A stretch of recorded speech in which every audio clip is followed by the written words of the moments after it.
Huaxiao Federation Dustfolk No. 2 High School Sports Field. Yo brats don't move around. Uncle's gun goes off very easily.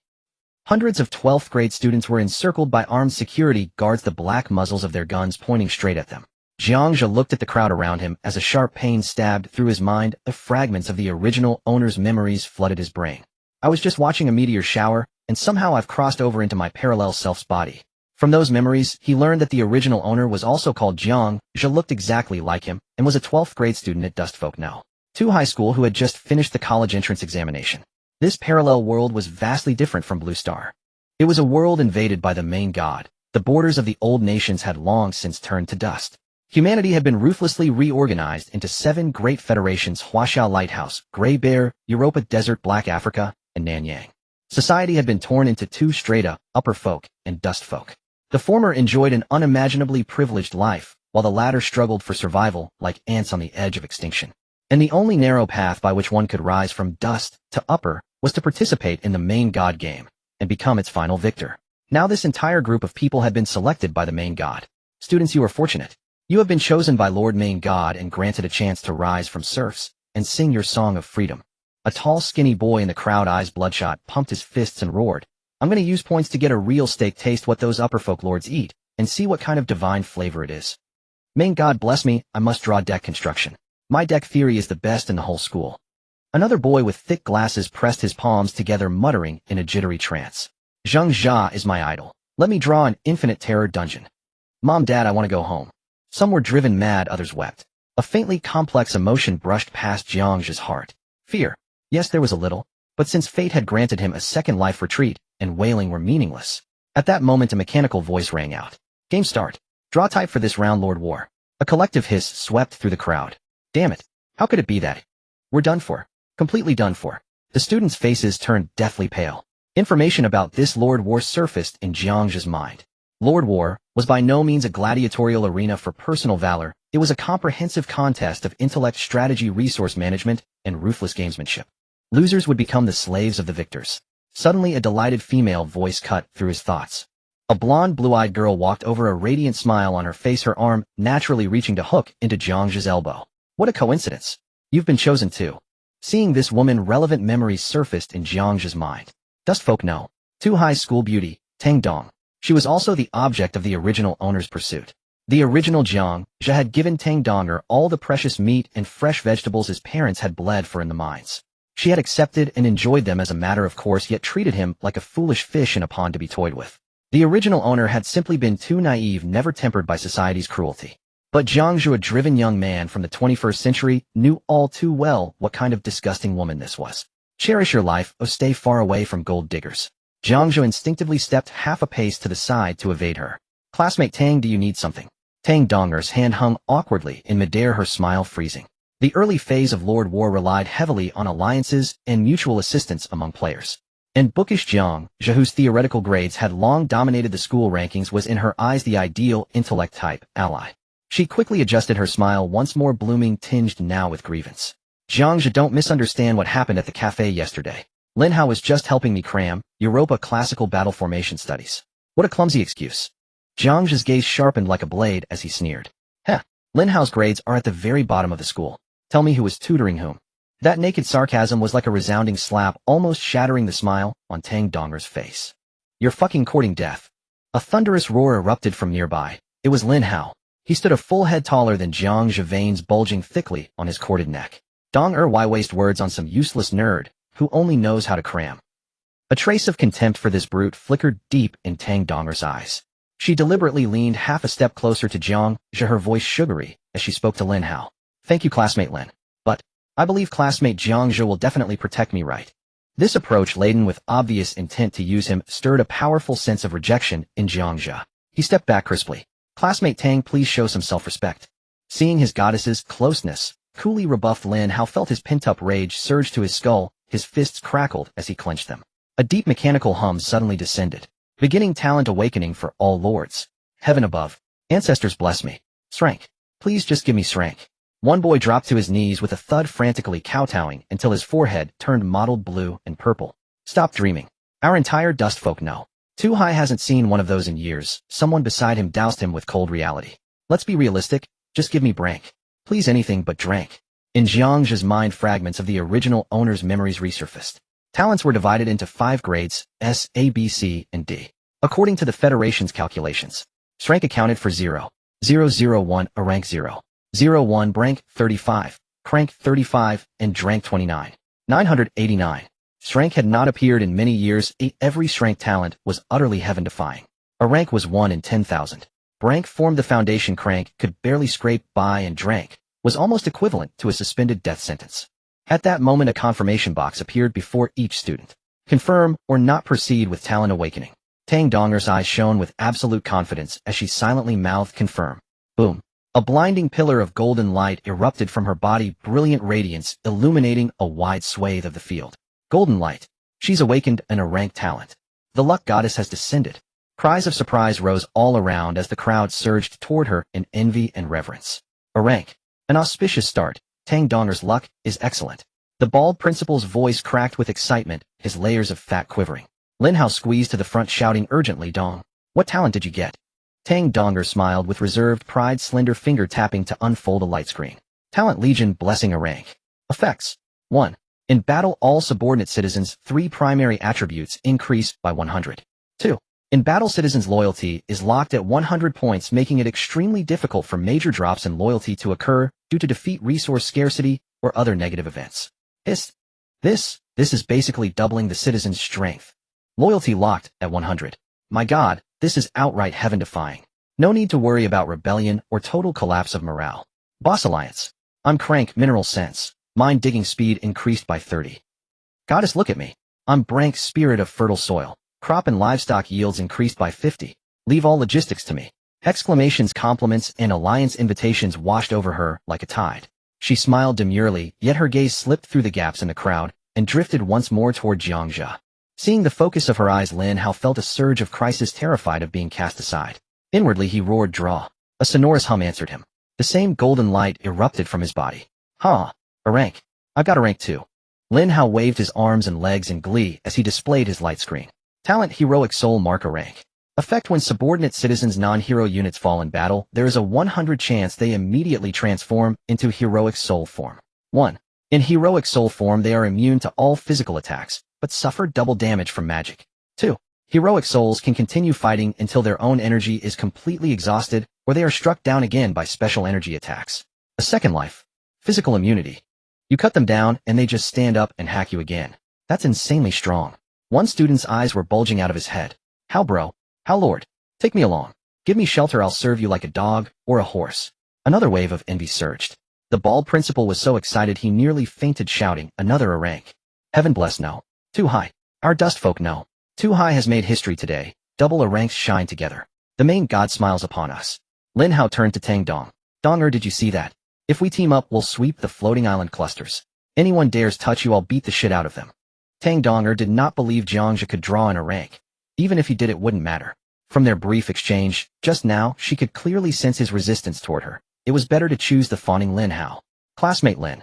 She tilted her head, slightly golden hair sliding over her shoulder, as she gazed at Lin Hao with worshipful eyes. Those words you just said about protecting me, do they still count now? Lin Hao was hit so hard by this sudden favor that he reeled, nodding again and again. They count. Absolutely they count.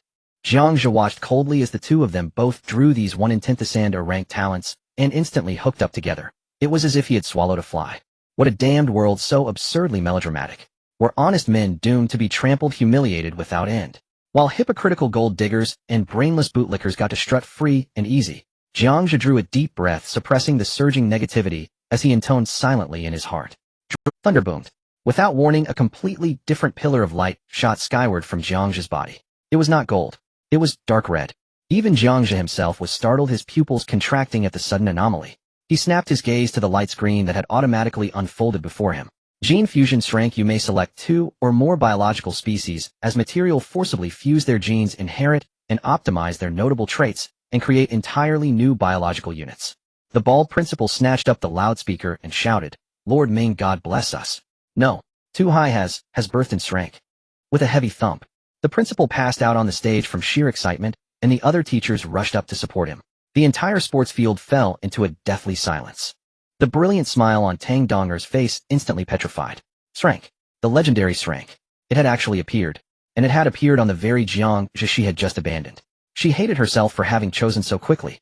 If only she had waited a little longer. If only she hadn't rushed to curry favor with Lin Hao just now. But the world did not offer so many if-onlys.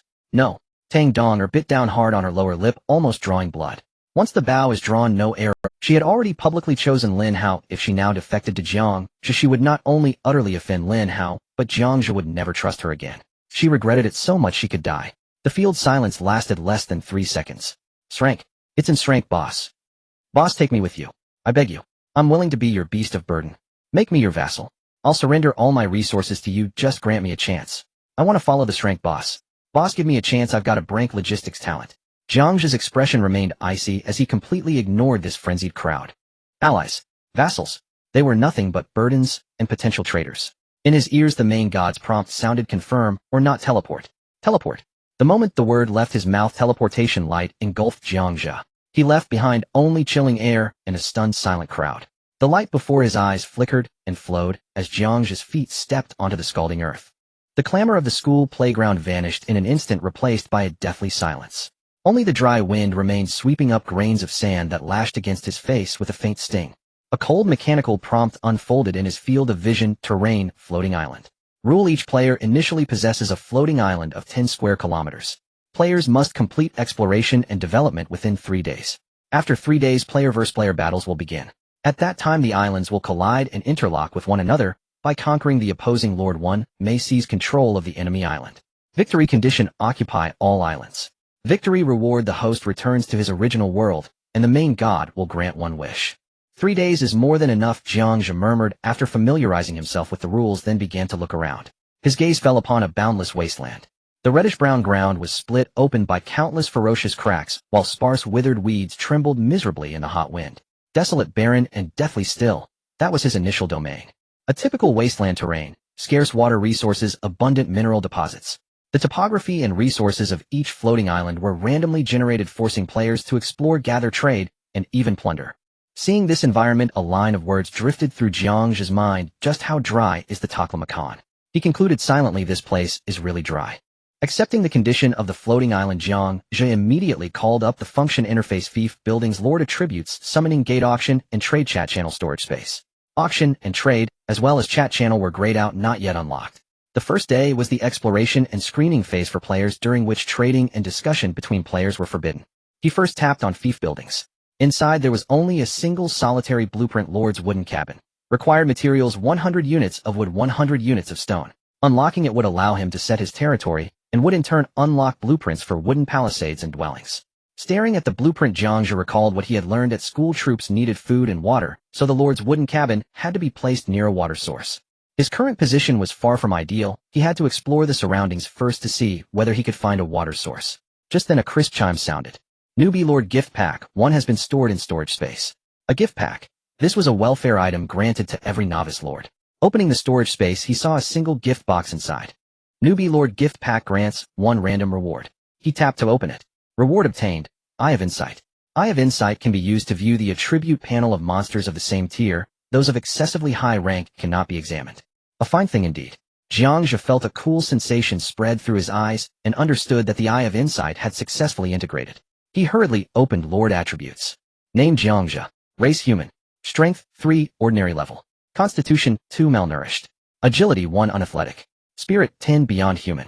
Intelligence: 5, clever. Note: inborn attribute can be increased only under special circumstances. Lord talents: Gene Fusion, Heart of the Lord, Eye of Insight.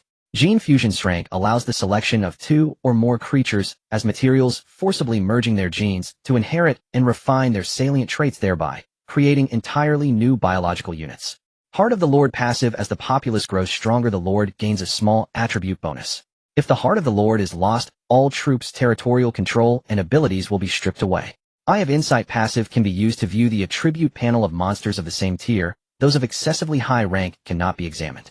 Jiang Zhe swiftly skimmed through his panel. His attributes derived from his physical condition were not particularly strong, and still fell within the scope of an ordinary human. To his mind, however, was sharp, boasting 5 points of intelligence. Intelligence was the hardest attribute to improve. Unlike constitution and strength, which could be enhanced through training, it was largely innate. He possessed 2 talents, 1 active and 1 passive. Gene Fusion. In a resource-scarce early phase with weak units, this is practically a divine skill. Every lord summoned troops through the summoning gate, and early-stage units were invariably feeble. But with gene fusion, he could use frail units as raw material to merge them into stronger existences. As for the passive talent, its primary purpose was to bolster the lord's own strength, reducing the risk of being beheaded. After all, if someone painstakingly nurtured an army of elite troops only for the enemy to take the lord's head in the opening clash, it would be far too dull a spectacle for the main god. Jiang Zhe then turned his attention to the summoning gate. Building name Summoning Gate. Building level 1 upgradable. Function anchors the race obtained in the first draw and summons 5 level 1 citizens of that race each day. Summon cooldown refreshes at midnight each day. Upgrade materials 100 units of wood, 100 units of stone, 50 first-tier crystal cores. Erase draw. So it is time to gamble on luck again. The racial spectrum in Lord Wars was vast: humans, elves, dwarves, beastkin, undead, demons, angels, dragons, sea folk, machines, plants. Prompt proceed with today's summoning. Jiang Zhe drew in a deep breath. Summon. A resonant hum rang out as a gate of light materialized. From within the luminous circle, 5 distorted blurry figures staggered and struggled out, finally, coming to a wavering halt before him. When he saw their appearance clearly, Jiang Zhe's heart lifted with quiet delight. Their skin was a lifeless ashen gray covered in festering wounds and livid corpse spots exuding a faint stench of decay. Their limbs were stiff and twisted, joints creaking with teeth-grinding clicks. Their turbid eyes were utterly devoid of light, while low guttural growls of unknown meaning rolled from their throats. Zombies. Name Zombie. Race Undead. Loyalty 100. Tier First Week. Strength 2. Constitution 3. Agility 0. 2. Spirit 0. Intelligence 0. 1. Equipment slot ragged cloth garments. Skill Corpse Poison Infection. Corpse Poison Infection passive: creatures whose flesh is torn and bitten by them have an extremely high chance of contracting lethal corpse poison and will gradually be transformed into new companions. Description: the lowest form of undead reanimated from corpses. Slow in movement with decent strength, but negligible intellect, they attack by instinctive biting and tearing, carrying deadly corpse poison. Their weakness lay in the head. My luck is not bad at all to have drawn the undead race. Although a zombie's attributes are trash, corpse poison infection is formidable. It can convert victims into new comrades, and with my talent I can then fuse them to enhance their attributes. The urge to initiate fusion had just arisen in his mind when a raw primal wolf howl tore through the air, shattering his train of thought. His pupils contracted sharply as he snapped his head toward the origin of the sound. Not far away atop a weathered boulder stood an exceptionally robust giant wolf. Its shoulders stood nearly a meter high, its body close to 1.5 meters in length. Its gray-yellow pelt gleamed with an oily sheen as its icy amber slit-pupiled eyes locked unblinkingly onto Jiang Zhe. A wolf, the apex predator of the wasteland wolf. Jiang Zhe looked at the wolf, activating his Eye of Insight, which brought up a panel name: Wasteland Wolf, Race, Beast, Common, Level, First Order, Strength 6, Physique 5, Agility 4, Spirit 0, Intelligence 0. 5 skills: Bite. Claw Bite launches a powerful bite on a single target, causing tearing damage and inflicting bleeding effects. Claw with sharp claws that can inflict bleeding damage. Description: the top predator of the wasteland, it exudes a natural pressure and desire to hunt weaker creatures. Clearly this hungry wasteland wolf viewed Jiang Zhe and his rotting flesh servants as easy prey. The attributes of this first-order monster are a bit too exaggerated, aren't they? Jiang Zhe's heart sank. Although he had 5 zombies, their attributes were utterly crushed. However, he could still utilize the properties of the corpse poison, which offered a chance to take down this wolf. Block it, he commanded the zombies while quickly retreating. The zombies facing the threat emitted low growls, moving sluggishly. In the next moment, the wasteland wolf lunged. Its speed was astonishing, targeting the zombies standing at the front. PFF. The wasteland wolf bit down precisely on the neck of the first zombie, unleashing terrifying biting force that instantly snapped the vertebrae. Black-red filth splattered everywhere. Your subject zombie has perished. The wasteland wolf had no interest in chewing. Crack.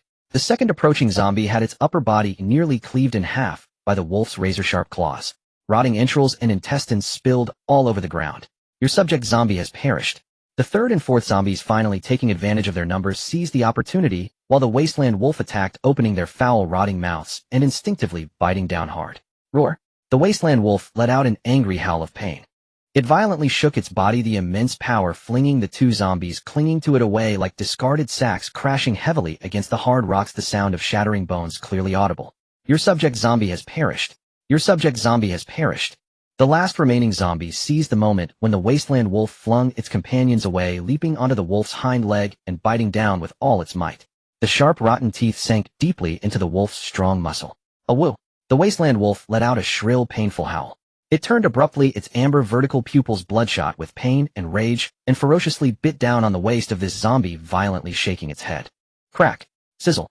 The relatively fragile lumbar vertebrae of the zombie were easily bitten through its entire lower body, nearly torn apart. Yet in its final moments, with its last ounce of strength, the rotting hands tightly grasped the wolf's head, and its shattered mouth bit down hard on the wasteland wolf's cheek. Black, foul-smelling blood mixed with thick corpse poison gushed into the wound on the wasteland wolf's cheek. Your subject zombie has perished in just a few seconds. The 5 first-order zombies were completely wiped out, all for the sake of inflicting 2 non-lethal wounds on the wasteland wolf's hind leg and cheek. The wasteland wolf violently flung away the broken remnants of the zombie from its mouth, feeling a numbing sensation in the wounds on its cheek and hind leg. It roared angrily, its cold, beastly eyes locking onto the only standing Jiang Zhe. Jiang Zhe looked at the remains of the zombies on the ground, yet there was no trace of sorrow on his face. Instead, a hint of uncontrollable excitement surfaced. For he knew that the battle had just begun. The real killing move was the corpse poison. The wasteland wolf, expelled from its pack, had been hungry for a long time, and was prepared to feast on the human before it charging forward. As Jiang Zhe ran backward, he delayed the onset of the corpse poison. The wasteland wolf made a sudden leap, blocking Jiang Zhe's path away. The wolf's head lunged forward, ready to bite down. This is bad, it can jump so far, Jiang Zhe thought, feeling the wolf's breath on his face, his heart racing violently. It would be a lie to say he wasn't nervous. As a modern person, it was his first time facing a wolf so intimately. Suddenly, the wasteland wolf emitted a painful whimper. Ugh! He saw the skin and muscle around the wound bitten by the zombie rapidly turning dark purple. The corpse poison is taking effect. Jiang Zhe sighed in relief upon seeing the wasteland wolf retreating. Roar! Huh! The wasteland wolf groaned in agony, continuously backing away. Its immune system was crumbling against the overwhelming zombie virus. The colors symbolizing death spread rapidly from the 2 wounds like ink dropped into clear water, greedily corroding its originally shiny, healthy fur and powerful muscles. The once shiny gray-yellow fur began to fall off in large patches, revealing the muscle and fascia beneath. Its head drooped, drool mixed with filthy clots of blood continuously dripping. It made a wheezing sound from its throat, like a broken bellows. Drool transformed into a viscous, foul-smelling black liquid, continuously dripping.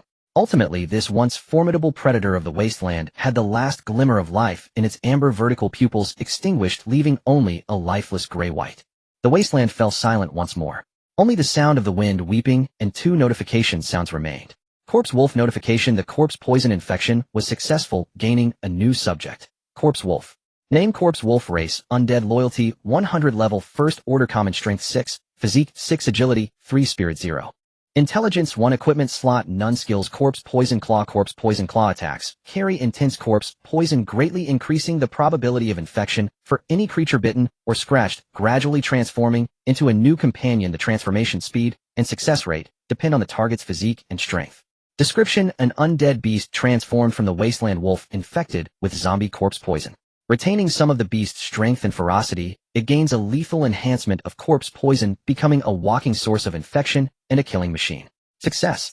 Overjoyed, Jiang Zhe's gaze swept over the corpse wolf, baring its teeth and growling at him, then slowly shifted to the 5 incomplete zombie corpses on the ground. These corpses were utterly worthless, but a bold, crazy, yet perfectly fitting idea for his talent flashed through his mind like lightning.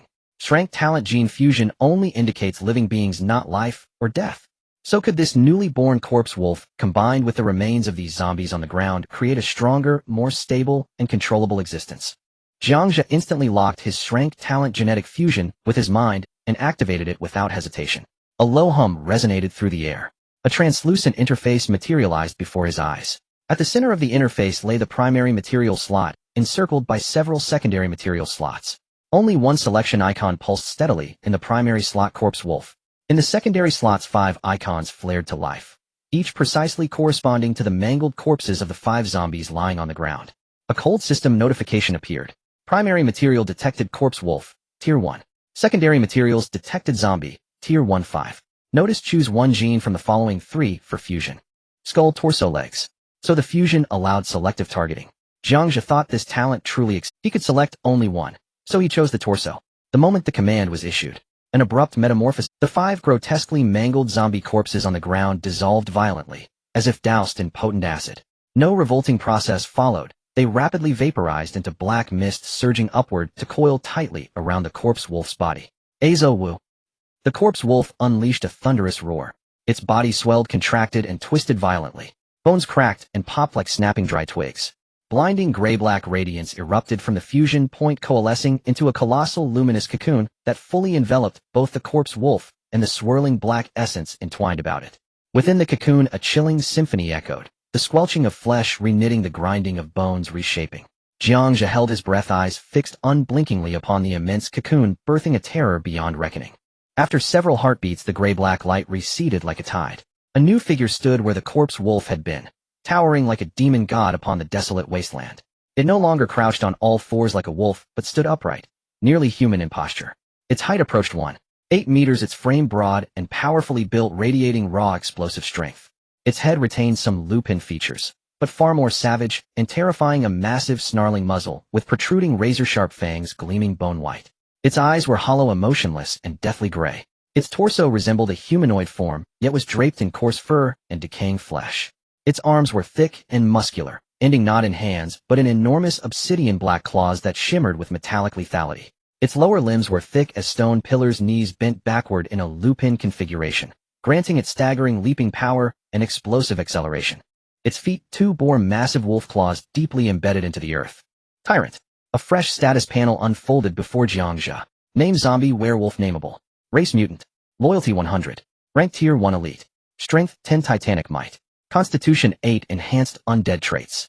Agility: 4. Adequate linear speed. Mind: 0. 6. Vulnerable to psychic attacks. Intellect: 0. 8. Retains fragmentary human cognition. Abilities: Necrotic Claw Fang. Necrotic Claw Fang attacks inflict lethal necrotic toxin, far deadlier than ordinary zombies. Any creature torn by these claws or bitten by those fangs faces drastically heightened infection probability and accelerated zombification. A new life has emerged. Lord, please bestow a name. Success. Not only had it succeeded, but exceeded all expectations, combining the necrotic virulence of zombies with the untamed ferocity of the wasteland wolf. Perfection. Jiang Zhe drew a deep breath, suppressing the surge of exhilaration within him, preparing to name his first successfully fused creation. After a moment's contemplation, an ideal name surfaced. Tyrant. A legendary bioweapon from the Resident Evil universe, engineered through virus infection or clone specimens to serve as elite battlefield soldiers. From this day forth your name shall be Tyrant. Name confirmed: Tyrant. Ruler. The zombie werewolf named Tyrant threw back its fearsome lupin head and unleashed a deafening, earth-shaking roar toward the oppressive Acriello sky. The monstrous sonic wave struck like a physical force, kicking up torrents of dust that billowed outward across the wasteland. Weaker creatures scattered in panic at the sound. As the roar faded, the terrifying warbeast lowered its head toward Jiang Zhe and dropped to one knee with a thunderous iron-hard impact upon the ground. It raised one massive clawed hand across its chest, and a guttural rasping voice, gravel scraping stone, resounded with absolute reverence. Tyrant, serves you. Lord. Jiang Zhe stepped forward, and without hesitation clapped the tyrant's thick arm. Well done, Tyrant. Rise. As Tyrant rose, Jiang Zhe gazed upon the towering, loyal sentinel beside him, and slowly curved his lips into a smile edged with boundless ambition. Now the hunt begins. Let us gather more materials. His voice remained quiet, yet brimmed with unshakable authority. Yes, Lord. Tyrant rumbled, its voice rough and commanding. Jiang Zhe led the tyrant forward against the wind and sand. The scorching heat carried by the sand struck him, and after a short while Jiang Zhe felt his throat parch, his lips chapped. This dreadful environment is unbearable. We must find a water source quickly. Jiang Zhe muttered softly, raising his eyes to see the yellow sand raging all around, visibility extremely low, making it impossible to discern anything in the distance.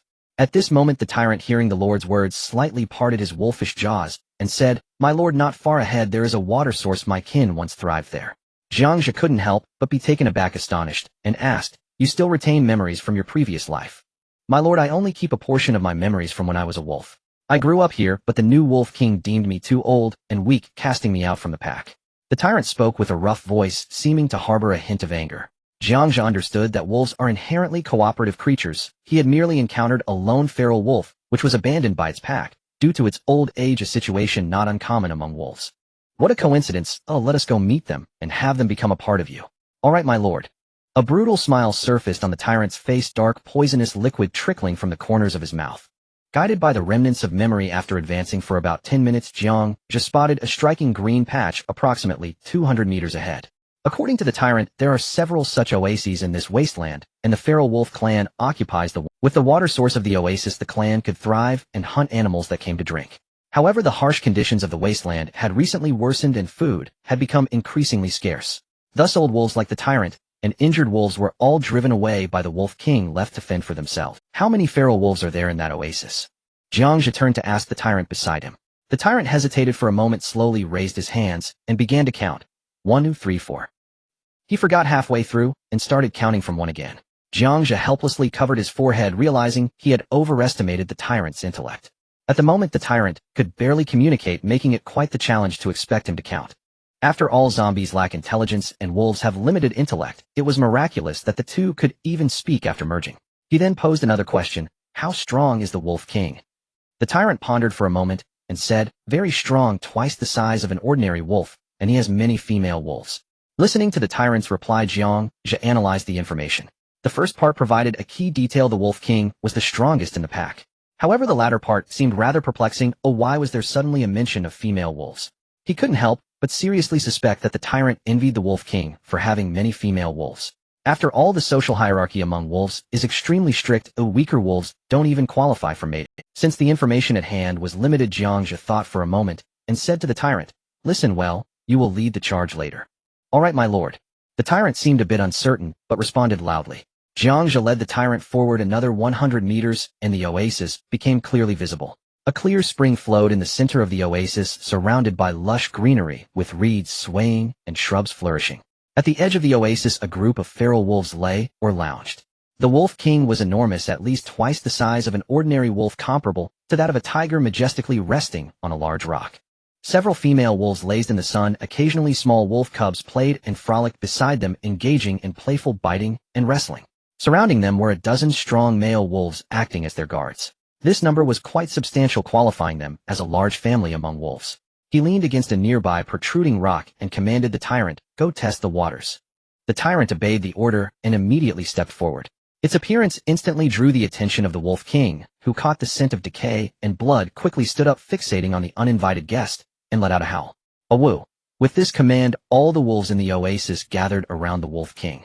The Wolf King, being very clever, did not allow all of his subordinates to rush in, but instead howled and directed a smaller, leaner wolf to approach. Hearing the command, this wolf did not dare to disobey. Its eyes were filled with fear, yet it still steeled itself and lunged at the tyrant, aiming directly for its throat. Though this lean wolf was small in stature, it possessed considerable hunting experience, identifying the throat as the weak point of this strange creature. The tyrant quickly extended its arm, firmly blocking the fierce lunge. The lean wolf bit down hard on its arm, and a cruel smile appeared on the tyrant's face as it seized the wolf's body, opening its mouth to bite. Due to the Lord's request to convert as many kindred as possible, this bite was not lethal. It only severely injured the lean wolf, after which the tyrant threw it back. Thud! The severely injured wolf fell to the ground, letting out a wretched howl, looking towards its kin behind it, its eyes filled with pleading for help. The Wolf King turned a deaf ear, howling again and signaling another wolf to approach for a test. This wolf charged in, but was immediately torn open by the tyrant's paw, its entrails spilling out, creating an extremely bloody scene.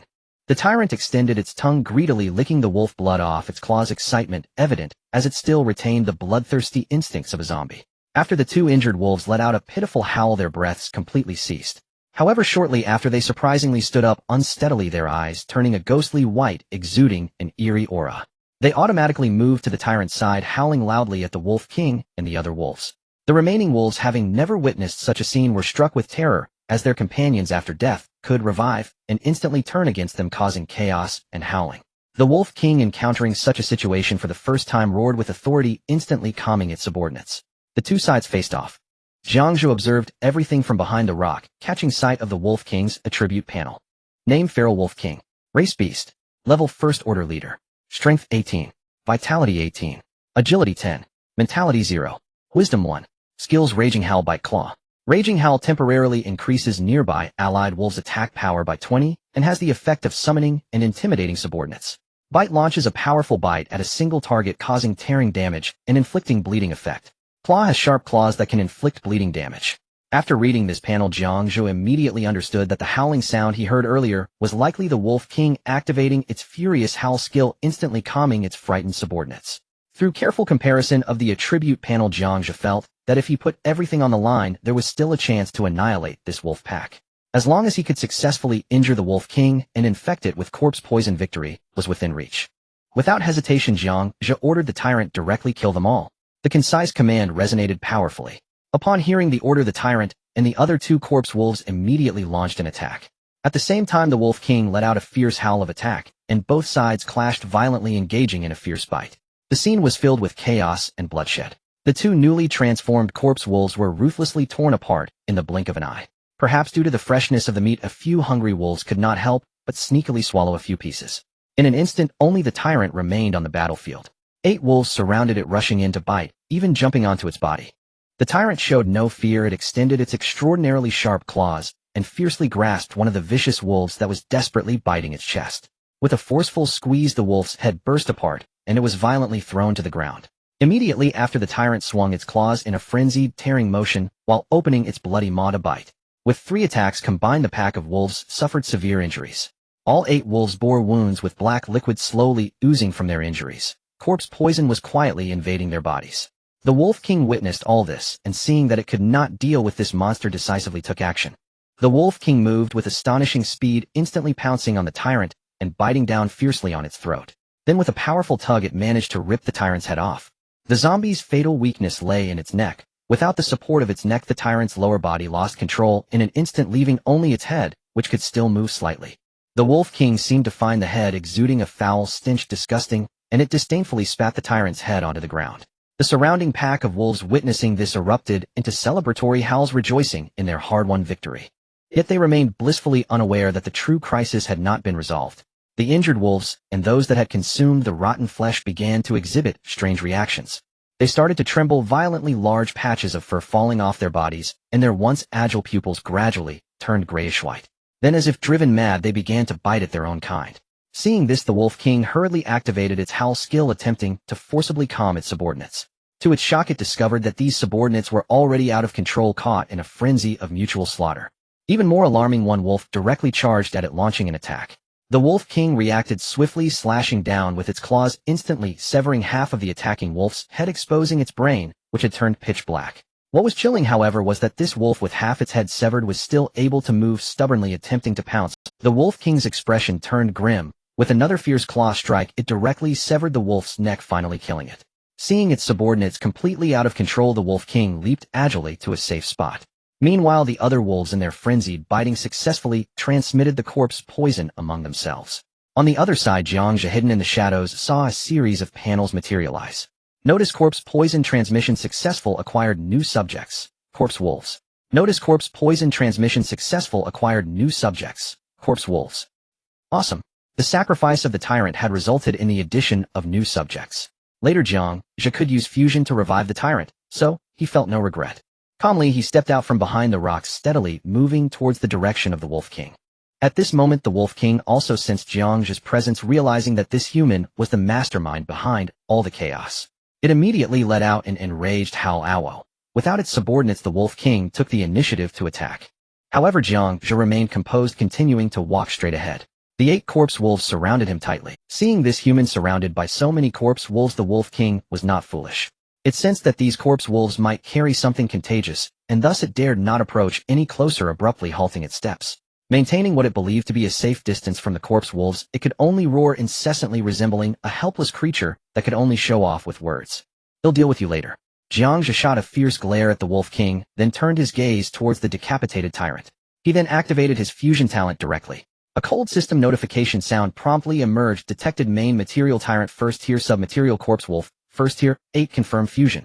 This time Jiang Zhe planned to treat all the corpse wolves as submaterials, hoping to fuse a more powerful tyrant. Confirmed fusion.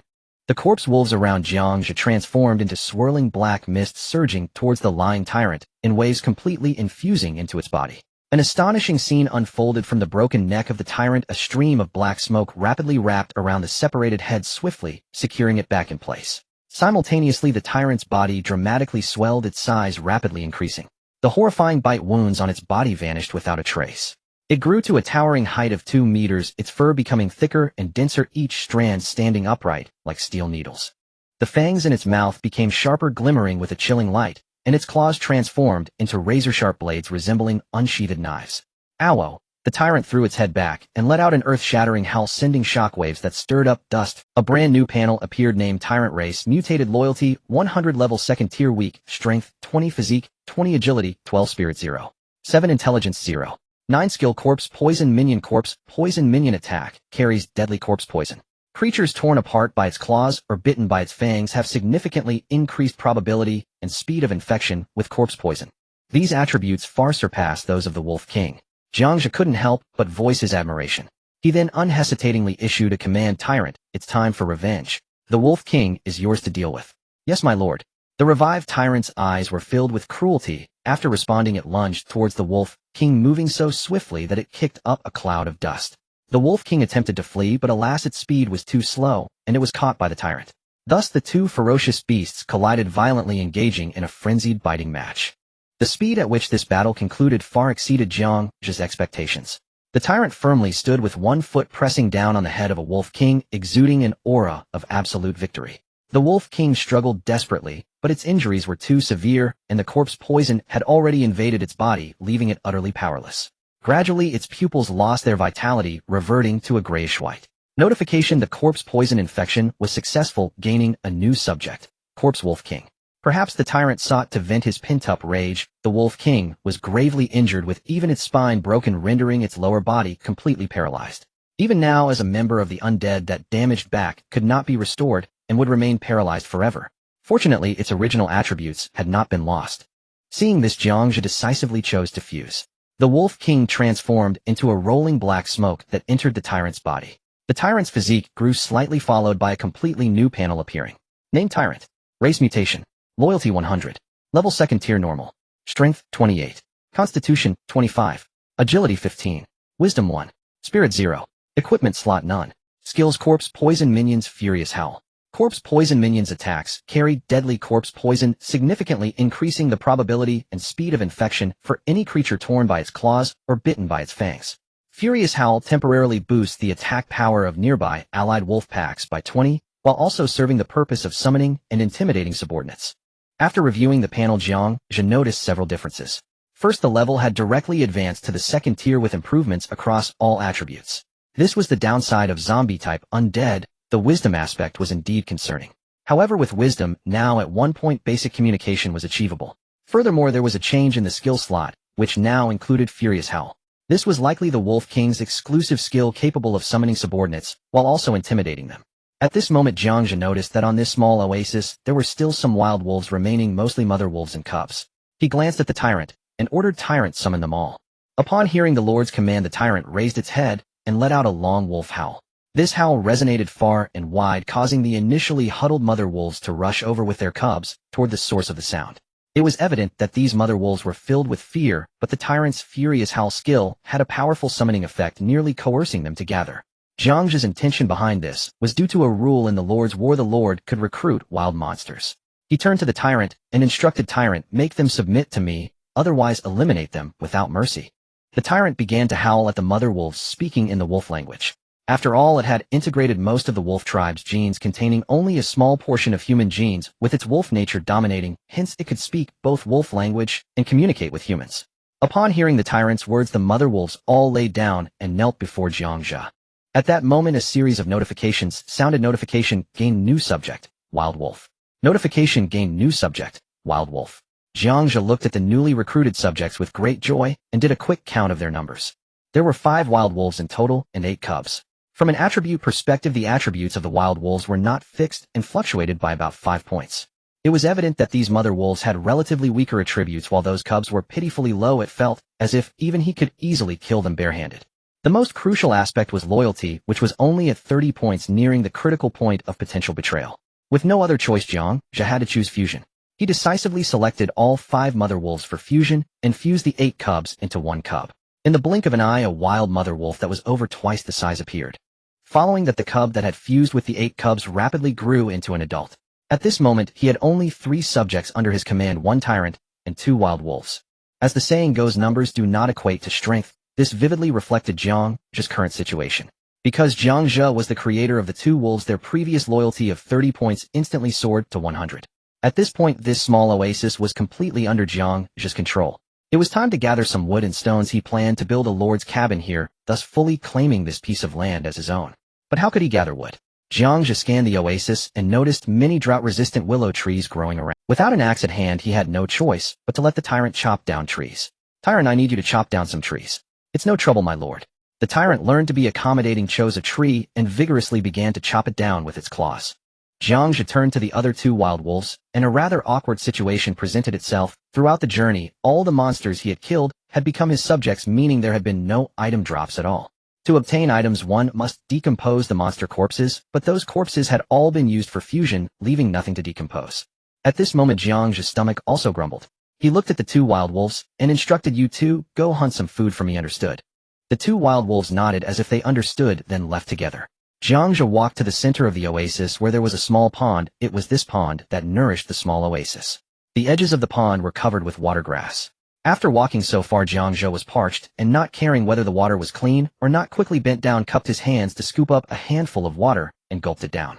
As soon as the water entered his mouth, it carried a hint of sweetness, instantly dispelling much of the unbearable heat. Suddenly, Jiang Zhe's gaze inadvertently swept across the bottom of the water, where he spotted a pair of deep brown vertical pupils staring back at him. What on earth is that thing? With a splash, the calm surface of the water was suddenly disturbed, sending droplets flying. A massive creature launched a surprise attack, its elongated mouth aimed directly at Jiang Zhe. Jiang Zhe reacted with extraordinary agility, swiftly stepping back several paces to easily evade the deadly bite. The creature, seeing its prey escape beyond its hunting range, swiftly dove back into the depths of the water. It was a crocodile. Fortunately, the Lord could possess certain attributes of his subjects which enhanced Jiang Zhe's various attribute values, allowing him to avoid the attack. Had he encountered this monster upon first entering the floating island, he would have had no means to evade it. Jiang Zhe could only shake his head in silence. What is a crocodile doing in this desert oasis? At the same time, the panel regarding this crocodile clearly named Shallow Water Crocodile. Race Dragon. Level 2nd Tier Elite. Strength 22. Constitution 20. Agility 10. Spirit 1. Intelligence 0. Skills Death Roll. Description: a cold-blooded creature that lurks in shallow waters, preferring to ambush. The race is a dragon. While the crocodile is also nicknamed Pork Dragon, so it can be somewhat justified. Jiang Zhe silently mocked the settings of the Lord's War. Based on its habits, crocodiles are extremely powerful in water, but their combat capabilities decline significantly on land. Keeping such a monster in his territory was undoubtedly a ticking time bomb. However, it was not the time to eliminate this ticking bomb. The immediate priority was to set up the Lord's wooden house. After all, with the Lord's wooden house, the subjects would gain a certain degree of enhancement within the territory. At that moment, Jiang Zhe received a notification about storing wood in the storage space. Your subject tyrant has harvested 20 units of wood, which has been stored in the storage space. At the same time, the sound of a tree collapsing echoed, and the tree instantly dissolved into specks of light, vanishing without a trace. Thus, the successful harvesting of a tree was completed. Following Jiang Zhe's instructions, the tyrant sought out another tree and continued to slash with its claws. Before long, several trees were felled, gathering enough wood to reach 100 units. Next, only 100 units of stone were needed. Jiang Zhe approached the tyrant and commanded, "Tyrant, go gather some stone." "Sure thing, my lord," the tyrant said, licking its claws clean of wood shavings before heading toward a rock, starting to dig with its claws. The method of obtaining stone differed from that of wood. As soon as the tyrant's claws touched the rock, a harvesting notification appeared. Your subject tyrant has mined 1 unit of stone, which has been stored in the storage space. Your subject tyrant has mined 1 unit of stone, which has been stored in the storage space. 100 units of stone were smoothly collected, and Jiang Zhe immediately pulled up the blueprint for the Lord's wooden house, which indicated that all materials had been gathered. Upon clicking the blueprint, a prompt appeared: "Please select a location for the Lord's wooden house." Jiang Zhe chose a relatively flat area approximately 20 meters away from the pond, and placed the wooden house there. The wooden house was automatically generated. The foundation was made of stone bricks, while the entire structure of the house was wooden, covering an area of about 50 square meters. Jiang Zhe was filled with wonder, as it was the first time he witnessed a building materialize out of thin air. He stepped inside the wooden house, glancing around, and was pleasantly surprised to find it equipped with numerous basic functions. There was a bed for sleeping, a kitchen for cooking, and even a fully equipped bathing area, completely meeting the daily needs. At the same time, the panel for the Lord's wooden house also prominently appeared. Building name: Lord's wooden house. Building level 1 upgradable. Building function: within a radius of 500 meters, belongs to Lord Jiang Zhe. Within this range, subject loyalty 10, all attributes 10. Unlocking the next level will provide blueprints for weapon workshops and armor workshops. Upgrade materials: 200 units of wood, 200 units of stone, 100 units of metal, and 10 first tier. After reading the panel for the Lord's wooden house, Jiang Zhe was very satisfied. The wooden house could enhance the subject's attributes by 10, and also unlocked wooden fences and residences. The residence was of little use. All the units under him were non-human and did not require housing. Moreover, housing primarily served to increase loyalty, and his units already had a loyalty of 100. As for the wooden fence, it had some utility as a defensive structure. However, he still lacked some materials and needed to gather more materials and food today. After all, the chat channel and trading post would be opening tomorrow, allowing him to trade for the materials he needed. Jiang Zhe stepped out of the wooden house and commanded the tyrant cut down all the trees around this oasis, leaving only the saplings, and deal with the protruding rocks nearby. Sustainable development is still very important. The tyrant complied without complaint and immediately got to work. This is the power of having 100 loyalty. No matter what the Lord's command was, it would execute it resolutely thanks to Jiang Zhe's strength, talents, hidden ability, loyalty to the Creator. This ability was not displayed on the ability panel, nor was it mentioned in the talent knowledge he learned in school. Jiang Zhe decided not to disclose this strength talent, firmly resolved to be a lone wolf. At that moment, a howl of wolves echoed, and Jiang Zhe looked up to see two figures rushing toward him in a hurry. It was the two wild wolves he had previously sent out to hunt. Both wolves had something in their mouths with bloodstains at the corners. As they approached, they obediently dropped their prey like two well-behaved puppies. Jiang Zhe focused his gaze and saw that they had brought back two wild rabbits, and his stomach grumbled in response. Not bad, not bad. We'll have roasted rabbit for dinner tonight. In this world, the common people could only eat very low-grade food, like synthesized nutritional paste, which was said to be made from a certain two-tailed insect. Jiang Zhe picked up the two wild rabbits, and noticed the two wild wolves' eyes were fixed on the rabbits, not shifting even for a moment. He then remembered that these two wolves were not undead but beasts, and thus needed to eat. So Jiang Zhe casually tossed one of the rabbits, and instructed the two wild wolves, after finishing this rabbit, continue hunting for me. Do you understand? The two wild wolves nodded in understanding, and began to share the rabbit. Meanwhile, Jiang Zhe took the other rabbit, and turned back to the Lord's wooden house to start preparing. The wooden cabin housed some simple kitchen utensils with pots and bowls all present, but regrettably lacking any seasonings. Boiling the rabbit meat with just water would surely result in a terribly bland taste. Thus Jiang Zhe retrieved some firewood, planning to roast the rabbit. He clicked on the rabbit's corpse to decompose it, and soon a unit of meat was stored in his storage space. Next, he picked up a fork to skewer the rabbit meat, ignited a flame, and began roasting it directly. After about 10 minutes, the rabbit meat sizzled, releasing its juices. Once it was done, Jiang Zhe eagerly tore off a piece of meat and tasted it. Although it lacked seasoning, he savored it with great delight. After all, this body hadn't tasted anything decent for a long time. Meat like this was a rare treat for the common folk, only available during the new year. It was precisely for this reason that Tang Donger flaunted herself and sought out wealthy suitors, hoping to acquire more food to satisfy her cravings. All of this was orchestrated by the main god behind the scenes. It is said that before the arrival of the main god, the people of this planet lived without worries, enjoying meat in every meal, not unlike the world Jiang Zhe came from. Under the influence of the main god, 99% of humanity has become common folk, with only a few surviving within the main god's game, having the chance to ascend to the elite. The elites enjoy all the beauties of the world, while the commoners lack even the qualification to defy them. Any opposition leads to deadly consequences. Forget it, no need to dwell on these worries. Jiang Zhe cast aside these thoughts and continued to enjoy his rabbit. Before long, he had devoured the entire unit of meat. After replenishing his protein and restoring his body, Jiang Zhe's mind became increasingly alert. He chose not to rest and stepped out of the Lord's cabin. Jiang Zhe first gazed at the pond, knowing that the crocodiles in the water wouldn't be dealt with easily, so he deliberately stayed away from the shore and began to patrol his territory. He circled around the oasis and found it to be roughly the size of a sports field track, about 400 meters in circumference, which could easily accommodate hundreds of people. Moreover, the soil here was quite fertile, suitable for planting, but unfortunately there were currently no seeds. As he walked, Jiang Zhe made another discovery. There were some small fruits growing on the oasis, tasting pleasantly sweet and sour, also serving as food. He picked quite a few and stored them in his storage space.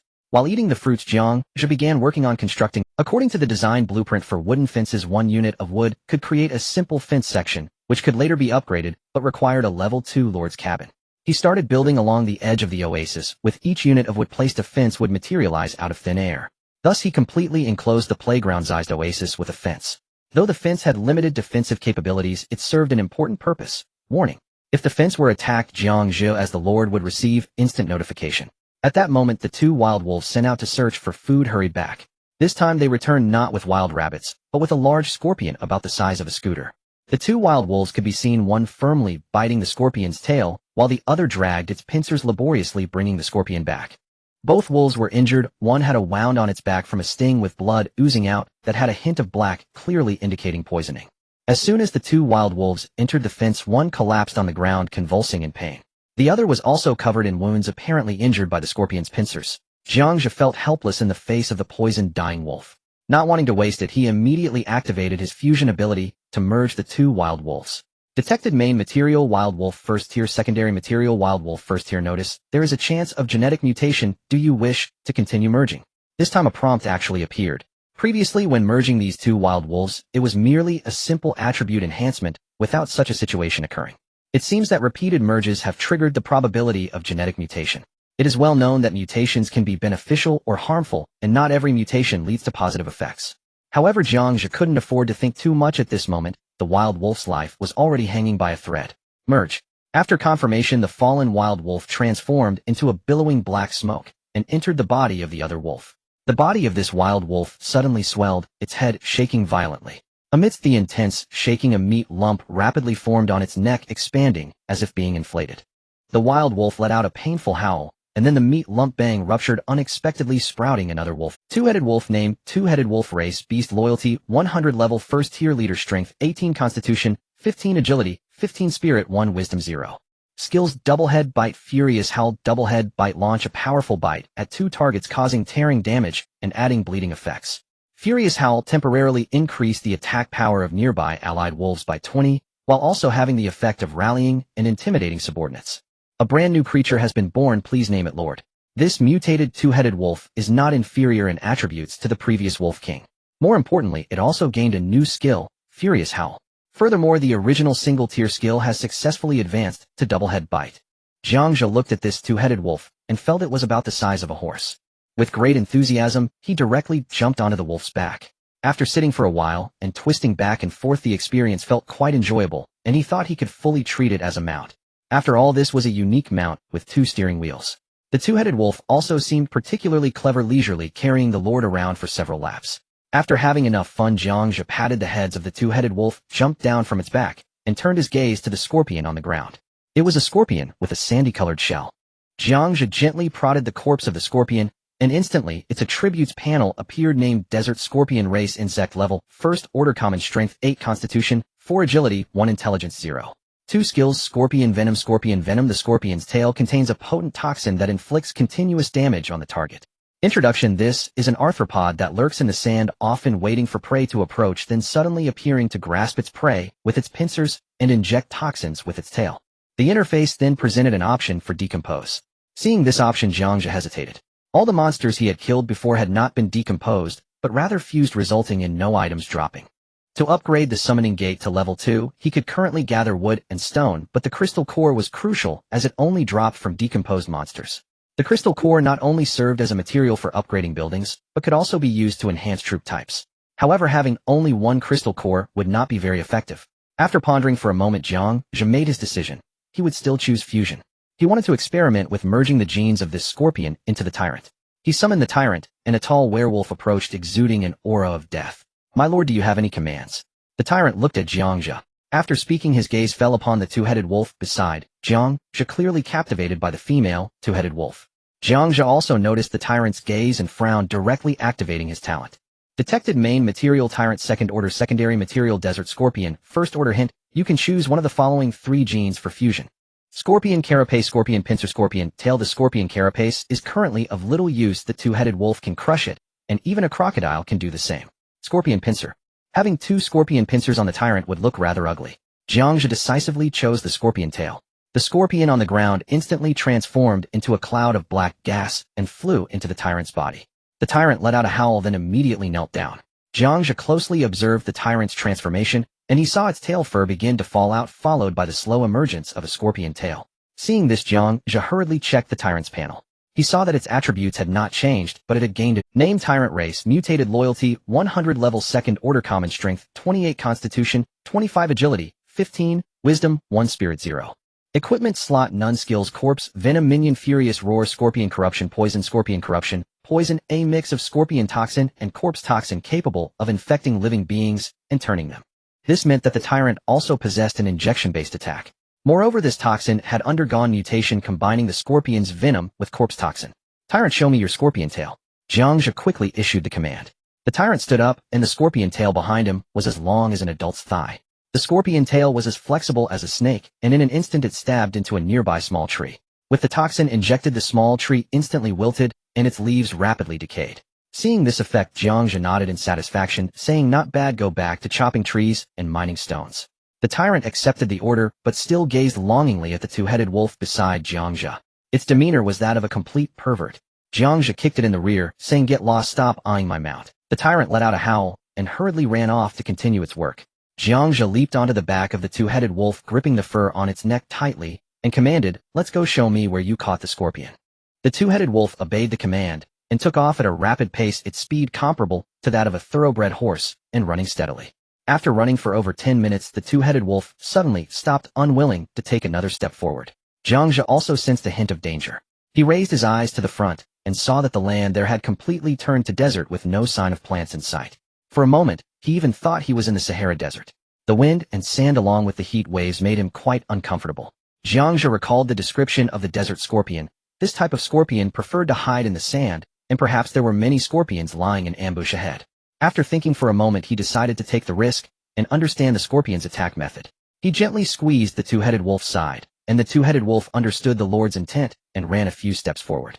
The sand began to churn violently, and two massive pincers shot out, fiercely clamping towards the two-headed wolf.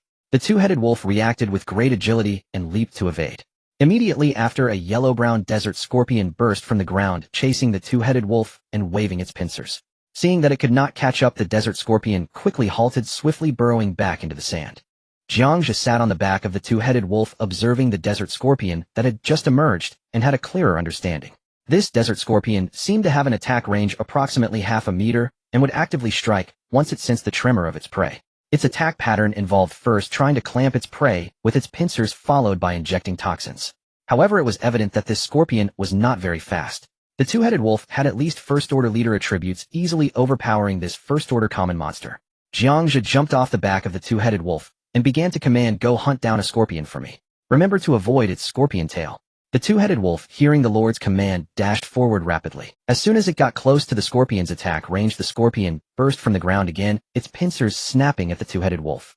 The two-headed wolf was incredibly fast, and in the blink of an eye it was on the scorpion's back, firmly pinning it down and preventing it from rising. The scorpion refused to back down, thrusting its tail forward in an attempt to sting the two-headed wolf on its back. The two-headed wolf reacted quickly, leaping to the side and easily dodging the attack. It then swiftly circled behind the scorpion and bit down directly, severing its tail, green blood gushing forth. The scorpion hurriedly turned around, continuing to swing its pincers in an attempt to catch the two-headed wolf. However, without the threat of toxins, this desert scorpion was merely a slightly larger toy. The two-headed wolf swiftly dispatched the scorpion. It dragged the scorpion back to Jiang Zhe as if seeking. Jiang Zhe gently stroked the two-headed wolf's two heads, treating it as a reward. The two-headed wolf happily enjoyed the Lord's touch, looking like a fluffy large dog. Immediately after, Jiang Zhe turned his gaze to the deceased desert scorpion. After some thought, he chose not to merge the scorpion into the two-headed wolf. If he were to grow a scorpion tail on the two-headed wolf, or have it develop scorpion pincers, or a hard shell, it would be awkward and could lead to adverse mutations. Thus he opted to decompose the corpse. The desert scorpion transformed into several light orbs, which Jiang Zhe collected into his storage space. Gained 10 units of scorpion meat, gained 1 crystal core first order, gained 1 unit of scorpion carapace, gained 1 point. To his surprise, he had obtained 4 things at once. He didn't expect the scorpion's meat to be quite abundant, with a total. This crystal core is a small pure white crystal, which can be used for upgrading buildings and enhancing the levels of troops.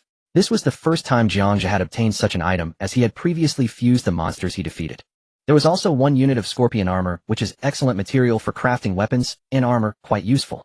Finally, there was 1 point of experience, which is very important for exchanging items with the main god later, or for recruiting troops. Jiang Zhe opened his storage space to check the quantities of wood and stone. Currently there were 300 units of wood and 200 units of stone. As for the materials needed to upgrade the summoning gate, he was still short of 49 crystal cores.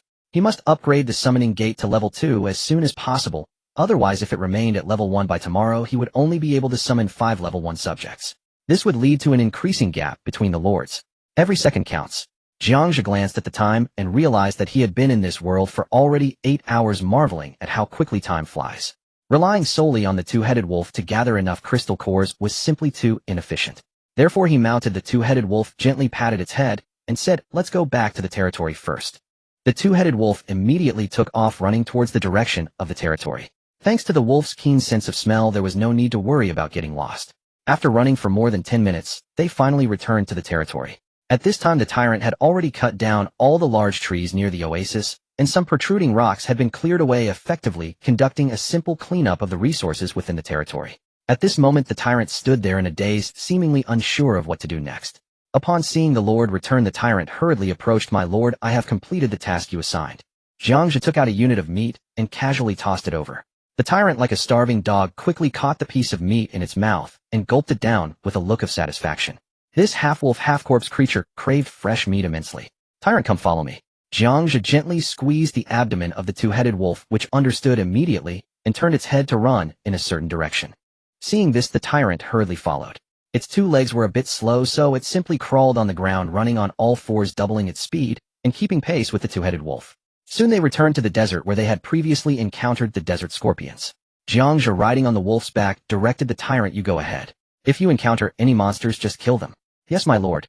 The tyrant responded without any complaints and headed deeper into the desert. Jiang Zhe called the tyrant because it had zombie genes and was completely unafraid of the scorpion's venom. If the two-headed wolf were stung by a scorpion, it could lead to serious trouble. After walking just a few meters, the tyrant sensed a sudden disturbance in the sand beside it. Suddenly, a scorpion burst out of the ground with rapid and unexpected movements. The sharp pincers snapped toward the tyrant like lightning. This precise strike caught the tyrant firmly, rendering it immobile. The tyrant suddenly exerted its strength, forcefully prying open the pincers. With a swift strike, it clawed down, ripping off one of the scorpion's pincers, and green liquid instantly gushed out. The scorpion thrashed wildly, its sharp tail stinger aimed at the tyrant.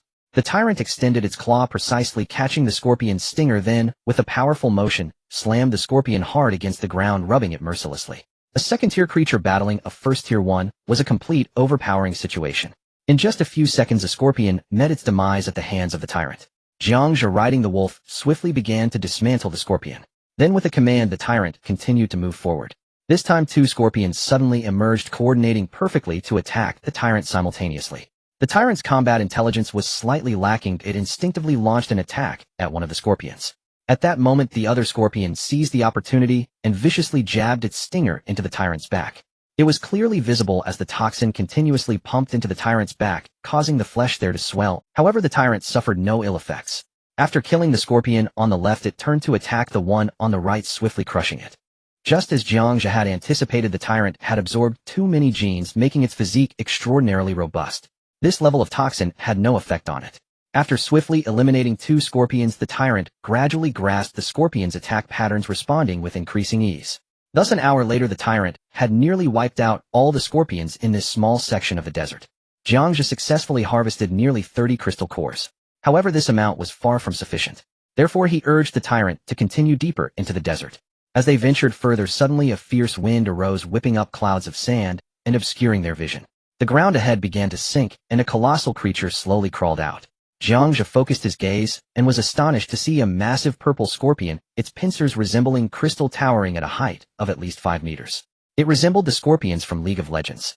Even the tyrant, standing at 2 meters tall, seemed exceedingly small before this giant scorpion. Crystal Vanguard. Just then a panel suddenly popped up. Name: Crystal Vanguard. Race: Insect. Level: Tier 3 boss. Strength: Physique. Agility. Mentality. Wisdom. Skill. Description: a massive crystal scorpion infused with special energy. After reading the panel, Jiang Zhe felt a chill in his heart, realizing that this creature before him was very likely the strongest boss on the player's starting island. Every starting island has such a creature. If defeated, players would receive a first kill reward and many valuables. Throughout the history of Lord Wars, countless lords have overestimated themselves, rashly challenging this type of boss only to end up failing miserably. With the tyrant being only tier 2 now, to recklessly confront it heathen would be akin to throwing stones against an egg. Thus Jiang Zhe shouted to the tyrant, "Let's retreat for now and come back later." "Yes, my lord."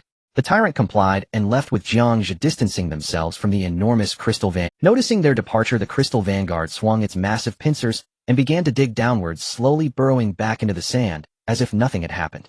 Jiang Zhe watched this scene from a distance, committing the location to memory, then turned with the tyrant to continue. Transitioning to another area, shadows of scorpions danced around. The tyrant immediately plunged into a new round of hunting. Several hours quietly passed, and the sky gradually darkened. Jiang Zhe decided to call it a day, leading the tyrant back home. This trip could be considered quite fruitful. Just the scorpion meat alone accumulated over 2,000 units. He also collected over 100 scorpion shells. As for the crystal cores, he harvested 165 of them. The points amounted to 165. At this moment, the tyrant was swollen all over with wounds covering its body. Particularly the areas injected with scorpion venom were bulging with large lumps, and black pus was oozing out, looking wretched and miserable. In the early stages, treating such injuries was quite simple, which involved eating. Jiang Zhe directly threw 100 units of meat on the ground and said, "You all eat." The two-headed wolf and the tyrant immediately began to devour it ravenously. During the process, the 100 units of meat were quickly consumed. Miraculously, as the food went down, the wounds on the tyrant began to heal at a visibly rapid pace, and before long it returned to its original state. Then he looked at his two subjects and instructed you to guard outside the wooden house. If any monsters attempt a night raid, deal with them directly. Upon hearing this, the tyrant and the two-headed wolf nodded in understanding. Just as Jiang Zhe was about to turn back to the Lord's wooden house for rest, he suddenly turned his head again with a serious expression and warned the tyrant, "You stay away from my mount. If you dare to act recklessly, I will chop off that troublemaker of yours." The tyrant immediately felt a chill beneath it and nodded in response, "Rest assured, my lord, I won't do that." Returning to the wooden house, Jiang Zhe simply prepared the ingredients, carefully simmering a pot of meat soup with fruits, clean water, and meat. For the first time tasting scorpion meat, he picked up a piece and took a bite, exclaiming in surprise, "This scorpion meat tastes just like shrimp. It's actually quite good." Soon after filling his stomach, he sat on the bed and opened the summoning gate, a portal of light hovering beside him. Upgrade. Upgrade. With tacit approval, the materials were deducted and the upgrade was completed. Building name: Summoning Gate. Undead Building. Level 2. Upgradable building function. Summons 5 level 2 subjects of the undead race daily, costing 50 points to actively summon 1 level 2 subject and 10 points to summon a level 1 subject. Summon cooldown resets daily. At midnight, upgrade materials: 500 units of wood, 500 units of stone, and 50 level 2 crystal cores. Jiang Zhe gazed at the information of the summoning gate, discovering that a new function had been added below the building's effect. Spending 50 points can actively summon 1. This function was crucial as it served as a weapon to widen the gap in strength among lords. Whoever had ample points could summon more subjects, thus increasing their chances of victory during battles. Jiang Zhe glanced at his points, which were only 165, and at most he could only summon 3. After some thought, he decided to spend 50 points to give it a try. As the 50 points were completely consumed, the portal flickered suddenly. A man stepped out from within. He was dressed in European court-style clothing with an exceptionally eye-catching satin-collared coat and a whip hanging from his right belt. His face exhibited the features of a European with fair skin and brown hair. Blood servant, farmer, human. No, there shouldn't be humans among the undead race. Could it be a vampire? Jiang Zhe suddenly recalled that indeed there was a vampire clan among the undead race. Vampires belong to the European race, living on blood-fearing sunlight and possessing special magic. The man slowly extended his right hand, gently pressed it against his heart, and then bowed respectfully to Jiang Zhe, saying, "My lord." Name: Blood Servant. Race: Undead. Loyalty: 100. Level 2. Weak. Strength: 20. Constitution: 10. Agility: 10. Spirit: 5. Intelligence: 2. Equipment: Noble Clothing. Whip. Skills: Disguise. Neg Whip Method: Bloodthirsty Instinct. Disguise appears as a human during the day, revealing its true form at night. Neg Whip Method requires specific whip type weapons to use, can perform ranged attacks, dealing double damage to dark-skinned enemies. Bloodthirsty Instinct. Passive: This blood servant possesses an irresistible thirst for blood, needing to consume human blood daily, or its strength, agility, and constitution will each decrease by 20% only to recover after consuming blood. Introduction: This blood servant is a farmer indulging in a life of luxury. To enjoy it eternally, he willingly plunged into darkness, becoming a blood servant of a vampire. After reviewing the panel, Jiang Zhe couldn't help but curse in his heart. This is not a true vampire. Instead, it is a blood servant converted from a vampire, merely a servant. He needs to consume blood every day, without it his attributes decrease. With only one human lord on the entire island, does it mean he has to contribute his own blood to this blood servant? This is simply an absurdity. It would be better to merge directly.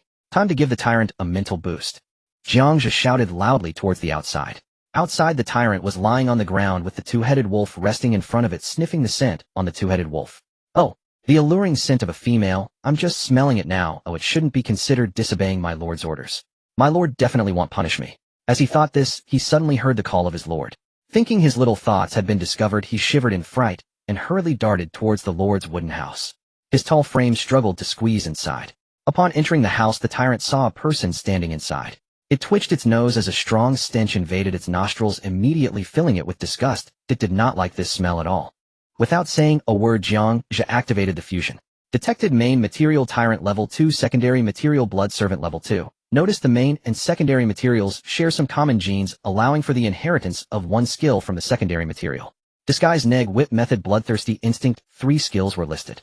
This was the first time skill inheritance. Jiang Zhe immediately excluded Bloodthirsty Instinct, as it was a negative passive skill. Only a fool would inherit that. The whip technique was not very useful. There were no negs in the territory. He could only choose disguise. Suddenly the blood servant melted into a mass of black mist and flew onto the tyrant. The tyrant was tightly wrapped in the black mist, letting out howls. As the black mist gradually dissipated, a handsome man appeared before him. He was dressed in noble attire with black hair and black eyes, his appearance blending both Eastern and Western features. The original wolf had completely transformed into a human form. Human form tyrant, a new panel emerged named Tyrant Race, mutant loyalty 100, level 2, leader strength 35, constitution 35, agility 20, spirit 5, wisdom 3, equipment noble attire, skills disguise appears as a human in normal form. Upon switching to non-human form, gains unique abilities and attributes in non-human form, providing combat advantages in different situations. After reviewing the panel, Jiang Zhe couldn't help but exclaim, awesome. It has a dual form. He immediately ordered the tyrant switch forms. Understood, my lord. The tyrant nodded in compliance, with black smoke swirling around it. Its originally 1.8-meter frame suddenly surged, and in the blink of an eye it broke 2 meters, transforming back into its previous wolf-like appearance. Meanwhile, its three-dimensional attributes also increased significantly, and all the various skills the tyrant possessed returned one by one. Jiang Zhe was now even more satisfied. These two forms could switch freely, giving the enemy an unexpected advantage during battles. Change back. Jiang Zhe ordered again. Instantly, a wave of black smoke surged around the tyrant again, and in the blink of an eye its tall figure began to shrink rapidly, transforming back into human form. Thank you, my lord, for granting me a new life. The tyrant placed his right hand over his heart and bowed deeply. This gesture mirrored that of the blood servant before displaying the intelligence of a human. This was precisely the effect Jiang Zhe desired. Previously, the tyrant's combat intelligence was indeed concerning, relying solely on his physical strength. You may leave, I wish to rest now. Jiang Zhe waved his hand, feeling quite fatigued, his eyelids struggling to remain. Seeing this, the tyrant turned and left. As the door slowly closed, Jiang Zhe lay back on the bed, his thoughts drifting as he recalled the events of the day. He couldn't help but sigh, reflecting on the unpredictability of life. Exhaustion once again washed over him, pressing down on his eyelids. When he opened his eyes again, it was already the next morning. Sunlight streamed through the window, gently bathing his face. Jiang Zhe sat up leisurely, feeling refreshed and invigorated. He checked the time. It was precisely 7 a.m. After preparing some simple food to fill his stomach, he proceeded to wash up. Though he found himself in a world of Lord Wars, he believed that certain tasks must still be accomplished, and that he could not afford to lose hope. This was akin to making beds in the army. It seemed mundane, but held great significance, effectively training one's discipline. Once discipline is lost, one's mental state can easily collapse. Jiang Zhe stepped out of the wooden cabin and immediately spotted the tyrant sprawled out on the ground, peacefully sleeping. On the other side, the two-headed wolf diligently surveyed the surroundings, with each head doing its part, one looking left, the other looking right, vigilantly scanning for any signs of trouble. Jiang Zhe casually tossed 10 units of meat onto the ground. The two-headed wolf, quick to respond, rushed over to devour it. The tyrant, awakened by the enticing aroma of fresh meat, suddenly sat up. He picked up the meat from the ground and began to chew. Compared to yesterday, he displayed less brutishness and more elegance. After the two subjects finished their meal, Jiang Zhe waved his hand, summoning the portal. Coincidentally, the summoning count had reset today. A prompt appeared. Do you wish to summon? Summon. Jiang Zhe. The portal flickered continuously, and soon 5 figures emerged in sequence. Upon closer inspection, all 5 were blood servants. These were the subjects Jiang Zhe had pre-identified yesterday. All 5 were dressed like European nobles, each sporting a whip at their waist. Jiang Zhe felt a wave of annoyance as he looked at these foreign blood servants. Do not go outside the territory. I'll look for some food instead. Yes, my lord. The 5 blood servants, frail and weary, accepted their orders and began to scatter throughout the territory in search of edible items. After arranging the blood servants, Jiang Zhe did not forget about a crucial matter. Today the Lord War opened the chat channel and auction trading features. He eagerly clicked on the chat channel. 2 options popped up. Real name anonymous to speak. Jiang Zhe, having awakened and level talent, was well known to many. He understood an important principle. Those who accomplish great things do not plot in public. Those who scheme for greatness must keep their thoughts to themselves. He chose anonymous. Your anonymous ID is the Reaper, cannot be changed after binding the Reaper. That's a pretty good name. Jiang Zhe liked it a lot. Immediately after, a light screen popped up displaying a continuous stream of messages that were overwhelming. Haha, you newbies are still struggling. I've already recruited 3rd-tier subjects. It's been incredibly easy. A bunch of rookies. Sigh, this Lord War is too difficult. There's not enough food to eat. How can we continue playing like this? Gather resources, food, wood, and or some are in private chat. Selling skill books. Who wants them? They can significantly enhance the strength of subjects. Interested parties come with offers. Collecting 2nd-tier crystal cores. Jiang Zhe simply browsed through the chat content. He quickly discovered that the prefixes of the chatters all bore the words Huaxia, indicating that currently everyone in the chat channel was from the Huaxia Federation, with no other federations linked, yet likely to be open later. As he was reading, an especially conspicuous message popped up. The sender was named Tang Donger. It's worth noting that this chat channel allows anonymity, but Tang Donger was clearly not anonymous, revealing her name directly. Tang Donger. Hello everyone, I am Tang Donger from Class 2 of the Dusty People possessing an A-level talent. I plan to establish a private chat channel for Class 2 where everyone can share their names and abilities, openly helping each other through the early challenges. Of course, friends from other schools are also welcome to join. If you want to join, message me, and I'll set up a private channel. Soon another person chimed in, also not choosing anonymity, with Lin Hao clearly displayed. Lin Hao. I'm also from Class 2, and I too have awakened an A-level talent. With both of us A-level talent lords in charge, if anyone wants to join, feel free to message Donger or me. As these two spoke, many rushed to join. Among them were many from other schools, as this lord wore selected students who had just finished their college entrance exams. Not every school has students who can awaken A-level talents. In many schools, the strongest talent awakened by students is merely B-level. These two shameless individuals are actually trying to form a faction. Jiang Zhe immediately saw through their intentions. They were likely attempting to consolidate the strength of all the students from Class 2 to have others contribute resources to them. In this way, when players start to battle, if they encounter members of the same faction, they could coexist peacefully and develop together. Moreover, they could unite against those from different factions. I must admit this plan seems clever, but it has a flaw. At this moment, a lord with the ID Long Ao Tian directly spoke up. All of you from Class 2 are trash. We from Class 1 have 3 grade lords. Everyone should join Class 1. This way we can look out for each other, and what we value in Class 1 is simply one word: loyalty. Following this, other students from Class 1 also chimed in, fiercely promoting the various advantages of Class 1. Tang Donger, seeing this so-called Long Ao Tian speak up, gritted her teeth in anger. Everything was progressing smoothly according to plan, but suddenly individuals from Class 1 appeared and snatched away many who were inclined to join them. She hurriedly contacted Lin Hao in private, anxiously saying, "Quick, gather more people. We can't let Class 1 take everyone." Lin Hao replied, "Don't worry, I'll go gather people right now." Soon after, a fierce argument erupted in the chat channel between Class 1 and Class 2. Tang Donger watched as this brash man went to help with the work and felt quite satisfied as she closed the chat window. Next, she secretly searched for someone in the chat channel. That person was Jiang Zhe. She thought to herself, "Jiang Zhe, I know you must be watching from the shadows. Once I gather all the lords from Class 2, they will only support me. By then, what does it matter if you have class talent? You will still be beneath my feet. At that time, I will make you my dog licking my feet. No, how can I reward him? Let him be my mount instead." Soon the chat channel became even more chaotic, with classes 3, 4, 5, all the way to Class 10 appearing to recruit lords. The flaw is that where there are people, there is a world of competition. It is impossible for one faction to dominate completely. Our competitors will inevitably emerge. Jiang Zhe had no intention of joining any faction. At this moment, he was solely focused on developing his territory. He scanned the trading post, which had many selling orders. Most were selling basic resources like wood, stone, and various pelts. There were also buying orders, all seek, for instance, 100 units of wood for 10 units of food, 100 units of stone for 10 units of food. Yet there were hardly any offers to sell food. Jiang Zhe concluded a piece of intelligence. The vast majority of lords were facing a severe shortage of food. If the citizens could not obtain enough food, their loyalty would diminish.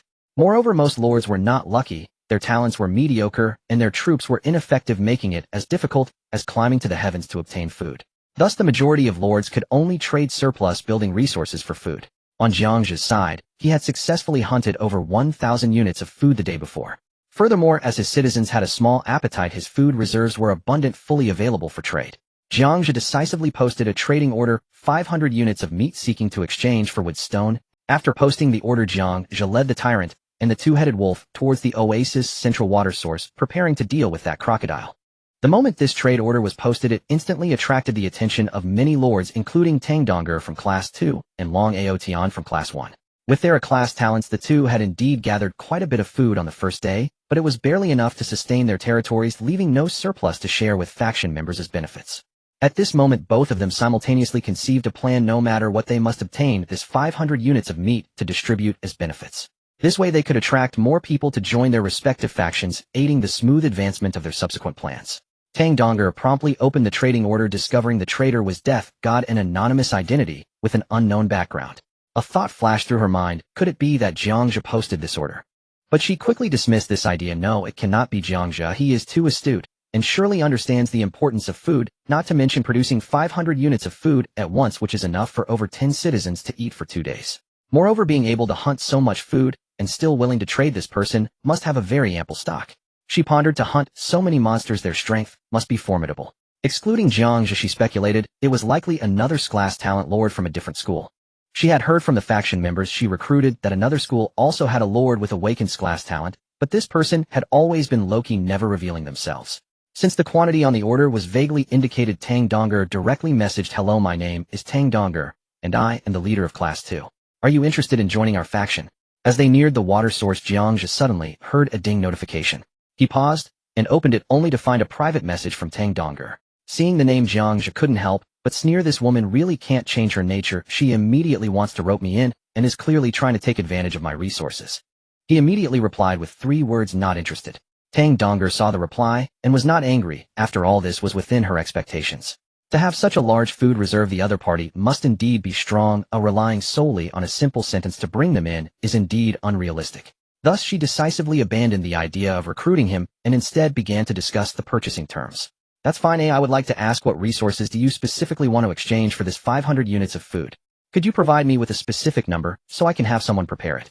Jiang Zhe had no intention of selling food to this woman and was preparing to close the private chat window when another private message popped up. The sender was the man named Long Aotian, and his first message was, "Buddy, how about 500 units of food for 2,500 units of wood and another 2,500 units of stone?" Seeing this message, a thought suddenly flashed through Jiang Zhe's mind, enabling him to maximize the benefits of this transaction. He promptly replied to Long Aotian, "Tang Donger from Class 2 just messaged me. She offered 2,600 wood and 2,600 stone to exchange for this 500 units of food." This move was akin to using a knife to slay someone, inciting competition between the two parties. Long Aotian had a slicked-back hairstyle and a somewhat fierce appearance with 2 sword-like brows. He was commanding a group of sword and shield soldiers fighting goblins in his territory when he saw the new private message and furrowed his brow, cursing under his breath, "This shameless woman is not only stealing my recruits, but also my trading resources. I absolutely cannot let her get this batch of resources, otherwise my Class 1 will definitely have fewer members than they do." After pondering for a moment, Long Aotian decided to raise the offer and replied, "Buddy, she offered 2,600, right? Just tell her I'm willing to offer 2,700. I'm going to take her on." Seeing this message, a slight smile appeared on Jiang Zhe's lips. Earlier, when the two were trying to recruit each other in the chat channel, he had already noticed that Long Aotian was an impatient person, and now this reaction was exactly what he hoped for. Jiang Zhe quickly turned and sent the news to Tang Donger. Upon seeing it, Tang Donger's delicate face instantly clouded over with frost. "So you want to go head-to-head with me? Fine. I have plenty of sycophants under my command. Let's see what you can use to compete with me." She hurriedly called for Lin Hao. "Lin Hao, give me the wood and stone resources from your territory, and ask the others in the gang to support me with some wood and stone as well. I have a significant use for them." Lin Hao had just upgraded the summoning gate and built the Lord's cabin, and the remaining resources were already scarce. He couldn't help but ask, "Donger, what do you need these resources for?" Tang Donger sensed Lin Hao's reluctance and quickly cried out, "Lin Hao, I've been bullied. Do you know that? There was a listing for 500 units of food in the trading post, and they had originally agreed to sell it to me. However, that arrogant guy from the first group insisted on competing with me and even threatened to go head-to-head with me. Can you bear to watch me being bullied by him?" Lin Hao, upon hearing that his beloved Tang Donger had actually been bullied by that guy from the first group, recalled the heated argument they had just had in the chat channel, and he couldn't swallow this grievance. He quickly replied, "Donger, don't worry, I will gather resources for you right away. We can't let that guy from the first group snatch away these 500 units of food." After saying this, he immediately private messaged other players in the gang to acquire some resources from them. With newfound confidence, Tang Donger hurriedly messaged the anonymous player, "I will raise my offer to 300 units of wood and 300 units of stone. Go tell that arrogant guy from the first group that if he has guts, let him raise the price and see if he can outbid me. 300 of each material." Jiang Zhe couldn't help but sigh. This woman is quite wealthy. It seems that Lin Hao's sycophancy has not gone to waste. As the saying goes, when the clam and the heron fight, it is the fisherman who benefits. This time he was determined to be that fisherman. Right then, Jiang Zhe immediately forwarded Tang Donger's message to the arrogant guy. The arrogant guy was already impatient. How could he tolerate this? He instantly rallied all the players from the first group to supply him with resources. This time the arrogant guy was not just after the 500 units of food, he was also eager to regain some faith. For some unknown reason, this matter was exposed in the chat channel, and soon enough the two gangs from the first and second groups were hurling insults at each other.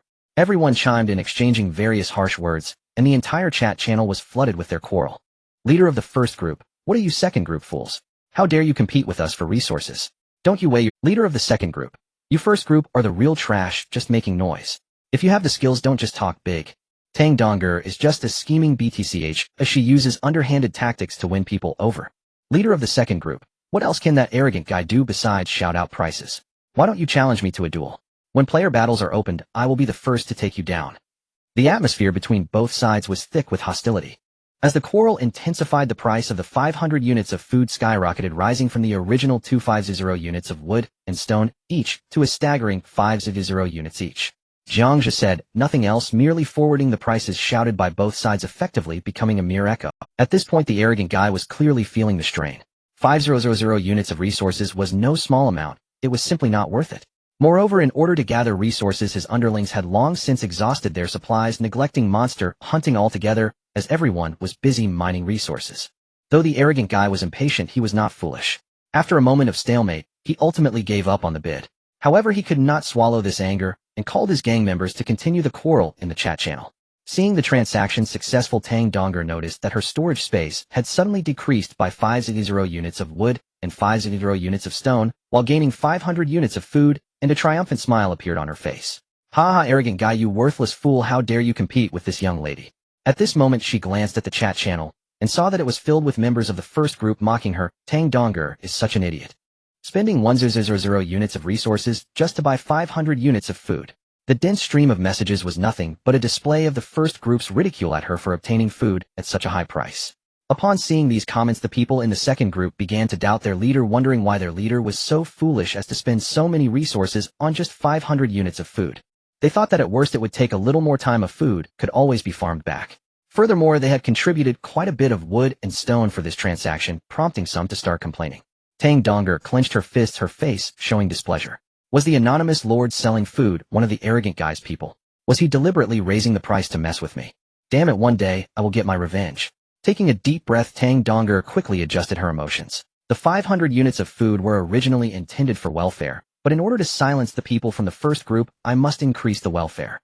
She reluctantly allocated some food from her own reserves. Then she sent a message in the chat channel to reassure everyone. Now it's time for our second group to provide welfare. I will take out 100 units of food to distribute to every player in the gang, and if there are any newcomers, they will also receive this welfare. As soon as this news came out, it ignited the chat channel, and the mockery from the second group turned into a joke. The people from the second group suddenly perked up and began to counter. Did you see? Our leader is providing welfare. What welfare can you first group offer? You must be scraping the bottom of the barrel.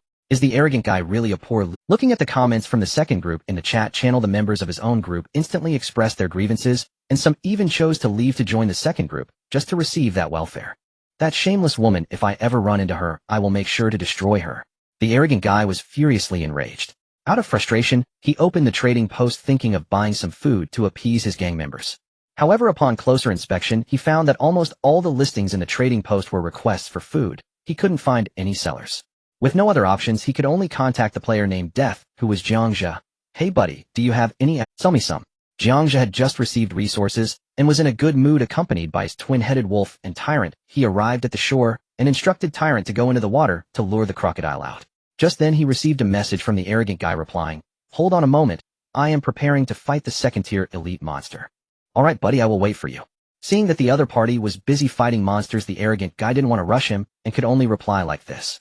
He estimated it would take at least 10 minutes, since last time he fought a second-tier elite monster it took a long time. Thus he took his citizens and planned to hunt some monsters to obtain food to distribute as welfare. However, they had not walked far into the forest when they heard a ding-dong sound. In less than a minute, he saw the anonymous player send a message. "Okay, I'm done. Ooh, how many units of food do you want?" "What? So fast?" The arrogant guy was completely shocked. 1 minute ago, Jiang Zhe stared intently at the water surface, watching as the Tyrant, soaked to the skin, tightly coiled its scorpion tail around the belly of a crocodile, desperately dragging it towards the shore. With a loud bang, the Tyrant suddenly exerted its strength, violently throwing the crocodile onto the ground. A gaping hole appeared in the crocodile's belly, surrounded by claw marks, with its innards clearly visible, evidently the masterpiece of the Tyrant. Jiang Zhe pressed the decompose button, and in an instant several light orbs flashed out before disappearing. Immediately a series of notifications appeared before him. Gained 200 units of crocodile meat, gained 1 crystal core second tier, gained 1 unit of crocodile skin, gained crocodile tooth blade, gained 10 points. Unexpectedly, this second-tier elite monster was so generous, dropping so many units of meat equivalent to 20 desert scorpions. Jiang Zhe felt unbelievably lucky. Not only that, but he also obtained a piece of equipment. It is worth noting that in the Lord Wars the means of acquiring equipment besides crafting oneself relies on monster drops, and the drop rates are notoriously low. Jiang Zhe reached into his storage space to retrieve the newly dropped dagger. At first glance it appeared to be made of bone with the handle wrapped in black cord around a piece of wood giving it a unique primitive texture. Name Crocodile Tooth Blade Grade Excellent Green Effect Strength 5 Durability 80 Description The blade is as sharp as a crocodile's teeth. This equipment did not explicitly indicate its attack power, it only increased strength attributes, and for Jiang Zhe it wasn't particularly useful considering his subjects consisted of a beast, a half-human half-monster, and a group of useless blood servants who came equipped with whips. With no other choice, he had to tuck the equipment at his waist for personal use. Subsequently Jiang Zhe opened the private chat interface and messaged Long Aotian. Okay, I'm done. How many units of food do you want to buy? Soon Long Aotian replied, do you still have 500 units of food? He then sent another message, bro, your monster hunting speed is just astonishing. What talent do you have? Jiang Zhe immediately responded, some things are better left unasked. I have the 500 units of food you wanted. Oh, what price are you willing to pay? Long Aotian pouted, realizing he had asked a bit too much, and replied, bro, I previously raised the price to make that nasty woman spend 1 of his resources for 500 units of meat. Can you give your brother a discount this time? He'll trade 6,000 units of resources. This price was slightly above market value. Jiang Zhe pondered for a moment. He had enough wood and stone, but metal materials were scarce, and he had yet to find a mine. So he replied, do you have metal? Long Aotian responded, yes, but for metal I can only offer up to 2,000 units. Jiang Zhe considered that Long Aotian was also helping him annoy Tang Donger, so he might as well sell him a favor. Alright, let's go with that price. Soon the two successfully completed the transaction. Pleasure doing business. He closed the trading interface. Jiang Zhe's food stock decreased by 500 units, but he gained 2,000 units of metal. Just after Long Aotian received the 500 units of food, he loudly announced in the chat channel, our One Middle School is also giving out benefits. All who want to come hurry over to our One Middle School. As soon as this news was released, One Middle School instantly became lively with players shouting, Long Boss is eternal, we have meat to eat. This benefit was too tempting, and many lords struggling to gather even a bit of food were tempted joining One Middle School in droves. Naturally, there were also some cunning players who finished collecting food at Two Middle School and then rushed to One Middle School to collect again. Regarding the actions of these individuals, those responsible for statistics in the guild silently recorded their names, placing them all on a blacklist. After all, such behavior was indeed dishonest. Everyone knew that if player battles were to begin in the future, encountering these players on the blacklist would lead to immediate attacks without hesitation. At this moment, a fellow lord from One Middle School, Zhao Ritian, messaged Long Aotian, Aotian, where did you get so much meat? Long Aotian replied, I bought it from the Grim Reaper for 2,000 units of metal. I tell you, he can kill a second-tier elite monster in less than 30 seconds. Huh, how is that possible? My fastest record for killing an elite monster is 3 minutes. Zhao Ritian was quite shocked. He had the A-level talent weapon mastery, which increases the chances of recruiting rare troops by 3 times, unlocks additional troop skills, and greatly enhances troop combat efficiency. Long Aotian speculated, I suspect this anonymous player is likely a lord with the Awakened S talent. Then you should get close to him. Get close. We aren't familiar with each other. If I approach him rashly, I might instead provoke his displeasure. True. Aotian, we have already recruited 200 lords in One Middle School. Should we continue? Zhao Ritian spoke on the matter. He was specifically responsible for recruitment, essentially serving as a vice leader. Long Aotian realized that they were not the only school recruiting lords. 2 Middle School, 3 Middle School, and 4 Middle School were all doing the same. In addition, there were various small guilds created by players themselves, such as the Exploding Sky Guild, Little Fairy Guild, Iron Brothers Guild, Salted Fish Guild, and so on. The mix of players was quite chaotic. Having 200 lords was still insufficient, they needed more. When player battles commenced, the chances of encountering members of the same guild would increase. Continue, but we need to filter some talents. No C and level talents. Understood. Jiang Zhe glanced at the cheers from everyone in the chat channel, feeling disinterested, and casually closed it. He turned his gaze to the calm pond, and through the clear water surface, he could vaguely see a few creatures lurking beneath. Thus he commanded the tyrant, I need you to work hard again, go back into the water. Not a problem, my lord. This is my duty. The now wise tyrant was quite perceptive, even remembering to flatter him. After saying this, it leaped again, diving back into the water, using its own body to lure the crocodiles closer. Under the tyrant's lure, several more crocodiles slowly swam over. Although the tyrant's agility was somewhat restricted in the water, its immense strength and robust body quickly engaged in a fierce battle with these crocodiles. Meanwhile, its venomous scorpion tail quietly launched a surprise attack on the crocodile's belly from below. The crocodile's weakness lay in its unprotected belly. Once struck by the scorpion's venom, it quickly became immobilized, and then the tyrant tore open its belly with its claws, ending its life. In the blink of an eye, the originally clear oasis water surface was stained with vivid blood. 3 crocodiles lay floating on their backs on the water surface. The tyrant effortlessly dragged each of them back to the shore and tossed them onto the ground. Jiang Zhe looked at the 3 crocodiles, and this time he chose not to decompose them, but instead focused on the slightly scarred tyrant. He did not need food, and he had sufficient materials. The priority was to eliminate that crystal vanguard. To defeat the BOSS, he must first enhance the tyrant's strength. After a moment's thought, he resolutely chose to fuse. Detected primary material tyrant, second tier secondary materials crocodile, second tier X3 tip. You can choose one of the following 3 genes to fuse.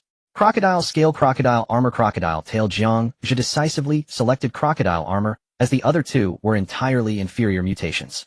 Fuse. The 3 crocodiles on the ground instantly transformed into swirling black smoke and entered the tyrant's body. The tyrant let out a series of exhilarating howls, and its body began to undergo strange changes.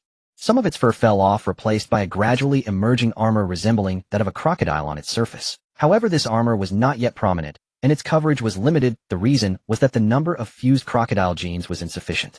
It seemed that if he wanted to strengthen further, he would need to acquire more relevant genes. Jiang Zhe hurriedly checked the panel, and indeed found that the tyrant had gained a passive skill. Crocodile armor passive generates a layer of armor similar to that of a crocodile on its back, enhancing resistance and defense. Seeing such changes in the tyrant, Jiang Zhe decisively sent the tyrant back into the water, intending to eliminate all threatening creatures within. As soon as the tyrant hit the water, perhaps due to the newly grown armor, its swimming speed increased significantly. It moved through the water with ease, truly resembling a crocodile, swiftly dispatching several lurking crocodiles. At this point, this water area posed no more threats. Jiang Zhe proceeded to fuse all these crocodiles into the tyrant. Now the crocodile armor on the tyrant became even more pronounced, with raised hard structures appearing on its body, feeling incredibly solid to the touch. Tyrant. After clearing this body of water, Jiang Zhe returned to the Lord's wooden house and proceeded to upgrade it. The originally small wooden house had expanded significantly and added numerous metal components, appearing even sturdier with an extra layer of thickness on the outer walls. Meanwhile, 2 blueprints were unlocked. Building name, armory, building level, none. Building function, weapons can be crafted here, requiring residents with forging skills to utilize this building. Construction materials, 500 units of wood, 500 units of stone, 500 units of metal. Building name, armor workshop, building level, none. Building function, armor can be crafted here, requiring residents with tailoring skills to utilize this building. Construction materials, 500 units of wood, 500 units of stone, 500 units of metal. As of now, these 2 buildings hold little utility for Jiang Zhe, as they require specific skills from the residents which he cannot access. He estimated that very few other lords could gather residents with such specific skills. Afterwards, Jiang Zhe took another look at the materials required for the next level of the Lord's wooden house. Building name, Lord's wooden house, building level 2, upgradable building function within a radius of 500 meters belongs to Lord Jiang Zhe, where residents' loyalty increases by 10 and all attributes boost by 20. The next level unlocks arrow towers and taverns. Upgrade materials, 2,000 units of wood, 2,000 units of stone, 2,000 units of metal, 22nd tier crystal cores. A level 3 Lord's wooden house can unlock arrow towers and taverns. The arrow tower has a sentry function and can position residents on it to attack below. However, the tavern is of utmost importance. It is said that once a tavern is established, heroes can be recruited. Heroes possess special skills and boast considerable combat strength. Moreover, in the tavern, one can brew liquor and purchase drinks. Almost all lords are commoners, too poor to afford, thus beverages hold immense allure for commoners.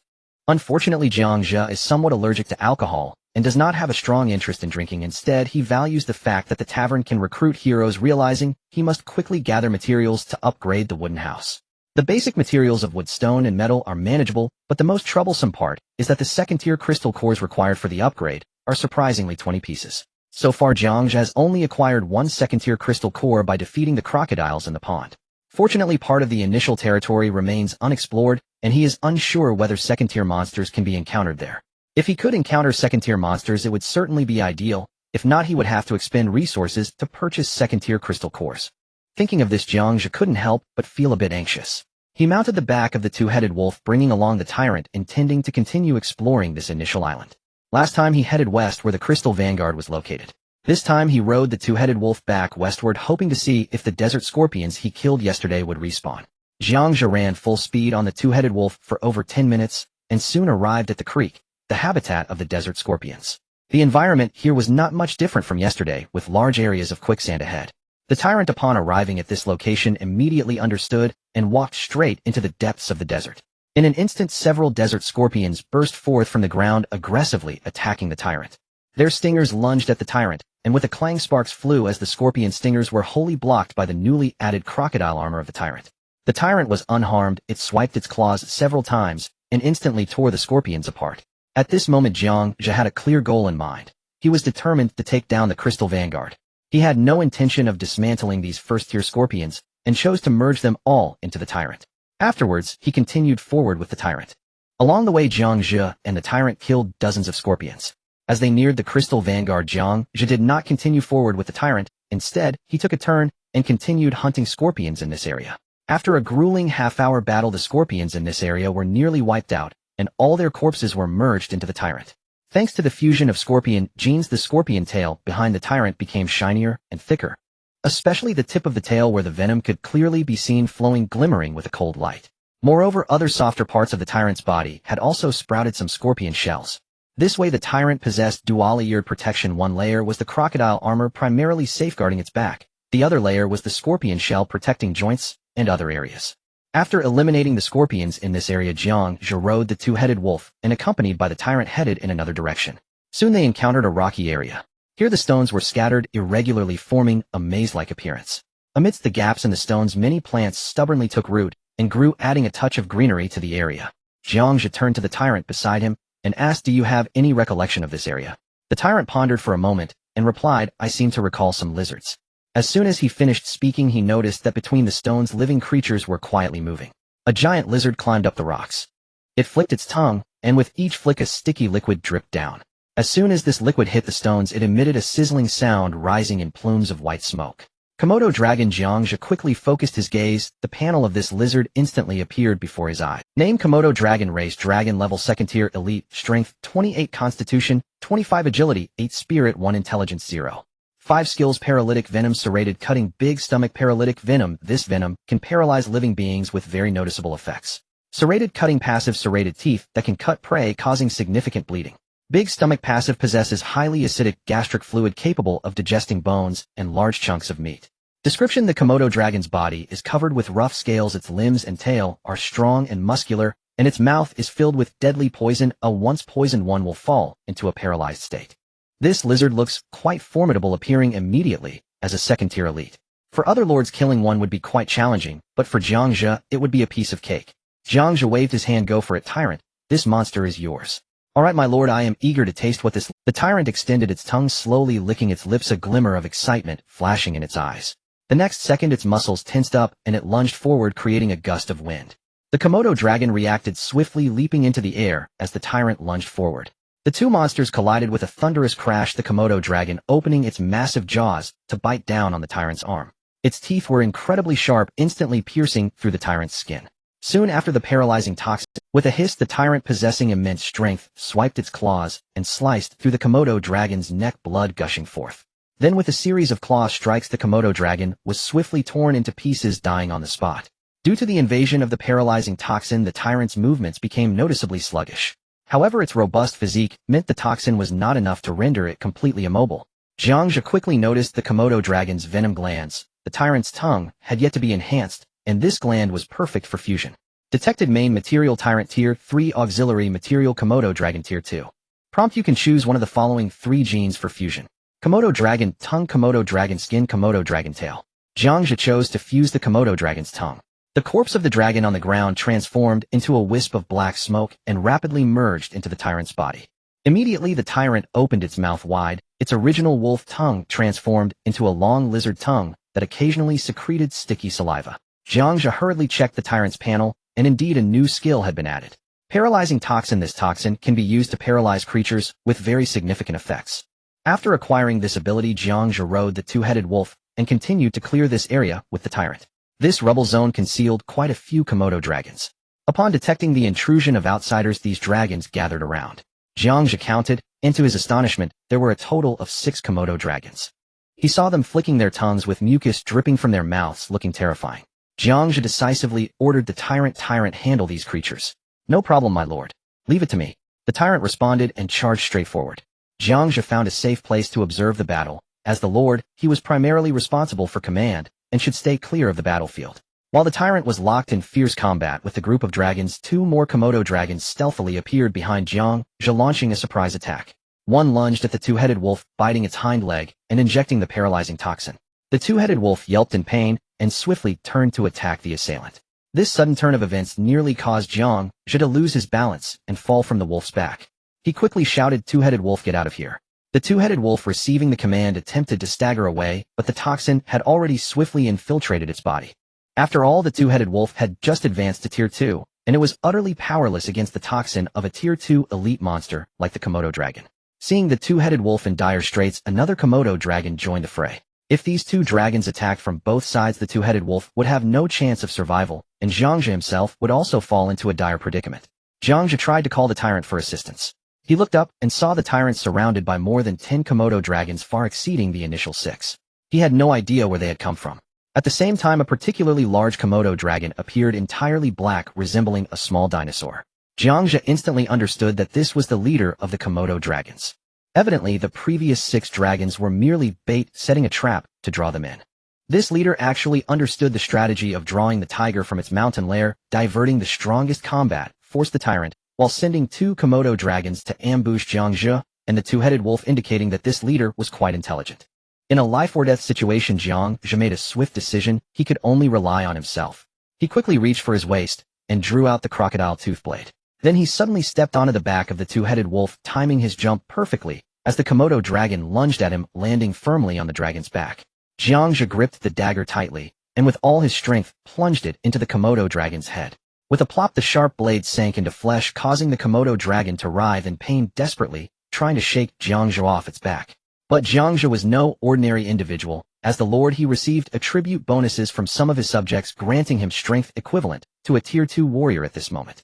Withdrawing the dagger, he repeatedly stabbed down at the Komodo dragon, finally killing it. After dispatching one, he quickly rushed to support the two-headed wolf, and soon dealt with the Komodo dragon that was ultimately, the two-headed wolf succumbed to the effects of the toxin, entering a state of paralysis and unable to. Seeing this situation, Jiang Zhe immediately fused the 2 recently slain Komodo dragons, with the two-headed wolf specifically choosing to merge the lizard's tongue genes. This would not change most of the wolf's characteristics.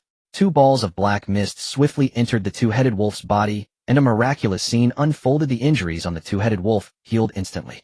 Moreover, having gained some genes from the Komodo dragon, it developed a certain resistance to the paralyzing toxin and successfully removed the paralysis. Jiang Zhe smoothly flipped over and securely sat back on the two-headed wolf. His gaze was sharp as he fixed his eyes on the Komodo dragon leader, both their eyes meeting in the air, sparking an invisible clash. The Komodo dragon leader powered its hind legs and executed a swift leap, directly jumping over the tyrant, who was entangled with the group of dragons, and darted toward Jiang Zhe like a black arrow. "Coming for me. You truly are delusional," Jiang Zhe sneered, tightening his legs around the two-headed wolf's waist. The two-headed wolf understood the signal and bolted away.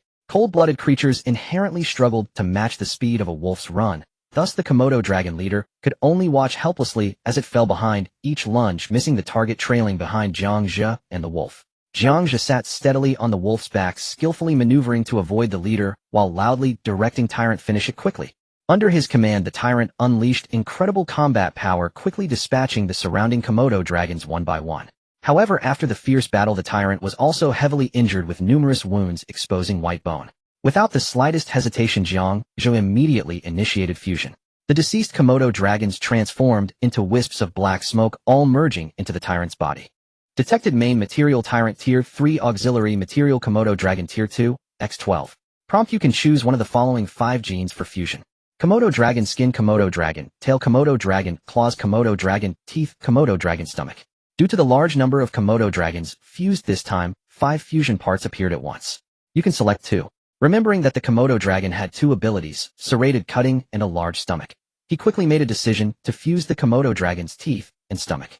Not every school has students who can awaken a level talents. In many schools, the strongest talent awakened by students is merely. As the black smoke fused with it, its body rapidly changed its height, increasing from just over 2 meters to 2.5 meters.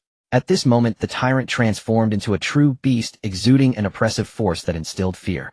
A brand new panel appeared named Tyrant Race Mutant Loyalty, 100 level Tier 3 leader strength, 50 constitution, 50 agility, 30 spirit, 10 wisdom, 3 skills corpse, poison minions, furious roar, paralyzing toxin, sawtooth, / big stomach, disguise, scorpion, shell, crocodile, armor, corpse, poison minions attacks, carry fatal corpse poison. Creatures torn by its claws or bitten by its fangs have a greatly increased chance and speed of infection.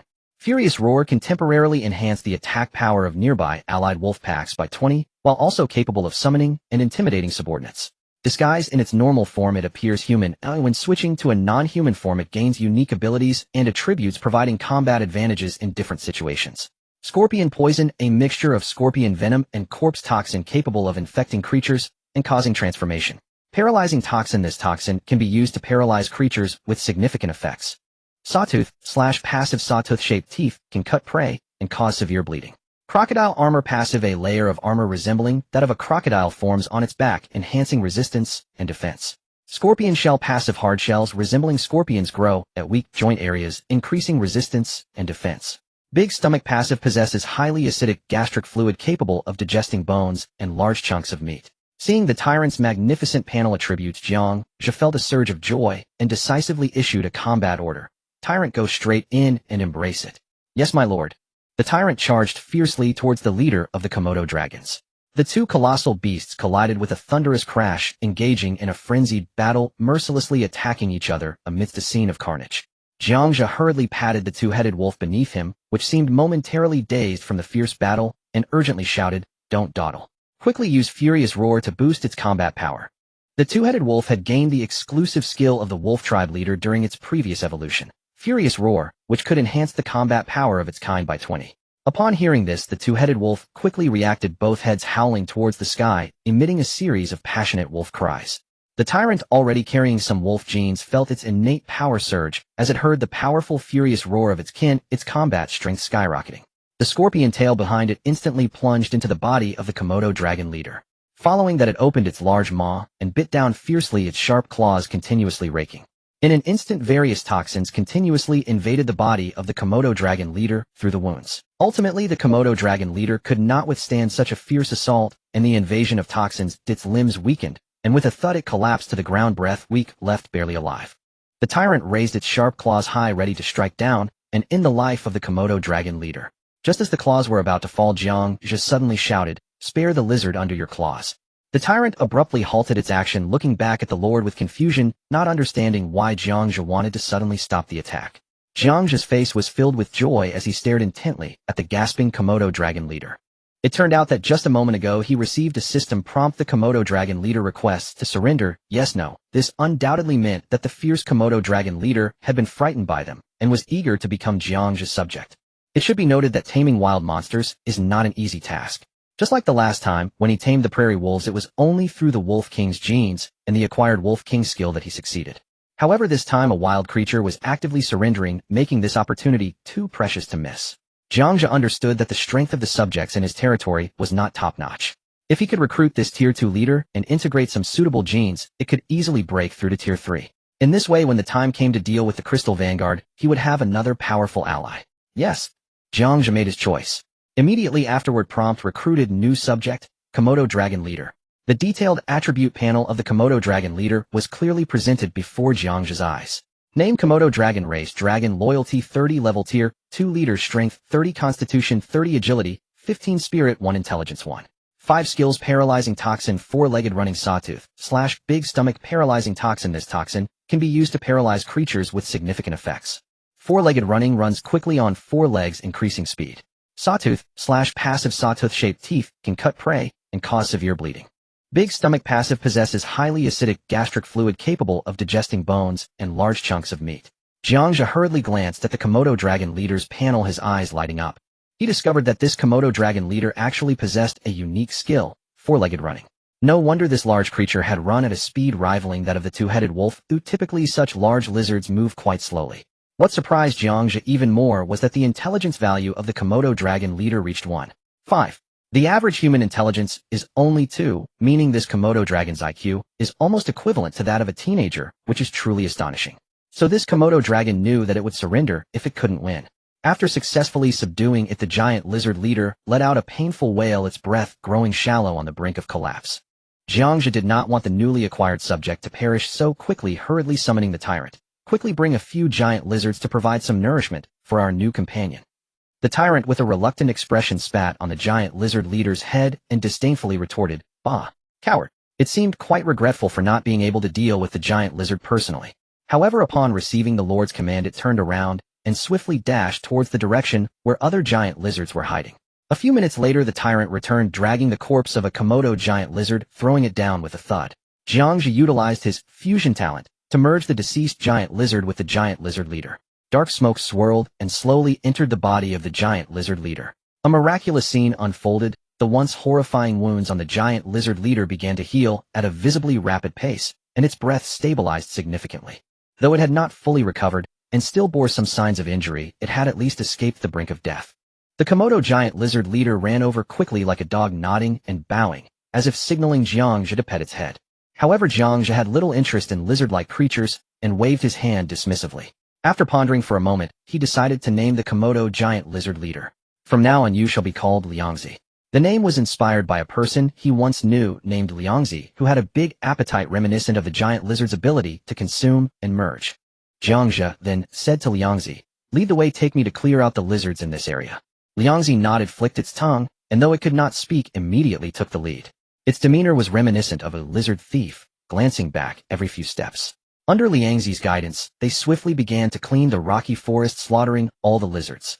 This time Jiang Zhe chose not to merge these lizards with the tyrant, as the enhancement from merging low-level monsters was diminishing and it would merely be a waste. Instead, he gave some to Jiang Zhe, elevating it from a second-tier leader to a third-tier common level. Due to the genetic similarity among lizards, mutations were unlikely, and Jiang Zhe's only change was an increase in size along with a notably larger stomach. The remaining lizards were directly dismantled. This operation yielded substantial rewards: over 500 points, more than 30 second-tier crystal cores, a large quantity of lizard skin, and 2,000 units of food. Not only that, but they also uncovered a piece of equipment. Lizard skin armor, a green item that could replace the school uniform Jiang Zhe was currently wearing. After cleaning this area, his stomach growled. Checking the time, it was nearly noon, time for lunch. Riding on the back of the two-headed wolf, Jiang Zhe was about to leave the rocky forest area when his gaze suddenly fixed on a spot beneath a rock. He noticed something unusual about the rock. The bottom seemed to emit a faint metallic sheen. Jiang Zhe shouted loudly, "Stop!" The two large creatures, the two-headed wolf and Jiang Zhe, instantly halted. Jiang Zhe turned and commanded Jiang Zhe, "Go dig beneath that rock and see what lies there. Your subject Jiang Zhe has excavated 5 units of metal which have been stored in the storage space." It turned out the bottom of the rock was a metal mine, which delighted Jiang Zhe. Received a notification. Your subject Jiang Zhe has excavated 5 units of metal which have been stored in the storage space. It turned out the bottom of the rock was a metal mine, which delighted Jiang Zhe. It's worth noting that metal prices are quite favorable in the trading market, far more sought after than wood and stone. After all, metal can be used to forge weapons and armor, making it an essential resource for lords in the later stages of war. Thus, it is wise to stockpile as much as possible. Jiang Zhe immediately commanded, "Jiang Zhe, you stay here and mine this vein clean for me, understood?" Jiang Zhe obediently nodded and immediately resumed its digging.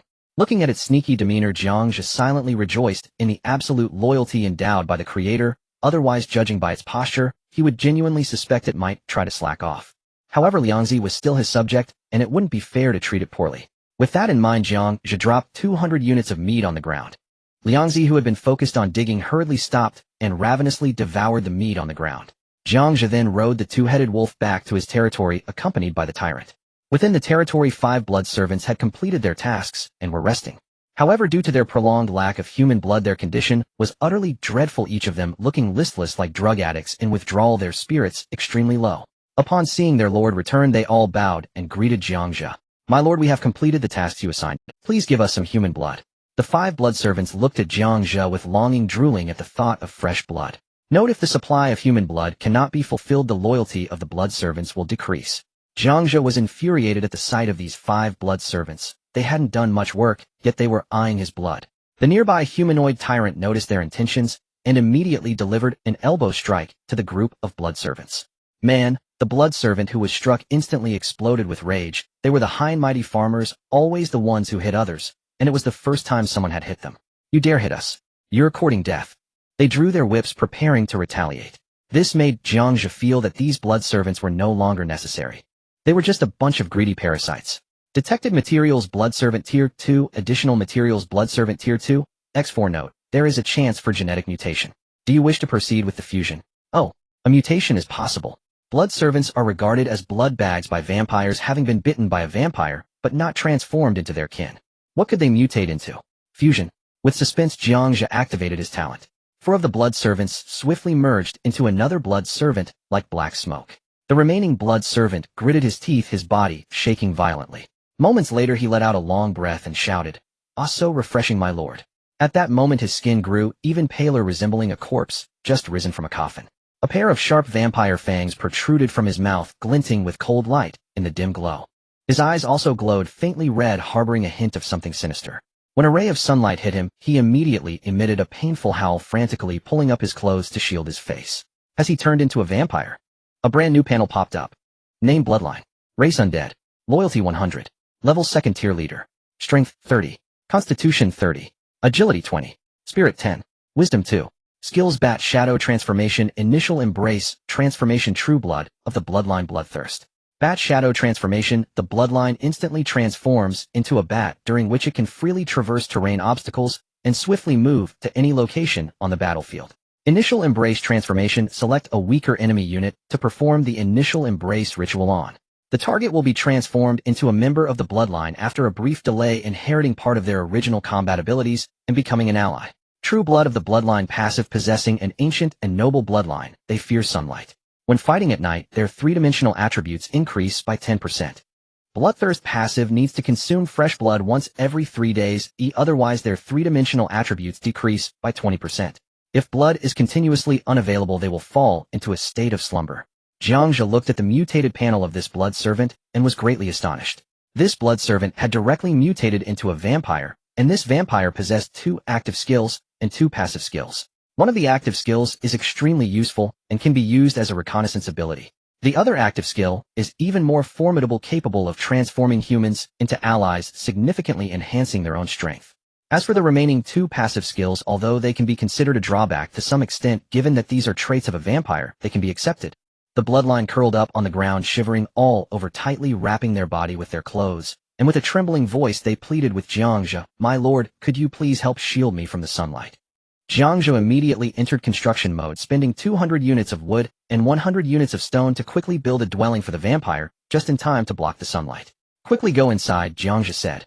The vampire then dared to slowly stand up and hurriedly entered the dwelling, tearfully expressing, "Thank you for your rescue, my lord. What is your name?" Jiang Zhe asked the Bloodline, knowing that they were quite intelligent and capable of communication. The Bloodline hurriedly replied, "My lord, you can call me Jack." This is obviously a typical name from the Eurasians transliterated into English. "All right, Jack. Show me your—" Upon hearing the command from the Lord, Jack's body immediately radiated a faint black light. In an instant he transformed into a bat, swirling and flying in the air with the flapping of his wings creating a gentle breeze. "Transform back now." Jiang Zhe was filled with curiosity, as this was the first time he had seen a vampire in person, having only seen them in film and television. Jack complied and instantly transformed back into human form. The entire process was seamless and extremely smooth. Jiang Zhe was quite satisfied with Jack, as he was much stronger than the previous blood servant. Jiang Zhe looked at Jack and pointed to the dwelling, saying, "This will be your residence from now on. You will stay here during the day, and I will come to find you at night." "Understood, my lord. I will stay here until nightfall," Jack replied obediently. Jiang Zhe was just about to return to the lord's cabin to handle some matters, when he suddenly remembered something, stopped in his tracks, and turned to look at Jack inside the house. "By the way, Jack, can you cook?" "Cook? I can do a little bit," Jack hurriedly replied. In the lord's cabin, thanks to the upgrade to level 2, this building has increased in size significantly and added a grand dining table. Jiang Zhe stepped forward, pulled out a chair, and sat down leisurely, directing his gaze towards the kitchen, where 2 figures were busy. One was Jack, and the other was the humanoid tyrant, both fervently cooking. As for how well the food would turn out, it remained to be seen. Meanwhile, Jiang Zhe took the opportunity to carefully check his stored resources, contemplating the development plan for the territory. First, for the wood resources, there are currently still 3,000 units left. In comparison, there are more stone resources totaling 4,000 units. After all, being in a barren terrain, stones can be found everywhere, while wood is extremely scarce. Jiang Zhe had explored the entire starting island and found that it was roughly divided into 3 areas. The first area is the oasis where he is located. This is the only water resource on the island and the foundation for survival. The second area is the desert region where the Crystal Vanguard operates. The third area is the rocky forest inhabited by Komodo dragons. Aside from these 3 areas, there is almost nothing else on the island. Currently, there are over 2,000 units of metal resources, and thanks to Liangzi continuously mining veins in the rocky forest, this number is steadily increasing. In the short term, there is no need to worry about metal resources. Unfortunately, there are no residents skilled in forging within the territory, so the practical use of metals is limited. For now, they can only be reserved as strategic materials or used for trade to obtain other necessary resources. As for food, the reserves are quite substantial, reaching over 5,000 units. Such an ample supply of food provides a solid material foundation for the territory's development. In terms of crystal cores, there are currently over 100 first-tier crystal cores remaining. These crystal cores have a wide range of uses. In addition to upgrading buildings, they can also help units increase their levels. The operation is quite simple. One only needs to give the crystal cores to the corresponding tier units, and the units can advance in tier. For example, a first-tier unit can successfully advance to second tier after devouring 10 first-tier crystal cores. However, once units reach second tier, they must rely on second-tier crystal cores to advance further.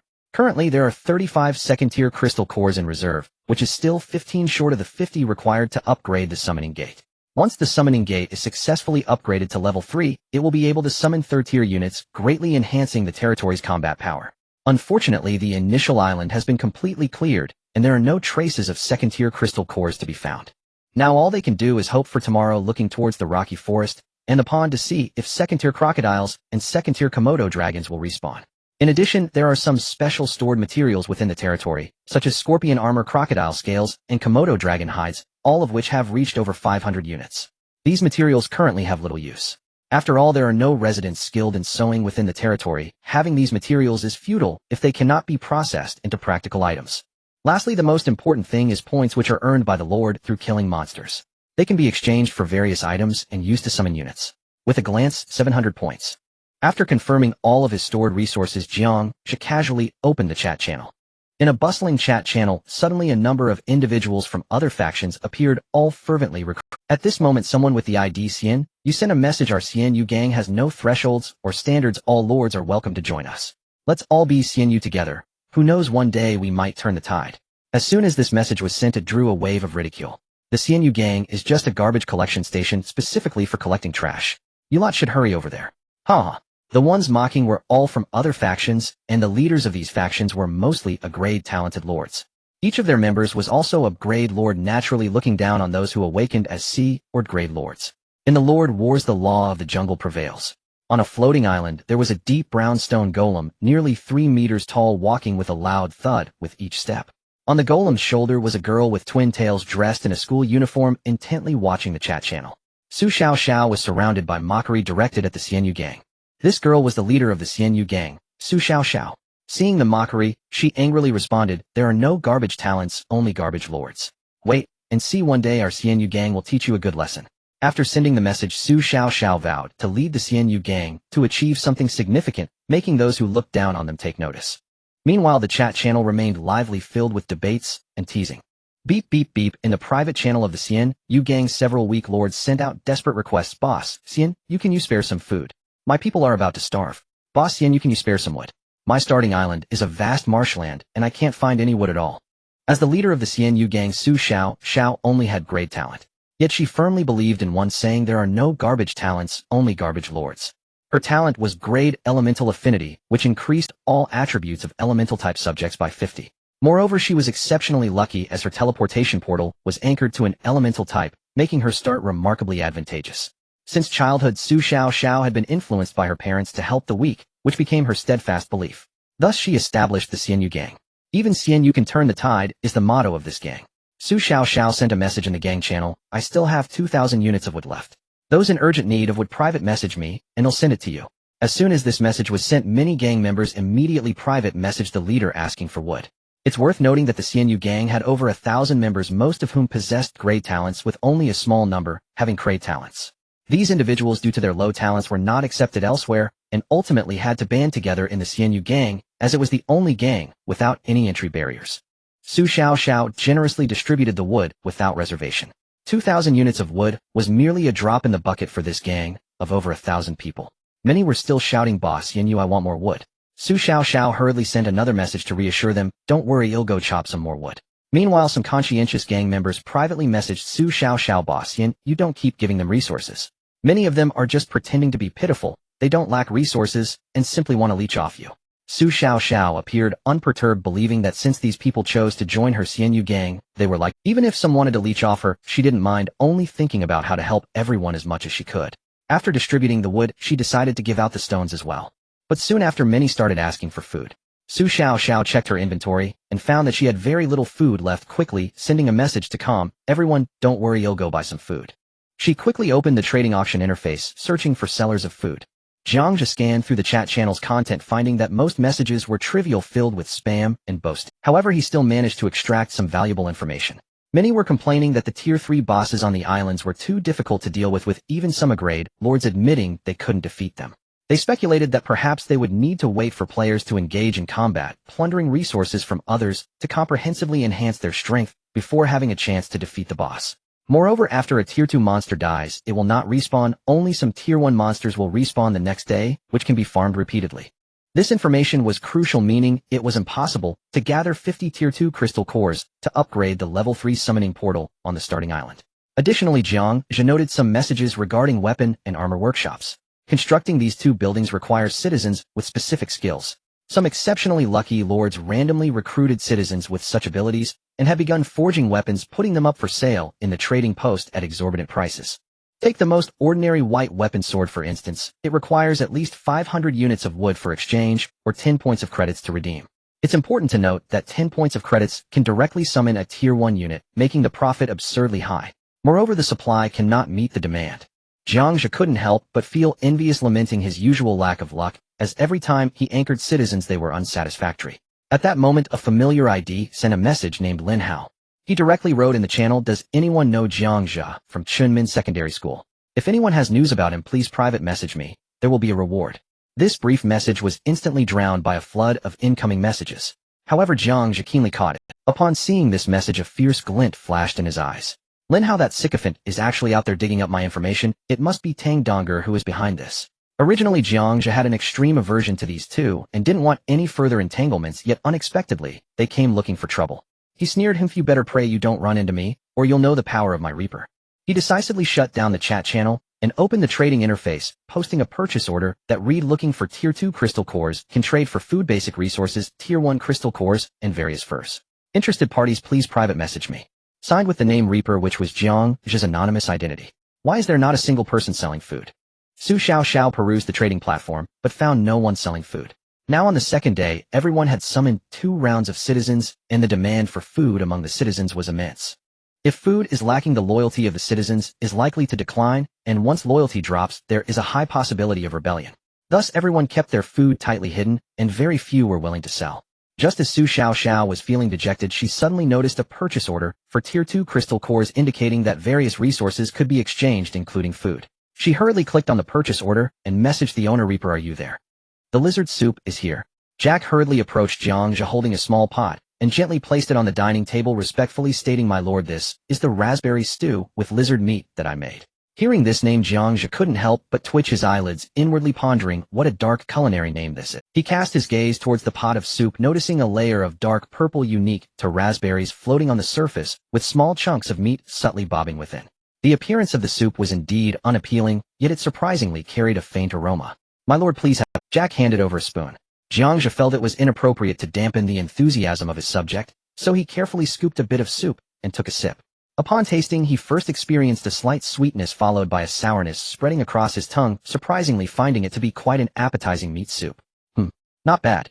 Jiang Zhe raised his thumb in approval. Just as he finished speaking, the tyrant approached with a plate, smiling broadly and respectfully, said, my lord, this is the roasted scorpion meat I prepared, please have a taste. Jiang Zhe looked at the plate of roasted meat and couldn't help but furrow his brows. The meat was charred black, resembling a piece of coal. It seemed that cooking was not a skill everyone possessed. Some could indeed conjure up frightening dark cuisine. No thanks, you can eat it yourself. Jiang Zhe waved his hand, bestowing the entire plate of roasted meat to the tyrant. The tyrant was immediately overjoyed, grabbing the overcooked meat and devouring it with no semblance of elegance. Jack was quite clever, promptly handing the lord a plate and thoughtfully ladling out some soup, embodying the demeanor of a respectful servant. While eating, Jiang Zhe opened the private message he had just received. Upon reading it, he found that although there were indeed people selling second-tier crystal cores, most were asking exorbitant prices. Right from the start, they demanded 10,000 units of food in exchange for a single second-tier crystal core. This price was evidently unreasonable, far beyond what Jiang Zhe could afford. At that moment, one private message caught his attention, and the sender's ID was unmistakably Xinyu. This was none other than the leader of the Xinyu gang. It's important to note that in this chat channel names are unique. Once someone takes a name, others cannot impersonate it. Jiang Zhe thought to himself, anyone who could become a gang leader must possess capability, courage, and a rational mind. After a moment of contemplation, he replied with one word here. Su Xiaoxiao was currently controlling a stone golem battling a second-tier black-haired wild boar. The stone golem unleashed a powerful cannon punch, directly causing the wild boar to bleed from its 7 orifices, meeting its demise. Just then, seeing Grim Reaper had replied, she hurriedly typed back, "May I ask how many units of food can be exchanged for a second-tier crystal core?" After reading this message, Jiang Zhe fell into a brief contemplation. Glancing at the prices in the trading post, he privately compared and found that according to market value, a second-tier crystal core could be sold for at least 500 units of food. He currently had over 5,000 units of food in total, and according to the norm, the quoted price was usually on the high. Moreover, he still needed 15 crystal cores. After some thought, he sent out a price, 5,000 units of food for 15. Your price is too high, as second-tier crystal cores are difficult to obtain. I can give you at most 10. Su Xiaoxiao waited over and slightly negotiated the price. 10. He thought it was better than nothing. Jiang Zhe bit into a piece of lizard meat and decisively sent over a transaction request. Su Xiaoxiao opened the request and successfully completed the transaction. She had lost 10 second-tier crystal cores in her storage space, but gained 5,000 units of food. She hurriedly distributed the food within her gang. "Thank you, Xinyu boss, you are a great person. We will not forget the grace of Xinyu boss." Various grateful words instantly emerged, and over 1,000 gang members received some food to varying degrees. Su Xiaoxiao felt warm inside after being praised as a good person and encouraged everyone work hard. "Although our gang is called the Xinyu, we too shall strive to turn the tide and change our fate." Right? The Xinyu boss is right. Oh, let's work hard together, we can definitely turn the tide. Indeed, with Xinyu boss we fear nothing, we are sure to change our fate. Turning the tide, the Xinyu, is extraordinary, we will give it our all. Go Xinyu gang, our fate will be rewritten by ourselves. Yes, the Xinyu shall turn the tide, and we will create glory together. Jiang Zhe was immensely satisfied with this transaction, and at the same time, he grew increasingly curious about the leader with the ID Xinyu. Based on the information he had, second-tier crystal cores were quite precious. The fact that this person was willing to sell second-tier crystal cores undoubtedly indicated that he had given up upgrading the level 3 summoning gate in the short term. Since this Xinyu chose to forego upgrading the summoning gate, it suggested he was likely willing to sell second-tier crystal cores again. Moreover, selling 10 at once indicated that this lord's strength was not to be underestimated. He must be capable of easily defeating second-tier monsters. With this in mind, Jiang Zhe immediately inquired, "Do you need any resources?" "I urgently need second-tier crystal cores." Su Xiaoxiao glanced at her remaining 10 second-tier crystal cores. These cores were not crucial for her. After all, the elemental troops she focused on did not rely on high-level troops, but rather emphasized numeric by pairing different elemental attributes, such as wood generating fire, fire generating earth, earth generating metal, metal generating water, and water generating, which she could unleash formidable combat power. Thus, she was different from other lords. While others pursued high-tier troops, she placed greater value on first-tier crystal cores. Using first-tier crystal cores to elevate first-tier elements to second-tier, combined with her talent elemental affinity, could grant second-tier elements the strength of a weak third-tier.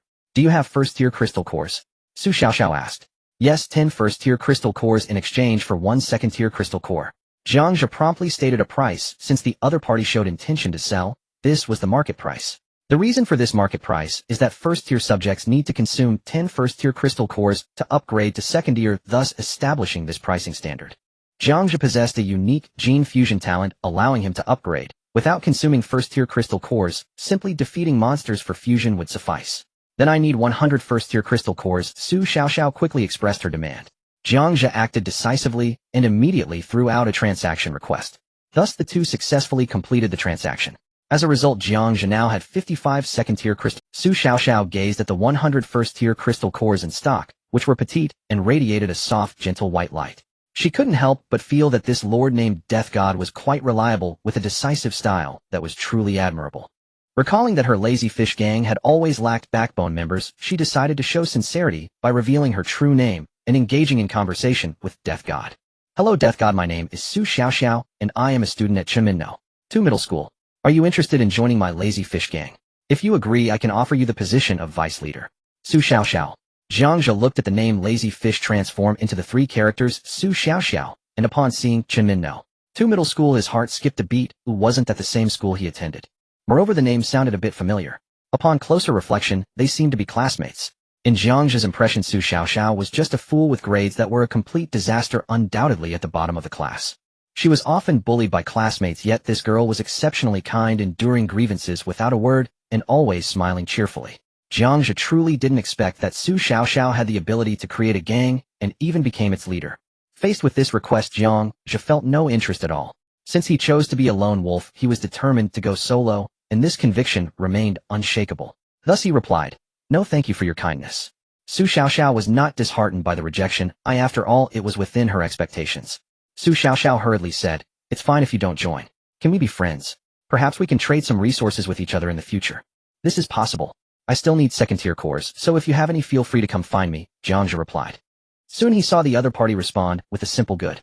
At this point there was nothing else to discuss, so Jiang Zhe simply closed the chat channel. Jiang Zhe glanced at the two individuals in the room. The tyrant was still happily devouring the scorpion meat he had grilled, while Jack appeared quite reserved, standing aside, without daring to sit down. Jiang Zhe, known for his peaceful demeanor, disliked inequality, and even when facing his own subjects he was very easygoing. He looked at Jack and said, "Come sit down and eat together." Jack nodded, cautiously taking a seat to share the pot of lizard meat. While eating lunch, Jiang Zhe began to ponder, preparing to challenge the Crystal Vanguard later. Currently the tyrant had the strength of a third-tier leader, while the Crystal Vanguard was at the corresponding strength level, not to mention there was also a second-tier leader, the vampire. If he could also invite Liangzi and recruit some third-tier units, he should have a good chance of winning. However, a tricky problem was at hand. As a vampire, Jack was fearful of sunlight, and could not act under the sun, which was indeed a headache. After much thought, Jiang Zhe decided to postpone the plan until night. After all, at night the vampire's abilities would be enhanced to a certain extent, and thus the chances of success might be greater. He quickly finished his lunch, and then lay down on the bed for a short nap. It was nearly 2 p.m. when he finally got up, and the temperature outside had noticeably cooled down. Though there was still some lingering heat, Jiang Zhe still stepped out. The tyrant followed him, while Jack stayed inside to wash dishes, unable to go out during the day. Arriving at the pond, Jiang Zhe wasted no time. He immediately stripped off his clothes and leaped into the water, swimming joyfully. Refreshing, truly refreshing. The cold water instantly dispelled the sweltering heat, making him feel incredibly comfortable. After swimming for a while, Jiang Zhe emerged from the water and put his clothes back on. He quickly summoned the summoning gate, a door emitting a faint glow appearing beside him. At this moment the materials were ready, and he decisively clicked to upgrade. As the materials were deducted, the summoning gate underwent some changes, becoming even brighter than before. Building name: Summoning Gate. Undead Building. Level 3. Upgradable building function. Can summon 5 third-tier undead subjects daily.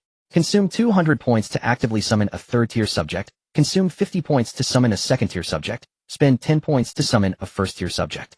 Summoning cooldown resets daily at midnight. Upgrade materials: 5,000 units of wood, 5,000 units of stone, 2,000 units of metal, 50 third-tier crystal cores. After reading the new data panel, Jiang Zhe exclaimed, "Goodness! To summon a third-tier unit actually costs 200 points, which is 4 times the points required for a second-tier unit, and 20 times for a first-tier unit. This difference is not trivial." Moreover, looking at the upgrade materials, not only the quantities of wood and stone doubled, but metal materials were also newly added. Fortunately, these are not too difficult to resolve. With the current resource reserves and acquisition capabilities, gathering them is not impossible. However, those 50 third-tier crystal cores are indeed troubling, as the difficulty of acquisition is quite significant. Jiang Zhe took a deep breath. It was time to rely on luck. Since it wasn't midnight yet, the daily free summoning opportunity for the summoning gate had not reset, but it was possible to use points to draw. Jiang Zhe currently had 700 points, allowing him to draw 3 times. "Do you wish to spend 200 points to summon?" "Yes." Jiang Zhe responded decisively, his eyes fixed on the summoning gate, eagerly hoping for a powerful unit, praying it wouldn't be as disappointing as before. As the summoning gate shook violently, a figure slowly emerged. Dressed in a loose purple robe, its face resembling a skull, with ghostly flames flickering in its eye sockets, it held a gnarled wooden staff topped with a blue gem radiating a ghostly light. Skeleton Mage. As the skeletal creature emerged, Jiang Zhe felt his mind clear and his thoughts sharpen, a reflection of the subject's attributes affecting the Lord. This was an unprecedented sensation.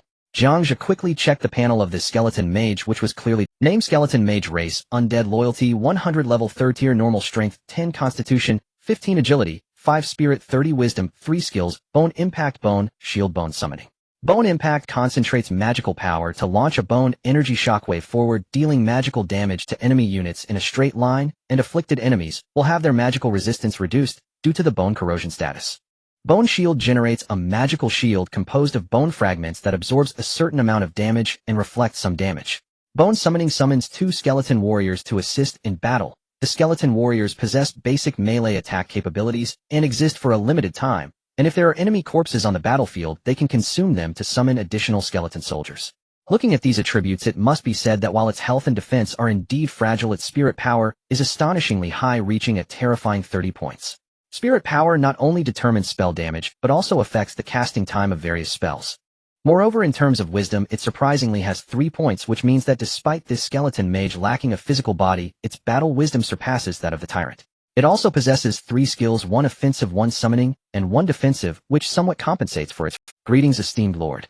The skeleton mage emitted a chilling voice as if bones were grinding together, sending shivers down one's spine. Jiang Zhe responded, "My name is Jiang Zhe. Do you have a name?" The skeleton mage shook its head. "My lord, I do not have a name. Please bestow one upon me." Jiang Zhe, not particularly skilled at naming, looked at the appearance of the skeleton mage and said directly, "From now on you shall be called Little Mage." The skeleton mage slightly nodded in acceptance. Jiang Zhe then instructed, "Now unleash all your spells on that empty ground." The tyrant boasted, "My lord, let it cast a spell on me for a try." Jiang Zhe thought this idea was indeed good. Releasing the spell on the empty ground would make it hard to gauge its power. However, casting it on the tyrant would allow a direct experience of the magic strength. Thus Jiang Zhe turned to the skeleton mage and said, "Go ahead and cast a spell on the tyrant." The skeleton mage looked at the black-haired human, saying plainly, "My lord, he does not seem very strong. If I cast a spell on him, I might end up killing him. Are you looking down on me?" The tyrant instantly transformed. Originally appearing as a human, he rapidly grew to over 2 meters tall, morphing into a monstrous fish, covered in a hard shell with the head of a wolf and a scorpion-like tail, which whipped furiously, causing the air around to tremble. The skeleton mage sensed the powerful aura emanating from the tyrant, and said, "You are strong, you can give it a try. I am not worried about killing you." The skeleton mage then raised its staff, pointing it at the tyrant, and began to gather magic. A blinding black light illuminated the staff, rapidly condensing into a dozen menacing skulls. These skulls lunged out like unleashed beasts, crashing heavily into the tyrant. With a muffled sound, a powerful shockwave erupted, causing the tyrant to stagger back several steps. However, the skulls did not dissipate. Instead, they viciously gnawed at the tyrant.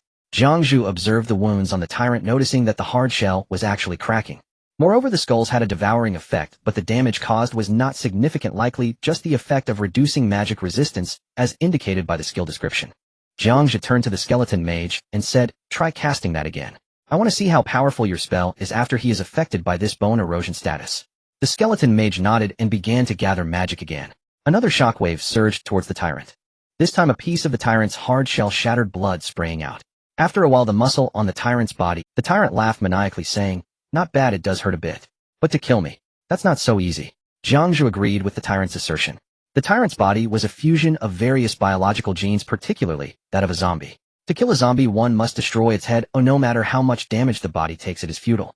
Jiang Zhe turned to the skeleton mage and asked, "How many times can you cast Bone Impact?" The skeleton mage replied, "With my current magic points, I can only cast it 5 times. If I use all of those to cast Bone Impact, I won't be able to summon creatures or cast shield skills." Jiang Zhe silently noted this number, and then told the skeleton mage, "Go ahead and release Summon Skeleton." The skeleton mage nodded, and then an eerie chant of magic resonated. 2 magic circles lit up on the ground, and in the blink of an eye 2 skeleton soldiers wielding long knives stood up. The 2 skeletons looked quite robust. Jiang Zhe commanded, "Direct them to attack the tyrant." "Why, I want to see the..." The skeleton mage promptly directed the 2 skeleton soldiers to charge at the tyrant. The skeleton soldiers, gripping their sharp, long knives, slashed fiercely at the tyrant, but despite the blade colliding with the hard shell and sparking, they ultimately failed to breach the tyrant's armor. The tyrant responded, "The strength is decent, but it lacks a bit of heat." Jiang Zhe nodded repeatedly. He felt that these 2 skeleton soldiers possessed, at most, second-tier ordinary strength. They might be able to handle some unarmored minions, but against a big boss like the tyrant, they were undoubtedly just cannon fodder. "Use your shield now." Upon hearing his lord say this, the skeleton mage immediately activated the spell, forming a faint shield around itself. Above the shield, a skull spun around. Jiang Zhe turned to the tyrant. "Now you attack." The tyrant nodded. Having taken 3 hits in succession, it was finally his turn to strike. With a sudden claw swipe, he smashed down, and the shield exploded. In the instant of the explosion, the shield absorbed part of the damage and rebounded, creating another loud bang. The tyrant grunted in pain, shook his hand, and seemed unharmed. "Not bad." Jiang Zhe nodded in satisfaction. This skeleton mage's shield could actually withstand a claw from the tyrant. However, this also exposed a flaw of the skeleton mage: it could only output while stationary, and could not attack while moving.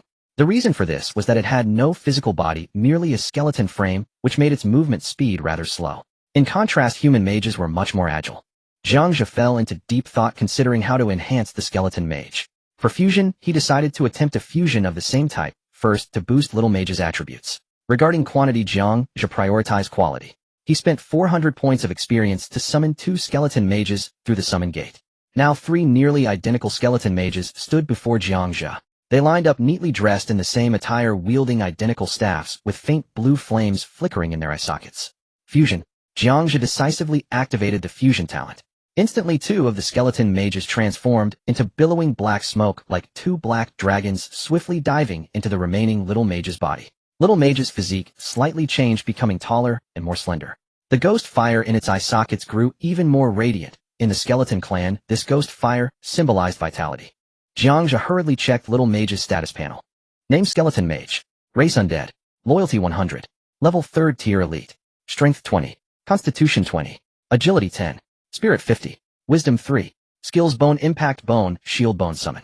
All attributes have been enhanced. This was not the end. Jiang Zhe still had 100 experience points left, and he immediately used all of these points to exchange for zombies. With a flash of light, something gradually emerged from the summon gate.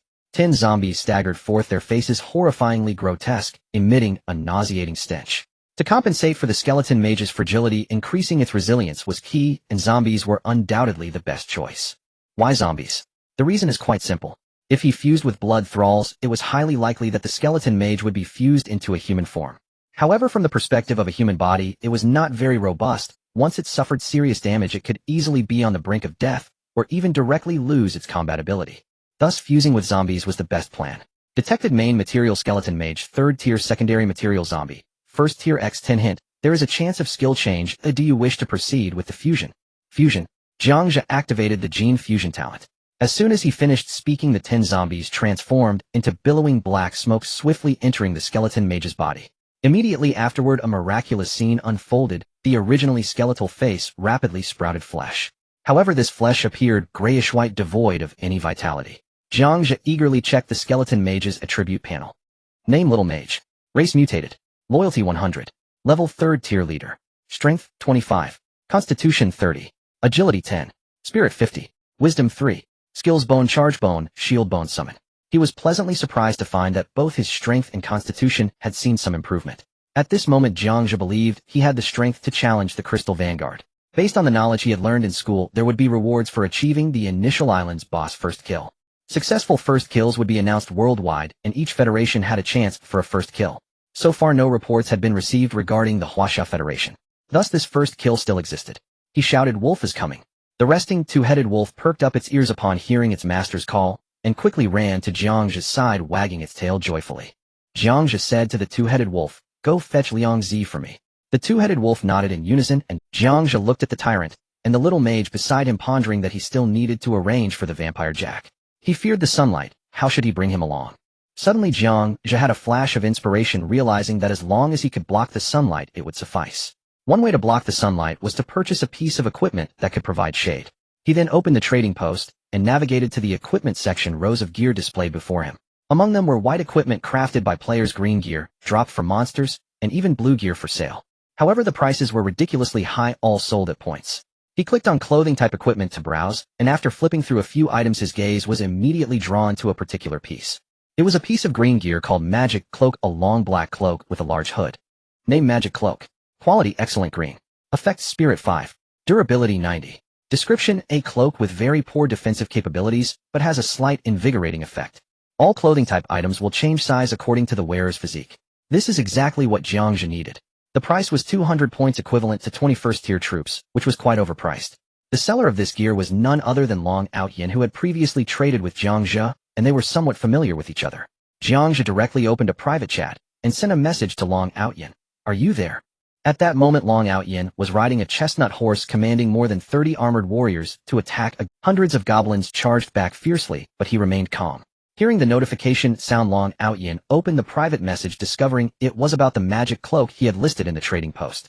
Jiang Zhe had initially prepared to negotiate the price, but Long Outyin had already made a steep discount. Even so, this 100 points was still a bit much for him. After all, just moments ago he had spent all of his points, leaving him with nothing. Thus Jiang Zhe sent a message asking, "Can I trade other resources instead?" Seeing that the other party was unwilling to part with even 100 points, Long Outyin felt that this price was already quite cheap. He speculated perhaps this person called Death God had exchanged all his points for troops. Since the other party had no points, he also wanted to befriend Death God, so he replied, "Of course, do you have any materials like pelts or hard shells? I'm quite in need of them."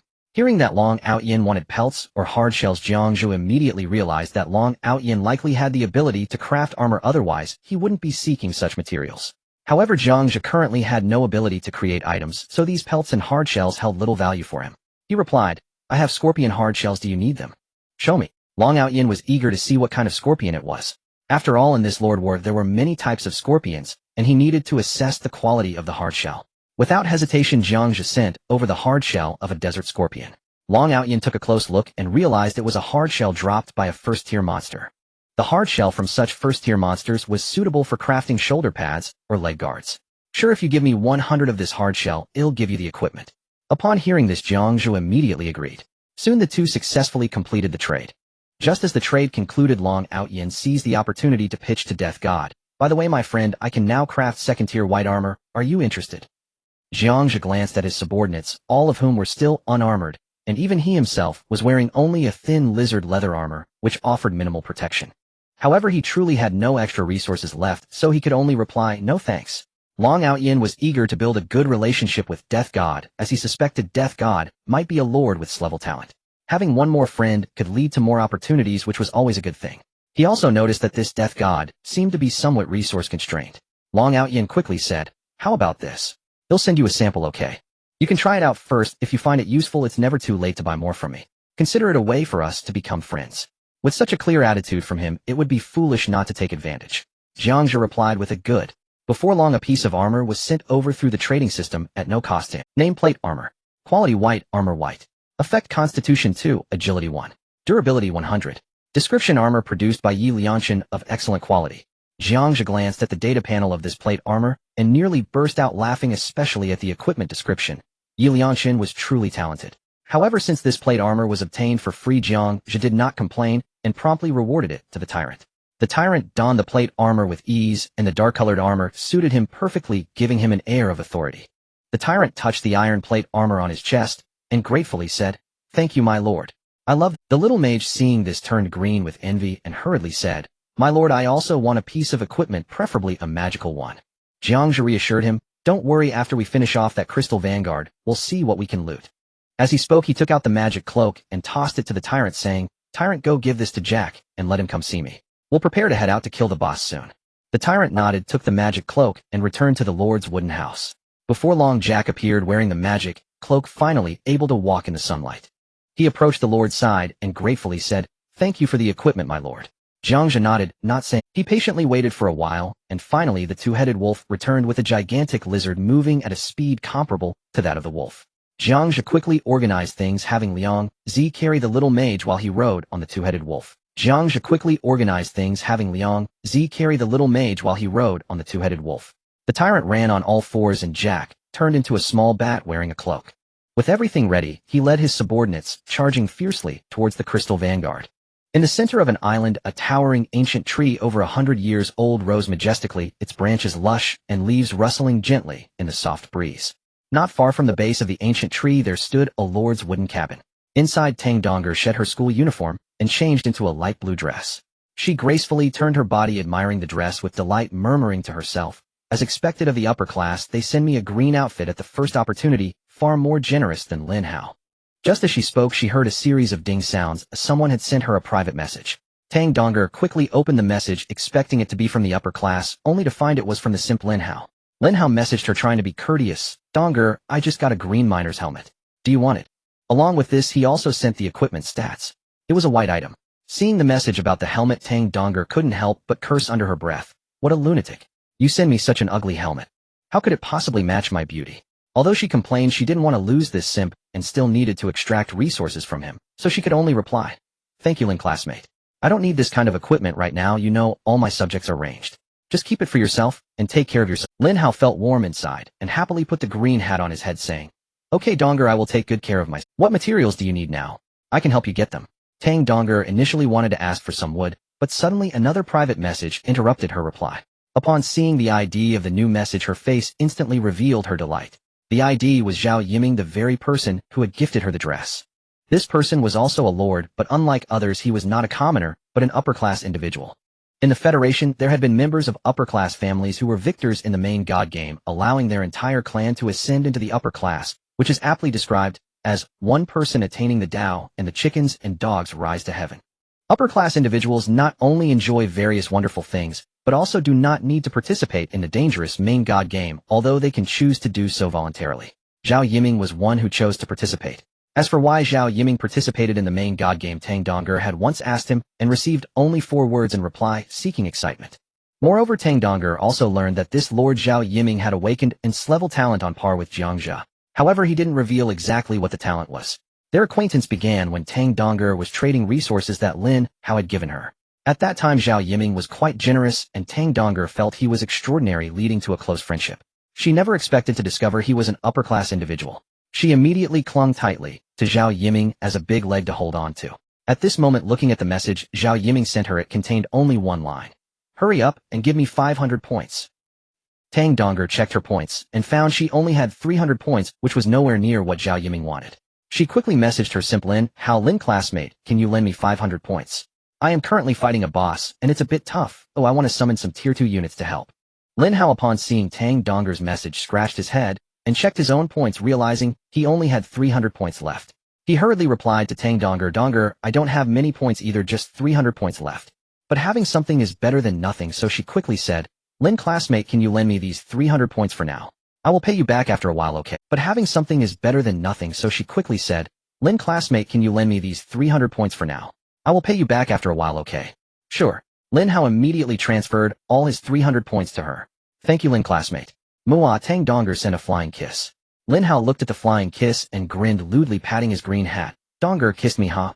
I really hope." After receiving the points, Tang Donger unhesitatingly transferred 500 points to Zhao Yiming and then messaged him asking, "Brother, Zhao, did something happen? Why do you suddenly need so many points?" At that moment, on another floating island, the terrain was flat, a vast plain stretched out. On the lush grassy ground, a lord's wooden cabin stood quietly. Outside the cabin stood a man about 1.8 meters tall, his expression stern. Next to him was a group of armored spearmen, their armor gleaming with a polished sheen, along with a bald monk. This was the upper-class Zhao Yiming. After receiving the 500 points from Tang Donger, he ignored her message and directly injected the 500 points along with his original 100 points, totaling 600 points, into the summoning portal. Each summon of a Tier 3 subject requires 200 points. With 600 points, he could summon 3 Tier 3 subjects. As the points were injected, the summoning portal shook violently. Immediately afterward, 3 beams of holy light descended from the sky. As the light gradually dissipated, 3 angels appeared before him, each wielding a sharp sword, dressed in silver-white robes and sporting a pair of pure white wings. Battle angels. Ha ha, Tier 3 battle angels, this is fantastic. My luck is simply off the charts. Zhao Yiming was overjoyed. After managing to contain his excitement, he took a moment to message Tang Donger. "Thanks to your 500 points this time. Once I take down the big boss of the initial island, if I find something good, I'll give you one." After waiting for a while, Tang Donger finally received Zhao Yiming's message. To her shock, it was about him going to kill the big boss of the initial island, her mouth slightly agape in astonishment. It should be noted that the boss of the initial island was of Tier 3 leader level, while the vast majority of lords still had Tier 2 units. Trying to defeat a Tier 3 boss was almost like climbing to the sky. She truly did not expect that the big leg she had latched on as Zhao Yiming was so powerful and confident enough to challenge the big boss of the initial island. She had heard that obtaining the first kill of this big boss would grant special rewards. She hurriedly replied with "Congratulations, Brother Zhao, you are amazing. This first kill of the boss must be yours. Good luck." Zhao Yiming grinned widely, unable to hide his joy as he replied, "Of course the first kill is definitely mine. A bunch of trash commoners, how could they compare with me? In this Lord War, I will undoubtedly be the final victor. Tang Donger, just stick with me, and I will take you out of this world, while also letting you experience the life of the upper class." As she thought of the future life among the upper class, her eyes filled with hope. "Brother Zhao, rest assured I will follow you closely from now on. If our floating islands can connect, I will do my utmost to serve you." Zhao Yiming looked at these private messages, casually closed them, a cold smile appearing on his face. "Humph, this kind of gold digger is too easy to hook. Just sending her a piece of trash equipment, and she dotes on me in every way." As an upper-class individual, he was already quite experienced in toying with such gold diggers, having gone through countless encounters. To be honest, his life in the real world was far too extravagant and carefree, leading to utter boredom over time. Ignoring his family's strong objections, he resolutely chose to participate in this main god game. In his eyes, these so-called lowly commoner players were simply unqualified to compete with him. After all, he was someone who started with ins-level talent. I am determined to obtain the first kill of this boss. Zhao Yiming waved his hand and led his subjects marching toward their target to kill the boss. In the channel of Class 1, the vice leader Zhao Ritian sent a message. Ao Tian, when are you setting off to kill the boss and claim the first kill? The moment this message was sent, the channel became lively. That's right, Long Gu, when are you actually going? How about we pool resources together to help Long Gu get the first kill in one go? Yi Liangshan also spoke up saying, Ao Tian, if you lack weapons and equipment, I will support you for free, ensuring that your citizens are fully armored and armed to the teeth. That's definitely not a problem. Other guild members were equally concerned about this matter. After all, everyone was a student of Class 1 and understood the rules of the Lord Wars. Everyone knew that the first kill of the initial island boss not only comes with a server-wide announcement, but also special rewards. Who wouldn't want their own guild to become more powerful? Thus, claiming the first kill was imperative.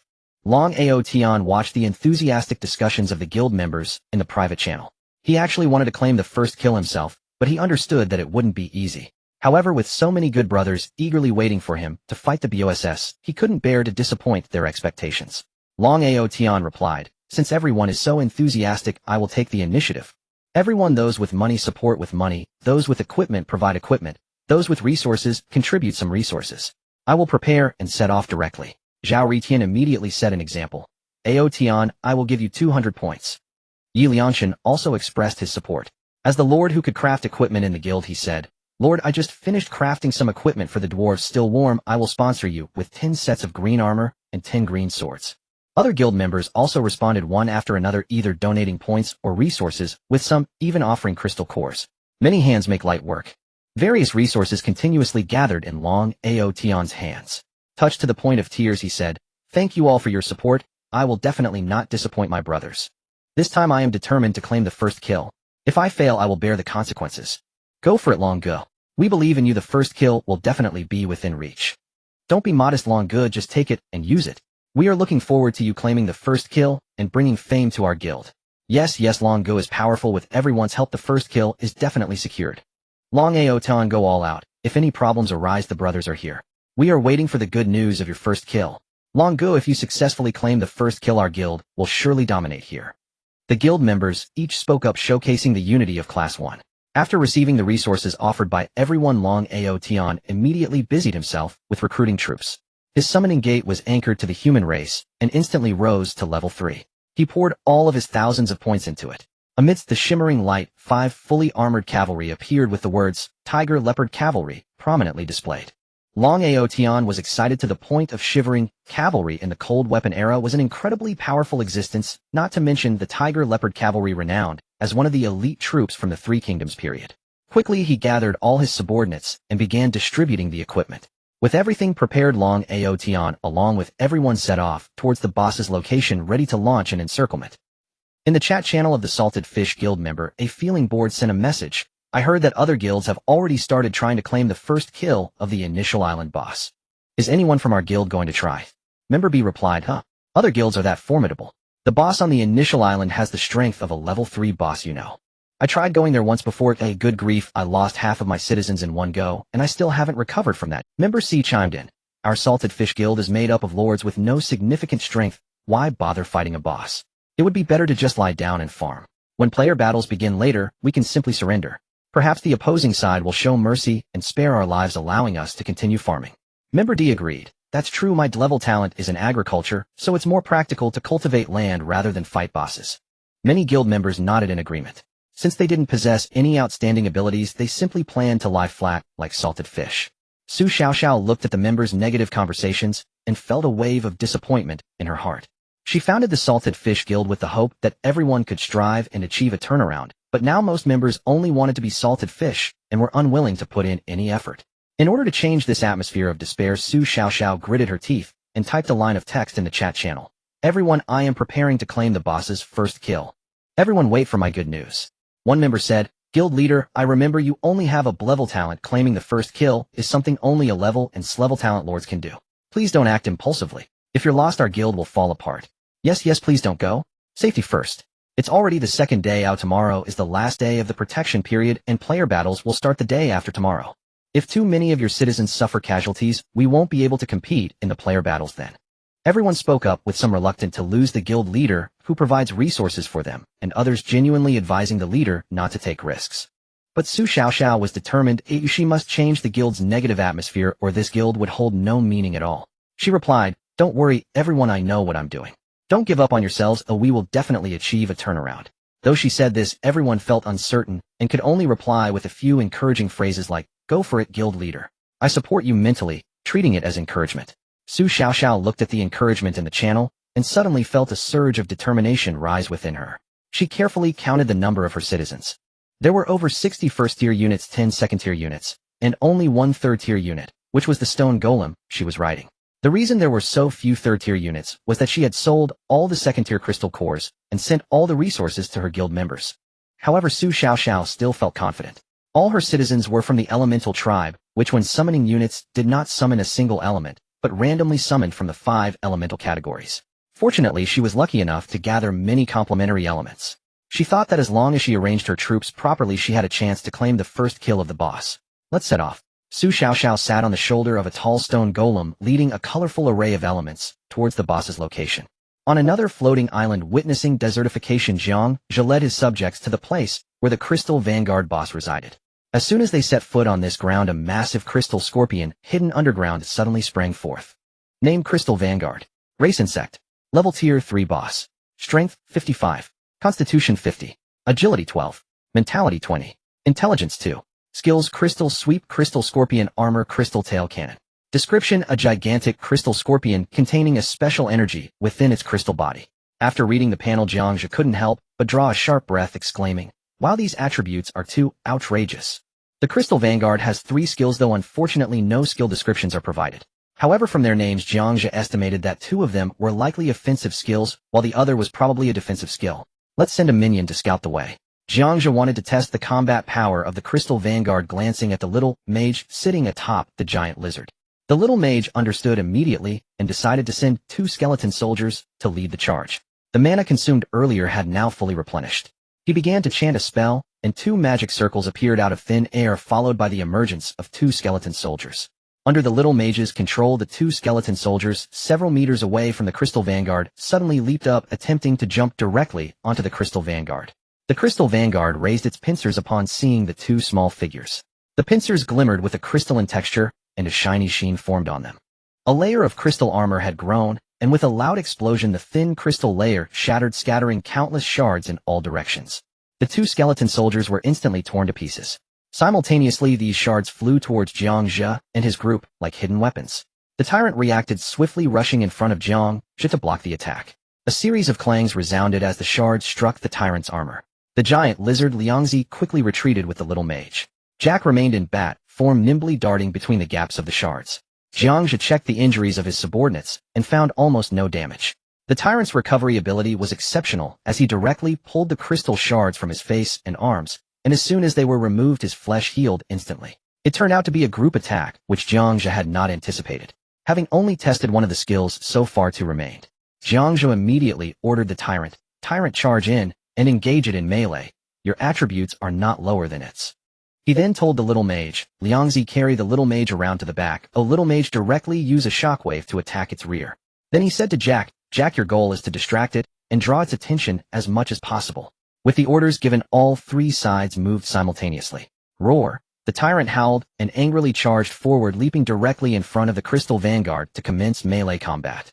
The Crystal Vanguard extended its enormous forelimbs to grab the tyrant, while the tyrant pressed down with both hands, engaging in a contest of strength. Jack flew to the right side of the Crystal Vanguard, transforming into human form, and clenched his fist, striking down hard. Jack's strength was formidable, and his punch struck the Crystal Vanguard's forelimb, instantly creating a crack. The Crystal Vanguard felt pain, but with one forelimb held by the tyrant, it could only attempt to grab Jack with the remaining one. Jack reacted quickly, transforming back into a bat and deftly evading. Jiang Zhe sat on the wolf's back, observing everything, extremely satisfied with the combat intelligence of his subordinates. He felt that his genetic fusion was not in vain. These few subordinates were all elites, far superior to the useless ones. He turned his gaze towards the little mage. At this moment, Liangzi had brought the little mage to the back of the Crystal Vanguard. The rear of almost all creatures is their weak point. The little mage aimed at the rear of the Crystal Vanguard and began to chant a spell. As he finished reciting the incomprehensible incantation, his staff suddenly shone with light. Mana quickly gathered and over a dozen terrifying skeletons appeared, which then coalesced into a powerful shockwave that surged towards the rear of the Crystal Vanguard. Just as the shockwave was about to collide with the Crystal Vanguard, it suddenly glimmered with unusual light, and a layer of crystal armor rapidly grew on its surface. The shockwave crashed heavily against this layer of crystal armor, creating deep cracks. The little mage was startled, but did not forget Lord Jiang Zhe's command to continue attacking the rear. Thus he hurriedly continued to chant the spell for the shockwave. On the front battlefield, the Crystal Vanguard sensed that there were enemies persistently harassing it from behind. While this layer of crystal armor could withstand a few attacks, both of its large pincers were under enemy control. It knew it had to resolve the enemy on the front quickly, or it would fall into danger.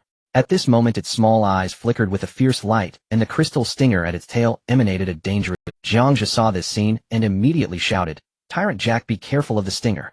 The tyrant abruptly released the grip on the Crystal Vanguard's forelimb, and seeing this, Jack swiftly transformed into a small bat and flew away.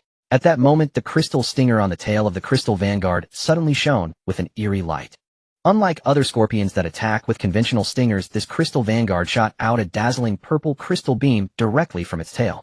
At that moment, its tail resembled a laser tower, shooting beams like arrows towards the enemies in front. The tyrant reacted extremely quickly, darting sharply to the left, and the purple crystal beam grazed past him, creating a large pit in the ground.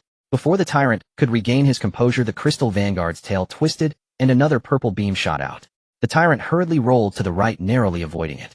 Jack flapped his wings nimbly in the air, darting up and down as the purple beams whizzed past him several times. Meanwhile, the little mage had prepared another round of shockwave magic aimed at the rear of the Crystal Vanguard. This time, the shockwave shattered the crystal armor, exploding at the rear of the Crystal Vanguard, causing it to hiss in pain. The Crystal Vanguard in agony writhed its tail more frantically, and purple beams rained down towards everyone. Bang! The ground was instantly covered in sand. A whirlwind of yellow dust surged like a roaring tide, swiftly engulfing Jiang Zhe's vision. Even in this blurry situation, he caught a glimpse of the Crystal Vanguard. The creature suddenly turned around, its glistening tail spike aimed at the little mage. Jiang Zhe's heart sank, and he hurriedly commanded, "Tyrant, block the Crystal Vanguard. We must not let it harm the little mage." Tyrant obeyed the command, pouncing forward like a fierce tiger. It opened its strong arms and tightly embraced the tail of the Crystal Vanguard. Weighing over 200 pounds, Tyrant's sudden embrace caused the Crystal Vanguard's tail spike to sink, completely misdirecting its attack, sending the lethal strike into the air. Meanwhile, the little mage had gathered the next wave of shockwaves. The impact, formed by a dozen skulls, crashed heavily into the Crystal Vanguard. A crisp sound of crack, crack, crack echoed, reminiscent of breaking chips. Instantly, the layer of crystalline armor on the Crystal Vanguard shattered. Countless sparkling crystal fragments danced in the air like beautiful butterflies, enchanting and dreamlike. Little Bat Jack's eyes were keenly fixed on the battlefield. Seizing the moment, he flew to the top of the Crystal Vanguard.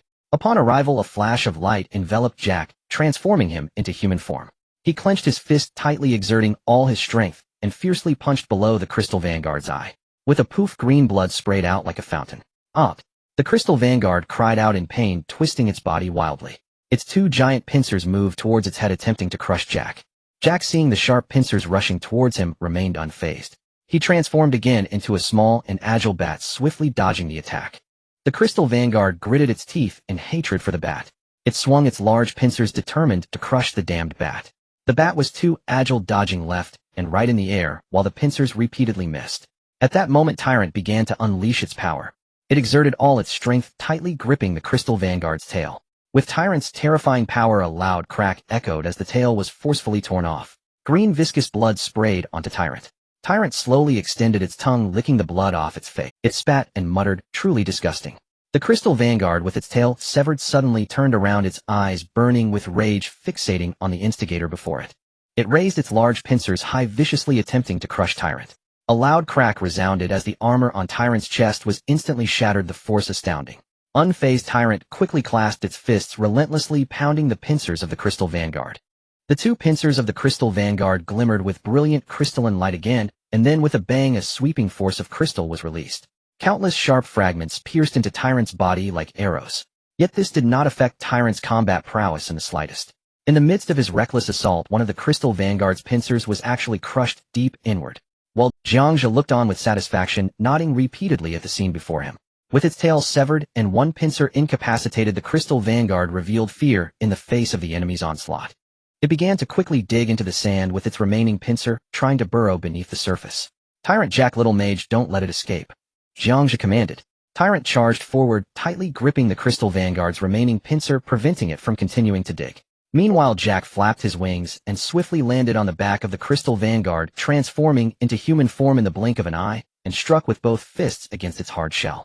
The little mage chanted incantations, forming a magic circle, and swiftly summoned 2 skeletal warriors. These 2 skeletal warriors clung to the other legs of the scorpion, hindering its movements. Seeing his subjects battle valiantly, Jiang Zhe's desire to fight surged within him, who said that the Lord could only command from the rear. The Lord could also personally join the fray.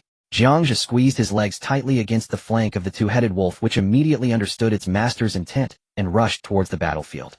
When he was less than a meter away from the crystal vanguard, Jiang Zhe suddenly stood up firmly, steadying himself on the wolf's back, and swiftly drew out a dagger from his belt. With a powerful push of his legs, he used the momentum to leap onto the back of the crystal vanguard like a bird. Jiang Zhe shouted angrily, kneeling on one knee, gripping the dagger tightly, and forcefully plunged it into the head of the crystal vanguard. Meanwhile, the other lords also engaged in fierce battles with the bosses on their respective starting islands. Zhao Yiming faced a gigantic death worm as the boss of his starting island.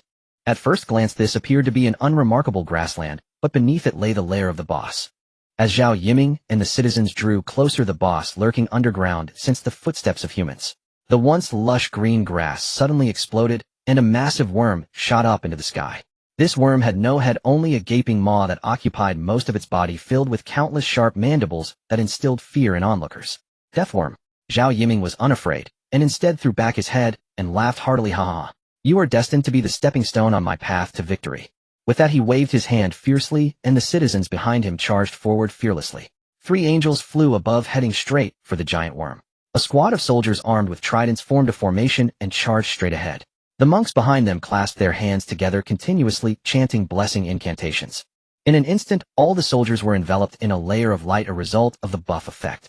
The deathworm, noticing this group of people daring to approach, twisted its body and charged forward. It opened its gruesome maw wide, writhing incessantly, eager to swallow these humans whole. Seeing this, Zhao Yiming sneered disdainfully and activated his strength talent, Divine Descent. Divine Descent strength allows all citizens to grow in size, double their attributes, and gain magical immunity and enhanced resistance.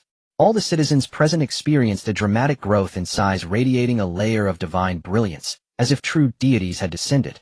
The 3 battle angels transformed into 3 golden meteors, piercing through the air and striking at the relatively weak midsection of the deathworm. The holy sword, imbued with purifying power, struck down fiercely, cleaving a charred wound on its dark brown skin, producing a hissing sound as corrosive bodily fluids clashed with sacred light, creating acrid smoke. In pain, the giant worm thrashed its massive body wildly, attempting to shake off this deadly thorn. One angel, unable to dodge in time, was struck hard by the worm's massive body, causing the holy halo to fluctuate violently as it crashed into the distant grass wings in disarray. At that moment, as the giant worm rolled in agony, exposing its abdomen, the similarly enlarged trident soldiers formed an iron barrier, releasing a thunderous battle roar as they charged forward with their glimmering tridents. Puff, puff, puff. The sharp tips of the tridents, enhanced by divine power, pierced deeply into the relatively soft underbelly of the worm. The excruciating pain drew the death worm's attention back to the ground, its massive mouth descending like an abyss, its viscous mandibles writhing furiously as it instantly devoured several frontline soldiers. The soldiers barely had time to let out a short scream before disappearing into the writhing darkness. The rear soldiers, their eyes wide with terror, stood firm and roared, thrusting their tridents deeper into the worm's body, attempting to pin this ferocious beast down. At the same time, the monks in the back clasped their hands together, their chanting becoming more fervent and urgent as beams of solid light fell upon the surviving soldiers and angels, enhancing their strength and resilience. Soon the death worm was covered in wounds, collapsing weakly to the ground, its breath faint. Gazing at the half-dead death worm, Zhao Yiming resolved to be the one to slay this monster. This is how it should feel. He stopped a battle angel who was about to finish off the boss and shouted loudly, "Everyone, hand me your weapon." As soon as he finished speaking, the battle angel flew beside Zhao Yiming and respectfully presented his weapon, a long sword radiating with holy light. Zhao Yiming steadied himself as he took the sword step by step, slowly walking towards the death worm. On another initial island, Long Aotian led his loyal human legion deep into a forest. Unlike other lords, Long Aotian was not merely a commanding figure. He was passionate about personally engaging in every battle, relishing the blood and excitement that combat brought. Therefore, Long Aotian always charged at the forefront of his troops. Even before this operation, he had sent a group of vanguards to explore this area. The news brought back by the vanguards was shocking. There existed a terrifying creature here. To ascertain the situation, half of the dispatched vanguards barely managed to escape. At this moment, Long Ao Tian was staring at the dense woods ahead. Suddenly, the entire forest began to shake violently, accompanied by a deep rumbling as many trees were crushed to the ground. A massive serpent's head slowly emerged. Its eyes were as large as lanterns, and its head was as enormous as the front of a large truck. The giant python hissed, flicking its tongue, producing a sharp and piercing sound. Humans seemed to instinctively harbor fear of snakes. Not only did the soldiers beside Long Ao Tian tremble, but even he himself couldn't help but shudder slightly at the sight. Long Ao Tian understood that morale was crucial at this moment, and he must not show fear. He suddenly drew his sword from its sheath, waved his hand vigorously, and shouted, "Brothers, charge with me. Cut this snake, drink its blood, and eat its flesh." As the Lord led the charge, the soldiers shouted in unison, "Charge." Immediately, Long Ao Tian dashed towards the giant python, calling out, "Kill the snake. Drink its blood, and eat its flesh." All the subjects charged forward together. Seeing the situation, Long Ao Tian decisively activated his innate skill. This skill was extraordinary, a rare A-level talent skill. Imperial Expedition. Imperial Expedition, a level. All allied units within range instantly receive comprehensive enhancements of 50 increase in three-dimensional attributes while being immune to fear, dizziness, and other negative control effects. Moreover, during the skill's duration, for every kill made by the Lord, surrounding allies would recover some of their energy. Everyone was enveloped in dazzling golden light, as if infused with endless courage, charging towards the giant python like tigers descending a mountain. The giant python, sensing so many humans willingly approaching, roared excitedly, attacking with its claws and teeth. Each ferocious strike of its massive body sent several soldiers crashing to the ground. These soldiers faced death without fear, valiantly getting back up to continue fighting. Some even recklessly maneuvered around the giant python's body, seeking opportunities to attack. Bright red snake blood flowed profusely with the soldiers' attacks. Long Ao Tian grew braver with each battle, directly leaping onto the giant python, his sword piercing its back fiercely, and then began to unleash a relentless barrage of strikes, splattering blood all over him. The giant python, in excruciating pain, thrashed its massive body wildly. Its tail, as thick as a sturdy tree trunk, swiped across the battlefield, sending soldiers flying.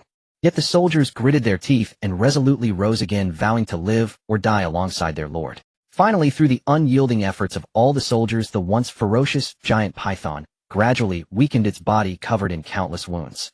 Long Ao Tian also exhausted his strength and fell heavily to the ground. A subject hurriedly rushed forward, supporting the Lord and anxiously asking, "My lord, are you all right?" "I'm fine." Long Ao Tian gratefully glanced at this similarly injured subject, and with his support slowly approached the dying giant python. At this moment, a tiger and leopard rider holding a long spear approached Long Ao Tian. Despite being covered in blood, he stood tall. He knelt before Long Ao Tian, presenting the long spear, and respectfully saying, "My lord, the glory of the final blow belongs to you." Long Ao Tian steadied himself as he took the spear, with the fierce wind blowing through his hair, dancing. With a steadfast gaze, he scanned the blood-soaked warriors beside him, proclaiming loudly, "This victory is not solely my achievement, but the result of everyone working together. No matter what, I, Long Ao Tian, promise here that I will not let down any brother." With that, he gripped the spear tightly like a vice and thrust it with thunderous force towards the python's eye. On another island, the terrain is dominated by mountains and forests with coniferous trees covering the hills. Compared to other places, the climate here is significantly colder. A girl with twin ponytails sat leisurely on the body of a stone golem. Dressed in a school uniform, beneath her skirt were a pair of beautiful legs clad in white stockings, which were slightly torn, exposing a patch of snow-white skin. Around her, elemental creatures gathered. There was a fire element enveloped in raging flames, dispersing the surrounding cold. A water element, formed entirely of water, shimmering with a faint blue glow. A wood element resembling a trent, exuding a breath of vitality and nature. And even a golden element, dazzling and brilliant. The number of these elemental creatures was quite considerable.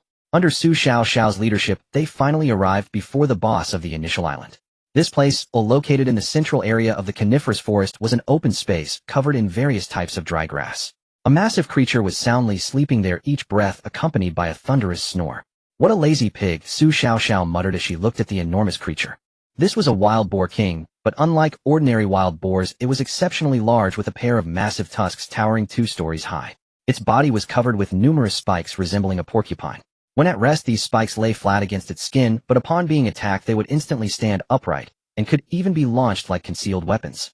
Previously, Su Xiao had come to test it once, resulting in the loss of some of her subjects before she managed to escape. This time, to boost the morale of her gang, she decided to risk everything and try again.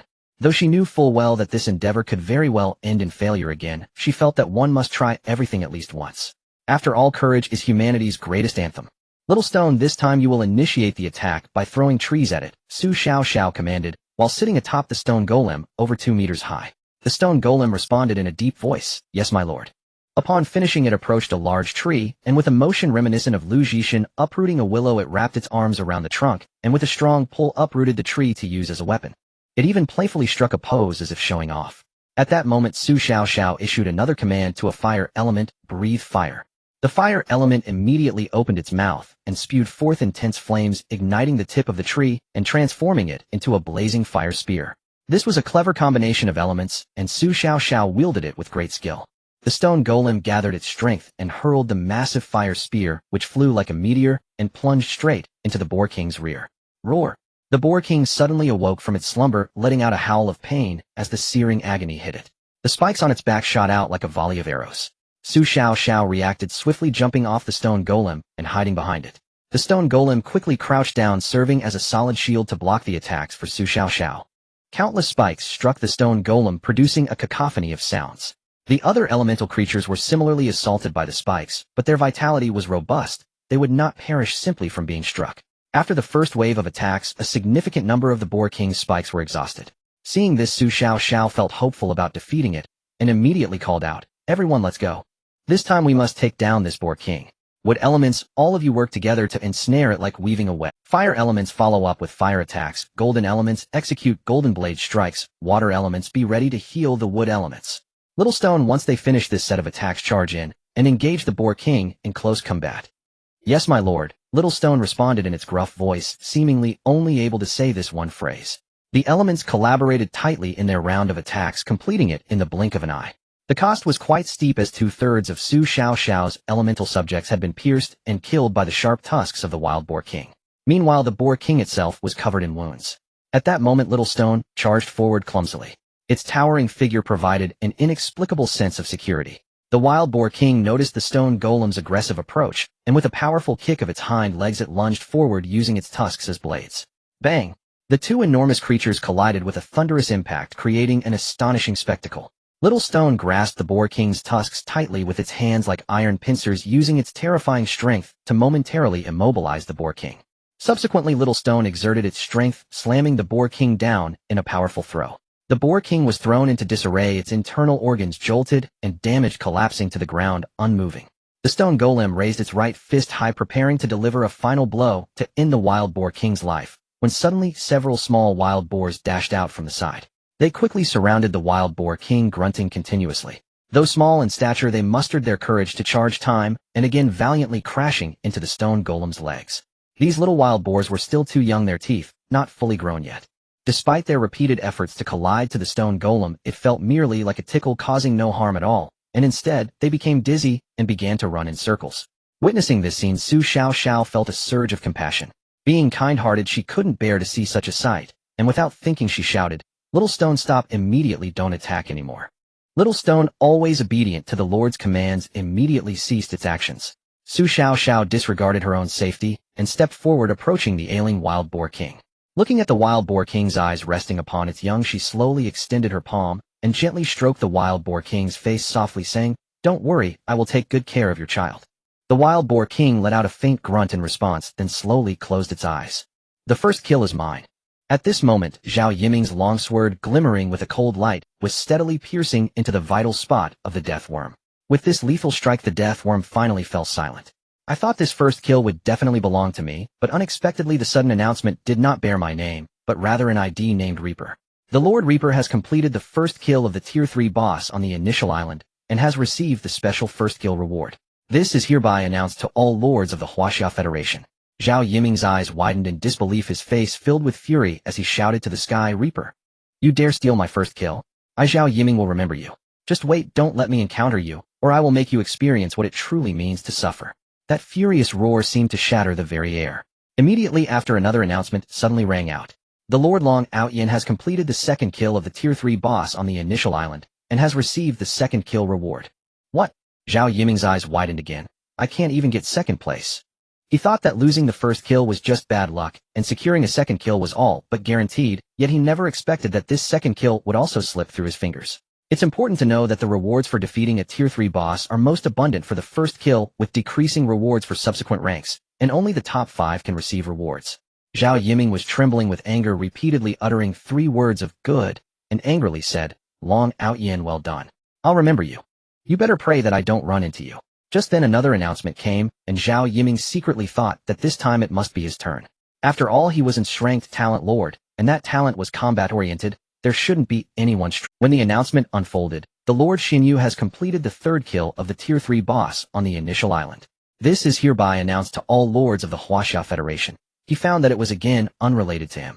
Only the next second did a relevant notification appear. The Lord Zhao Yiming has completed the 4th kill of the Tier 3 boss on the initial island. You have received a reward of 500 points, 1 blue equipment, and 1 green equipment. Would you like to hide your name during the announcement? Am I the 4th? Zhao Yiming was completely enraged, cursing profusely, wishing to insult the parents of that so-called master god. He couldn't understand did so many strength talents suddenly awaken in this Lord War. Moreover, these people were all stronger than him. It's worth mentioning that he had volunteered to participate in this Master God. As a member of the upper class, actively participating in the Master God game would provide benefits, ensuring a ranked talent would awaken, and with good luck and strength 1. That was why he had the courage to come, thinking he would easily crush those scrap commoners, only to be slapped hard by reality. Suddenly a thought flashed through Zhao Yiming's mind like lightning. Could there be other players participating in the Lord War who are also from the upper class, just like him? After all, this situation was far too abnormal. The more Zhao Yiming thought about it, the more he felt this possibility. He quickly ruled out Long Out Yin from his mind, because there was no one with the surname Long among the upper class. As for the 3rd place, he was even less familiar with. Thus his gaze fixated tightly on the 1st place holder, the anonymous ID Reaper. Zhao Yiming secretly resolved that he must find an opportunity to confront this Reaper properly. If he could confirm that the other party was also from the upper class, they might be able to reach an agreement. First, they could team up to eliminate all the commoner players, and then have a life-and-death duel between the 2 upper-class players to determine the victor. In this way, they could clear many obstacles in the early stages with the power of cooperation, and in the end, they could legitimately determine the winner, showcasing their strength. Little did he know there weren't so many strength talents. It was all due to him personally slaying the boss. In the Huaxia Federation, many lords were diligently working to expand their islands. At that moment, a cold and mechanical voice unexpectedly rang in the ears of every lord, causing everyone to almost instantly stop their movements. They looked toward the subtitles that appeared out of thin air. The Lord Reaper has completed the 1st kill of the Tier 3 boss on the initial island and received the special 1st kill reward. This is hereby announced to all lords of the Huaxia Federation. For a moment, the lords were stunned. Who is this Reaper? Do you know? I don't know, I've never heard of him. I chat in the channel every day, but I've never seen this person. Tang Donger was equally astonished upon hearing this announcement. She had a deep impression of this Reaper. Last time she spent a large amount of resources to buy 500 units of food from Reaper, only to be severely cheated. This person had long since been blacklisted by her. But she never expected that Reaper had actually completed the 1st kill of the Tier 3 boss. She had thought that the 1st kill would definitely belong to Zhao Yiming, who possessed strength talent. Could this person be stronger than Zhao Yiming? While pondering, a youthful figure suddenly floated in her mind. That boy had a fair face, always radiating a hint of melancholy with a touch of innocence. This boy was Jiang Zhe, once one of her many backups, but ever since he awakened his strength talent, he had vanished without a trace. Could it be that this Reaper is really him? Immediately after, Tang Donger received 3 consecutive announcements. Upon seeing the 2nd kill holder, she recognized it as the leader Long Out Yin from her school. She recalled that she had competed with Long Out Yin for 500 units of food last time, but now he had achieved the 2nd kill, which made her quite furious. Looking at the 3rd kill, it was even more perplexing. The affiliated Xinyu gang was notoriously a trash gang specializing in accepting low-talent players. The discarded lords kicked out by other gangs all went there. But she never expected that this trash gang's trash lord could complete the 3rd kill of the Tier 3 boss. When she saw that the person she desperately wanted to cling to had only secured the 4th kill, she felt that the situation was utterly absurd. Zhao Yiming, after all, was a lord with strength talent, and how could he come in 4th? This was simply absurdity knocking on the door of absurdity. Absurd to the extreme. While fighting monsters, Lin Hao saw these 4 announcements. His face showed no emotion, just lightly huffed from his nostrils, disdainfully saying, These are just a few lucky ones. If I hadn't given all my resources to Donger earlier, the 1st kill of this Tier 3 boss would have been mine for sure." As he spoke, he thought of Jiang Zhe and couldn't help but mutter, "And that Jiang Zhe, a bookworm, even with strength talent can't handle a Tier 3 boss. Even now I haven't seen his name appear in the announcements. If this strength talent were in my hands, I would have easily taken down this tier 3 boss long ago. Then someone in the chat channel of Class 2 began to complain, Tang leader, why didn't you organize a team to fight this tier 3 boss? Look, Class 1 has already received rewards, even that trash Xinyu gang is on the board. As soon as this was said, other gang members echoed in agreement. Yeah, why didn't you go fight it? Tang leader, can't you handle it? If you can, I'll leave and prepare to go to Class 1. Tang Donger noticed that her subordinates' words seemed to carry blame, so she quickly reassured them. Actually, we in Class 2 have already sent people out. Zhao Yiming is one of us from Class 2. Is this Zhao Yiming really one of us? I've never heard him speak in a gang before. Some members questioned with confusion. Tang Donger hurriedly explained, Zhao Yiming just joined our gang today. He was busy fighting the boss before, so he hadn't joined us yet. After sending this message, Tang Donger anxiously sent an invitation to Zhao Yiming to join the channel, pleading in private, Brother, Zhao, could you please join our Class 2 private channel? Zhao Yiming was already in a terrible mood, having his first kill stolen and not even getting second or third place. Upon seeing Tang Donger's message, he instinctively wanted to retort. But then he thought the situation has changed, and that Reaper is likely from the upper class. According to the previous plan of going solo under the current circumstances, it would probably not work anymore. He had to rely on an organization to increase his chances in the Lord War. And the proactively approaching Tang Donger could be utilized perfectly. With that thought, he clicked accept and joined the private channel of Class 2. Upon seeing Zhao Yiming join the channel, the members of Class 2 instantly went into an uproar. Tang leader didn't boast, this Zhao Yiming is indeed one of us. Some even particularly warmly sent messages. Brother Zhao, you are amazing, you actually secured the 4th kill. So impressive. Various praises flooded the channel.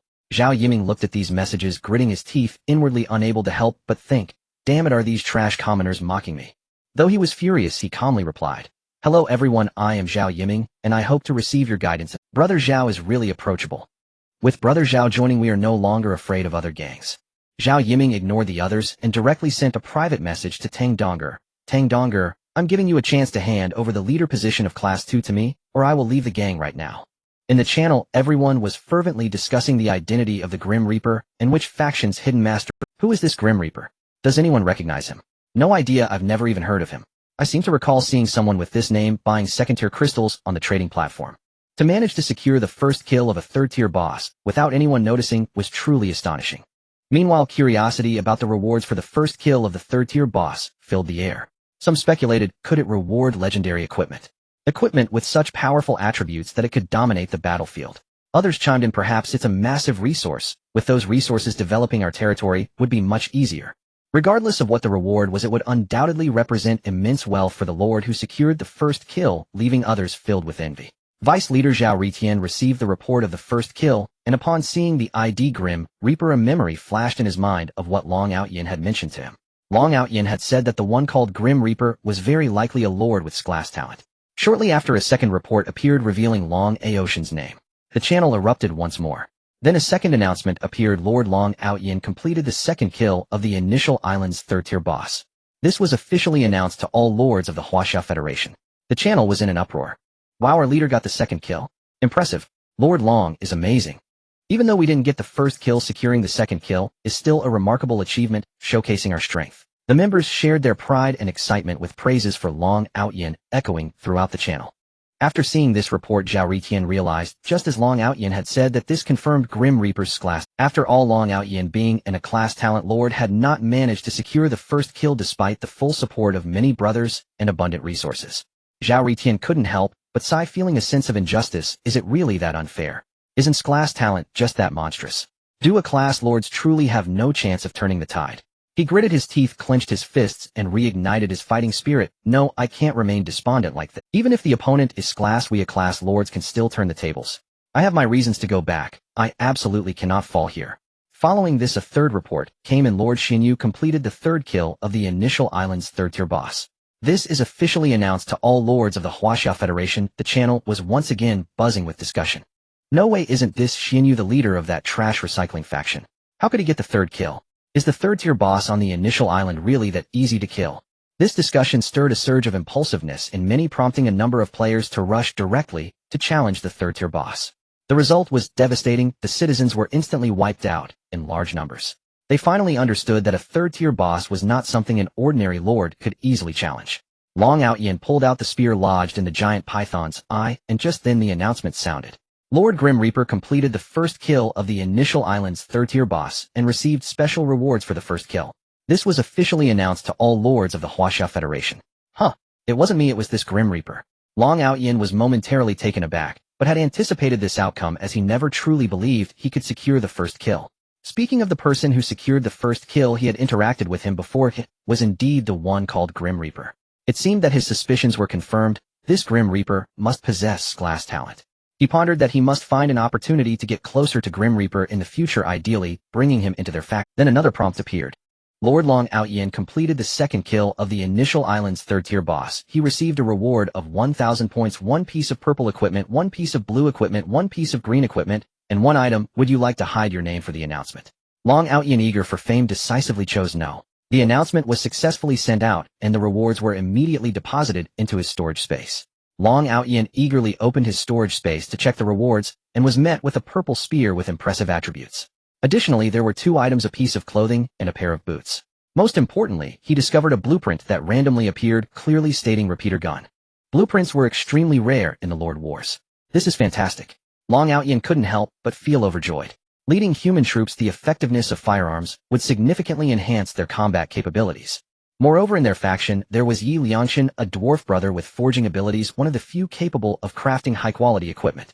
He could assign the task of crafting the repeater gun to Yi Liangshan, and in the process not only equip himself, but also provide gear for his brothers. Any surplus could be sold. Long Outyin immediately began to dismantle the giant python's corpse, and through this process he gained a significant amount of points, several pieces of equipment, and various items and resources, resulting in a bountiful harvest.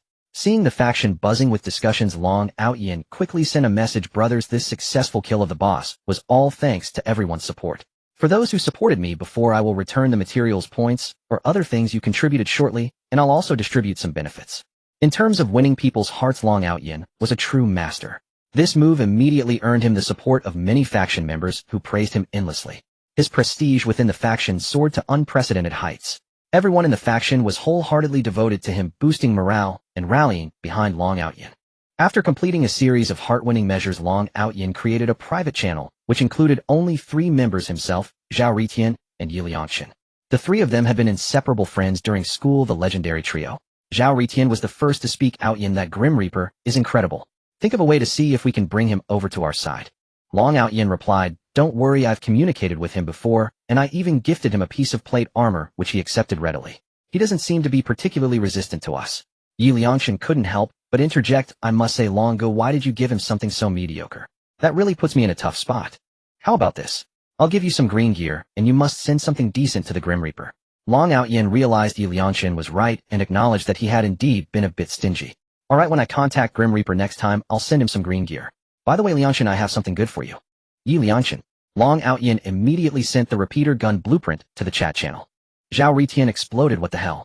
Yi Liangshan exclaimed in surprise, what the hell? Where did you get this? Long Outyin replied, it was a reward for killing the boss. I hit the jackpot and randomly got this weapon blue. See if you can craft it.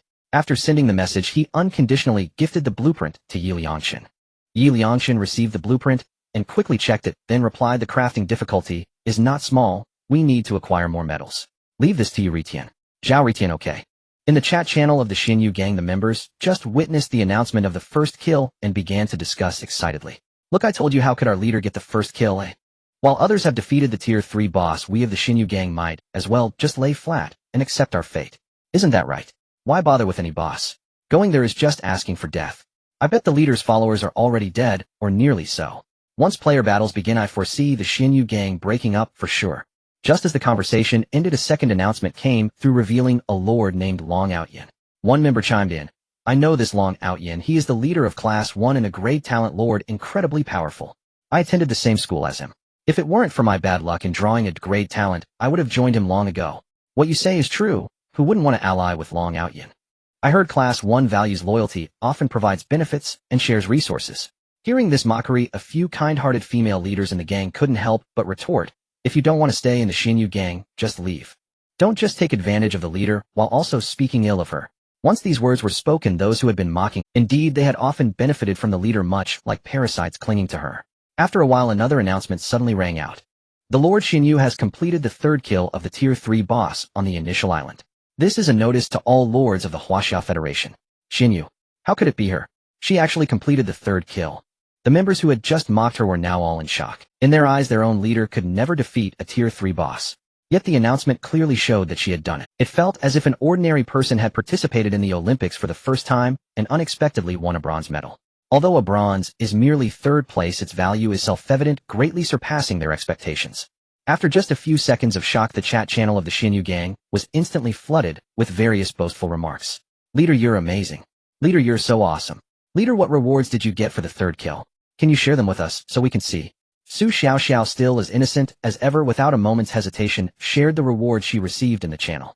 The first reward was points. Since she was the third to complete the kill, she received only 800 points. Additionally, she was awarded a purple piece of equipment and a blue piece of equipment, nothing more. Seeing the purple equipment among the rewards, the members were instantly filled with excitement. Wow, it's my first time seeing a purple item. Our leader is so cool. Someone suggested, Leader, can the blue equipment be given to us as a reward through a roll point system? Leader, don't mind them. These people are just a bunch of parasites wanting to reap benefits without working for them. They only know how to exploit your generosity. Some members, unable to tolerate the situation, began to argue in the chat. What's it to you? If you don't want to, just be quiet. The other side didn't back down either, and both parties quickly got into a heated argument in the chat. Seeing this, Su Xiaoxiao felt anxious and hurriedly stepped in to stop them. Please don't fight. We're all part of the same gang, like family. Fighting is bad, please stop. At this moment, kindness seemed to have become a synonym for weakness, only serving to embolden the arrogance of the selfish, making them even more reckless. Su Xiaoxiao felt utterly powerless to halt the spread of this argument. As the leader, she seemed like a dispensable presence in the eyes of the crowd. Even though she had just successfully proven her ability to defeat the Tier 3 boss, it seemed to have no effect in this chaotic situation. At this moment, she felt exhausted. She also realized a truth: not everyone is worthy of redemption. Some people are truly rotten to the core. Lord Jiang Zhe has achieved the first kill of the initial island's Tier 3 boss, earning a reward of 1,500 points, 1 legendary item, 1 purple item, 2 blue items, and 1 special item. He suddenly pulled out the dagger embedded in the head of the crystal vanguard, instantly splattering green blood all over his hands. Just a second later, the notification sound rang out. It's actually the first kill. It seems that among all the lords in the Huaxia Federation, my strength is quite exceptional. To avoid exposing his true identity, Jiang Zhe decisively chose to hide his name during the announcement. Soon a report about the Reaper played across the world. After the announcement, Jiang Zhe checked his rewards. First, the 1,500 points were securely credited, which was quite a substantial income. Next, he noticed that 4 items had mysteriously appeared in his storage space, along with a token.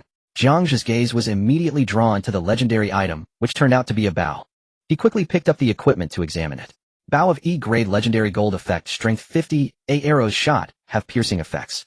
Durability 100. Description: it is said that this bow was used by E. This first kill reward is truly generous.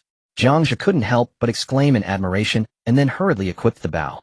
At the very moment he donned it, a surge of power flooded into his body, and he distinctly felt his strength spike significantly, the words powerful and robust flashing in his mind. Jiang Zhe turned to Tyrant and called out, "Come here for a moment." The injured Tyrant hurriedly ran over. Jiang Zhe looked at the injuries on Tyrant's body, seeing shards deeply embedded in the flesh, with even the internal organs clearly visible, and couldn't help but frown. Fortunately, Tyrant possessed zombie genes. As long as his head wasn't blown up, any serious injuries were not a big deal. Jiang Zhe casually handed over a dozen units of meat to Tyrant. Thinking he was being rewarded with meat by the Lord, Tyrant excitedly grabbed the meat and swallowed it all at once. Soon wisps of white smoke began to rise from his wounds, and in the blink of an eye, they were rapidly healing. "Thank you, Lord." Tyrant laughed heartily, but the smile was quite grotesque, with exposed sharp teeth that sent chills down one's spine. Jiang Zhe, however, didn't mind at all, extending his right hand and saying to Tyrant, "Tyrant, let's see whose strength is greater."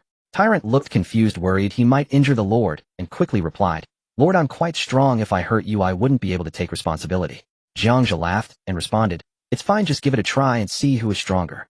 Tyrant, unable to disobey the Lord's command, extended his right hand and clasped it with Jiang Zhe's. This simple strength test involved squeezing hands to see who had the stronger grip. Jiang Zhe reminded, "Let's begin, and be careful." As soon as he finished speaking, he exerted force.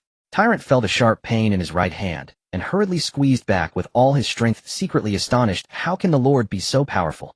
With the help of the bow of E and the feedback from all the vassals due to the Lord's heart, Jiang Zhe's strength had surged to 70 points, far exceeding Tyrant. After a stalemate for a while, Tyrant became even more astonished. His most prized strength seemed so insignificant before the Lord. He felt that if they continued, his hand would be crushed by the Lord. "Lord, I've lost, please let go."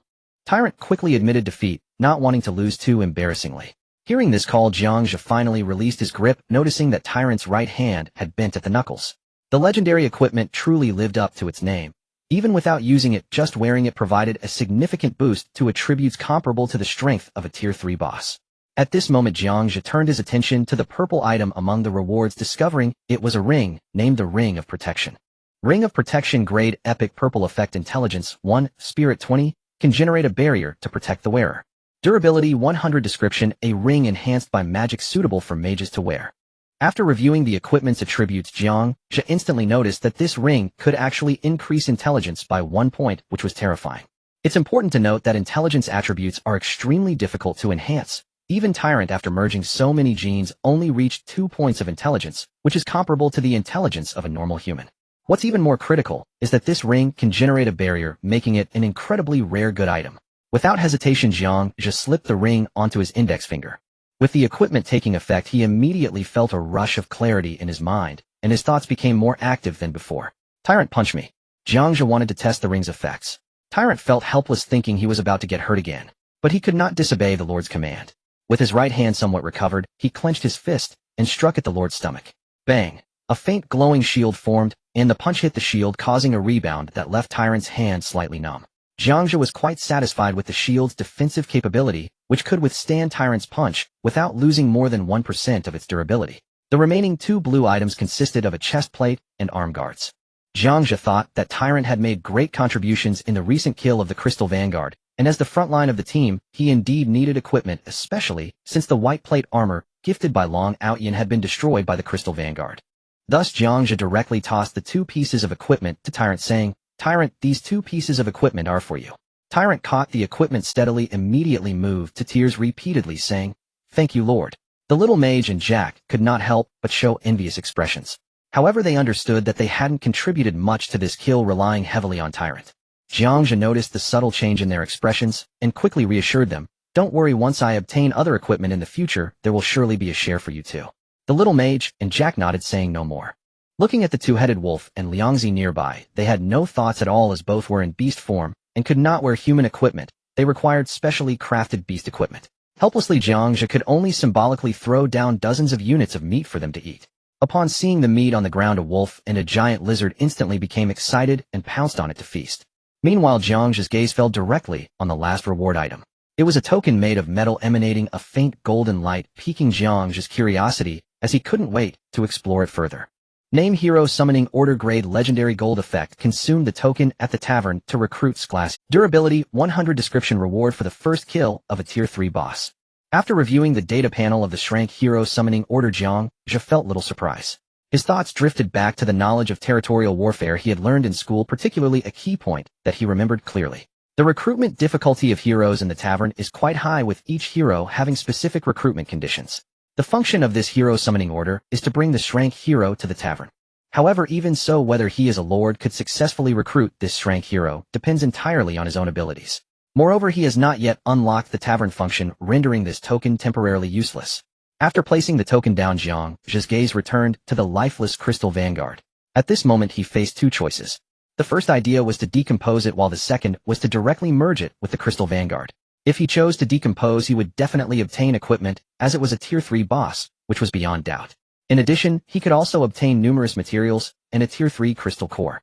After careful consideration, Jiang Zhe concluded that given the current situation, these items would not be of much practical use to him. To begin with the equipment, he had just received a legendary item as a reward, and he dared not hope for his luck to extend to finding another legendary item from the body of the Crystal Vanguard. As for the materials, he had no craftsmen among his subordinates, and even if there were quality materials, he would have no way to forge anything. As for the Tier 3 crystal core, it might be a treasure for other lords use to elevate the status of their citizens. But for Jiang Zhe, its usefulness was significantly diminished. With his Shrank talent, he could elevate the status of his citizens directly through fusion. If he chose fusion, there were also many issues, as the Crystal Vanguard belonged to the insect race, while the Tyrant predominantly bore human and beast genes, with only a small amount of insect and dragon genes. If the Crystal Vanguard were to be directly fused with the Tyrant, the proportion of insect genes would significantly increase, likely causing the Tyrant's form to mutate into that of a scorpion. This was clearly inappropriate, as once it transformed into an insect form, many pieces of equipment would no longer be wearable. If Jack were to merge as a vampire, turning into an insect form would nullify the advantages of being a vampire. It would also be unsuitable for the little mage to fuse, as a mage acquiring scorpion genes would likely prevent him from casting spells. After pondering, Jiang Zhe turned his attention to the two-headed wolf and Liangzi. With a tinge of reluctance, he tossed some meat on the ground. The two-headed wolf and Liangzi devoured it completely. This was their last meal. Then Jiang Zhe coldly initiated the fusion process. Detected main material Crystal Vanguard Tier 3, secondary materials Two-headed wolf Tier 2, Liangzi Tier 2. Proceed with fusion, revive Crystal Vanguard. The two-headed wolf let out a final howl and then transformed into black smoke, diving into the now-dead body of the Crystal Vanguard. Almost simultaneously, Liangzi also transformed into black smoke and followed suit. Soon the lifeless body of the Crystal Vanguard began to tremble violently. Its severed pincers were reconnected and sewn together by a surge of black smoke, and the same occurred with its tail. After a series of shakes, the Crystal Vanguard slowly stood up. Its previously alarming wounds completely vanished. Upon closer inspection, its body had undergone some subtle changes. At the joints of its 6 legs some wolf fur had grown, making it appear particularly strange. The Crystal Vanguard approached Jiang Zhe, slowly behaving like a docile dog, crawling before him and gently wagging its enormous scorpion tail. Jiang Zhe was very pleased to have acquired such a fierce general, and he hurriedly inspected the panel of the Crystal Vanguard. Name unnamed, race mutated, loyalty 100, level tier 3 boss, strength 55, constitution 55, agility 20, spirit 22nd, wisdom 2, skills crystal sweep, crystal scorpion armor, crystal poison spike, big stomach. A new creature has been born, please name it. Lord. Jiang Zhe noticed a slight enhancement in the attributes of the Crystal Vanguard, and it had surprisingly inherited the big stomach skill, indicating it was quite the glutton. Naming was indeed not his strong suit. Considering that the Crystal Vanguard had fused with Liangzi's genes, a name floated through his mind: Jiang Zhe. No, that name is too inappropriate. I shall call you Crystal Scorpion. Surprisingly, the Crystal Vanguard seemed quite pleased with this name, happily wagging its tail. Now that this big boss had been successfully defeated, Jiang Zhe planned to gather resources. He intended to patrol his exclusive island to ensure no resources were overlooked.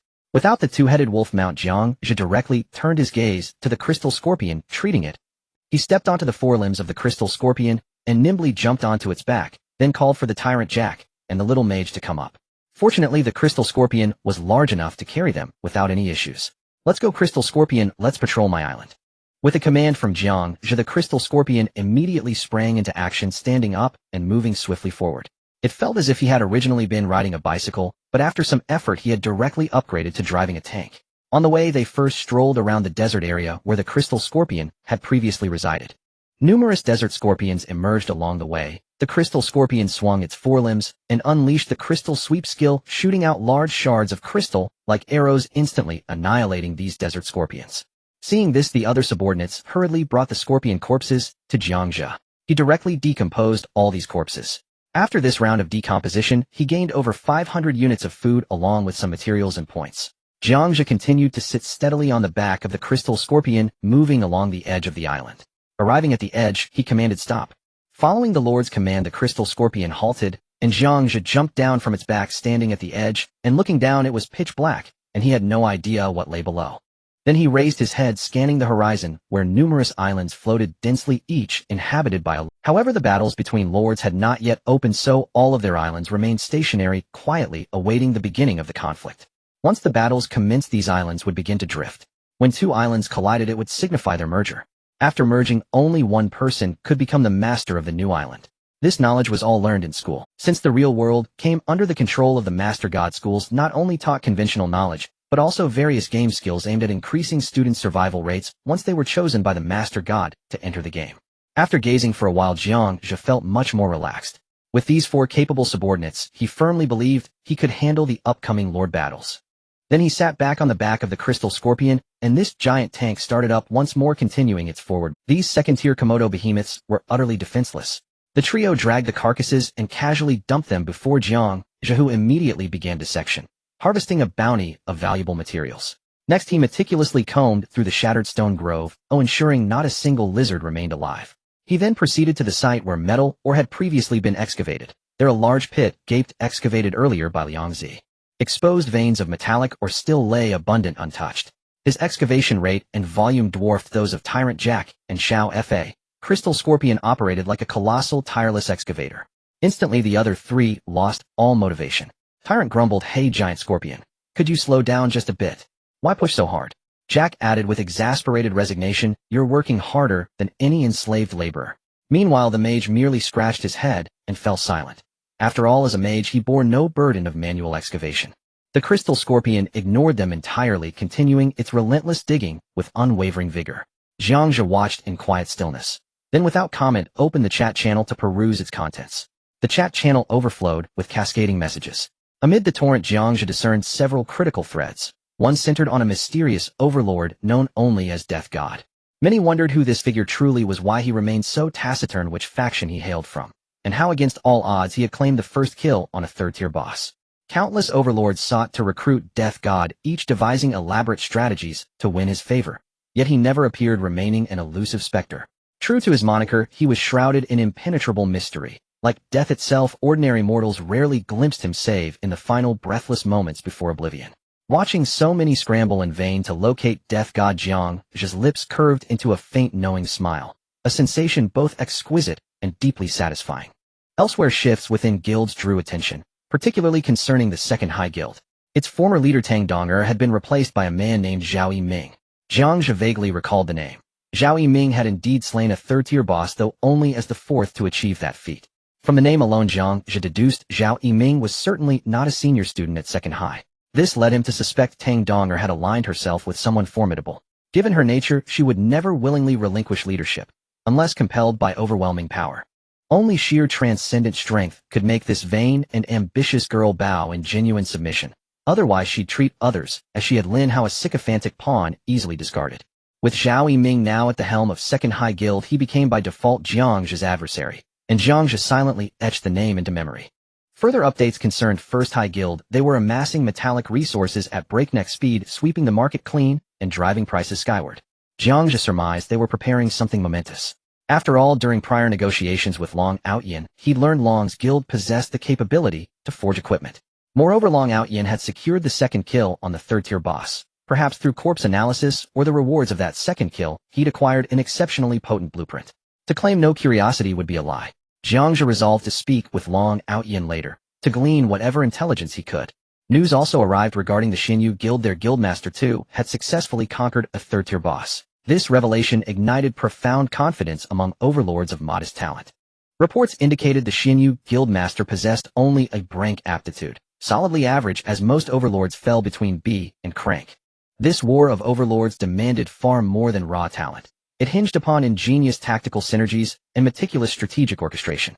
Most striking was the announcement that open combat between overlords would commence the day after tomorrow, a development that divided the realm into elation and dread. The mighty rejoiced, eager to begin plundering rivals' resources and consolidating dominance. The weak trembled, already resigned to enslavement. Consequently, countless overlords flocked to powerful guilds for protection. Many early guilds dwindled into obscurity, until only 3 remained dominant: First High, Second High, and Xinyu Guild. These 3 guilds became coveted sanctuaries. Everyone scrambled desperately to gain entry, seeking refuge beneath their banners. For when hostilities erupted, encountering a fellow guild mate meant negotiation, not annihilation. Disputes could often be settled peacefully, sparing bloodshed. Jiang Zhe, however, harbored no intention of joining any guild. He remained steadfast on his solitary path, embracing the lone wolf way. In this brutal war, friendship was little more than a cruel jest. Anyone, even kin bound by blood or brotherhood, might strike from behind without warning. After closing the chat channel, Jiang Zhe entered the trading platform. He currently wielded a legendary grade bow, but it required arrows. A keyword search revealed every arrow listing was sold out. Yet recent transaction records showed one seller, Yi Liangshan. Yi Liangshan belonged to Long Outyin's faction. Jiang Zhe prepared to contact Long Outyin, only to find Long had already sent a message, "Are you there?" Seeing Long had initiated contact, Jiang Zhe replied with cool brevity, "Yes." Long Outyin swiftly followed up, "Hey, how did you find the plate armor I gave you last time?" Jiang Zhe responded, "Tersely average." Long Outyin instantly felt a pang of awkwardness. After all, this man had claimed the first kill on a third-tier boss, so the common grade armor Long had gifted was objectively little better than refuse. That Jiang Zhe had even replied average was already an act of gracious restraint. Hastily, Long added, "Got it. I've just acquired a fresh batch of green quality plate armor. Want some? I'll throw in a few extra pieces." Jiang Zhe recognized the overture. Long was courting influence, deploying generosity as leverage. Jiang Zhe wasn't dogmatic. Receiving gifts without malice was simply pragmatic, and refusing would be foolish. He typed one word, "Fine." Long Outyin paused briefly, then dispatched 5 pieces of green quality plate armor. Jiang Zhe accepted without hesitation and replied thanks. By the way, I need arrows. Upon hearing Death God request arrows, Long Outyan's mind sharpened. He inferred Death God commanded a ranged unit. Most likely humanoid elves, goblins, or orcs, since non-humanoid units such as beasts or insects lack the dexterity to draw a bow. Long Outyan quickly replied, absolutely. We craft arrows in-house. How many bundles do you require? Clarifying upfront, one bundle contains 100 arrows priced at 20 points. Alternatively, you may trade materials, especially metals which we urgently need. Jiang Zhe asked, what do you need so much metal for? Are you forging weapons? Long Outyan replied, sorry my friend. That's guild confidential. I can't disclose it, unless you're considering joining us. Once we complete this ultimate weapon, your share will be substantial. The offer was blunt, yet Jiang Zhe understood its weight, and the unspoken agenda behind it. Still, he held no interest in such enticements. First High and Second High were entrenched rivals. If First High discovered Jiang Zhe was a Second High student, resentment would surely follow. Better to avoid complications altogether. Jiang Zhe replied, I'll take 5 bundles, paid in points. When can you deliver? Noting Jiang Zhe's deliberate evasion of recruitment, Long Outyan wisely dropped the subject, pushing too hard risked souring relations with such a formidable figure. Delivery is immediate. Long Outyan instructed his team to retrieve 5 bundles from inventory and dispatch them instantly. Jiang Zhe paid 100 points without hesitation, securing the arrows. After completing the transaction, Jiang Zhe scanned the shelves of the trading post and ultimately settled on a gray-black quiver, purchasing it for the price of several first-tier crystal cores. He deftly fastened the quiver around his waist, his fingertips grazing the rough burlap surface as he carefully inserted 50 sharpened wooden arrows one by one. Then he raised his hand to grasp the legendary bow. The bow felt warm to the touch, the wood grains seemingly imbued with a faint glow lighter than any practice bow he had ever used at the training grounds in school. Speaking of archery, Jiang Zhe had practiced it during his time at school. To prepare for the damned main god game, the combat classes were practically a crash course in various skills, learning to wield knives, guns, and bows. He stood sideways, his gaze sweeping over the jagged edges of the rubble, locking onto a stone pillar about half his height in the distance. The surface of the pillar was riddled with wind-eroded indentations, appearing remarkably tough. Jiang Zhe took a deep breath, his right hand gripping the bowstring and pulling it back. There was no anticipated stiffness. The bowstring formed a smooth arc requiring no more than 14 pounds of draw weight, as easy as lifting a bucket of water. With a buzz, at the moment his fingers relaxed, the bowstring vibrated with a humming sound mixed with the sharp whistle of the arrow slicing through the air. The wooden arrow left the string so swiftly that it almost created an afterimage whoosh, striking the stone pillar. It did not break apart or bounce off. Instead, with a muffled thud, the arrowhead embedded itself directly into the rock, the shaft vibrating violently with tremendous impact before it cracked, broke, sending debris and wood shavings tumbling down. Jiang Zhe raised an eyebrow, moving closer to see clearly. A hole the thickness of a finger was left in the stone pillar, its edges still coated with fresh stone dust. This bow is quite impressive. A glimmer of surprise flashed in his eyes. Ordinary wooden arrows penetrating solid rock. This power was likely even more ferocious than the close-range shots from that old sniper rifle at the school shooting range. Just as he was about to find another target to test, his gaze inadvertently swept over the tyrant nearby, and his footsteps suddenly halted. At that moment, the tyrant was vigorously smashing rocks, suddenly feeling as if drenched in icy water, every hair on his body standing on end. It was a chilling sensation, as if being watched by a predator, crawling up his spine and tightening the skin on the back of his neck. He instinctively scratched his messy hair, the pickaxe still suspended in the air, mumbling, what's going on? This damn place even has prickly winds. Before he could finish with a crisp crack the rock he was striking, suddenly a shiny black giant worm suddenly burst forth. The worm was as long as a forearm, with 6 legs equipped with barbs clawing at the rock, 2 antennae fluttering rapidly. The most terrifying part was its mouth, filled with sharp teeth that looked like poison bee stingers, which snapped shut with a crack on the back of the tyrant's hand. Minor worm. Oh whoa, what the hell is that?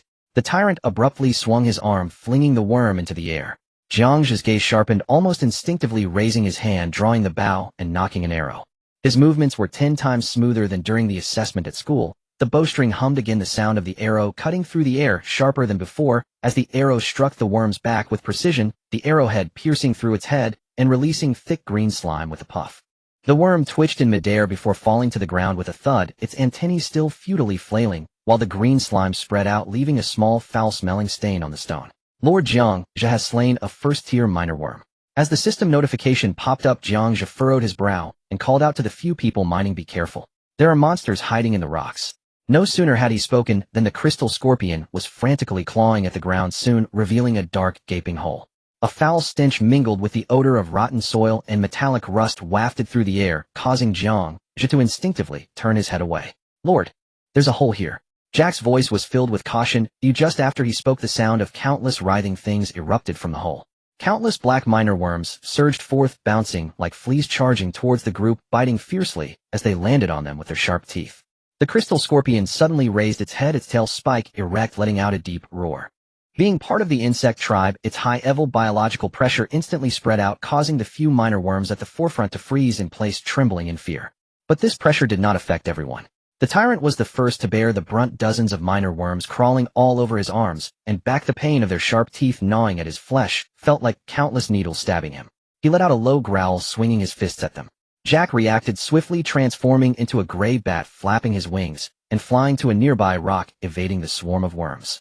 The young mage was not to be outdone either. He slammed his staff against the ground, a pale gray skeletal shield unfolded, blocking the incoming minor worms, while he summoned a magic circle. Two skeleton soldiers, wielding bone blades, stood up, their blades flashing as they sliced through the foremost minor worms. Jiang Zhe stood at a safe distance, his bow drawn like a full moon, arrows like shooting stars, the whoosh sound continuous, as each arrow precisely pierced a minor worm's head. Out of the corner of his eye he caught sight of the tyrant's miserable state, and commanded the crystal scorpion sweep with the crystal shards. The crystal scorpion obeyed the order, its massive pincers slamming down onto the ground. Crash!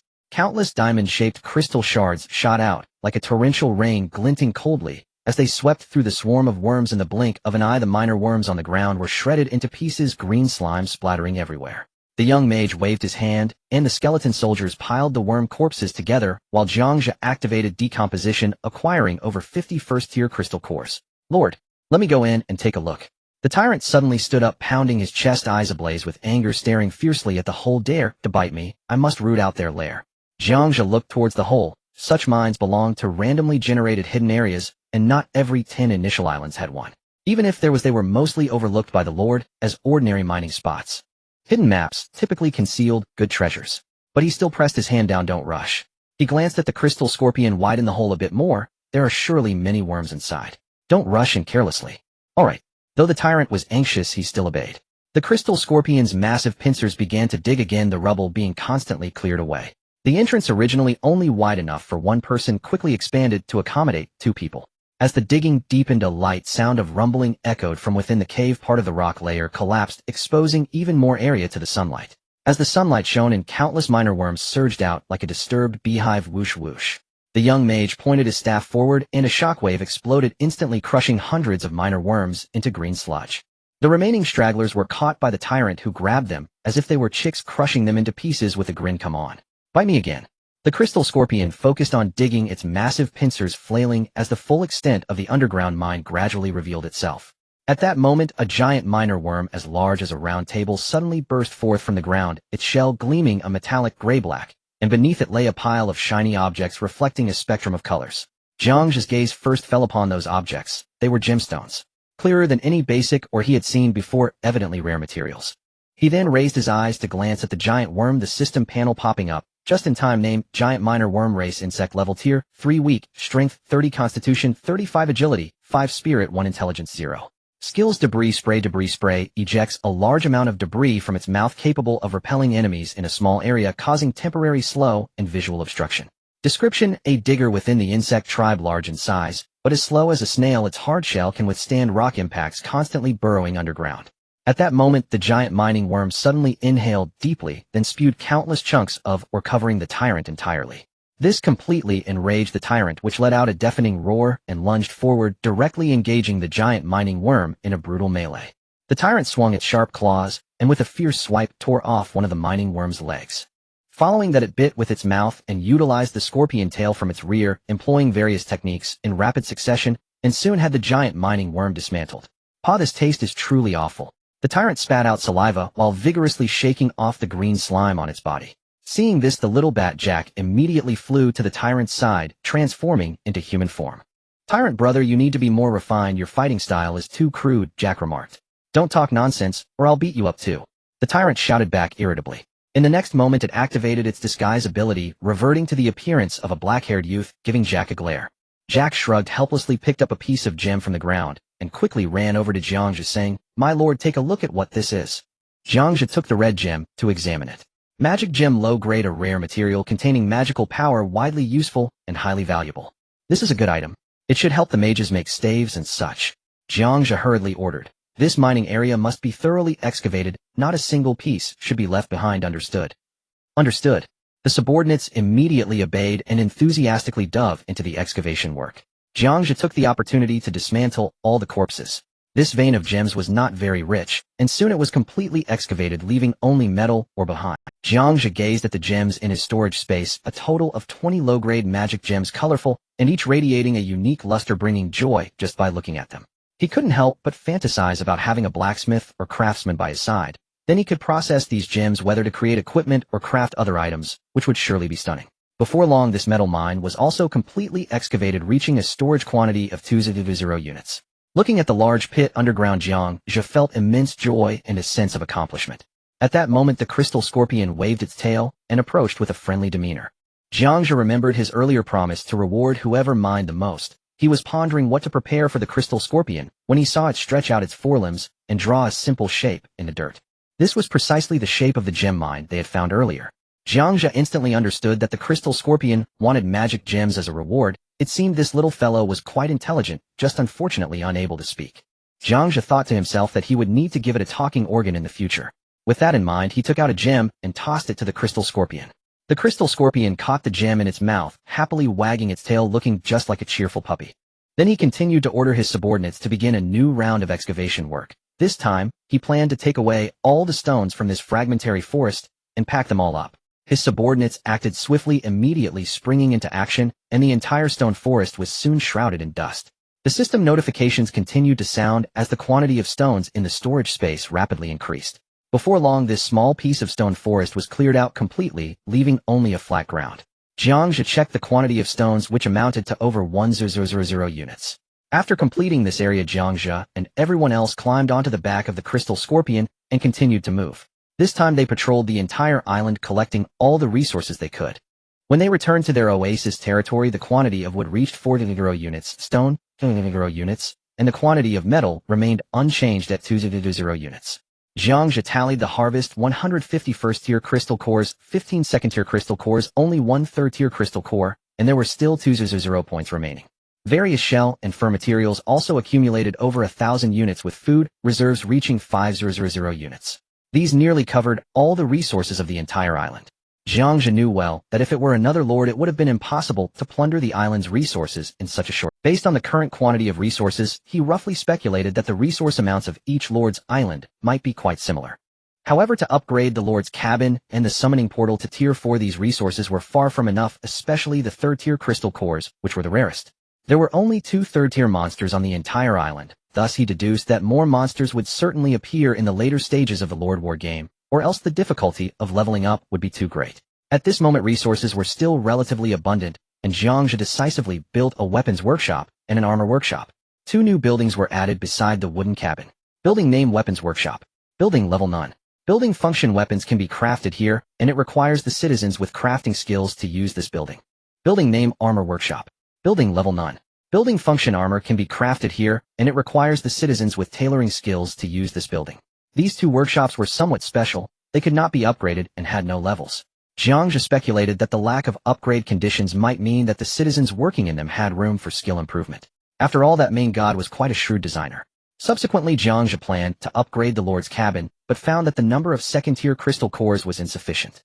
He immediately opened the trading platform to check and regrettably found that no one was selling second-tier crystal cores. It was no wonder. Second-tier crystal cores were too precious for ordinary lords, and most would keep them to enhance their citizens' strength, not sell them easily. With no other choice, Jiang Zhe had to contact the lord who had previously agreed to sell second-tier crystal cores. He remembered that Su Xiaoxiao had achieved the 3rd kill of a 3rd-tier boss, and her strength was quite impressive, earning her a decent level of respect in his heart.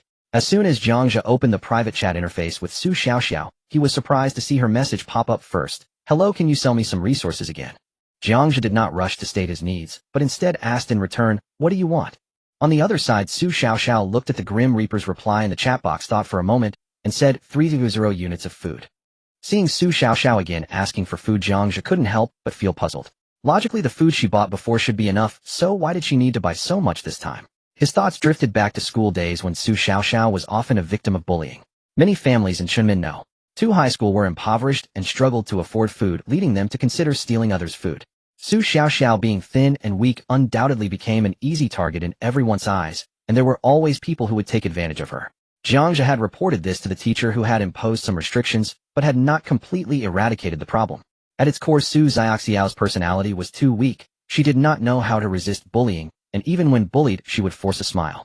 Thus, Jiang Zhe suspected that Su Xiaoxiao might have been deceived or bullied again, this time directly asking, "What are you buying so much food for?" Su Xiaoxiao, seeing the Grim Reaper ask such a question, did not hide it, and answered frankly, "I am buying this food to share with some people in the gang who lack food." Jiang Zhe looked at Su Xiaoxiao's reply, feeling somewhat speechless, thinking that she was simply a saint. In this cruel Lord War, such a personality was not a good thing.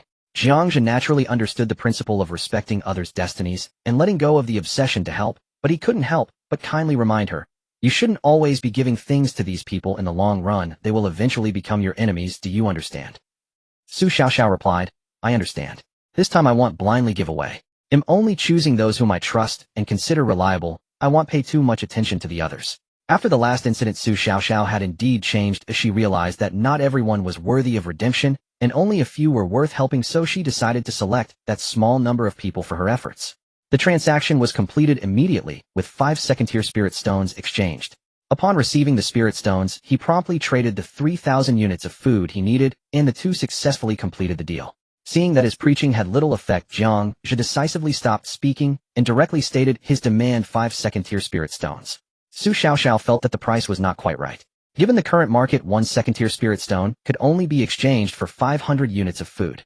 She needed 3,000 units of food, so it was clearly insufficient. It should be 6 second-tier spirit stones. She typed a reply, "Did you make a mistake in the calculations? I should be giving you 6 second-tier spirit stones." Jiang Zhe felt somewhat helpless. He had intended to let Su Xiaoxiao spend less, but unexpectedly the girl had brought it up herself. If it were someone else, they would have probably been secretly delighted and quietly profiting. He replied, "I want 5 second-tier spirit stones right now." Only then did Su Xiaoxiao realize that this Lord of Death was deliberately giving her a discount. She couldn't help but feel a bit touched. Yet she still had her own principles. Thus, she still traded 6 second-tier spirit stones. Upon seeing the 6 spirit stones, Jiang Zhe didn't want to say anything further and decisively completed the transaction, directly transferring the 3,000 units of food to Su Xiaoxiao. After completing the transaction, Su Xiaoxiao replied with a simple thank you. After closing the private chat window with Su Xiaoxiao, Jiang Zhe noticed a flood of messages from strangers in his inbox, with an unread notification clearly displaying 999. He casually scrolled through them, most of which were attempts to win him over, with quite a few wanting to befriend him. The senders included both men and women, with some of the women being extremely explicit, even straightforwardly expressing their desire to have an intimate relationship with him, willing to do anything for him. Naturally, Jiang Zhe had no interest in this, and with a swipe of his finger he bulk deleted these messages. However, one message from a person named Zhao Yiming was left behind. Jiang Zhe had a bit of an impression of this person, recalling that Zhao Yiming had previously become the leader of the 2nd Division and had achieved the kill record for the 3rd-tier boss 4th defeat, making him a notable figure. Could it be that Zhao Yiming was not a commoner? Jiang Zhe began to recall the rules of the real world, where in various federations the population was divided into upper-class citizens and commoners. The upper-class citizens are the descendants of past game victors. According to Federation regulations, upper-class citizens do not need to participate in the Master God game and enjoy abundant wealth in the real world, living lives starkly different from the hardships faced by commoners who struggle even to afford a piece of meat. However, there are rumors that some upper-class citizens seek excitement and voluntarily engage in the Master God game. It seems that this Zhao Yiming is very likely an upper-class citizen. After analyzing it this way, Jiang Zhe felt that there was at least a 70% certainty. However, why would Zhao Yiming as an upper-class citizen invite him to jointly rule over the 2nd Division? Jiang Zhe suddenly thought of a possibility. Could it be that Zhao Yiming considers him an upper-class citizen as well? If his guess were true, then Zhao Yiming might become the biggest threat. Quietly remembering Zhao Yiming in his mind, Jiang Zhe then deleted his message. He had no interest in this kind of faction-building behavior. Only the weak would huddle together for warmth. The strong have always forged ahead alone. At this moment, with resources already ample, Jiang Zhe immediately set about upgrading the Lord's Cabin. Upgrade successful. Unlocked Arrow Tower Tavern. The Lord's Cabin can choose a style 1. Chinese Mansion Style 2. European Castle Style. Jiang Zhe looked at the options that popped up, pleasantly surprised, and chose one according to his preference. The cabin was successfully upgraded to level 3, and then a marvelous change occurred.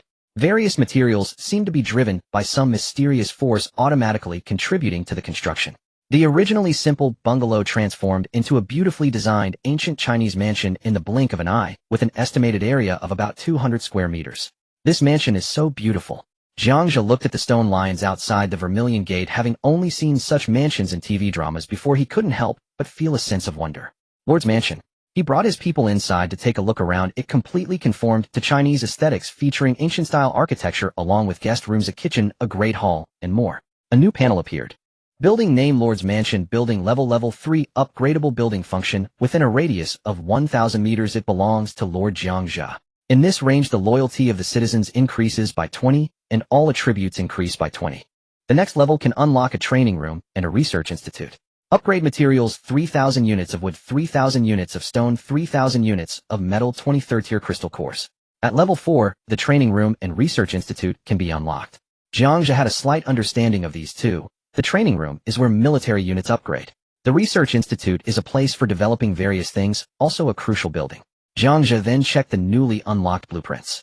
Building name: Arrow Tower. Building level none. Building function: the Arrow Tower is the core building for territory. It can launch ranged attacks on monsters and enemy units approaching the territory, effectively blocking external threats, reducing damage to buildings and residents within the territory, and greatly enhancing the overall defensive capabilities to safeguard the territory.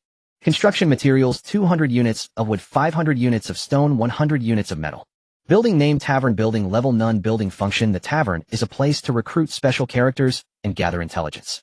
Here one can recruit characters with different skills in combat, gathering, construction, etc. to assist in the development of the territory. Construction materials: 500 units of wood, 500 units of stone. Both of these buildings will be of great use. Jiang Zhe left the mansion and upgraded all the wooden fences within the oasis range. After some operations the wooden fences transformed into stone walls. After the upgrade, he also placed an arrow tower at each corner. These arrow towers were towering and stood 6 meters tall. Jiang Zhe climbed to the top of the arrow tower, surveying the entire island's movements. This island was not large, only about 10 square kilometers. Afterward, he descended from the arrow tower, returned to the small castle, and placed the tavern there. In the blink of an eye, a quaint, ancient Chinese style and stood before him. Not only was Jiang Zhe curious, but also the tyrant and others couldn't help but follow him into the inn. Upon entering, the antique furnishings caught their eyes. Directly ahead was a counter surrounded by wooden tables and benches.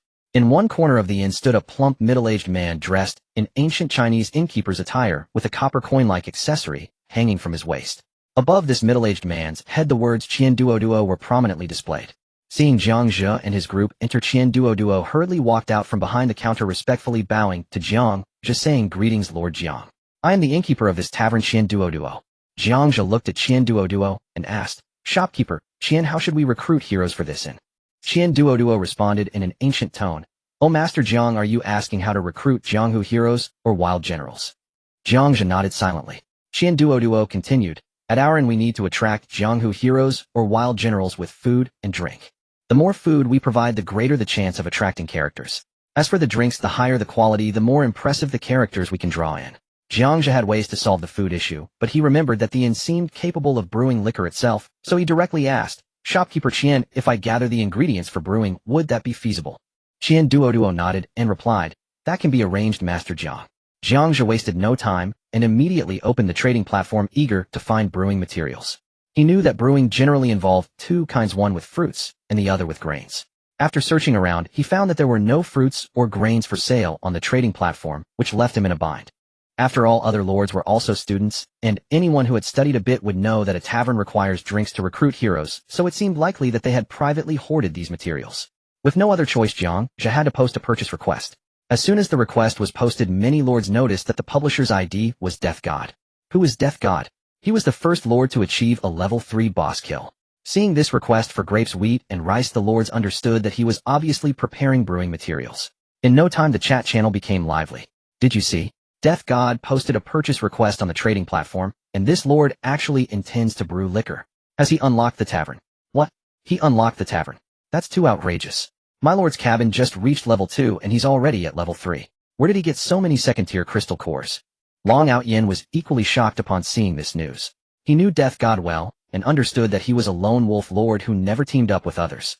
Yet now a lone wolf had managed to upgrade his lord's cabin to level 3, which was truly hard to believe. After all, his own lord's cabin reached level 3 only thanks to the help of his gang brothers in gathering materials. Zhao Ritian also noticed the news and hurriedly messaged Long Outyin. Outyin, how do you feel about dealing with this death god? Long Outyin replied, earlier Yu Liangshan sent me some green equipment. I sent death god 5 pieces of armor, and he accepted them, seeming open to communication. But trying to win him over is definitely out of the question. Since we can't win him over Outyin, we must be on guard against him and consider him an enemy, Zhao Ritian replied decisively. We need to restrict his resources and must not allow him to develop smoothly. No one in the gang is allowed to sell anything to this death god. Isn't that a bit extreme? Long Outyin hesitated. After all, death god hadn't offended him. He felt it was better to have one more friend than one more enemy. Outyin, there's nothing wrong with that.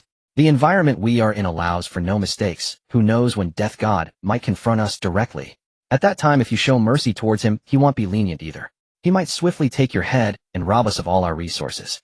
Zhao Ritian intentionally made the situation sound more severe to raise Long Aoshan's vigilance and caution. After a moment of contemplation, Long Outyin responded, all right, I understand now. At this moment, Zhao Yiming had just successfully upgraded his lord's cabin to level 3 when he received a message from Tang Donger, brother Zhao the death god. Lord, you asked me to keep an eye on his new movements. He posted a purchase request on the trading platform. From this request, it seems he has not only upgraded his lord's cabin to level 3, but also built the tavern, and is now preparing materials for brewing liquor intending to recruit heroes. Zhao Yiming's expression instantly turned cold as he thought to himself, this guy is moving so quickly. We cannot allow him to recruit heroes, otherwise his power will surely increase significantly. In the Lord Wars, heroes are categorized into 5 grades, S, A, B, C, and D. Even the lowest grade heroes can significantly enhance the citizens or territory. He hurriedly messaged Tang Donger, inform all gang members in the 2nd middle school that trading with this death god is strictly prohibited. Additionally, collect all brewing materials for drinks and gather them at your place. Understood. Got it, brother Zhao. Tang Donger immediately agreed and notified Lin how to relay this matter to the gang members. Once the announcement was made, the materials were quickly sent over. Zhao Yiming also hurriedly built his own tavern.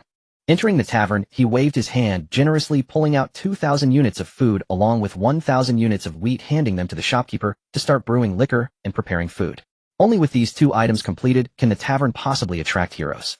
Although both gangs enforced trade restrictions against Death God, they could only restrain their own members. Among the many lords, quite a few belonged to other gangs, and some were lone lords. To survive in this harsh environment, they still chose to trade with Death God.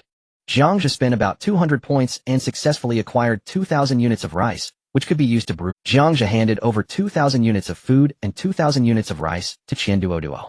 Upon receiving the materials, Qian Duoduo immediately urged the kitchen staff to get busy.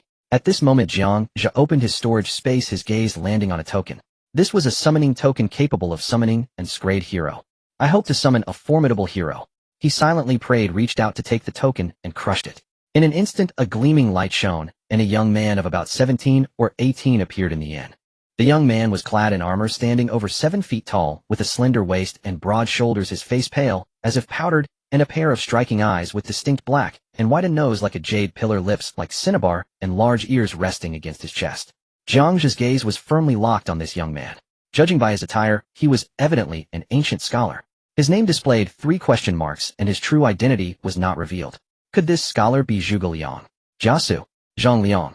No, this scholar stands close to 2 meters tall. Could it be Confucius? The young man first swept his gaze around the inn, then found an empty seat and sat down. With a hearty slap on the table, he loudly declared, "Innkeeper, bring me 10 jin of beef and another pot of wine." Upon seeing someone appear in the inn, Qian Duoduo hurriedly instructed the kitchen to prepare food, then smiled at the young man and said, "Guest, please wait a moment. The food and drinks will be served shortly." The young man nodded slightly, his gaze then falling on Jiang Zhe as he warmly called out, "Brother, would you like to join me for a chat? Today I'm treating. You are treating, but all of this is my stuff," Jiang Zhe thought to himself. However, to clarify the identity of this person, he accepted the invitation and took a seat. As soon as he sat down, the young man asked, "You must be the lord of this territory." Jiang Zhe nodded in response. "That's right, I am the lord of this territory. My name is Jiang Zhe." He continued, "May I ask your esteemed name?" This routine for recruiting heroes was something he learned in school. Introducing oneself first, then being polite, perhaps that would impress the other party. Upon hearing this, the young man cupped his hands and said, "I am Lu Bu of Jiuan, courtesy name Fengxian, pleased to meet you, Lord Jiang." After introducing himself, the question mark above his head transformed into Lu Bu Fengxian. "Oh my, it's actually Lu Bu." Jiang Zhe was taken aback, realizing that he truly deserved its rank. Among men, Lu Bu, among horses, red hair. This saying is known by almost everyone. According to historical records, Lu Bu initially served as a clerk, considered a civil official. His attire at this moment was fitting, indicating that he had not yet become the three surnames servant of history. Youth is an advantage, one's values can still be reshaped. Moreover, in this world of warlords, heroes have loyalty settings and can be forcibly bound.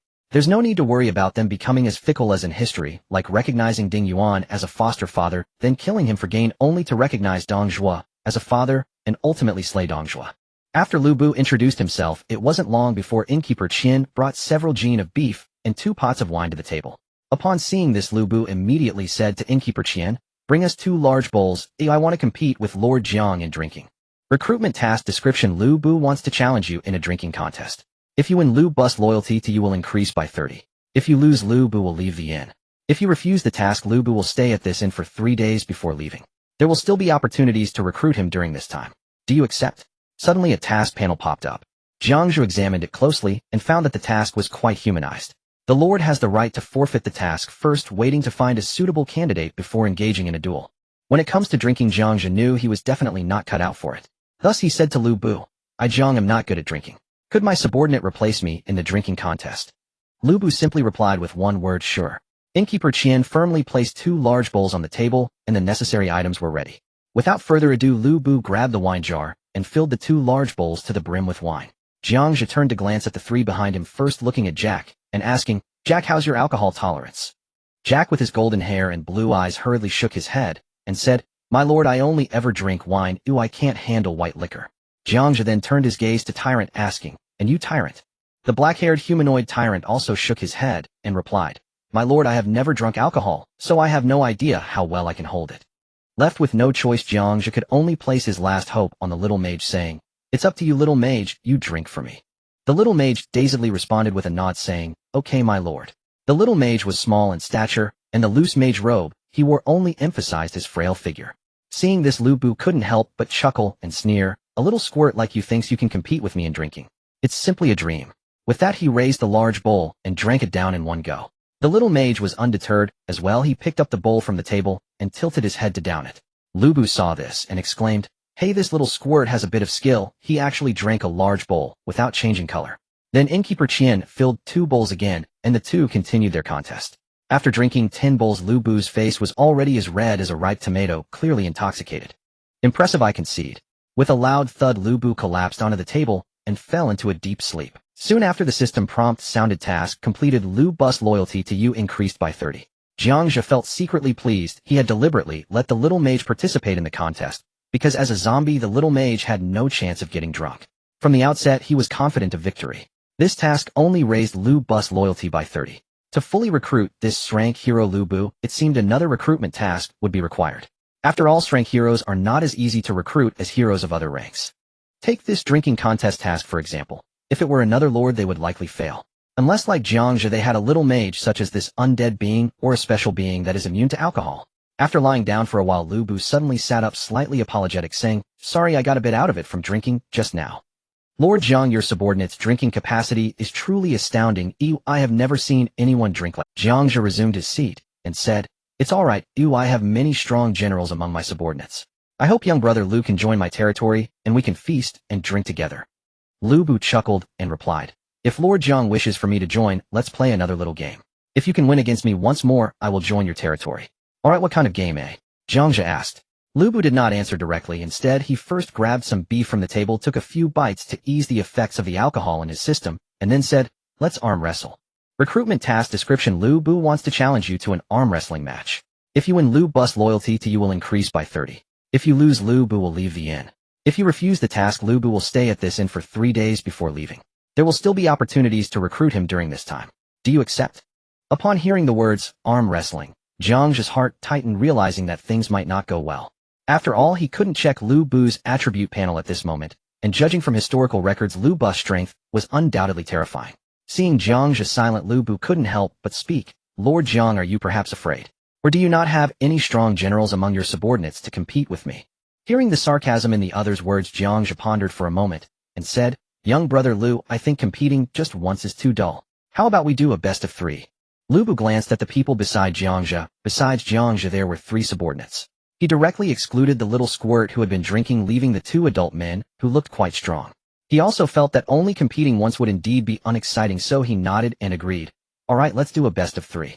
Upon hearing Lu Bu agree, Jiang Zhe secretly breathed a sigh of relief, realizing he had bet correctly this time. The characters in this main God's game are very realistic, not rigid and unchanging. With the right dialogue, the rules can be modified. Now with a best-of-3 format, Jiang Zhe's chances of winning would be greater. In his first battle, Jiang Zhe decisively sent out the tyrant to test the opponent's strength. The tyrant sat firmly across from Lu Bu. Lu Bu extended his right hand and said, "Come on, little brother." Just by looking at Lu Bu's outstretched arm, one could see the bulging muscles beneath his clothing, a testament to the immense power he possessed. In contrast, the tyrant appeared in human form, looking rather refined and weak, seemingly lacking in strength. Lu Bu secretly rejoiced, feeling confident that victory was assured. Then their right hands clasped together. The moment they squeezed, the tyrant clearly felt that the opponent's grip was extraordinarily strong. "Go, tyrant!" Jack and the little mage shouted from the sidelines. However, Jiang Zhe furrowed his brow, not because he doubted the tyrant, but because he fully understood that Lu Bu was no ordinary foe. The primary reason for sending the tyrant into battle was to gauge Lu Bu's true strength. If Lu Bu proved to be too powerful, Jiang Zhe would have to resort to alternative plans. At this moment, Lu Bu spoke up, saying, "Lord Jiang, you shall call the starting signal." Jiang Zhe nodded, walked to the table, gently placed his right hand on the clasped fingers of the two, and began the countdown. 3, 2, 1, a start. As soon as he shouted start, Jiang Zhe quickly withdrew his hand, his gaze fixed intently on the two. Suddenly both of them exerted their strength, and the veins on the back of their hands bulged. The tyrant gritted his teeth, his face showing signs of strain, while Lu Bu appeared completely relaxed, and not only that, but Lu Bu also used his free left hand to pick up a piece of cooked beef from the table, and leisurely began to eat, openly mocking the tyrant's lack of strength. While eating, Lu Bu teased, "Little brother, your strength isn't that impressive. Eat more beef to build up your strength." The tyrant, upon hearing this, snorted coldly, "I haven't even used my full strength yet." In an instant, the tyrant's form shifted dramatically. His hair grew wildly, transforming him into a fearsome werewolf. Seeing this, Lu Bu was momentarily taken aback, but then burst into a hearty laugh. Interesting. Now I can finally exert some effort." He dropped his earlier disdain and became serious. The two of them used all their strength to wrestle against each other. Initially, the tyrant and Lu Bu were evenly matched, neither gaining the upper hand. However, not long after, the tides began to turn. The tyrant gradually found himself at a disadvantage as Lu Bu slowly began to overpower his wrist. But the tyrant was unwilling to concede defeat. He could not let down his lord's expectations. With every ounce of strength left, he gritted his teeth, every muscle in his body tensed, and he fought back with all his might. Nevertheless, he ultimately could not match Lu Bu, and his wrist was completely pinned down. At this point, Lu Bu's earlier ease had faded, his forehead glistening with sweat and his face flushed.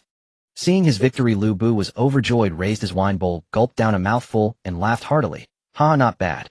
But compared to me, you still need a few more years of practice." Jiang Zhe thought to himself, Lu Bu is indeed arrogant. Yet he also felt that such behavior was in line with Lu Bu's character. After all, Lu Bu was young and reckless. Had it not been for his nature, he would not have met such a tragic end. The tyrant, feeling dejected, returned to human form and quickly admitted his shortcomings. "My lord, I was too useless." "Come over here and talk," Jiang Zhe said, pulling the tyrant to a corner of the inn, whispering, "It's not your fault. I'm well aware that the opponent is strong. Your loss is understandable." "Tell me about his strength," Jiang Zhe prompted. The tyrant began to analyze. "In terms of pure strength, I don't think the difference between us is that significant. However, his explosive power is extremely formidable, and I simply couldn't match him." Jiang Zhe nodded, slowly, lost in thought. The tyrant's stats showed him as a third-rank leader with a strength value of 50. From this, one could roughly infer that Lu Bu's strength was at least in the range of 50 to 60, which is why the tyrant felt the difference in their strengths was not apparent. However, it was clear that Lu Bu excelled in stamina and physique compared to the tyrant. Only in this way could Lu Bu gain the upper hand in a protracted battle. With this in mind, Jiang Zhe lowered his head to check his own stats. Name: Jiang Zhe. Race: human. Strength 30, 55, physique 30, 10, agility 15, 2, spirit 15, 20, intelligence 5, 1. A Lord's talents: genetic fusion, Lord's heart, insightful, eye equipment, ease, bow, crocodile tooth blade, guardian ring, plate armor. At this moment, his physical attribute points were boosted both by the Lord's heart and the enhancements from ease, bow, and crocodile tooth blade. All of these factors combined to construct his current state of attributes. With 85 points of strength, he could easily crush Lu Bu. At that moment, Lu Bu swiftly finished another piece of beef, tilted his head back to down a bowl of wine, and spurred on by the alcohol, grew more arrogant. "Who else is there?" Upon hearing Lu Bu's boastful shout, the tyrant's anger flared, yet he also knew that he simply could not match him. Jiang Zhe put away his stats and gently patted the tyrant's shoulder, saying, "He'll take care of this for you." With that, he strode over to the table and took a seat. Seeing Jiang Zhe take the initiative to challenge him, Lu Bu could not help but chuckle softly. "Lord Jiang, with those skinny arms and legs, it's better if you don't waste your effort." Otherwise, if I accidentally get careless and break your arm, that wouldn't be good at all. The tyrant could not help but shout, "Don't be so arrogant. Our lord can definitely defeat you." Lu Bu laughed even more wildly in response. "Ha ha ha, you crack me up. I can tell at a glance that Lord Jiang has never practiced martial arts. Your steps are light and your hands are devoid of calluses. You are bound to lose. Why bother torturing yourself?" Seeing Lu Bu underestimate him, Jiang Zhe wanted exactly this effect. He decisively placed his right hand firmly on the table. "Fengxian, there's a saying you need to understand: there are people beyond people and heavens beyond heavens." Lu Bu repeatedly exclaimed, "Good," with his eyes full of provocation. "Then let me see just how capable you are." He placed his hand on top and tightly grasped Jiang Zhe's hand. In that brief contact, Jiang Zhe truly felt the terrifying power emanating from Lu Bu's right hand. Jiang Zhe remained confident. With the strong support of his equipment, he firmly believed that he could surpass Lu Bu's strength. At this moment, the tyrant willingly took on the role of referee. As the tyrant issued the command, the countdown ended. At the moment of start, Jiang Zhe caught a glimpse of the disdainful expression on Lu Bu's face. But then with a loud bang, Lu Bu was suddenly taken aback. He hadn't even had time to react before feeling an overwhelming force slam down on his right hand, pinning it firmly to the table. He actually lost. And so quickly it was completely beyond his expectations. "Again, I just didn't have time." Lu Bu was indignant. "Lord, you are truly formidable." Tyrant and the others cheered exuberantly. Lu Bu's fighting spirit surged anew. He swiftly repositioned himself, assumed his stance once more, and fixed his blazing gaze upon Jiang Zhe, awaiting the next bout. Clearly roused to full determination, he was resolved to reclaim victory. As the third round commenced, Lu Bu engaged with unwavering seriousness. After all, this arm wrestling contest followed a best-of-3 format, and the score now stood at 1 win apiece. Lu Bu had proposed the challenge precisely because he had never suffered defeat in this domain. The moment their hands locked once more, Jiang Zhe keenly sensed the fierce, incandescent battle aura radiating from Lu Bu, like an unquenchable inferno. Jiang Zhe merely smiled faintly and uttered a single word: "Begin." At the command's utterance, both men exerted force simultaneously. This time Lu Bu launched his assault with full intensity, determined to subdue Jiang Zhe without delay. Yet as he pressed downward, he recoiled inwardly. His opponent's hand felt as immovable as a monolithic boulder, utterly unyielding. What terrifying strength is this?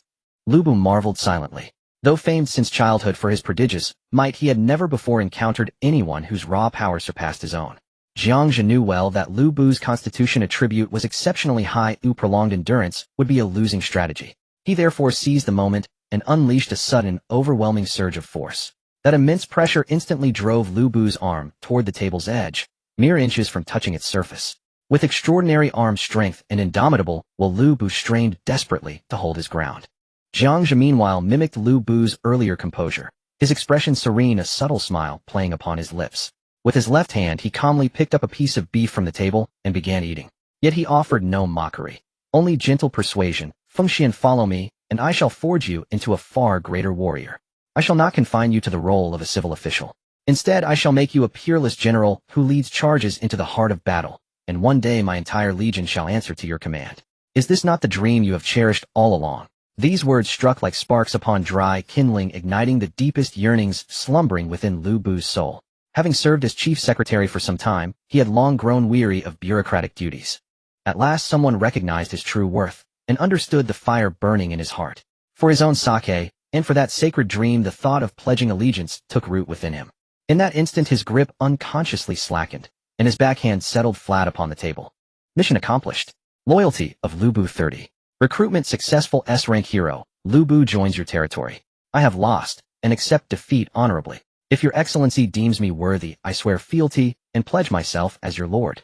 Lu Bu withdrew his hand, rose to his feet, then knelt on one knee and bowed deeply before Jiang Zhe, his address shifting seamlessly from "Lord Jiang" to "My lord." Jiang Zhe, startled by the sudden declaration, nearly leapt backward, briefly fearing Lu Bu intended to adopt him as father, suspecting some bizarre, three-surname traitor awakening. Only then did he realize it was a pledge of lordship, not paternity. "Rise at once." Jiang Zhe hurriedly extended his hand to lift Lu Bu, his voice warm with genuine delight. "From this day forth you shall serve as Grand General of my territory. Grateful for your lordship's trust, I Lu Mao vow to lay down my life and serve you with unwavering." Eagerly Jiang Zhe opened Lu Bu's stat panel, his curiosity burning with irresistible intensity, desperate to behold the attributes of this legendary S-rank warrior. Before him appeared a meticulously detailed profile. Name: Lu Bu, S-rank hero, race human, loyalty 60, level rank 4, chieftain, strength 60, constitution 60, agility 30, spirit 20 intelligence, 3 skills, peerless halberd mastery, horse whisper, cavalry 100 pace, archer, peerless halberd mastery, wielding the halberd. With supernatural fluency, he can shatter enemy formations with sweeping strikes or pierce vital points with pinpoint thrusts, dominating adversaries from beyond spear's length. Horse whisperer cavalry in perfect harmony with his steed, he rides like wind incarnate, amplifying his charge with equine momentum, cutting through chaotic battlefields with unmatched mobility and disruption. 100 pace archer, his bowarm remains rock-steady even at extreme range. His arrows find their mark with lethal precision, piercing armor gaps and delivering grievous wounds regardless of defensive fortitude. Jiang Zhe could not suppress an awestruck exclamation, incredible. Alas, without the heaven-defying halberd and the red-hair steed, Lu Bu remained but a shadow of his mythic, invincible self.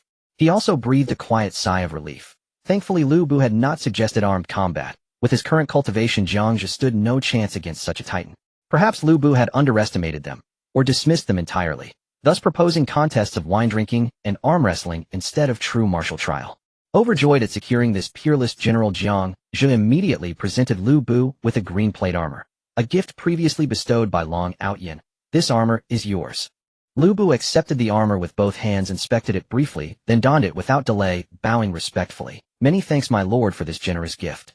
A system prompt chimed Lu Bu's loyalty 5. Still too little, Jiang Zhe mused. Securing such a paragon was pivotal to his future ascendancy. He must bind Lu Bu's loyalty irrevocably. Without hesitation, he scoured the trading platform for further equipment.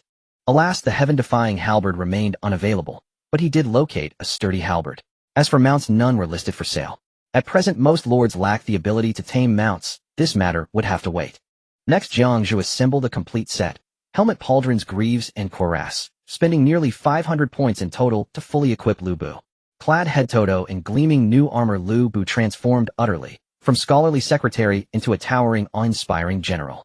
Ecstatic, Lu Bu's loyalty soared, leaping straight to 90. Fengxian vows to repay your lordship's grace. Henceforth I shall fight valiantly for you, fearless even unto death. Clasping his fists, he bowed deeply, his words sincere and fervent. Jiang Zhe gazed upon the newly armored, fiercely loyal warrior and clapped him firmly on the shoulder. I trust you, Fengxian. With your aid, how could our great enterprise ever falter? Our territory stands at dawn, precisely when such a tiger general is most needed. Together we shall expand our realm and forge immortal glory. Lu Bu straightened his spine, eyes blazing with resolve. Rest assured, my lord. I shall lead every charge, and any who dare obstruct your path shall fall beneath my halberd, severed from their steeds. After a round of mutual commercial boasting, Jiang Zhe successfully raised LV Bus loyalty to a perfect score of 100 points. Once the matter was settled, Jiang Zhe introduced the other vassals to LV Bu. The young LV Bu had a cheerful personality and was very easy to get along with, quickly bonding with everyone. After leaving the inn, Jiang Zhe led the vassals to the residence. This residence was quite spacious, with 7 or 8 guest rooms available. Jiang Zhe arranged accommodations for everyone one by one. However, the crystal scorpion was too large to enter the house and could only rest in the courtyard. At that moment, LV Bu proactively requested, Jiang Zhe, my lord, I would like to patrol the territory and familiarize myself with the environment. The other brothers have worked hard clearing the land, so it's a good time for them to have a proper rest. Jiang Zhe saw LV Bu's eagerness and readily agreed. Thus, LV Bu began patrolling the territory. Jiang Zhe turned to Jack and instructed, it's getting late, you should go prepare dinner. After a long day, everyone deserves a good meal. Jack acknowledged and headed to the kitchen to prepare a sumptuous dinner for everyone. Jiang Zhe returned to the lord's exclusive room and lay down on the soft and comfortable large bed. At this moment, the land clearing work had been fully completed, leaving him somewhat uncertain about what to do next. After a moment of contemplation, he decided to open the chat channel, hoping to glean some useful information from it. Messages continuously scrolled through the chat channel, with various lords either complaining about resource shortages, sharing hidden maps they had stumbled upon, or exchanging amusing anecdotes from the development process of their territories. Jiang Zhe browsed attentively, not wanting to miss any potentially valuable information. Suddenly a message caught his eye. Tomorrow will be the 3rd day. According to past records of Lord Wars, a small dungeon is likely to open on the 3rd day. There must be plenty of good items inside, but it also poses certain dangers. Should we venture into this dungeon? Of course we should. My territory has mostly been cleared, and I have gathered quite a few troops.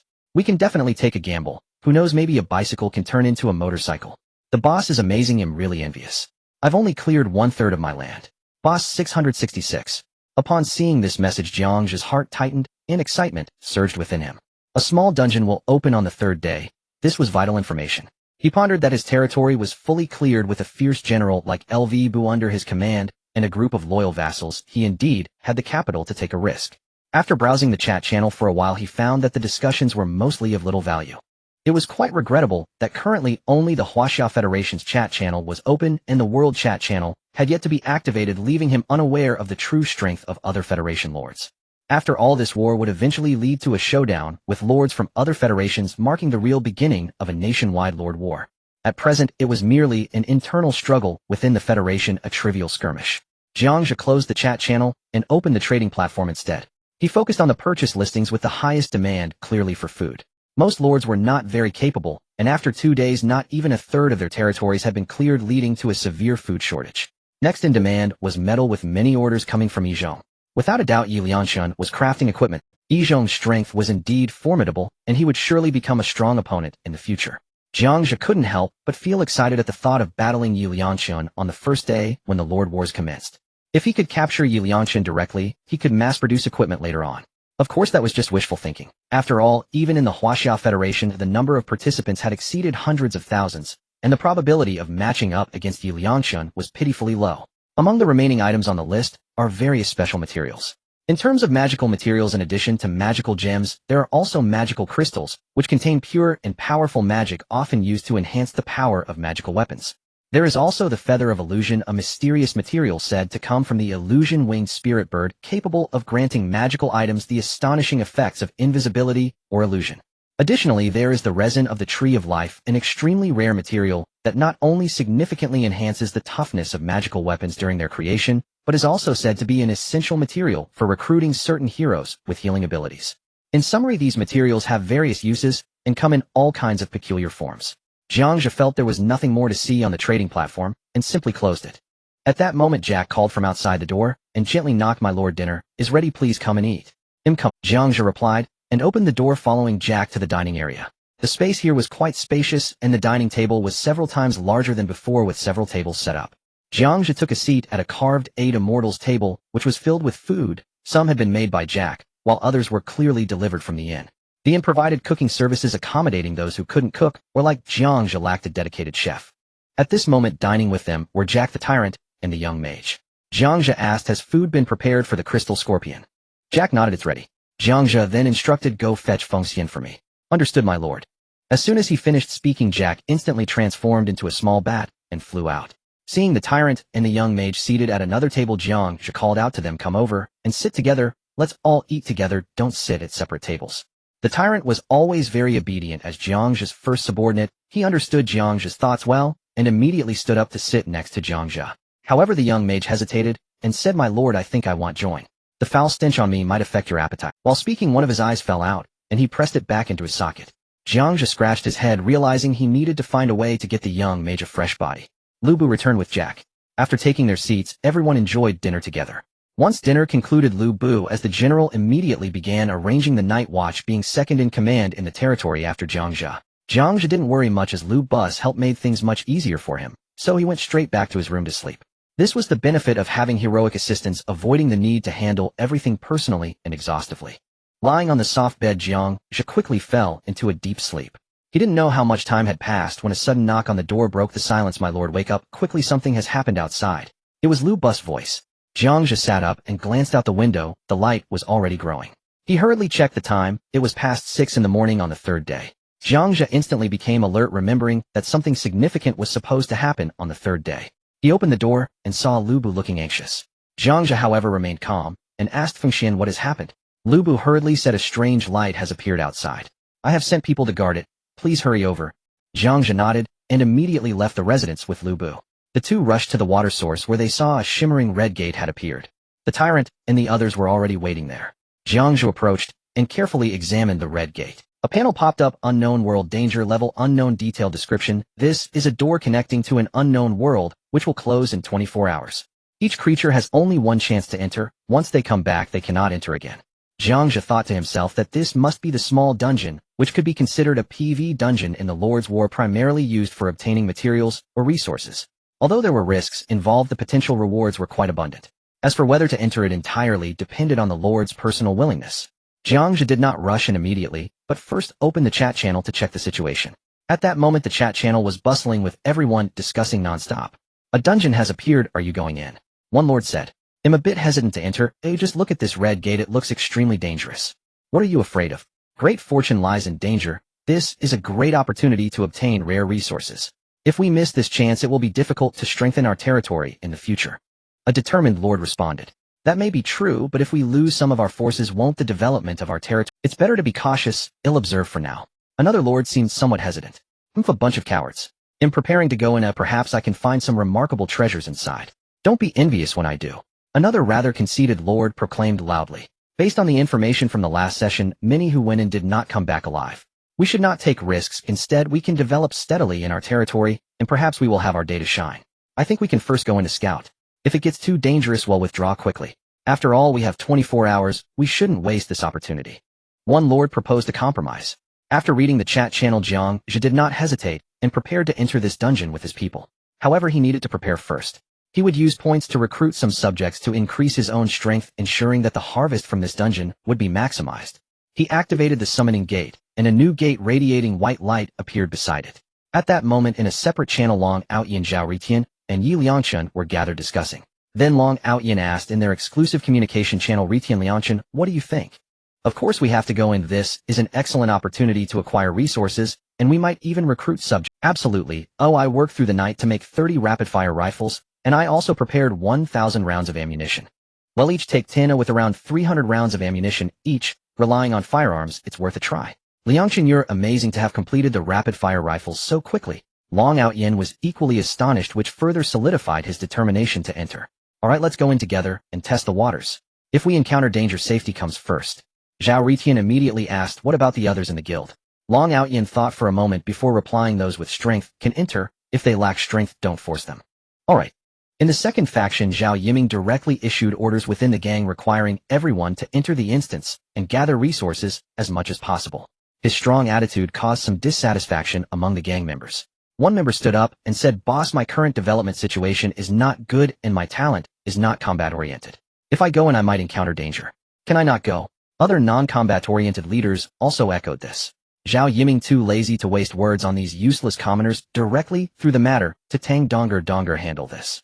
I'm busy preparing to enter the instance and have no time. Okay, brother Zhao, I'll try to persuade everyone. Tang Donger hurriedly spoke in the second faction's channel. Everyone, this instance is crucial. The Lord battle will start tomorrow. If you do not enter this instance, your strength will undoubtedly fall behind, and you will surely lose in the battle. At this moment, Lin Hao also chimed in, the deputy leader is right. If everyone does not fight for it, we will be trampled beneath others tomorrow without a doubt. Don't forget, once you become a slave, others can torment you however they wish. Especially for the female leaders in the gang, think about it. If captured by a male leader, the outcome will be dire. And male leaders shouldn't take this lightly. Many people are open to both genders now. We male leaders must work hard to protect each other's dignity. With the two of them stirring up emotions, nearly all gang members, regardless of gender, resolved to enter this instance and explore its depths. In the Xinyu gang, everyone was chattering away. In the chat channel of the Xinyu gang, messages were rolling in like a boss. Are you going to this instance? Of course. This is a great opportunity to enhance our strength. We might even obtain top-notch equipment. Then the Xinyu gang can hold our heads high in this game world. Forget it, with our Xinyu gang going would be pointless. It's a waste of time and energy. Staying in our own territory and living our lives is better. Exactly, don't we know our own level? Why go and embarrass ourselves? It's better to stay put. At this moment, Su Xiaoxiao stood next to the red teleportation portal, surrounded by hundreds of elements with colorful light reflecting off the portal. She had already made up her mind to enter the instance. While others were still discussing in the chat channel, Su Xiaoxiao simply replied, let's go. I hope everyone can make an effort and not always think about taking it easy. Even if there's only a glimmer of hope left, we must fight for it with all we have. Only then can we change our destiny. After sending the message, Su Xiaoxiao decisively turned off the chat channel. The events of the last time had truly broken her heart. Deep down, she knew that some people were ultimately difficult to uplift. Su Xiaoxiao took a deep breath, her gaze firmly fixed on the portal. The stone element crouched down, and she jumped onto its shoulder, entering the portal along with a host of elements. Jiang Zhe checked his remaining points, which were only 1,500. Every summoning had to be calculated carefully. The points required for different tiers of units also varied. Tier 3 unit skeleton mage, 200 points each. Tier 2 unit blood servant, 50 points each. Tier 1 unit zombie, 10 points each. How should he allocate them? Jiang Zhe glanced at the 5 generals. First in line was the warrior Lu Bu, wielding a long spear, exuding a formidable presence. His strength was not to be underestimated, standing at the level of a tier 4 leader capable of holding his own against hundreds on the battlefield. A black-haired, noble-looking man, tyrant, was Jiang Zhe's experimental result, having fused various genes to reach Tier 3 leader level. The crystal scorpion also belonged to the Tier 3 leaders. There was also a small mage who was a Tier 3 leader whose strength could not be overlooked. The weakest was Jack, a Tier 2 leader level vampire. Soon a flash of inspiration struck Jiang Zhe, and he had an idea. He decisively spent 500 points to inject into the summoning gate. The summoning gate shone brightly, accompanied by a nauseating stench. 50 zombies staggered out from the gate, the foul odor so strong it made people frown. At this moment Lu Bu couldn't help but step forward and suggest, "My lord, I believe we should not summon so many low-tier units. They are too weak. Just me alone can deal with 100 of them without a problem." Tyrant then spoke up, "General Lu, you may not know, but our lord possesses special abilities. In his eyes there are no absolutely weak units." "Oh, what special ability does our lord possess?" Lu Bu's curiosity was piqued. After all, he didn't know much about his lord, which was why he had said such things earlier. "Function, just watch," Jiang Zhe said mysteriously, and immediately activated gene fusion. He selected 10 zombies, and in an instant 9 of them transformed into swirling black smoke, merging into the remaining zombie. The appearance of this zombie, originally decayed and repulsive, quickly repaired itself significantly, its body becoming stronger, as if inflated, growing from around 1.7 meters to 1.8 meters. Its appearance became increasingly hideous, with hair completely falling out, resembling a grotesque monster. Meanwhile, the zombie's attribute panel suddenly appeared. Name: zombie race, undead, loyalty 100, level Tier 2, weak, strength 15, constitution 20, agility 6, spirit 0, 2, wisdom 0, 2, skill, zombie infection. Jiang Zhe immediately shared this panel with Lu Bu. Upon seeing it, Lu Bu couldn't help but exclaim, "My lord, this ability of yours is truly remarkable. You can utilize ways to strengthen a zombie that originally wobbled when walking to a speed comparable to that of a normal person, even surpassing them in power. Of course this is natural, I possess this level talent." He raised his hand and activated gene fusion again, incorporating another 40 zombies. Before long, only 5 large zombies remained after the fusion. These large zombies all reached Tier 2 level, running at a good speed. They were perfect for the front line, not only capable of withstanding damage, but also dealing decent attacks, and they came with a virus infection effect. Next, the remaining points summoned 10 blood servants, and out walked a group of blonde-haired, blue-eyed foreigners. Seeing this, Lu Bu remarked, "Aren't these who people? They are not Han people, their hearts must be different. My lord, please be cautious in using them." Jiang Zhe had no intention of reusing these blood servants. In his eyes they were indeed too useless, only suitable as strengthening materials. "Function, I naturally want reuse these people. I plan to fuse them into the small mage and Jack." Jiang Zhe waved his hand, sending 5 of the 10 blood servants toward the small mage, while the other 5 flew toward Jack. After absorbing these blood servants, both of them underwent changes. First, looking at Jack, he still wore that cloak, still afraid to face the sunlight, but it was evident that his skin had become even fairer. Moreover, he now had a weapon at his waist, which was the whip held by the blood servants. Name: bloodline. Race: undead. Loyalty 100. Level Tier 3, common. Strength 40. Constitution 40. Agility 25. Spirit 15. Wisdom 2. Equipment: whip. Skills: bat, shadow, stealth, initial, embrace, transformation, true blood of the blood clan, bloodthirst, Niger whip technique. Jack's level instantly rose to Tier 3. "Thank you, my lord." Jack bowed to Jiang Zhe as instructed by Lu Bu, who taught them to address their leader as my lord instead of lord, and also guided them on some etiquette from Huaxia. Looking at the little mage on the other side, he initially fused with zombie genes and was mumbling about smelling a bit foul last night. To transform him into a human form, Jiang Zhe injected the genes of 5 blood servants, most of which were human genes, with a small portion being vampire genes. This comprehensive fusion directly suppressed the zombie genes within the little mage. The slightly decayed face of the little mage sprouted fresh flesh again, and his complexion gradually became rosy, turning into that of a middle-aged man. The little mage was ecstatic, touching his face and hair, grateful to have a human body once again. He hurriedly thanked Jiang Zhe. "Thank you, my lord." His level remained at Tier 3 leader and did not increase. The reason was that the quality of the blood servant material was too poor. Although his level did not rise, his attributes did see a slight improvement. Jiang Zhe knew that in order for the little mage to advance to Tier 4, he must fuse with Tier 3 materials. At this time he only had 500 points left. After pondering for a moment, he consumed 400 points to summon 2 skeleton mages. This time he did not intend to proceed with fusion. After all, skeleton mages possessed area attack skills. If fused into one, only one skill could be released. From an overall effectiveness perspective, having more units clearly offered an advantage. With preparations complete, Jiang Zhe waved his hand and led his followers into the portal. The Lord Jiang Zhe successfully entered an unknown world. In the blink of an eye, the surrounding environment suddenly changed, and they found themselves in a modern city littered with ruins. The air was filled with the stench of decay and burnt odors, making one nauseous. Jiang Zhe frowned slightly, quickly scanning the surroundings, unable to help, but muttered to himself, I didn't expect this instance's scene to be a post-apocalyptic modern city. But that's fine. In a post-apocalyptic city, there must be plenty of resources. Perhaps we can even find good things like Lubu. This ancient warrior was experiencing such a scene for the first time, filled with curiosity. However, at the same time, his keen senses detected a hidden danger in the air. Looking at the dilapidated scene, Lubu couldn't help but ponder what severe disaster must have occurred here. He turned to Jiang Zhe beside him and respectfully asked, My lord, what should we do next? Jiang Zhe's gaze quickly swept across the buildings around him, and soon a ruined supermarket caught his attention. The supermarket sign was already in tatters, and the entrance was blocked by several cars. Jiang Zhe felt a stir in his heart, his intuition telling him that there might be plenty of resources inside. He pointed decisively in the direction of the supermarket and said, Let's go there first. Then he looked at Jack and instructed Jack, Go ahead and scout carefully. The rest of you stay put. Hearing this, the vampire Jack nodded slightly, and in an instant transformed into a small bat cloaked in a tiny cape, swiftly darting towards the supermarket. Just after Jack took off, Lu Bu's keen ears caught a rustling sound from nearby, as if countless insects. The sound came from the collapsed ruins around them. His expression stiffened, and he shouted loudly, My lord, there's danger. Be careful. It seems something is approaching. Before his words fell, he gripped his long halberd tightly, adopting a combat stance. The tyrant also sensed the danger instantly. His bones cracked as he transformed into a werewolf form, baring his fangs and vigilantly observing his surroundings. The little mage quickly reacted, standing ready with the two skeleton mages beside him. Meanwhile, 5 large zombies took the front line.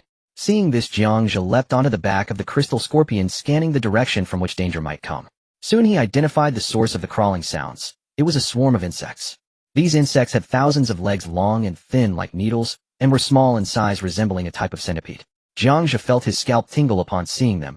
These insects looked horrifying. In order to understand the capabilities of these insects, he swiftly drew the bow from his back, skillfully nocked an arrow, and aimed at one of the centipedes before shooting. He drew the bow and shot an arrow at a centipede. Whoosh! This arrow was both swift and accurate, hitting the target in one shot, and its power was astonishing, piercing through several centipedes connected behind it, as if stringing them together like sugar-coated haws. Green blood splattered out.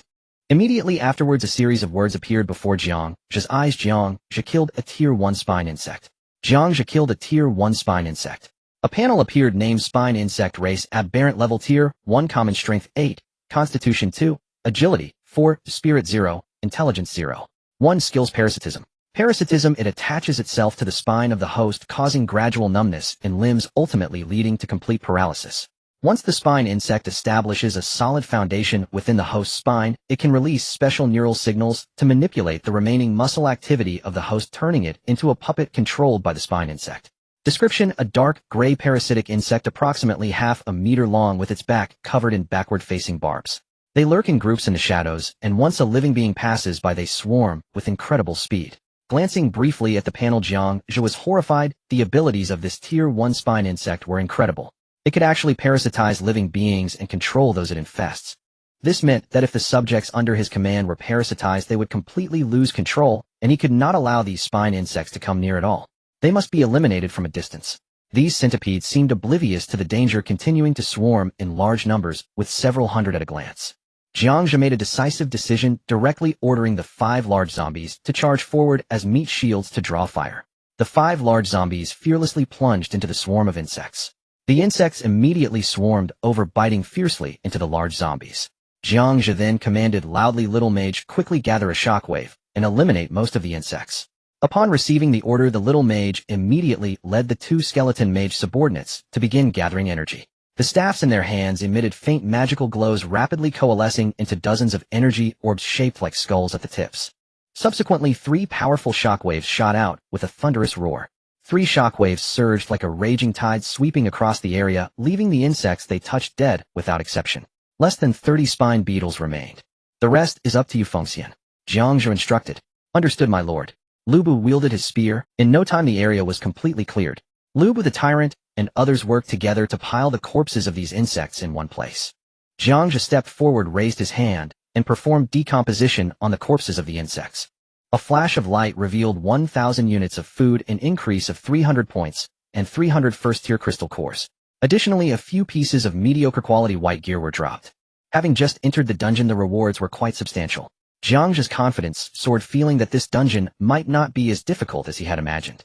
After dealing with this large wave of spine beetles, no other monsters appeared. Before long, Jack, who had gone to scout the supermarket, flew back, transforming from a small bat back into human form, and hurriedly reported to Jiang Zhe, "My lord, there are still some goods left in the supermarket, and some humans are alive. However, it seems these people are in a dispute and are fighting fiercely." Upon hearing this news, Jiang Zhe's spirits lifted. He had not expected that there would still be humans in this dungeon, which meant he had the opportunity to recruit them. His territory was currently short on manpower, and since he summoned the undead, he could not recruit humans. Let's go and take a look at the situation.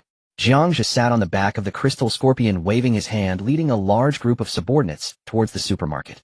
They quickly arrived near the supermarket. As they approached, the sounds of intense arguments and fighting could be heard inside. Jiang Zhe signaled everyone to stop, carefully dismounting from the back of the crystal scorpion and inching closer to the supermarket entrance. Through the gaps between the overturned shelves, Jiang Zhe observed the situation inside the supermarket. Just as Jack had said, the humans were divided into two factions, fiercely clashing. One group appeared emaciated, including many elderly, weak, and sick individuals, their eyes filled with fear and anger as they tightly clutched the little food they had. The other group looked relatively strong, their faces grim, attempting to seize the food. Jiang Zhe listened closely to the content of their argument and finally understood the reason behind the conflict. The remaining food in the supermarket was simply insufficient to meet everyone's needs. The faction advocating for fair food distribution believed in the goodness of human nature, feeling that the elderly, weak, and sick were part of the community and deserved equal rights to survive. Meanwhile, the other faction argued that food should be prioritized for the healthy individuals, as they had the strength to gather more food, viewing the elderly, weak, and sick as a burden, even suggesting they should be thrown out. "You selfish bastards. Everyone should support each other through tough times." An elderly man with graying hair shouted angrily, wielding a simple wooden stick. "Humph. What time is it to be talking about morality? If we don't give food to those who can work, we'll all starve." A burly man with a scruffy face retorted fiercely, striking the ground with his iron rod, raising a cloud of dust. As the argument escalated, both sides became increasingly agitated, pushing and shoving that turned into punches and kicks. For a moment, cries and insults intertwined. A frail woman trying to protect the child behind her was knocked to the ground, causing the child to cry out in fear. Jiang Zhe frowned. Fighting was unacceptable. These people were resources and materials in his eyes. They must be utilized. He turned to Lu Bu and the others, saying, "Prepare yourselves, we are going in to stop this fight. But remember, do not harm them. Intimidation is the priority." Lu Bu nodded, holding his spear, and stepped into the supermarket first. The tyrant transformed into a werewolf form, following closely behind, emitting a low growl. The little mage and two skeletal mages followed behind, their staffs glowing with an eerie light. The enormous body of the crystal scorpion blocked the entrance of the supermarket, its hard shell and massive pincers instilling fear. The people inside the supermarket froze at the sight of these unexpected guests, and the fierce fighting abruptly ceased. The crowd's eyes were filled with fear and confusion, unsure of what these seemingly powerful individuals intended to do. Jiang Zhe stepped forward among them and cleared his throat, saying, "Everyone, let's calm down. I have no intention of harming you, but this infighting is not beneficial for anyone. Who the hell are you? Why should we care about what you say?" The scruffy-faced man shouted angrily. "Silence." Lu Bu, displeased with anyone insulting his lord, acted instantly, striking the man's abdomen with his spear, sending him crashing into the wall, blood spewing from his mouth. Everyone gasped in shock, not daring to breathe. Jiang Zhe smiled slightly and said leisurely, "My name is Jiang Zhe, and I come from afar. I have seen your predicament and heard your arguments. In fact, both sides have valid points." He looked at those advocating for fair food distribution and continued, "Caring for the elderly, weak, and sick reflects the goodness of humanity. After all, we are one community and should care for each other." He then turned his gaze to the other faction, "And your desire to prioritize food for those capable of gathering more resources is also a consideration for the long-term survival of the community." Upon hearing Jiang Zhe's words, the crowd fell into deep thought, and the originally tense atmosphere eased considerably. "So what do you propose? There's so little food, it's simply not enough to share," someone in the crowd shouted. Jiang Zhe looked around and said, "Everyone can temporarily set aside their disputes. Join my team, and I can provide you with food and shelter. You can also utilize your skills to contribute to our territory. What do you think? Is what you say true? But how can we trust you?" a young woman asked anxiously. Jiang Zhe smiled confidently and said, "Look, I have the ability to protect you. My subordinates, whether in combat strength or resource-gathering ability, far exceed your imagination." Hearing Jiang Zhe's words, the people glanced at his team, noticing their robust figures unlike their own frail appearances. Some showed hesitation, while others were already tempted. After all, in this apocalypse, having a safe haven and a stable food source was what they longed for. At this moment, the elderly man with graying hair stepped forward and said, "I am willing to trust what this young man says. Rather than fighting to the death here, it is better for everyone to follow this young man. Perhaps there is still a way out." Tip: new citizen acquired, Li Jiangguo. After the first person joined, others swiftly followed suit. Notification: new resident acquired, Lu Rian. Notification: new resident acquired, Kai Shukuan. This journey proved to be quite fruitful, adding 20 human members at once. Jiang Zhe briefly examined the data panels of these individuals. 10 were young adults skilled in combat, driving, repairing, forging, and various other talents. 2 were females with culinary and sewing skills. There were also 2 elderly couples, the first to pledge allegiance, Li Jiangguo and his wife, Zhao Shuqin. They possessed advanced agricultural knowledge and seemed to be involved in research. Additionally, there were 4 small children. Although still naive, they were potential talents that could be nurtured into the backbone of the territory. Jiang Zhe stepped forward and addressed the crowd. From this moment on, you are all part of my territory. As long as I have food, none of you will go hungry. Upon hearing this, everyone nodded in agreement, their eyes igniting with newfound hope, accompanied by a chorus of rumbling stomachs. Everyone was hungry. Jiang Zhe was well aware that the loyalty of these newly recruited humans was only at 50 points, existing in an extremely unstable state, with the potential for betrayal at any moment. The most crucial task at hand was to resolve their hunger issue. Without any hesitation, Jiang Zhe waved his hand and directly placed 200 units of meat on the ground. The pile of fresh meat instantly captivated everyone's attention. They stared at the meat with longing in their eyes, their throats involuntarily swallowing as saliva nearly dripped from their mouths. Quickly, everyone, get the pots to boil water and prepare food to fill your stomachs. With Jiang Zhe's command, the crowd snapped out of their daze and swiftly began to act. Some rushed to find pots, others busied themselves starting fires, while some were responsible for fetching water. Soon smoke began to rise, the water in the pots started to boil, and chunks of meat were added, releasing an enticing aroma. Everyone gathered around the pot, their eyes glued to it, eagerly waiting, as if anticipating some rare treasure. While the others were busy cooking, Jiang Zhe strolled around the supermarket. Lu Bu, worried for his lord's safety, hurriedly followed behind. Filled with curiosity about everything around him, he pointed and exclaimed, "My lord, this helmet looks so strange, so round, it resembles a pot." Following Lu Bu's gaze, Jiang Zhe discovered it was a rice cooker. Given Lu Bu's ancient origins, it was normal for him not to recognize the item. Jiang Zhe quickly explained, "This is not a helmet, it's just a pot. This pot is truly odd. Of course, the era we are in now is over 1,000 years after your time." Lu Bu's eyes widened in amazement. Has 1,000 years really passed? The changes in this world are tremendous, so many things I've never heard of before. Jiang Zhe nodded with a smile. Yes, as time has changed, technology has developed, and many things are entirely different now. This supermarket is a place that sells various items. As he spoke, Jiang Zhe picked up a box of instant noodles. This can be eaten simply by soaking it in hot water. It's very convenient. Lu Bu leaned forward, examining the instant noodles with confusion. This tiny box can fill a belly. Jiang Zhe chuckled. You'll know once you try it after soaking it. The two continued walking when Lu Bu spotted a flashlight on the shelf, picked it up, and asked, "What is this?" "It can emit light." Jiang Zhe patiently explained, "This is a flashlight. Once you insert batteries, it can illuminate, much more convenient than a torch." Lu Bu couldn't help but exclaim, "In 1,000 years the world has indeed become extraordinary." As Jiang Zhe walked, his eyes were filled with scrutiny of various resources. After all, a major purpose of this dungeon was to scavenge for resources, and many modern items appeared quite practical in his eyes. Take the flashlight that Lu Bu was curious about earlier. Jiang Zhe immediately gathered all the flashlights from the shelf into his storage space, along with many batteries. Thinking that the flashlight would be incredibly useful during nighttime battles, it could potentially turn the tide in critical moments. When he wandered into the kitchenware section, Jiang Zhe's eyes lit up. Without a second thought, he packed away all the kitchen knives and every type of cooking utensil available. Since the storage space was spacious enough, he took as much as he could, believing that these items might serve unexpected purposes in the future within the territory. After circling through the supermarket, Jiang Zhe collected everything he deemed slightly useful. For instance, seasonings like salt, sugar, soy sauce, seasonal clothing, fire axes, entrenching tools, hose, basic medicines, first aid tools, and everyday tools, among others. However, his gains in food were relatively limited. Due to the power outage in the supermarket, most of the food in the refrigerators had spoiled and emitted a foul odor. Currently, the only edible items were snacks placed on the shelves and instant foods like noodles. Nevertheless, Jiang Zhe remained undeterred. After all, resource collection was a process of accumulating little by little, and these gains were not insignificant. At this moment, laughter and cheerful voices emanated from the cooking crowd. Jiang Zhe led Lu Bu back to where everyone was cooking. By now, the crowd had begun to enjoy the delicious food, relishing the moment. Li Jiangwo, the old man, after finishing a piece of meat, drank a few mouthfuls of soup. Once he regained some strength, he stood up and walked directly towards Jiang Zhe. "Young brother, thank you so much. I must bow to you." Saying this, Li Jiangguo attempted to kneel and bow. Jiang Zhe could not allow an elderly man to bow to him, quickly saying, "Please get up. Doing so will shorten my life." Lu Bu, seeing this, quickly stepped forward and firmly held the old man's arm. Using his extraordinary strength, he easily pulled Li Jiangguo back up. "Elder, my lord has spoken, you should not bow. Please heed his words." Lu Bu's words were half coaxing and half intimidating, causing Li Jiangguo to feel so frightened that he didn't. "Alright, stop scaring him." Jiang Zhe had a matter he wanted to inquire about with the native Li Jiangguo. After all, he had just stepped into this dungeon world and knew very little. From what he could see, it seemed that this world had suffered some colossal disaster resembling a post-apocalyptic scene. Thus he looked at Li Jiangguo and sincerely said, "Elder, I have some questions.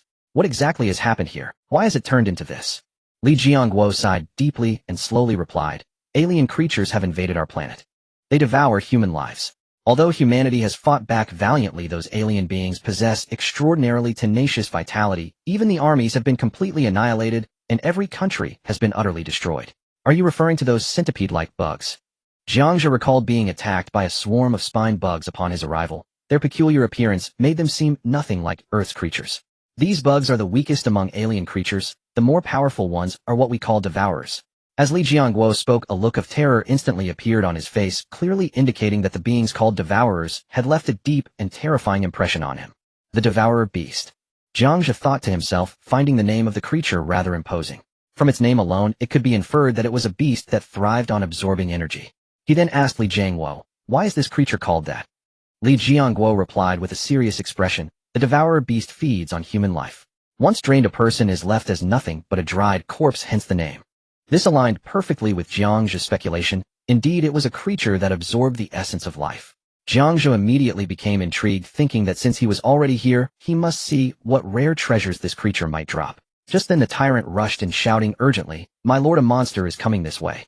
We must prepare quickly." As soon as he finished speaking, a sharp and piercing scream suddenly echoed. Li Jiangguo's face turned pale as he shouted in terror, "It's the devourer beast. We need to hide quickly." Upon hearing this, the expressions of the other humans changed drastically, and they lost all desire to eat. The children clung tightly to their parents' clothes, trembling all over, their eyes filled with uncontainable fear. "Don't panic. Follow me outside to check the situation." With a command from Jiang Zhe, he led everyone hurriedly toward the supermarket entrance. At this moment, the crystal scorpion also emitted a series of low rumbling sounds, gazing toward a certain direction. In that direction, clouds of dust billowed, as if something terrifying was rapidly approaching. Jiang Zhe noticed that even the crystal scorpion seemed to be faintly afraid. It should be noted that the crystal scorpion, like the tyrant, was a third-tier leader with formidable strength, and now it seemed to be feeling fear. The incoming creature was likely at least a fourth-tier monster. Once a battle commenced, the situation would surely spiral out of control. These newly accepted humans were precious resources that must not be harmed here. Jiang Zhe looked at Jack and decisively said, "You take these people back to the territory and keep a close watch on them, understood?" "Yes, my lord." Jack accepted the order, turned back to the supermarket, and led the humans toward the red teleportation portal. Once they entered this portal, they could return to the territory. Before long, these humans quickly left under Jack's guidance. To buy Jack time for the retreat, Jiang Zhe decisively ordered 5 large zombies to engage the enemy, attempting to gauge their strength. Upon receiving the command, the 5 large zombies dashed toward the direction of the dust like arrows released from a bow. Before long, the swirling dust gradually settled, and a bizarre-looking monster slowly emerged from the ground. The primordial devourer beast. This was a creature of great menace, predominantly gray-white, in color resembling a mutated reptile. Its limbs were long and muscular, with sharp claws capable of gripping the ground firmly. Its back was covered in sharp spines, and its tail was curved with barbs, enhancing its sense of danger. It had a large head with its mouth agape, revealing sharp teeth, a long tongue extending out, and cold eyes that seemed ready to attack at any moment, emanating a terrifying and ferocious aura. Is this the devourer beast? Its appearance was indeed hideous. This was Jiang Zhe's first time encountering such an alien creature, causing him to frown slightly. Beside him, Lu Bu's eyes widened in astonishment as he exclaimed, "My lord, I have never seen such a peculiar creature before. Look at its tongue, it's so long. I wonder how it would taste if roasted." Hearing Lu Bu's comment, Jiang Zhe was momentarily stunned. As expected of a war god, his thoughts were indeed unique, already contemplating eating this monster. The 5 large zombies lunged fiercely at the devourer beast, launching an attack. The beast glanced at these 5 creatures and suddenly swiped out with a claw. In an instant, the 5 zombies were reduced to a pile of minced meat, shattered and broken. However, zombies had remarkably strong vitality. As long as their heads were not completely destroyed, they could still move. At this moment, 2 zombies remained, their heads intact, struggling to crawl toward the devourer beast, and they bit down fiercely on its leg.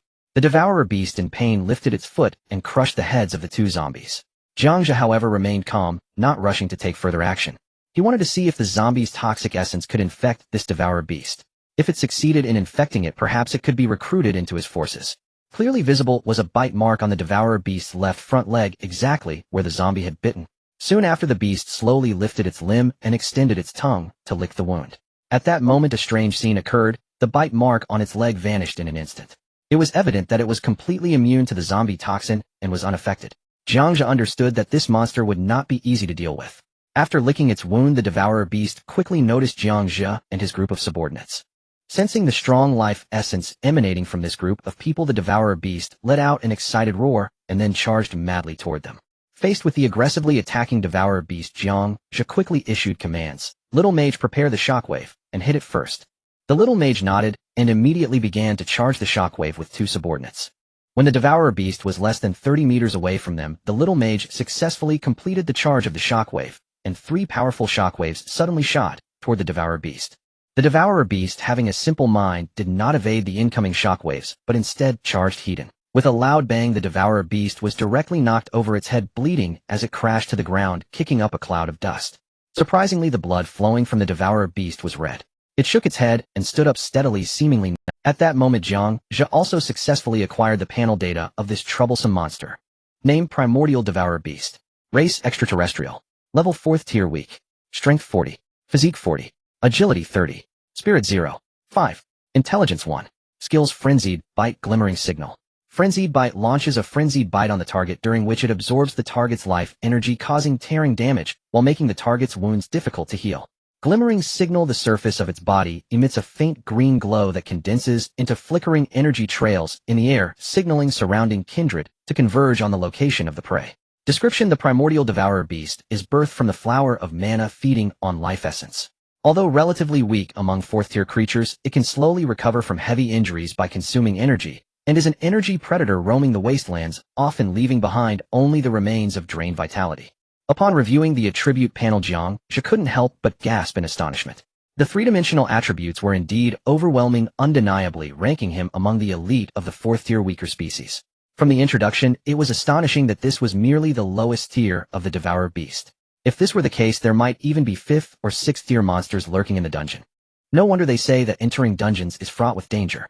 But at this moment, only this single creature was before him, and it needed to be dealt with swiftly. After all, this monster had the ability to communicate, and if it summoned nearby kin, it would spell trouble.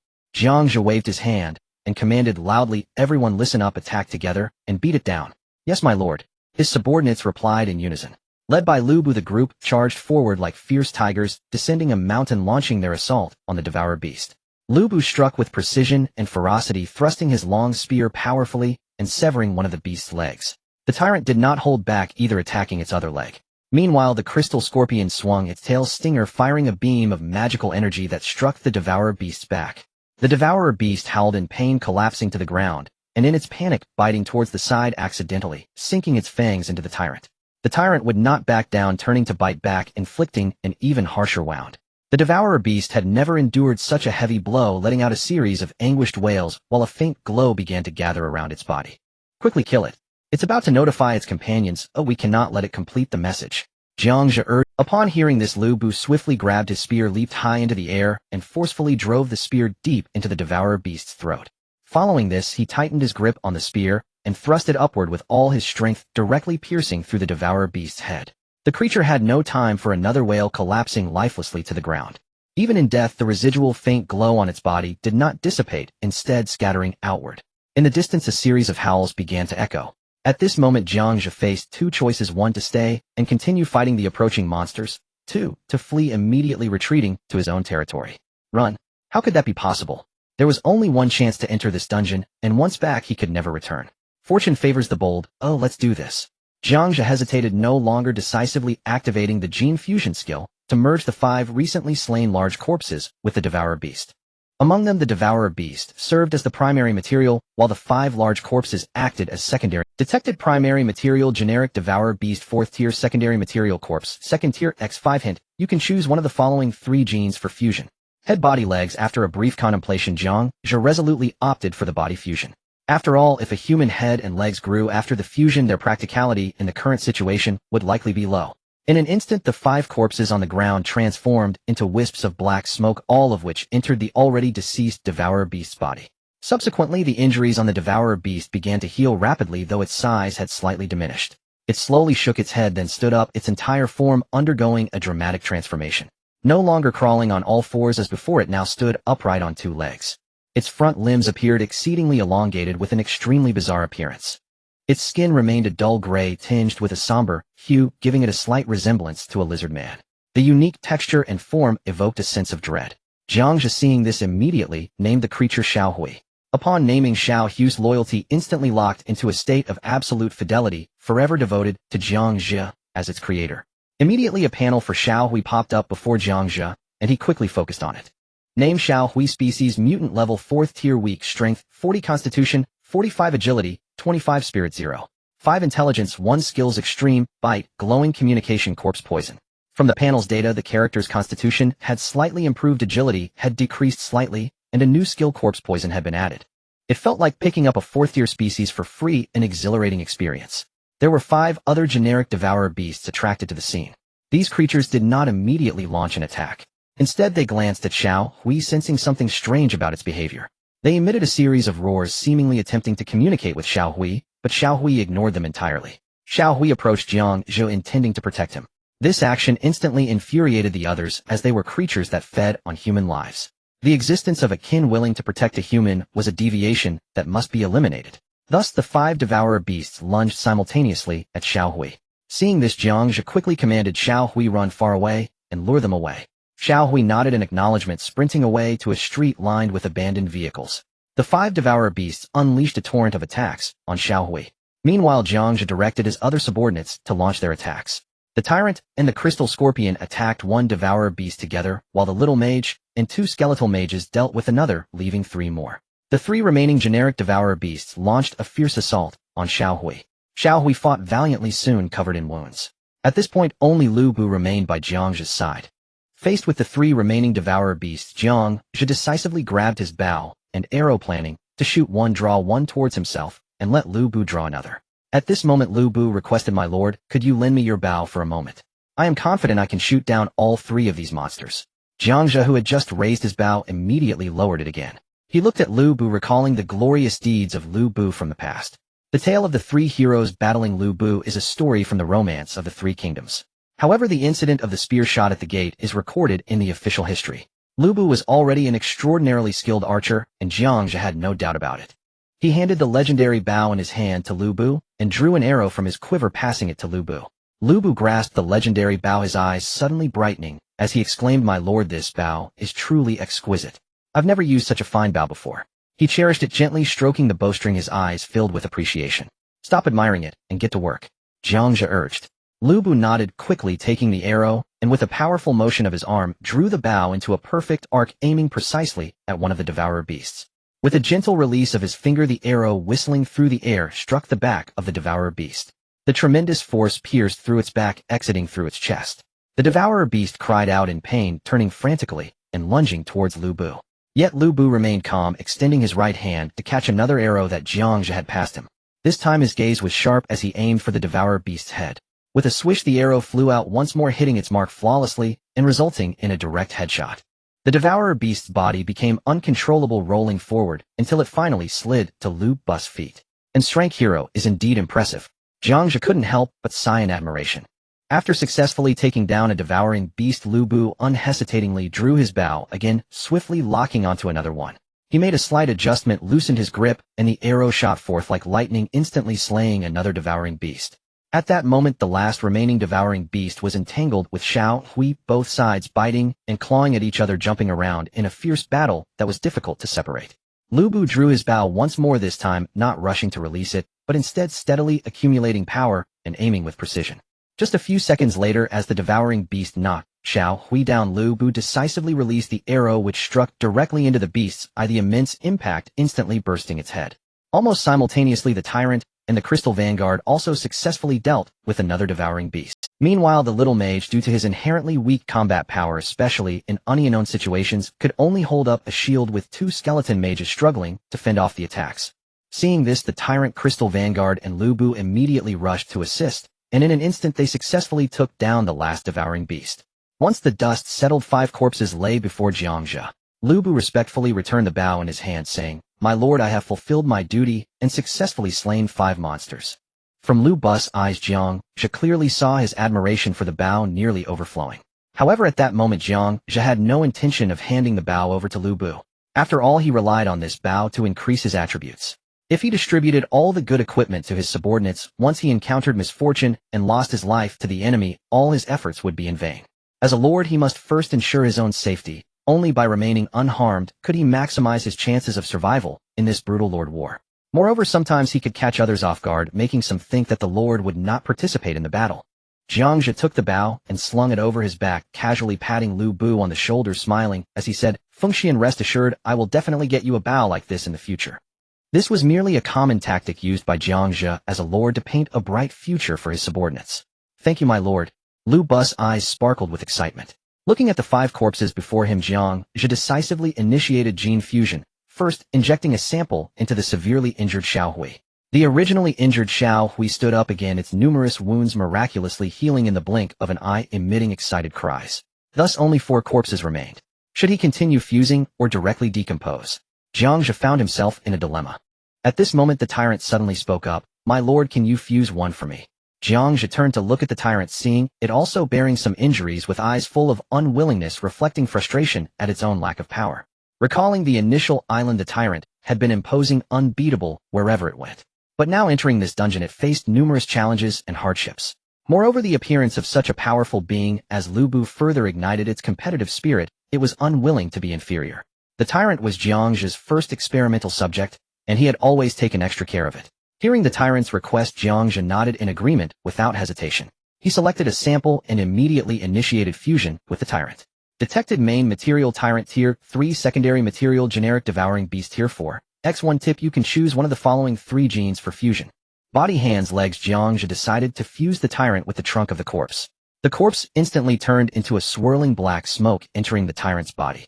He watched as the tyrant's original injuries healed at a visibly rapid pace, and then it began to shed large. Some of its exoskeleton also fell off. Its scorpion tail dropped away, replaced by the devouring beast's long slender tail, resembling a whip. This is the manifestation of superior genes pushing out inferior ones.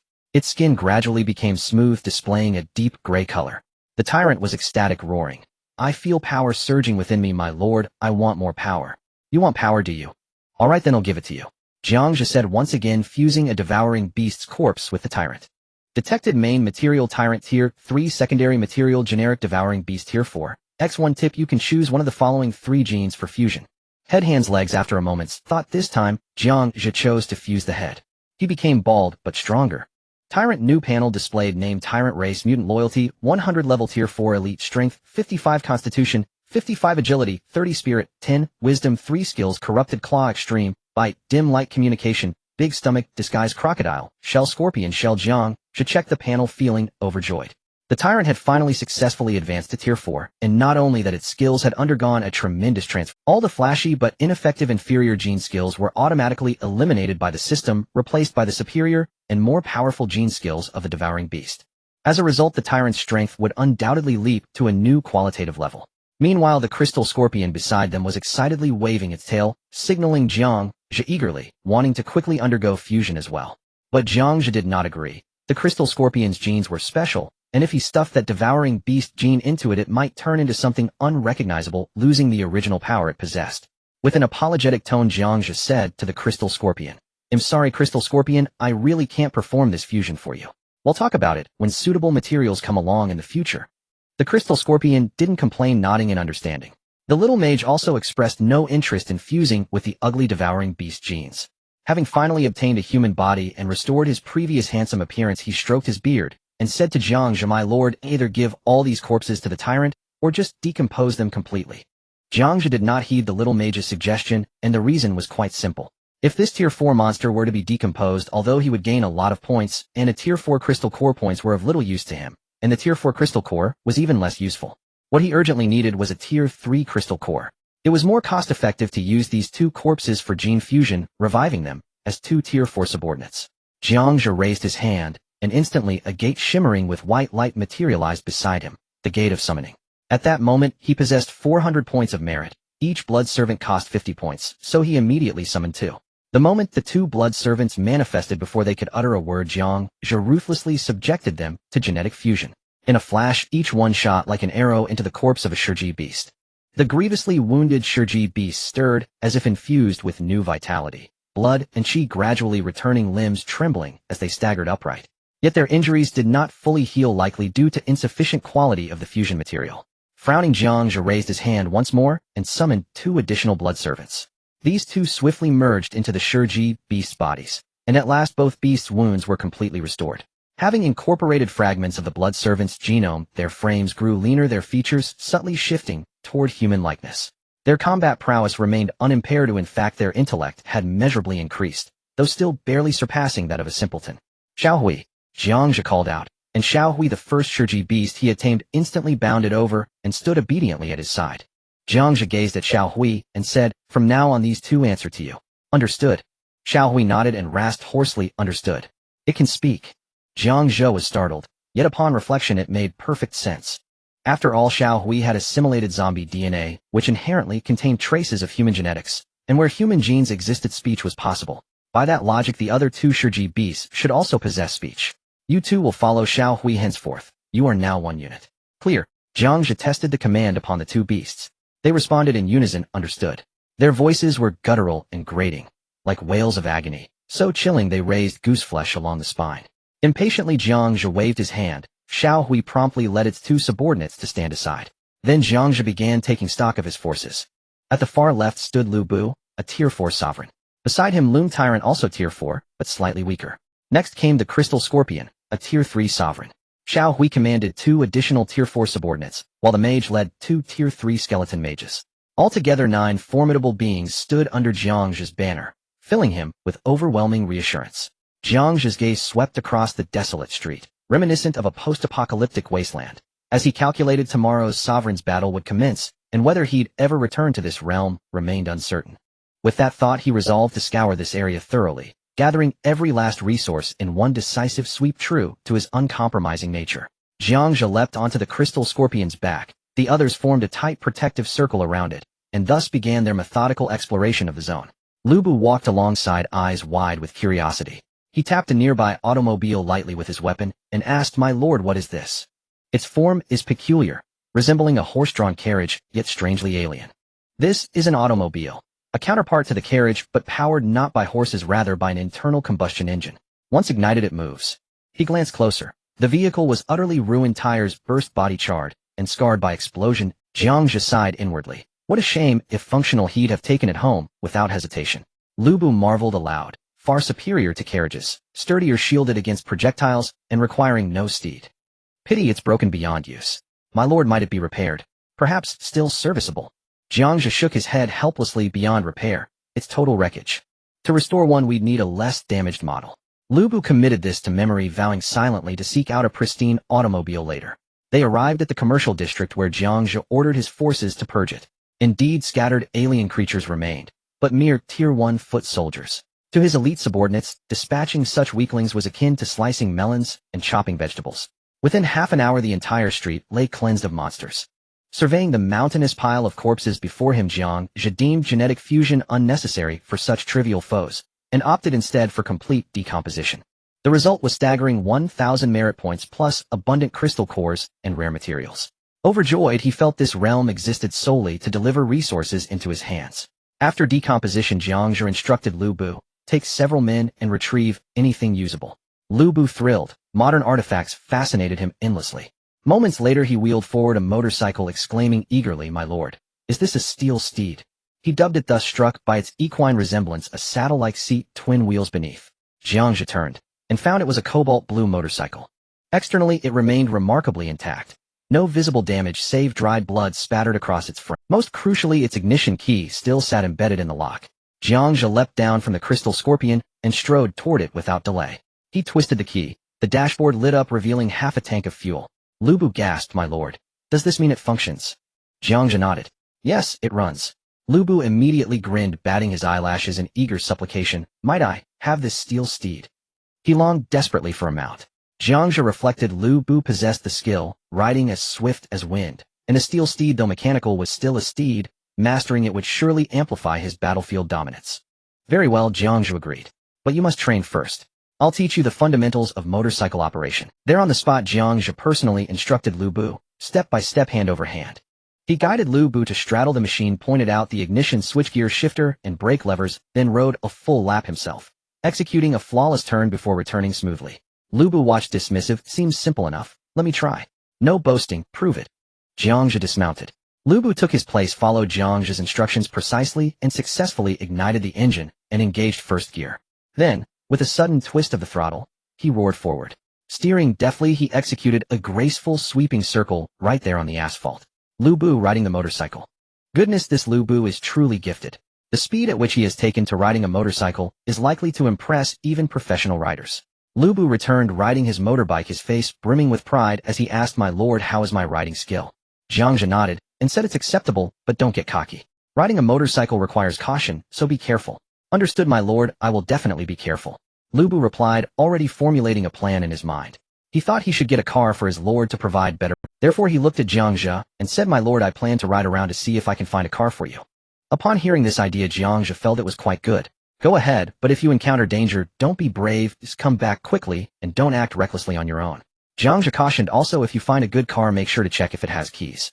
This is crucial. Without the keys, no matter how good the car is, it won't go anywhere." "Is it similar to a motorcycle key?" Lu Bu asked, touching the key inserted in the motorcycle. "There are some differences. The car key has a small box-like device with buttons that can be pressed, and can even pop. Make sure to search carefully." "Okay, my lord," Lu Bu responded thoughtfully, and then rode off on his motorcycle. Meanwhile, Jiang Zhe, along with the tyrant and others, continued to search for various resources in the nearby commercial street. Jiang Zhe led the group into a restaurant. Inside the restaurant, there were numerous corpses hardened into stone-like forms, their faces still displaying clear expressions of terror. Jiang Zhe recalled the introduction to the devourer beast, and thought that these people were likely those whose lives had been drained by the devourer beast. Clearly, in the face of the devourer beast, these humans had no resistance and could only succumb. He also felt a sense of confusion. What kind of world was this? Why was it being invaded by these extraterrestrial? Just as Jiang Zhe was lost and thought, the tyrant interrupted him, saying, "My lord, there is a bottle of water here." He saw the tyrant approaching with a bottle of courageous journey. "This is not water, it's beer," Jiang Zhe said as he took the beer from the tyrant's hand. Compared to white liquor, he had always preferred beer, and this one was malty. He hadn't had beer in so long that he was suddenly flooded with nostalgia. He popped the bottle cap with his thumb, and with a pop, the rich aroma of beer instantly spread through the air. Jiang Zhe took a big swig from the bottle, instantly quenching his thirst. This flavor was identical to that of his past life. Could it be that this was his original Blue Star? Such thoughts arose in Jiang Zhe's mind. To confirm this hypothesis, he picked up the beer bottle and examined it closely. The production date showed 2025, and the manufacturer was China Resources Snow Beer. It matched perfectly with his previous life. Jiang Zhe became more certain that this might be the planet where he was born, as he had some vague memories from before his crossing. He remembered that night when a meteor shower was forecasted, and everyone rushed to the streets to gaze up in awe. Suddenly a meteor crashed down, and he couldn't recall what happened next. When he regained consciousness and opened his eyes again, he found himself on the playground of the second middle school, awakening his talent. Reflecting on what Li Jiangguo had said was the devourer beast, an extraterrestrial life that arrived on Blue Star through a meteor.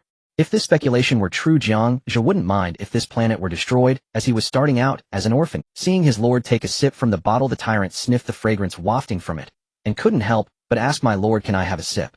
Without hesitation, Jiang Zhe handed the beer directly to the tyrant. The tyrant took it and drank it all in one go, exclaiming, "Wow, this is really fragrant, it's sweet. I need to find some more." After saying that, he hurriedly went to rummage through cabinets for more beer. Jiang Zhe turned and walked toward the kitchen. In the kitchen, he found some canned meat. In addition, he discovered potatoes and carrots, relatively long-lasting vegetables. Although most other vegetables had rotted beyond recognition, these potatoes and carrots were still preserved and could be used as seeds. Without hesitation, Jiang Zhe collected them all into his storage space. Then he followed the tyrant upstairs, checking the private rooms one by one. In the private rooms, besides the scattered dead bodies, there were only dishes emitting a foul smell, leaving little of value. The collection work continued in an orderly fashion. This commercial street stretched at least 100 meters long, with shops lined up closely. To thoroughly scour for resources here would indeed require significant effort. Jiang Zhe was the meticulous type. He would not let any resource slip by his eyes. After about 10 minutes, the roar of a motorcycle broke the silence of the commercial street. Hearing the noise, Jiang Zhe hurriedly poked his head out of the shop to take a look. He saw Lu Bu racing back on his motorcycle, coming to a sudden stop right beside Jiang Zhe. Lu Bu excitedly shouted, "My lord, I have made a great discovery. Not far ahead there is a huge flower a flower. Is it the mana flower? It was mentioned in the introduction of the devourer beast. They are all creatures bred from the mana flower." After pondering for a moment, Jiang Zhe did not impulsively decide to attack, but rather opted for a more cautious strategy. He thought it best to thoroughly collect the resources in this area first before investigating further. If after evaluation he felt capable of fighting, he would go all out. If he felt uncertain, he would retreat in time, thereby minimizing losses. Thus Jiang Zhe turned to Lu Bu and instructed, "Don't rush over yet. Let's finish collecting the resources here." Upon hearing this, Lu Bu immediately understood his lord's intention and hurriedly replied, "Understood, my lord. I will go lend them a hand right away." This collection effort lasted a long time, and before they knew it, it was afternoon. They finally gathered all usable resources from this commercial street. Among them were technological items, daily necessities, and living supplies. Jiang Zhe glanced at his spacious storage space and thought these items might come in handy in the future, so he collected them all. As for how to categorize them later, Jiang Zhe planned to wait until they returned to their territory to sort them out. After all, he had recruited many humans who were quite familiar with various items and could definitely handle the sorting work. Unlike his side, where most members were non-human entities, although they understood that these items held value, they were less clear about what they actually were and just moved everything over. Once everything was settled, Jiang Zhe didn't want to depart too quickly. He led his subordinates into a restaurant intending to prepare some food to fill their stomachs. Upon reaching the kitchen, he discovered that the gas tanks and stove were still functional, so Jiang Zhe took it upon himself to light the fire. Since Jack was not around, the task of cooking fell on him as the lord. Lu Bu and the tyrant assisted nearby, and the little mage also came over to help. Soon, with everyone's cooperation, a table full of dishes was prepared. Jiang Zhe tossed some raw meat towards Xiao Hui and Scorpion for them to eat. Afterward, Jiang Zhe, Lu Bu the tyrant, and the little mage sat around a table. The little mage, being clever, immediately poured drinks for everyone at the table. Lu Bu raised his glass first, looking at Jiang Zhe with admiration. "My lord, today's resource collection would not have gone so smoothly without your wise command. Your strategy and foresight are truly commendable, and following you gives me confidence that we will surely achieve great things in the future." The tyrant also quickly raised his glass, grinning as he said, "Yes, my lord. Just look at cooking. You did it yourself, and your skills are exceptional. You lead us in everything, arranging matters meticulously. With you we fear nothing, and will surely carve out a path in the future." The little mage beamed with joy, his eyes filled with admiration. "My lord, not only are you powerful, but your ability to plan and organize is unmatched. In such a complex place as this commercial street, your orderly command and resource collection is truly incredible. I hope you will guide me more in the future. I will surely risk my life for you." People always enjoy flattery. Jiang Zhe was no exception. Listening to the three compliments, a pleased smile appeared on his face as he raised his glass to toast with each of them. The four of them tilted their heads and drank the contents of their glasses in one go, then began to eat heartily. After a hearty meal, Jiang Zhe led the group out of the restaurant. He directly jumped onto the back of the crystal scorpion, with the tyrant following closely behind. The little mage and the other two skeletal mages were carried by the devouring beasts. Lu Bu mounted his motorcycle, leading the way with an imposing presence, guiding Jiang Zhe and his group towards the location of the mana flower he had discovered earlier. The convoy rumbled along, raising a cloud of dust on the streets. After leaving the commercial district, Jiang Zhe noticed a faint barrier glowing in the distance, seemingly restricting their exit from this area. He speculated that this must be the doing of the main god, who likely did not want the lords to acquire excessive abnormal resources. After all, in modern society, weapons with immense destructive power like machine guns, Gatling guns, and rockets could potentially be obtained. If any lord were to acquire such firearms, the game would lose all suspense for the others. In the early stages of the game, a single rocket could devastate even the most formidable troops under your command, making it extremely difficult to withstand such overwhelming firepower. Under Lu Bu's guidance, the group arrived at a park. It was shrouded in a gray haze. Upon entering the park, their attention was immediately drawn to a gigantic flower at the center. This flower bloomed with wild abandon, its petals a vivid, dripping red, as if dyed with fresh blood. The stamen glimmered, swaying gently in the breeze, seemingly alive with vibrant energy. Its roots resembled countless sinuous giant pythons, densely covering the ground of the park, deeply entrenched underground, as if to siphon every nutrient from the land. Mana flower. Is this the mana flower? It looks so strange. Jiang Zhe couldn't help but exclaim, then abruptly stamped his foot, issuing a loud command, "Stop."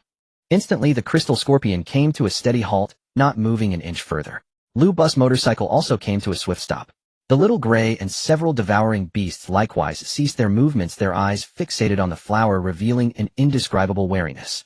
The little mage sitting on their backs distinctly felt these fierce devouring beasts trembling slightly. Jiang Zhe immediately called out, "Little Gray, come here for a moment, or I have some questions for you." As soon as he finished speaking, Little Gray hopped over to Jiang Zhe's side and promptly crouched down. Its grayish-white grotesque skin was quite unsettling to behold.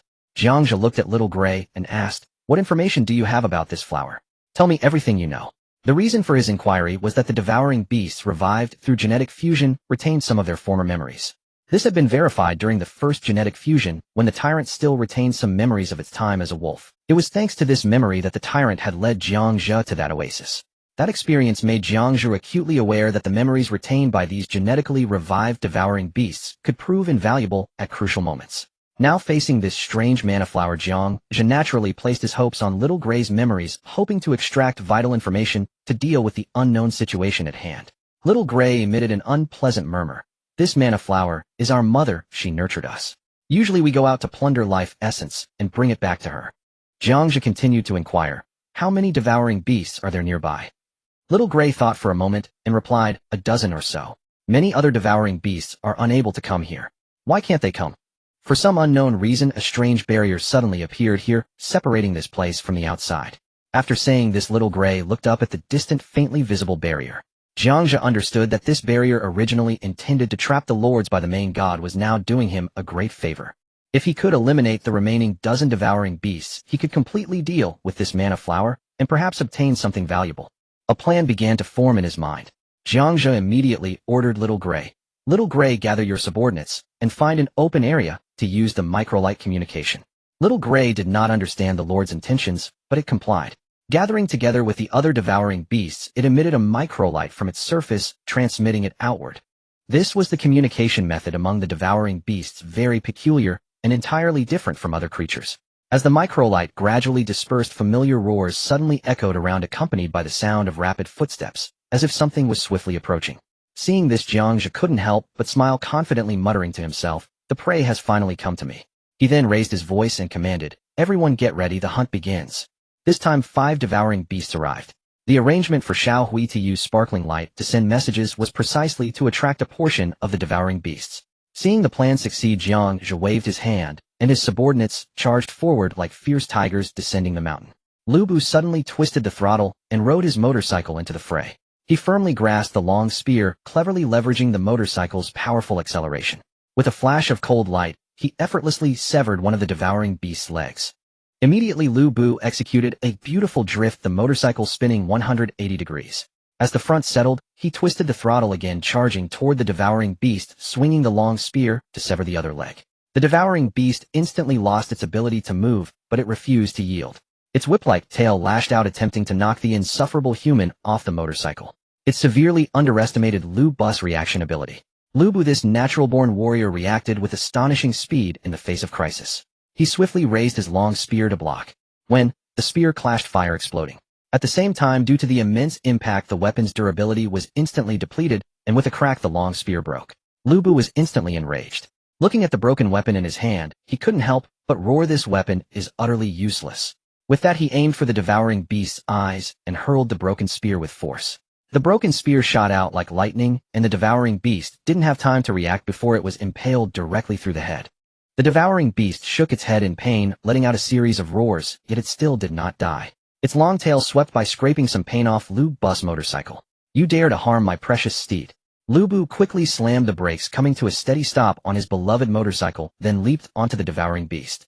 His eyes were bloodshot, filled with rage, as he rained down punches onto the devouring beast's head. Under the continuous assault of this terrifying power, the beast's skull gradually caved in. Finally, it could no longer hold on, and collapsed to the ground lifeless. Meanwhile, the tyrant also leaped high into the air, pouncing on one of the devouring beasts. In his werewolf form, he had fused multiple genes, and the hardened armor on his body was as tough as iron. The devouring beast swung a claw fiercely, but it only left a shallow scratch on the tyrant's chest armor, unable to harm him in the slightest.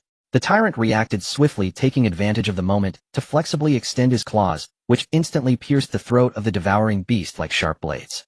His claws were coated with various toxins that swiftly invaded the beast's body through the wound. Then the tyrant made a quick leap, appearing behind the devouring beast in the blink of an eye. He grabbed its long tail, and with a powerful force swung it down hard against the ground. With a loud thud, the devouring beast was knocked unconscious, without the strength to resist. The group of devouring beasts led by Xiao Hui charged forward with ferocity, and both sides quickly became embroiled in a chaotic battle. Jiang Zhe stood steadily on the back of the crystal scorpion, holding a bow and arrow, accurately launching attacks from a distance. Xiao Hui and the others feigned an assault. This battle had almost no suspense. The 5 devouring beasts were quickly dealt with by the group. The bodies of the 5 devouring beasts were piled haphazardly in front of Jiang Zhe. Jiang Zhe continued to follow his old methods, merging these 5 devouring beasts into the bodies of his subordinates. Naturally, the first to benefit was the tyrant. As his number 1 general, Jiang Zhe did not want to shortchange him. He watched as the powers of 2 devouring beasts flowed like light into the tyrant's body. Black smoke rose from the tyrant's body, and unexpectedly his physique not only did not become more robust, but instead grew slimmer. The tyrant spoke, "My lord, I feel am still short one. If I could obtain the power of 1 more devouring beast, I could break through immediately." Without hesitation, Jiang Zhe replied, "Good then, I'll give you another one." He selected another devouring beast and merged its power into the tyrant's body. The tyrant felt a surge of comfort, unable to suppress a joyful howl, with some armor falling off as part of the scorpion's genes were expelled. At that moment, a brand new panel appeared out of thin air. Name Tyrant. Race mutated. Loyalty 100. Level 4th tier leader. Strength 65. Constitution 65. Agility 30. Spirit 10. Wisdom 3. Skills: Venomous Claw, Fierce Bite, Sparkling Light, Messaging, Big Appetite, Disguise, Crocodile Armor. This directly advanced to leader level with attributes comparable to Lu Bu. With 2 devouring beast corpses remaining, Jiang Zhe used the summoning gate, consuming 200 points to summon 4 blood servants. The blood servants merged with the 2 devouring beasts for genetic fusion. As the light flowed, the injuries of the devouring beasts quickly healed, and they gradually resurrected. Jiang Zhe successfully recruited these 2 devouring beasts under his command. Jiang Zhe instructed Xiao Hui to manage them. Thus, he now had 5 devouring beasts under his command, all of which were considerable combat power. Following that, Jiang Zhe repeated the process, allowing Xiao Hui to use sparkling light messaging again to summon more nearby devouring beasts. This time, even more devouring beasts came, totaling 8. However, Jiang Zhe's side had superior numbers, far surpassing the others. After a fierce battle lasting 5 to 6 minutes, they successfully killed all 8 devouring beasts. In order to accumulate points for future needs, Jiang Zhe immediately disassembled 4 of the devouring beasts. Each 4th tier monster could yield 400 points, thus, he gained a total of 1,600 points. Adding up the previous haul and the remaining points after consumption, he currently had over 2,000 points. It must be said that this harvest was exceptionally rich, making this dungeon expedition particularly worthwhile. After that, Jiang Zhe chose to perform genetic fusion on the remaining 4 devouring beasts. This time he did not intend to let these devouring beasts resurrect, but decided to use them for strengthening. The 4 devouring beast corpses instantly transformed into swirling black smoke, slithering into Xiao Hu's body like ethereal serpents. Xiao Hu's physique began to quietly change, becoming longer and slightly larger overall. Although it still looked as hideous as before, its panel data was already markedly different. Name: Xiao Hui. Race mutated. Level 4th tier leader. Strength 60. Constitution 55. Agility 28. Spirit 0. Intelligence 5. Skills: Fierce Bite, Sparkling Light, Messaging, Venom. Jiang Zhe successfully acquired a 4th tier leader level Xiao Hui. Advancing through genetic fusion was much faster than ordinary means of advancement. If it were another lord, they would have to rely on crystal cores to achieve advancement. The resources consumed for advancing using crystal cores are far greater than for genetic fusion. If one wanted their subordinates to progress from 4th tier weaklings to 4th tier leaders, it would likely require the expenditure of a dozen crystal cores. Xiao Hui continued to send faint light signals. Jiang Zhe looked towards the mana flower, a sense of doubt rising within him, suspecting that there might be hidden devoured beasts, and decisively issued commands to Xiao Hui. Xiao Hui let out a sharp cry, leading its companions to emit light once more. The streams of green light flickered and spread outwards. Everyone waited for a long time, but saw no sign of any devoured beasts. Xiao Hui hurriedly reported to the Lord, "My lord, no other devoured beasts have been found. It seems the ones in this area have been almost completely eradicated by us." Jiang Zhe nodded, his gaze returning to the mana flower. This vibrant red flower continued to emit light, as if enticing some creature to come closer. The little mage nodded in command, bringing 2 skeleton mages to chant summoning spells together. A magic circle rose up and several fodder units were summoned, rushing towards the mana flower. The little mage nodded in command, bringing 2 skeleton mages to chant summoning spells together. A magic circle rose up and several fodder units were summoned, rushing towards the mana flower. As these fodder units approached the mana flower, an abnormal event occurred. The mana flower suddenly began to move, its petals opening wide, generating a faint, yet strange pulling force. The nearby fodder units seemed to have their life force drained, in an instant collapsing to the ground, like dry branches deprived of moisture. It seems to be absorbing energy, if it can even drain the undead. Truly bizarre, Jiang Zhe pondered for a moment. Let's test it further. Xiao Hui let a devour beast approach and see if it can destroy this flower. Xiao Hui immediately let out a sharp cry and a devour beast charged forward, fiercely swinging its claws at the vibrant flower. This time the devour beast did not show signs of being drained. In self-defense, the mana flower unexpectedly released countless roots from deep within the ground. These roots, like a dense spider web, tightly bound the devour beast. Jiang Zhe couldn't help but be amazed by the flower's power. After all, this devour beast was at least a level 4 combatant, yet it was instantly rendered immobile. Meanwhile, the devour beast's facial features began to ooze a faint green energy, slowly drilling into the core of the mana flower. At this moment Xiao Hui spoke, "My lord, the mana flower is forcing it to yield its life source." Jiang Zhe observed and contemplated. It seemed that the mana flower did not possess particularly outstanding offensive capabilities, rather it focused more on absorption and defense with the goal of absorbing a large amount of life source. The bound devour beast gradually shrank in size, its life energy continuously leaking away, akin to a spider consuming the bodily fluids of its prey, a scene both eerie and terrifying. Seeing that the lord had not acted for a while, Lu Bu stepped forward, offering a suggestion. "My lord, in my opinion we might as well try to shoot this flower from a distance. Perhaps there is a chance." This suggestion struck a chord with Jiang Zhe, who had already planned to attempt a ranged attack. Upon hearing this, Jiang Zhe immediately instructed the little mage and others to gather their strength and release a shockwave. This shockwave was a magical attack accompanied by 3 waves crashing forward like a surging tide, finally yielding some effect. The densely packed roots of the mana flower were partially swept away. Surprisingly, those roots quickly regrew. Jiang Zhe observed closely and noticed that the brightness of the mana flower had slightly diminished, indicating that these roots indeed consumed its own vitality. To eliminate these roots in one go, greater damage over a wider area was necessary. Jiang Zhe fixed his gaze on the flower, pondering that since it belonged to the plant category, the 2 things that plants fear the most were fire and flooding. Water was certainly not available in this park. There was no large amount of water to submerge the mana flower, so the only choice left was to resort to fire. Jiang Zhe hurriedly rummaged through his storage space. After a search, he found a dozen gas canisters. Lu Bu curiously stared at the iron canister, patted it, and asked, "My lord, what is this?" The tyrant, having fused with numerous biological genes, had some impression of this thing, and quickly said, "Lu Bu, be careful not to hit it. If it explodes, it could be catastrophic." "Explode? It's just an iron canister. How could it explode?" Lu Bu naturally did not recognize a gas canister, carelessly lifting it with one hand and weighing it casually. This startled the tyrant, causing him to quickly snatch the gas canister from Lu Bu's hand, clutching it tightly to his chest, and then carefully placing it on the ground, explaining, "This contains a gas. If it meets an open flame, it will explode immediately. I see, however, there is no open flame nearby, so even if the gas leaks out, it probably won't explode." Lu Bu still did not take the matter to heart. At this moment Jiang Zhe spoke, "Static electricity can also ignite a gas canister." "Static electricity? What is that?" Lu Bu asked again, his face filled with confusion. Jiang Zhe, having no time to explain, hurriedly said, "Well, talk about it next time. For now, you all quickly open these gas canisters a little, then throw them near that flower. Once they are all thrown, I'll detonate them." As soon as he finished speaking, Jiang Zhe immediately demonstrated. He slightly turned the valve of the nearby gas canister, and a faint hissing sound emerged as gas began to escape. Then he swiftly picked up the gas canister and hurled it with great force, sending it on an arc through the air, landing precisely near the roots of the mana flower. The mana flower seemed unacquainted with this sudden object, continuing to use its roots to intercept it. This situation was exactly what Jiang Zhe wanted. He needed the mana flower to intercept these gas canisters. "Hurry, you all, throw the gas canisters like I showed you while the mana flower is still unresponsive." "Understood, my lord." Everyone immediately sprang into action, mimicking Jiang Zhe's earlier movements, slightly opening the gas canister valves, and then throwing them with all their might. The mana flower seemed completely oblivious to these unfamiliar objects, still using its roots to intercept them, even wrapping the gas canisters in its roots and dragging them to its core, as if trying to probe whether these things had any signs of life.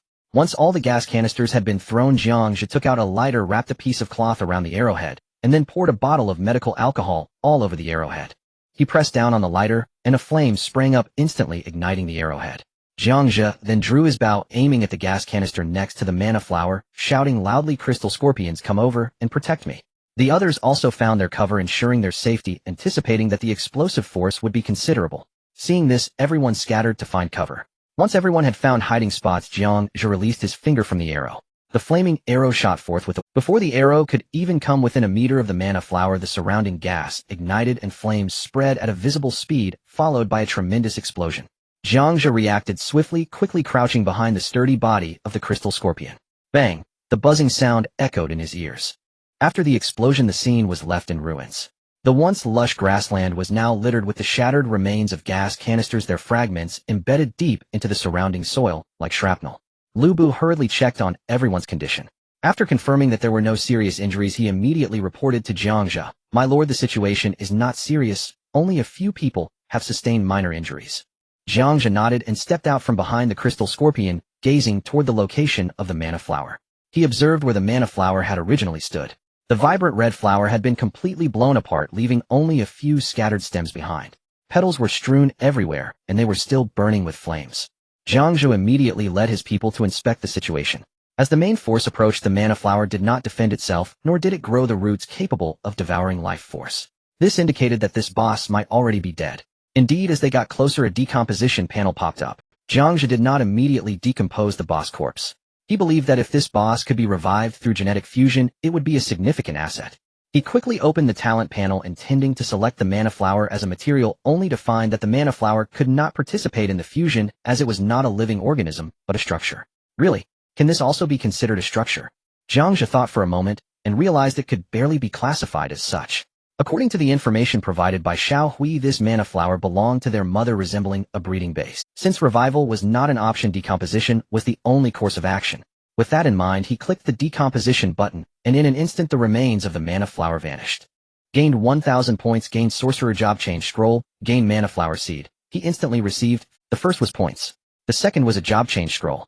Jiang Zhe took a look at the scroll, which was a piece of parchment covered in incomprehensible symbols from unknown languages. Item name: Apprentice Sorcerer. Job change scroll description: can be used to change a lord or troop type into an apprentice sorcerer, granting 10 mental strength and some basic spells. What a good item, since it could be used by a lord and could also change any troop type. However, this was just an apprentice sorcerer scroll, and given his current troops, it was not suitable for them to change into apprentice sorcerers. Thus he decided to use it for himself. As the parchment transformed into light points, it flew into his body. Job change successful. You have gained new skills and attribute boost. Jiang Zhe opened his panel to check. Name: Jiang Zhe. Race: human. Class: apprentice sorcerer. Strength 40-55, constitution 35, 10 agility 22, mental strength 30, 20 intelligence 5-1. Lord talents: genetic fusion, lord's heart, insightful eye, equipment, ease, bow, crocodile tooth, blade, guardian ring, plate, armor. Skills: basic fireball, basic magic shield, basic telekinesis. Jiang Zhe found that all his attributes had slightly improved, and he had gained 3 skills, 1 for offense, 1 for defense, and 1 for support. How do I use these skills? Just as Jiang Zhe thought, this knowledge of the fireball spell suddenly filled his mind, showing him how to control it. He extended his right hand, concentrating as magic power gathered in his palm, and with a whoosh, a small fire. Lu Bu was startled. "My lord, your hand is on fire." The tyrant's eyes widened in shock. "My lord, be careful, I'll put out the fire for you." As he said this, he attempted to rush over. At that moment, the young sorcerer intervened. "Calm down, everyone. My lord has just changed his class to a sorcerer, and this is the fireball spell." The other two suddenly realized that their lord had already changed classes and possessed spells. Jiang Zhe prepared to test the power of this fireball spell. He aimed at a broken fountain in the nearby park and threw the fireball. The fireball struck the fountain with a bang. The power was considerable. If it hit a person, it could easily sever limbs. Next, Jiang Zhe wanted to test the power of the magic shield. He said to Lu Bu, "Strike me with a punch." Just as he finished his sentence, Lu Bu's hefty fist came crashing down, landing heavily on Jiang Zhe's stomach. "Ugh, Fengxian, I curse your mother." Jiang Zhe bent over, clutching his stomach, his face contorted in pain. "My lord, my parents have long passed away. If you wish to be my father, I can become your adopted son." Lu Bu scratched the back of his head. Jiang Zhe grimaced in pain and kicked Lu Bu, saying, "Get the hell away." Then Jiang Zhe turned to the tyrant and said, "You come." Just as he began to speak, he quickly stopped. First, he cast the magic shield, which formed a blue barrier around him, and then said to the tyrant, "Go on, punch me." The tyrant stepped forward and punched with a bang, directly shattering the magic shield. It could only withstand a punch from a 4th-tier boss. Not bad. Jiang Zhe was quite satisfied with the magic shield, which had a cooldown time of 30 seconds. It could alternate with the defense skill of the guardian ring. Of course, if the magic shield was not destroyed, it could remain active indefinitely. However, it would continuously consume magic power, which was tied to his mental strength. If he began to feel fatigued, it would indicate that his magic power had reached its limit. Right now, Jiang Zhe's magic was still quite full. He did not feel fatigued at all. Then he cast telekinesis again. A small branch on the ground flew directly into Jiang Zhe's hand. To be honest, this skill was quite convenient. He casually tossed the branch aside. Jiang Zhe then tried to use telekinesis on the tyrant, but found that he couldn't even move him. The tyrant's massive frame weighed over 200 pounds. He could only try to draw the skeletal mage, successfully bringing over the lightest skeletal mage. However, he could only hover it at his feet. He couldn't throw the skeletal mage into the air. It seemed that the capabilities of an apprentice sorcerer were still limited. Jiang Zhe then looked at the last item, which was the mana flower seed. Item name: mana flower, building materials 1000 units of food, 100 first-tier crystal cores, 1 Description: this unique seed originates from a mysterious extraterrestrial life form containing unknown powers. When planted, if the required building material conditions are met, it will successfully cultivate and give rise to a peculiar extraterrestrial life. Jiang Zhe looked at this object filled with astonishment. It turned out to be a building, albeit a unique one with. Upon examining the building materials, he realized it required a living lord. He would have to wait until tomorrow to deal with it. Jiang Zhe sat back on the back of the crystal scorpion, continuing to lead his subordinates in the resource-clearing operation within this area designated by the main god. For him, everything here had to be harvested, even the trees in the park were no exception. The tyrant led his subordinates, fervently starting to chop down those trees. At that moment, Lu Bu approached with a cheerful expression. "My lord." "What is it?" Jiang Zhe was still manipulating his fireball technique, making the fireball appear and disappear in an instant, honing his proficiency. Out of the corner of his eye, he noticed Lu Bu coming over, and only then did he withdraw his hand and look over. "My lord, I have a request." Lu Bu fidgeted, looking somewhat embarrassed to speak. "Just say it directly." Lu Bu coughed, cleared his throat, and then spoke. "My lord, my weapon is broken. Can you get me a better one?" "That's not a problem. He'll help you buy one when we return." Jiang Zhe was aware that Lu Bu had great strength, but it was difficult to find suitable equipment for him, which often led to the junk weapons being easily broken. At this moment, Lu Bu's gaze landed on the bow strapped to Jiang Zhe's back. "My lord, you don't need to buy me one. Didn't you just change classes to an apprentice magician? I heard from a junior magician that such magicians typically use staffs, and since you have a bow, it seems you won't be using it. Could you bestow it upon me?" Well, he actually had his eyes on my legendary weapon. Indeed, as Lu Bu said, I had transitioned to a magician class, and now possessed ranged attack capabilities. My accuracy with the bow has never been high, and I have no talent in that regard. In comparison, playing with the fireball technique is much more interesting. Jiang Zhe took off the bow from his back along with the quiver at his waist, and handed them directly to Lu Bu. "Here you go." Lu Bu was taken aback. He did not expect his lord to truly give him the bow, and he hadn't held out much hope. After receiving the bow and arrows, his eyes instantly turned red. No one had treated him this well since childhood aside from his parents. Moreover, he knew that this weapon was quite valuable. Lu Bu quickly donned the quiver and bow, and then with a thud knelt on one knee. "Thank you, my lord. You treat me like a father." At that moment, a notification suddenly sounded. "Lu Bu is devoted to you. His loyalty will never diminish." This effect was reminiscent of how the tyrant was bound to the creator through genetic fusion, ensuring loyalty would no longer decline. Jiang Zhe was startled by these words, thinking Lu Bu was about to awaken the attributes of a three-surnamed servant. He hurriedly reached out to help Lu Bu up. "Fengxian, there's no need for such grand gestures. As the saying goes, a good horse deserves a good saddle. A hero should wield a fine bow. Given your abilities, this bow rightfully belongs to you. Be sure to treasure it well from now on." Lu Bu's eyes glistened with tears, his voice trembling with excitement. "My lord, rest assured, I, Lu Bu, will not disappoint your kindness, and will cherish it greatly. The kindness of my lord is as heavy as a mountain. This life of mine will henceforth belong entirely." Jiang Zhe nodded and instructed, "Fengxian, take some people to clear out elsewhere, and gather all the resources you collect in one place. I will find you later." "Understood, my lord. I will bring Xiao Hui and the others along. The tyrant brothers and the junior magician can stay behind to guard your safety, my lord." After receiving the order, Lu Bu left with a portion of his men. The others continued to chop trees in the park. In another instance, Long Outyin led his army and successfully cleared a region. The mission in this instance was to eliminate horse bandits and protect the village. Many townsfolk came forward with various foods from their homes. An ancient dressed village chief, filled with gratitude, said, "Thank you, my lord, for cleaning up the horse bandits around our village. You must accept these items." Looking at the simple townsfolk, each holding eggs, millet, and various crops, Long Outyin, not having a heart of stone, could see that life in this village was truly difficult. Moreover, he was not in need of these foods at present. What he needed more was a population. Thus Long Outyin looked at the village chief and said, "Village chief, the horse bandits nearby have only been temporarily cleared away. Once I leave, they will surely return. It would be better for you to come with me. Oh, I have a better place where everyone can live and work, and everyone will have land to cultivate." Upon hearing this, many of the townsfolk were moved. Many among them were tenants who had no land of their own, having to rent land from landlords or officials to farm. The grain they grew was partly used for rent, another portion for taxes, leaving barely enough for their families to survive. "My lord, can I go with you?" An elderly farmer, looking weathered by farming, raised his hand. His other hand tightly held a small child. The child had bare feet, and his clothes were tattered with edges frayed and stained. A couple of streams of clear snot hung from his nose, and he occasionally sniffled, looking both pitiful and confused. Long Outyin instantly received a system notification informing him that this person, named Wang Laohan, had become his subject. Seeing this hopeful situation, Long Outyin pressed on, continuing, "Dear villagers, if you are willing to follow me, I promise that my territory will be like a paradise. Once there, everyone will wear new clothes and have a full meal every day."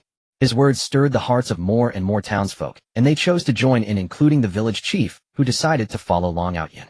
At this moment, Long Outyin gained over 50 subjects.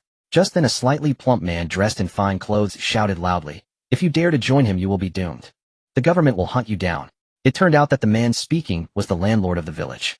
He could not sit idly by and watch Long Outyin take everyone away, otherwise no one would cultivate the many lands he owned, and all his painstaking efforts would be in vain.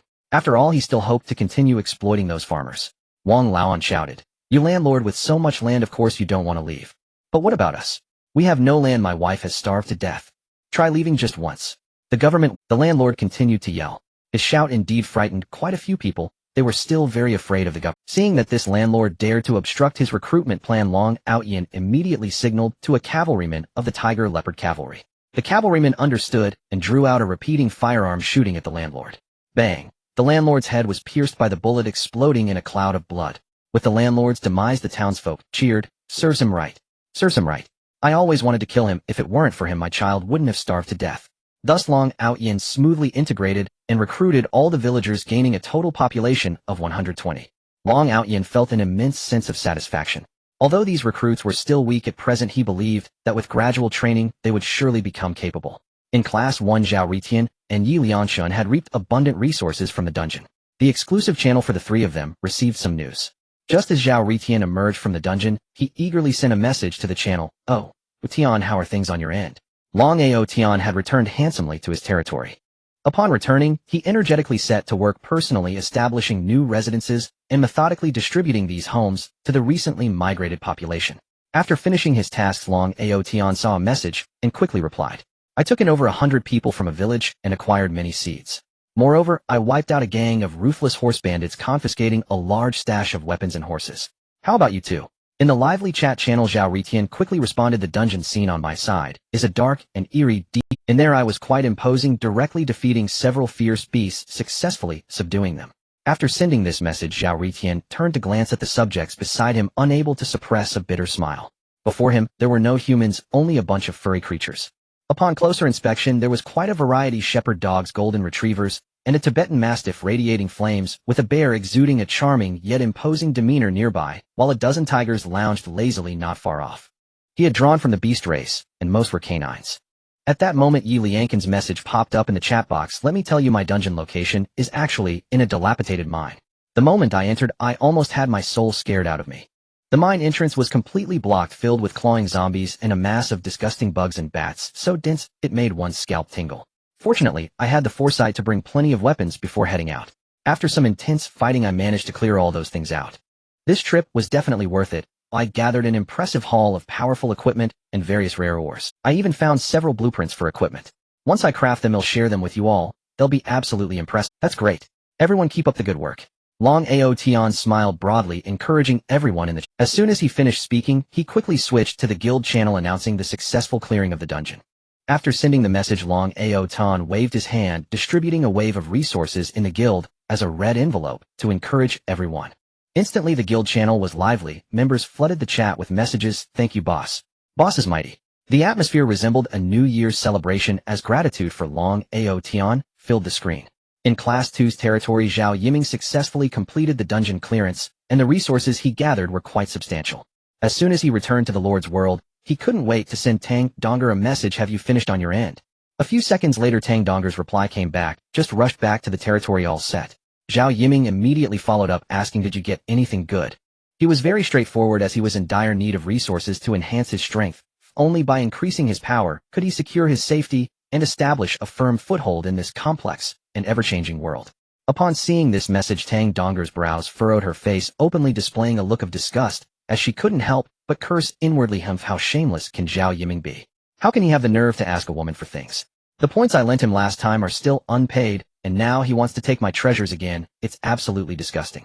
Despite her internal revulsion akin to having swallowed a fly, Tang Donger knew she could not truly do with. After all, this lord with level talent was a significant presence in the Lord world. With him around, many matters could be handled much more easily. With no other choice, Tang Donger felt as if she were cutting her own flesh, hesitated for a moment, then gritted her teeth, and sent Zhao Yiming a blue-quality piece of equipment, adding a note among these pieces: "This one suits your angel units." Upon receiving the item, Zhao Yiming was instantly overjoyed. It was a pair of boots enhancing flying speed, practically custom-made for his battle angels. After all, one cannot bite the hand that feeds them. In this situation, he had to give the woman a little sweetness, otherwise his future plans would be difficult to carry out. Thus, he generously transferred 1,000 points to Tang Donger, claiming it was payment for the equipment. Upon receiving the 1,000 points, Tang Donger's face immediately displayed a full expression of disdain. To her, this amount of points was nothing. If that blue equipment were sold on the market, it could easily fetch 1,200. Feeling quite displeased, she firmly decided to acquire some resources from elsewhere. After a brief thought, she quickly messaged her devoted puppy Lin. "How, Lin, have you finished your dungeon?" Lin Hao had just returned to his territory, and the dungeon he entered was set in a World War II background. In that dungeon, he experienced a thrilling battle. As soon as he entered, he encountered a wounded remnants army. Lin Hao wasted no time using his own strength to subdue the entire army, successfully incorporating them. He turned to look at this small squad beside him. Upon counting, there were over 30 people, half of whom were injured. They wore yellow military uniforms, tightly gripping rifles with bayonets. Among the group was an officer figure with a sidearm at his waist, and a bayonet knife hanging on the other side, sporting a distinctive mustache. At that moment, the officer hurriedly approached, nodding and bowing, saying, "Linson, your territory is indeed. Please, Linson, quickly tend to the wounded members of my unit." Lin Hao looked at the man named Kuei Ichiro and smiled with confidence, saying, "Rest assured, Yankin. Since you have pledged allegiance to me, Lin Hao will certainly take good care of your injuries." "Thank you, Linson. The Emperor will bless you." Kuei Ichiro bowed at a 90-degree angle. Lin Hao did not dare to delay, and quickly called his subjects to come help. The unit he drew was the Goblin race, including the third-tier unit Goblin sorcerers, who could not only cast curses, but also possessed miraculous healing abilities. At this moment, the Goblin sorcerers swiftly gathered around the Japanese soldiers, chanting incantations as they cast healing spells. Under the glow of the magical healing light, the previously wounded Japanese soldiers' injuries healed at a visible rate. Soon these injured soldiers were fully recovered and moved freely again. At this time, Lin Hao received a private message notification, and to his surprise, it was a message from the campus belle Tang Donger. He hurriedly replied, "Donger, I just finished." Then another message from Tang Donger came, "How was your harvest this time?" Seeing this, Lin Hao quickly detailed his situation in the dungeon to Tang Donger. After receiving Lin Hao's message, Tang Donger was so shocked that her jaw nearly dropped. She never expected that this guy's dungeon would actually be set in a World War II scene, and he had acquired a bunch of modern firearms. What guns and even grenades. These items in a war primarily dominated by cold weapons are undoubtedly devastating weapons that could change the tide of battle just by being used. Tang Donger thought to herself that she had to get a few to try out. She quickly tapped on the screen and sent a message, "Brother, how can you give me a gun to play with? And a few grenades, please." The message was full of a playful tone, as if the girl behind the screen was blinking her big eyes, looking at Lin Hao with anticipation. Upon seeing this message, a lewd smile instantly appeared on Lin Hao's face, and he felt incredibly comfortable. After all, this was the first time the campus belle had acted cute toward him, and that feeling was simply wonderful. All right, Donger." Lin Hao replied, "I will get you a gun right away along with a few grenades." After saying that, he turned to Kaida Ikaru and said, "Kaida-kun, give me a Type 38 rifle, 20 rounds of ammunition, and also 3 grenades." Kaida Ikaru dared not refuse and promptly complied. After Lin Hao received the items, he traded them to Tang Donger without asking for a single cent, as doing something for her brought him more joy than acquiring treasures. Tang Donger received the Type 38 rifle and examined it with great interest. After all, she had taken courses on firearms usage back in school, so she quickly learned how to operate this antique. She deftly loaded a bullet into the chamber, then raised the gun and aimed at a nearby tree, pulling the trigger. Bang! A crisp sound echoed as the bullet shot out, instantly hitting the tree and leaving a mark. This Type 38 rifle was indeed a formidable firearm during the World War II period. After firing the bullet, Tang Donger realized the power of the gun. It was definitely far superior to a bow and she casually tossed the gun to a nearby subject who was watching in fascination. This subject had blonde hair and blue eyes with exquisite features and pointed ears exuding a unique liveliness. She was a typical elf. Dressed in green leather armor, she moved with a light and graceful demeanor. This was the race Tang Donger had targeted, the elf race. Every elf was strikingly beautiful, and they were incredibly talented in the use of ranged weapons. This female elf was very clever. While observing earlier, she had already grasped the usage of the Type 38 rifle. She slowly loaded a bullet into the chamber, then skillfully pulled the bolt back and fired again with a bang. This shot was incredibly precise. The bullet hit the same spot that Tang Donger had struck earlier.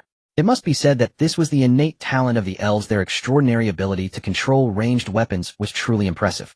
Tang Donger was genuinely astonished by the prowess of her elf, and an idea suddenly sprang to mind. She needed to ask for a few more Type 38 rifles. She hurriedly sent another message to Lin Hao filled with a playful tone. Brother, how could you give me a few more guns?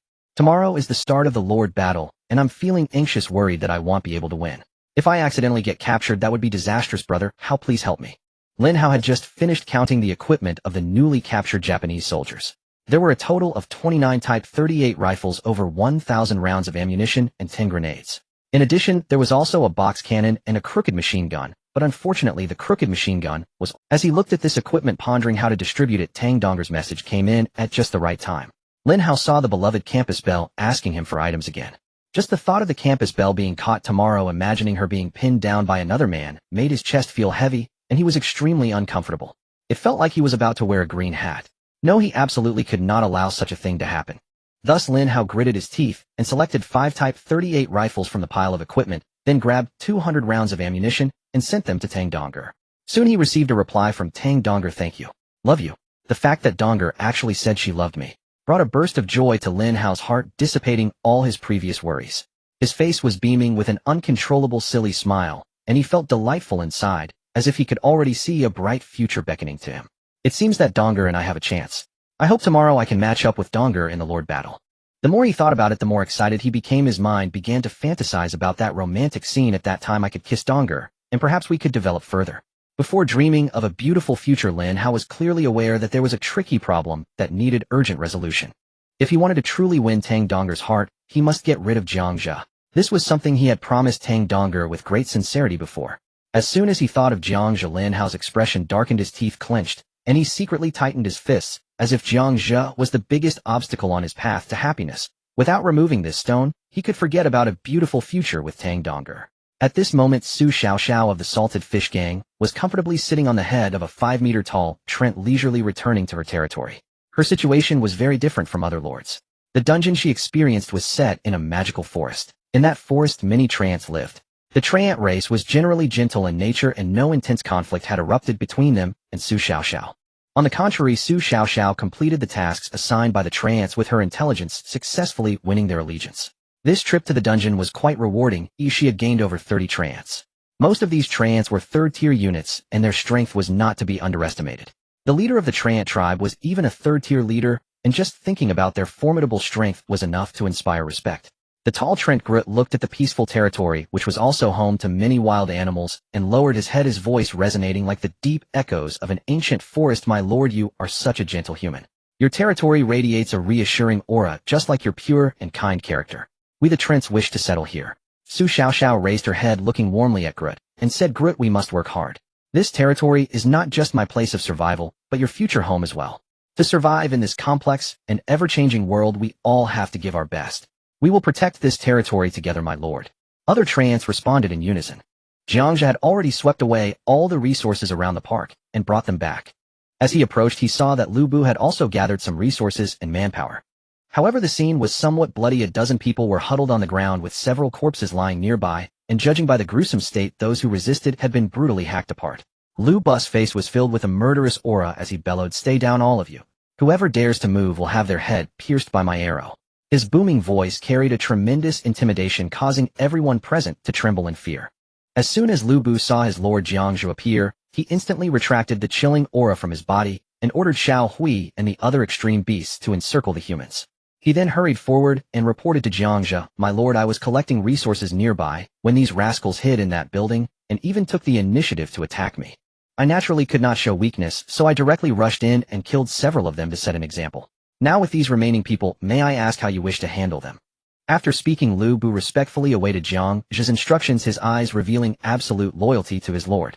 Jiang Zhe's gaze was sharp as he gave a brief glance at the crouching individuals. He noticed that most of them were young, both male and female. Jiang Zhe pondered that bringing them back could prove. After all, he had just collected some seeds and was worried about not having anyone to cultivate the land. These individuals could indeed come in handy. Take them all back and escort them to the teleportation portal. We will head directly back to our territory, Jiang Zhe commanded. Understood, my lord. Lu Bu, receiving the order, strode forward and began escorting the individuals towards the teleportation portal as if carrying little chicks. Before long, they arrived at the red teleportation portal, radiating a mysterious glow. As they stepped inside, they were transported to the territory in the blink of an eye. Upon landing, a wave of scorching heat hit them. Before their eyes lay vast wastelands and deserts with the ground cracked beyond recognition. Farming in such a place would certainly be quite challenging. Fortunately, there was still an oasis within the territory that could barely alleviate their immediate needs. At the same time, he could not help but feel a sense of anticipation. Who would he face in battle tomorrow? If the opponent had fertile land, that would be even better. He would surely find a way to seize it and start his farming plan. Upon returning to the territory, Lu Bu and Tyrant looked weary. Seeing this, Jiang Zhe waved his hand and instructed, "You all go rest." He then went to find Jack, who had returned a bit earlier. At this moment, Jack was patiently explaining some matters to Li Jiangguo and the other humans who were among the first recruits to join the territory. Jack, with keen eyes, spotted Jiang Zhe and quickly greeted him. "My lord, you're back. Was everything smooth?" Jiang Zhe's expression was calm as he nodded slightly, and then asked, "Very well, how is the situation on your side?" Jack hurriedly replied, "My lord, I have explained the important matters regarding the territory to them. However, we currently have a dilemma. We lack a place for accommodation." Jiang Zhe had already anticipated this. He had indeed not built any residences before, as the loyalty of those previously integrated species was permanently locked at 100, and they did not have such urgent housing needs. But the situation was different now, and the loyalty of these newly recruited subjects was not like that of the previous. Without hesitation, Jiang Zhe waved his hand grandly, and amidst the flickering light, 20 residences rose from the ground. This scene left Li Jiangguo and the others in shock, their jaws nearly dropping to the ground. They understood that the world they found themselves in was vastly different from the previous one, and this miraculous sight made them feel even more acutely the wonders and unpredictability of this world. With the accommodation issue settled, Jiang Zhe continued to arrange things methodically. "Jack, there is still a batch of people that were just brought back. You go and educate them well. If anyone misbehaves, don't hold back. Take action if necessary. I do not lack these few people. Well, I only want those who will listen." Jiang Zhe's eyes were sharp and his tone conveyed an undeniable severity. "Rest assured, my lord. Teaching people is what I'm best at." Jack responded with a fawning expression, even deliberately touching the whip at his waist. After Jack left to carry out his orders, Jiang Zhe's gaze slowly turned to Li Jiangguo. An invisible data screen appeared revealing Li Jiangguo's panel. Name: Li Jiangguo. Species: human. Strength 0. 5. Constitution 1. Agility 1. Mentality 5. Intelligence 4. Skill: advanced agricultural knowledge. Just looking at the panel information, it was clear that Li Jiangguo's physical condition was abysmally poor. However, his intelligence value was quite respectable, and he possessed advanced agricultural knowledge, a valuable skill specialized in farming. Seeing this, Jiang Zhe took out the various seeds he had previously collected from his storage space, including rice, corn, potatoes, and some vegetable seeds, laying them out before Li Jiangguo and asking, "Old sir, do you think these seeds can be planted here?" Upon seeing these seeds, Li Jiangguo instantly understood Jiang Zhe's intentions and hurriedly replied, "No problem, my lord. Although the conditions of our oasis are a bit lacking, as long as my wife and I work together to cultivate here, it won't be a big problem at all." Jiang Zhe observed Jack leading the others, energetically sorting through the clutter, everything orderly, and couldn't help but show a hint of satisfaction, gently nodding. He then returned to his residence. As soon as he stepped through the main gate, a middle-aged woman immediately approached him. She slightly lowered her head, her gaze humble and submissive, and softly said, "My lord, dinner is ready. You may dine now." Jiang Zhe nodded slightly in response, saying, "All right, I understand." He privately sighed, noting that Jack was quite thoughtful, arranging for a woman skilled in cooking to prepare meals for him. Following the familiar path, he arrived at the dining hall. There he saw a large plate of roasted meat on the table. The rich aroma immediately wafted into Jiang Zhe's nostrils, stirring his appetite. Jiang Zhe devoured the roasted meat in no time. He contentedly patted his round belly and couldn't help but exclaim, having a capable cook among the populace is truly marvelous. Unfortunately, the ingredients are too scarce, otherwise with this chef's skills, who knows how many delicious dishes could be created. As he thought this, his gaze fell upon the cook, and a skill panel visible only to him appeared. Upon closer inspection, it displayed, "Intermediate Chef." These words filled Jiang Zhe with even more anticipation for the improvement of his territory's cuisine. After a hearty meal, Jiang Zhe slowly rose and left the dining hall. He sat down in the pavilion in the courtyard. Tomorrow was the day of the Lord's battle, which would determine the fate of the territory, allowing no room for carelessness. Tonight, he must meticulously review his resource reserves to see what else needed to be prepared in advance. He opened the storage space. Wood 20000. Stone 30000. Metal 30000. Tier 1 crystal cores 300. Tier 2 crystal cores 10. Tier 3 crystal cores 1. Tier 4 crystal cores 5. Various furs and scales 4000. Points 3100. After quickly and comprehensively reviewing his available resources, Jiang Zhe shifted his focus to the populace. With a thought, a list of information regarding the populace instantly appeared, clearly detailing all relevant information. Tyrant Lubu, Little Mage Jack, Little Gray Skeleton, Mage Devouring Beast Li Jiang. At this moment the population of his territory had risen to over 70. Jiang Zhe frowned slightly, and upon closer inspection he discovered that the vast majority were ordinary citizens, with less than 20 truly capable of combat. Jiang Zhe knew that if he wanted to shine in the upcoming Lord's battle, he had to carefully plan his army. The first task was to select a few generals capable of leading troops in a battle. After some thought, he smacked his thigh and decided to pick out 3 great generals. Lubu must certainly be one of them. Lubu is a genuine martial general well-versed in military strategy. With him leading the troops, the battlefield would be as stable as a rock. Next, he planned to have the tyrant lead a group and a batch led by the little mage who excels in spell attacks. Why did he not include Little Gray? The reason is simple. Although Little Gray is powerful, it is not human and lacks the necessary cunning requiring someone to keep an eye on it, so it wasn't included in the list of generals. Jiang Zhe contemplated that it would be quite suitable for Lu Bu to lead Little Gray and the pack of devouring beasts. Currently there were 10 devouring beasts, each a formidable tier 4 creature boasting impressive combat strength. With Lu Bu's combat prowess and leadership skills, commanding these 10 devouring beasts would be akin to giving a ferocious tiger a set of steel fangs on the battlefield. They could bulldoze through anything, slaying gods and Buddhas alike. As for the tyrant, he currently stood alone and unaccompanied. Jiang Zhe thought to himself that he had to form a capable army for the tyrant. After pondering for a while, he had a brilliant idea. Use zombies. After all, the tyrant was originally evolved from a zombie, and the connection between them seemed destined, intertwined in countless ways. With this relationship, the tyrant leading a zombie army would undoubtedly unleash formidable combat power. Summoning a single zombie costs 10 points. He raised his hand and waved, and a mysterious summoning portal shimmered into existence beside him, the light flickering, as if connecting to another terrifying, unknown world. Jiang Zhe gritted his teeth and unhesitatingly poured 100 points into it. The portal blazed with light, and accompanied by a series of chilling howls, zombie after zombie began to emerge. Their forms were distorted movements, stiff, exuding a nauseating stench. Not more, not less, just 100. Jiang Zhe decisively used his innate skill. Gene Fusion activate. In an instant, a mysterious and eerie power enveloped the 100 zombies. With flickering light accompanied by the sounds of distortion and the sizzling of flesh reassembling, the zombies fused in pairs, reducing their numbers from 100 to 50. The originally emaciated and sickly zombies appeared noticeably stronger, and some of their rotting parts, oozing pus, had miraculously healed, looking far more resilient. However, Jiang Zhe frowned, his expression revealing discontent. He felt this was still far from enough. Continue fusing. The mysterious power surged once again. The recently fused 50 zombies intertwined again, accompanied by even more intense sounds and light, and in the blink of an eye they became 25. In this round of fusion, half of the zombies underwent terrifying mutations. Some had large patches of skin falling off, replaced by a chilling scarlet hue, as if forged from the flames of hell, evil and repulsive. Others grew larger and stronger, their skin becoming exceedingly rough, covered in tough calluses. Yet from their distorted but more robust forms, it was clear their strength had indeed increased.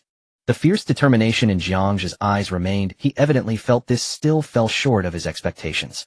Gritting his teeth, he waved his hand, pouring out another 1000 points. Accompanied by another round of chilling howls, another 100 zombies streamed out from the summoning portal. Subsequently, a new round of fusion began. These 100 zombies first merged in pairs, quickly reducing to 50, and then fused again, becoming 25 in the blink of an eye. With a command from Jiang Zhe, the newly formed 25 zombies merged with the previous 25, initiating another fusion. After a flicker of light and a mingling of flesh and blood, the total number of zombies dwindled to 25. At this moment, these 25 zombies clearly divided into 2 categories. Jiang Zhe named them the Berserk zombies and the Meat Shield zombies. Half transformed into Berserk zombies, their bodies entirely red, resembling burning demons. The other half became Meat Shield zombies, extremely robust in stature, akin to small mountains, but their movement speed was relatively slow. Name Berserk zombie. Race Undead. Level Tier 2 normal. Strength 15. Constitution 15. Agility 20. Mentality 0. Intelligence 0. Skills: Zombie Virus Infection Pounce. Pounce dropping to all fours, it becomes a shadow as it pounces on the target, launching successive bites with claws and teeth, during which it ignores some of the damage it takes, and enters a pure slaughter state. Description: a mutated zombie whose brain has been eroded by a potent virus. Its muscles exhibit a bizarre tense state, its skin flushed from excessive blood flow, and its murky eyes flickering with a bloodthirsty red light. When moving, it uses all 4 limbs, far exceeding the speed of ordinary zombies. Name Meat Shield zombie. Race Undead. Level Tier 2 normal. Strength 20. Constitution 30. Agility 10. Mentality 0. Intelligence 0. Skills Zombie Virus Infection Heavy Body Charge. Heavy Body Charge. Charging forward with a tensed heavy body, it knocks targets in its path away and inflicts crushing damage, causing a shockwave upon colliding with obstacles, briefly unbalancing nearby enemies. Description: a mutated zombie, its shape bloated like a small mountain wholly wrapped in an augmented layer of keratin akin to a naturally moving fortress. They move slowly yet possess immense strength, serving as living shields. In just a short while, 2,000 points of credits vanished like flowing water, and Jiang Zhe felt a pang of pain in his heart, as this was his hard-earned savings. However, he also understood that in this world of the survival of the fittest, to stand firm, he had to invest heavily. Looking at the dwindling credits, Jiang Zhe gritted his teeth and resolutely decided to continue investing in his legion. With only 1,100 points of credits left, Jiang Zhe chose to summon once more. Instantly, 1,000 points disappeared, and 5 ominous-looking skeletal mages slowly emerged from the void. They were surrounded by eerie magical fluctuations, and a ghostly green light flickered in their hollow eye socket. Once everything was arranged, Jiang Zhe raised his hand and snapped his fingers, instructing the servants of the manor, "Go summon Lu Bu and the tyrant mage to come here." Once everything was arranged, Jiang Zhe raised his hand and snapped his fingers, instructing the servants of the manor. The figure on the left wore ancient battle armor with a helmet on his head and a long sword at his waist, emanating a fierce aura of someone seasoned in battle. He was indeed Lu Bu. Standing in the middle was a black-haired man with a handsome yet gentle face, his deep and sharp eyes exuding a unique charm. The man on the right was dressed in a mage's robe. The robe swayed gently in the wind, and he held a staff embedded with gemstones, exuding a mysterious aura. As soon as the three saw Jiang Zhe, they instantly knelt on one knee in unison and called out, "My lord." Their voices were filled with utmost respect and loyalty. Seeing this, Jiang Zhe gently waved his hand and said softly, "Get up." The three rose swiftly as if they had received the most sacred command. Their gazes were soon drawn to the surrounding zombies and skeletal mages that exuded a fierce aura. Lu Bu the tyrant and the mage were all clever individuals, fully understanding their lord's intentions. They surely were to be assigned personnel to expand their forces. At this thought, excitement flashed in their eyes. Jiang Zhe looked steadfastly at Lu Bu and solemnly said, "Lu Bu, you will be in charge of all the extreme beasts, including Xiao Hui and the others. You must take good care of them." Lu Bu felt a surge of gratitude upon hearing this. He was well aware of the power of the fourth tier extreme beasts and immediately knelt on one knee, cupping his fists, and loudly proclaimed, "Thank you, my lord, for bestowing troops. I shall not disappoint your expectations." Beside him, the tyrant and the mage couldn't help but feel a tinge of jealousy. They naturally knew how powerful the fourth tier extreme beasts were and couldn't believe their lord had generously gifted them to Lu Bu. However, although both were unwilling, they had to admit that Lu Bu's strength indeed warranted commanding such power. Jiang Zhe seemed to sense their thoughts and turned to the tyrant, saying, "Tyrant, these are the berserk zombies and the meat shield zombies. Both types of troops will be under your command, and you must lead them well."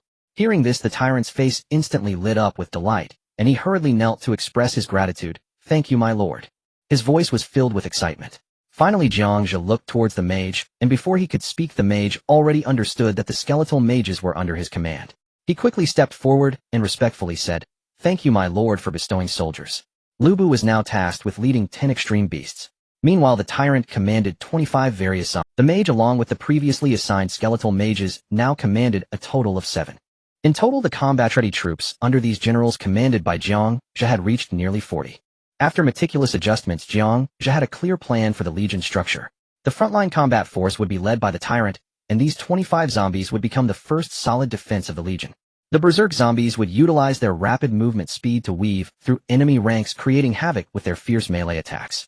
The meat shield zombies would endure the main damage from enemies with their large and robust bodies, shielding their comrades in the rear. The responsibility for the finishing blow fell upon Lu Bu, who led the 10 extreme beasts riding on a motorcycle, forming a cavalry unit. The mage remained stationed at the ranged output position, commanding 7 skeletal mages, providing strong long-range fire support for the entire legion. In this way, different roles fulfilled their duties, collectively building a combat system that balanced offense and defense. After the assignments were completed, Jiang Zhe noticed that the sky had not yet completely darkened and immediately decided to take these 3 generals to test their troops, as they would be heading to battle tomorrow. A little practice would help accumulate some cooperative experience. The group arrived at an open area beside an oasis where visibility was good, and it was a perfect place for training.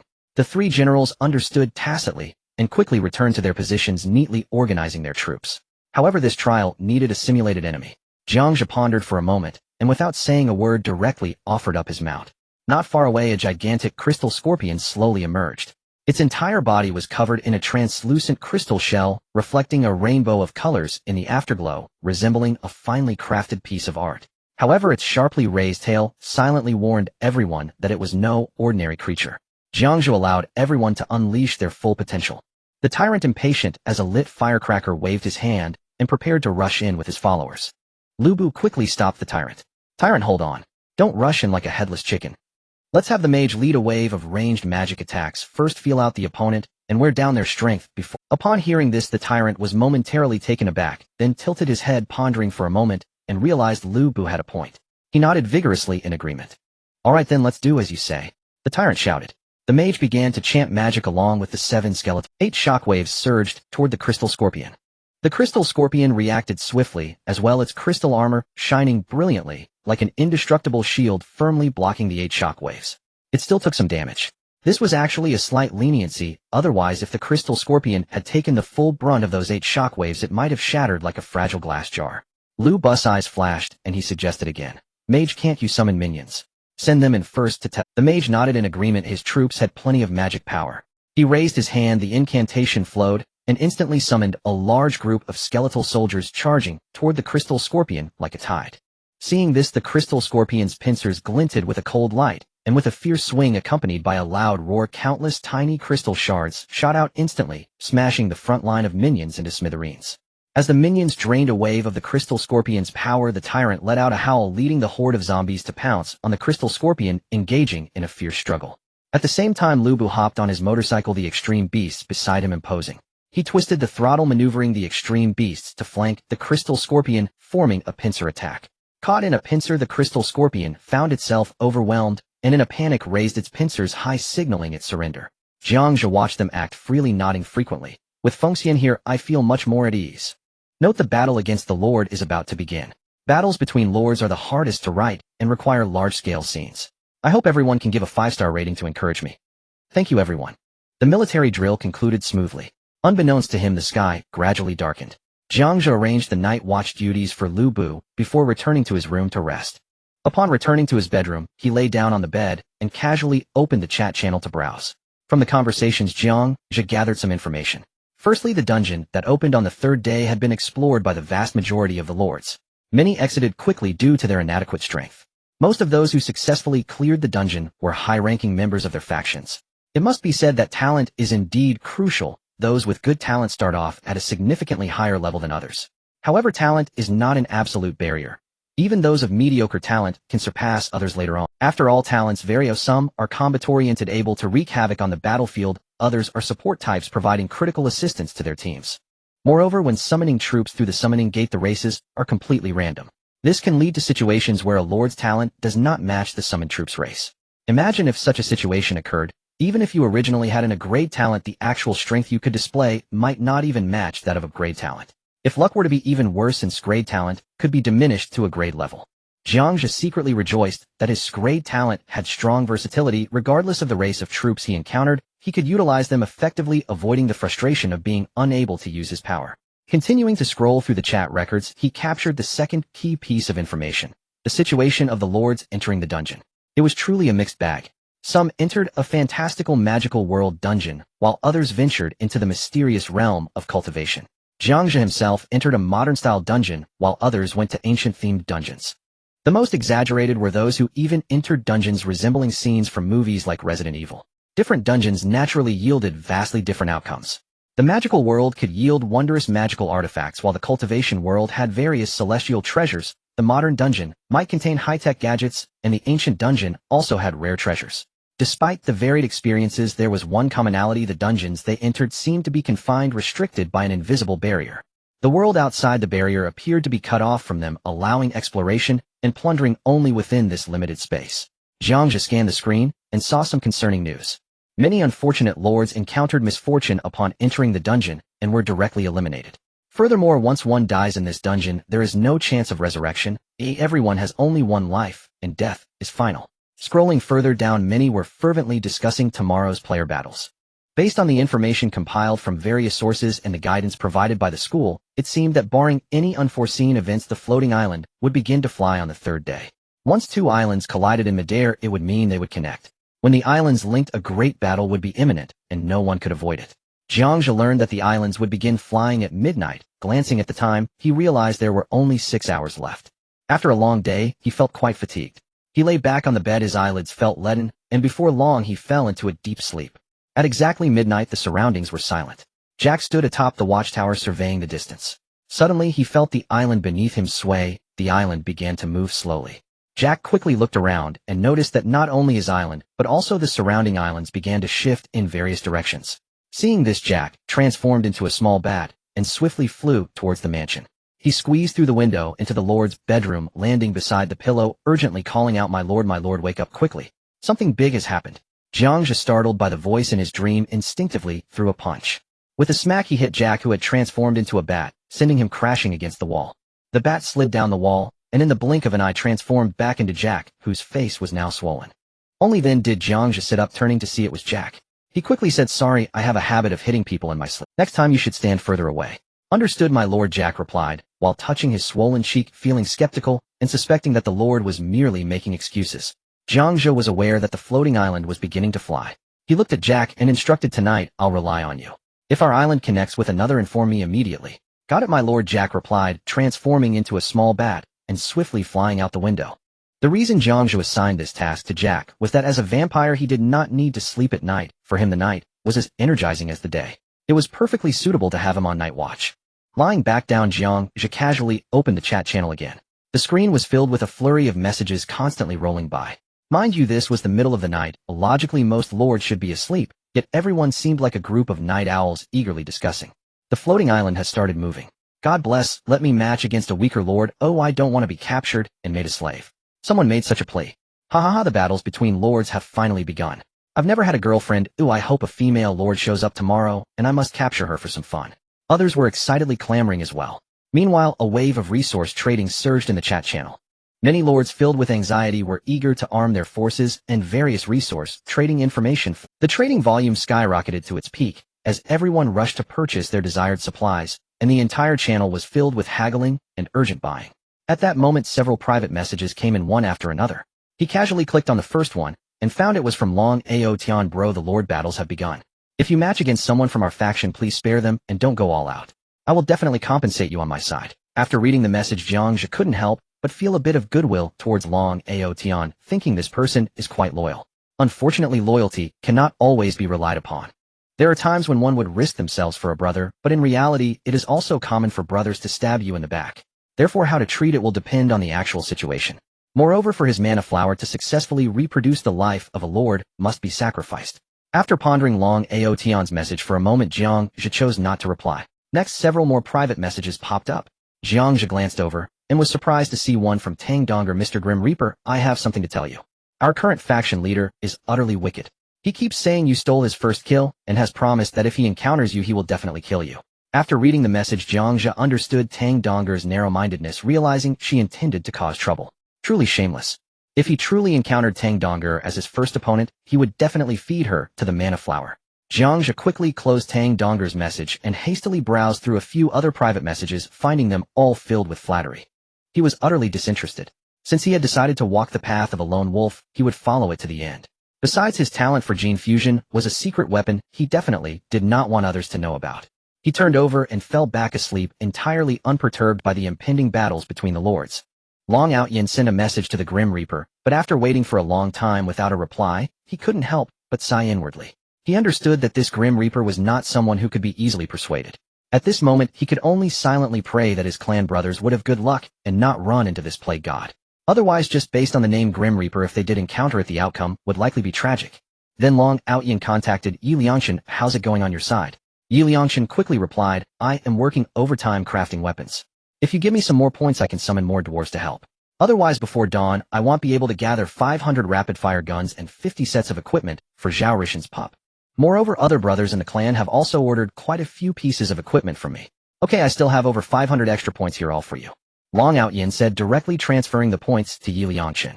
The unit Yi Liangshan was focusing on was the dwarves who were born craftsmen. Don't be fooled by their small stature. Their strength is astonishing, making them quite a reliable unit. This time, in order to increase the odds of winning in the upcoming battle, Long Ao Yin almost gave all the metal in his territory to Yi Liangshan.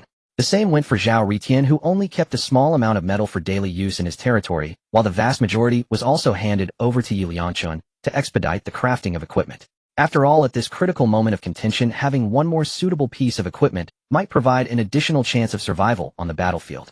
Afterwards, Yi Liangchun shamelessly asked Zhao Ritian for some points. Soon after, he also gathered quite a few points from several dozen core clan members. With these points, he summoned 100 dwarves at once, throwing them into the frantic forging work. In Yi Liangchun's territory, there were 50 weapon workshops and 50 armor workshops. These workshops lit up with fire in the night, and the sounds of various hammering echoed.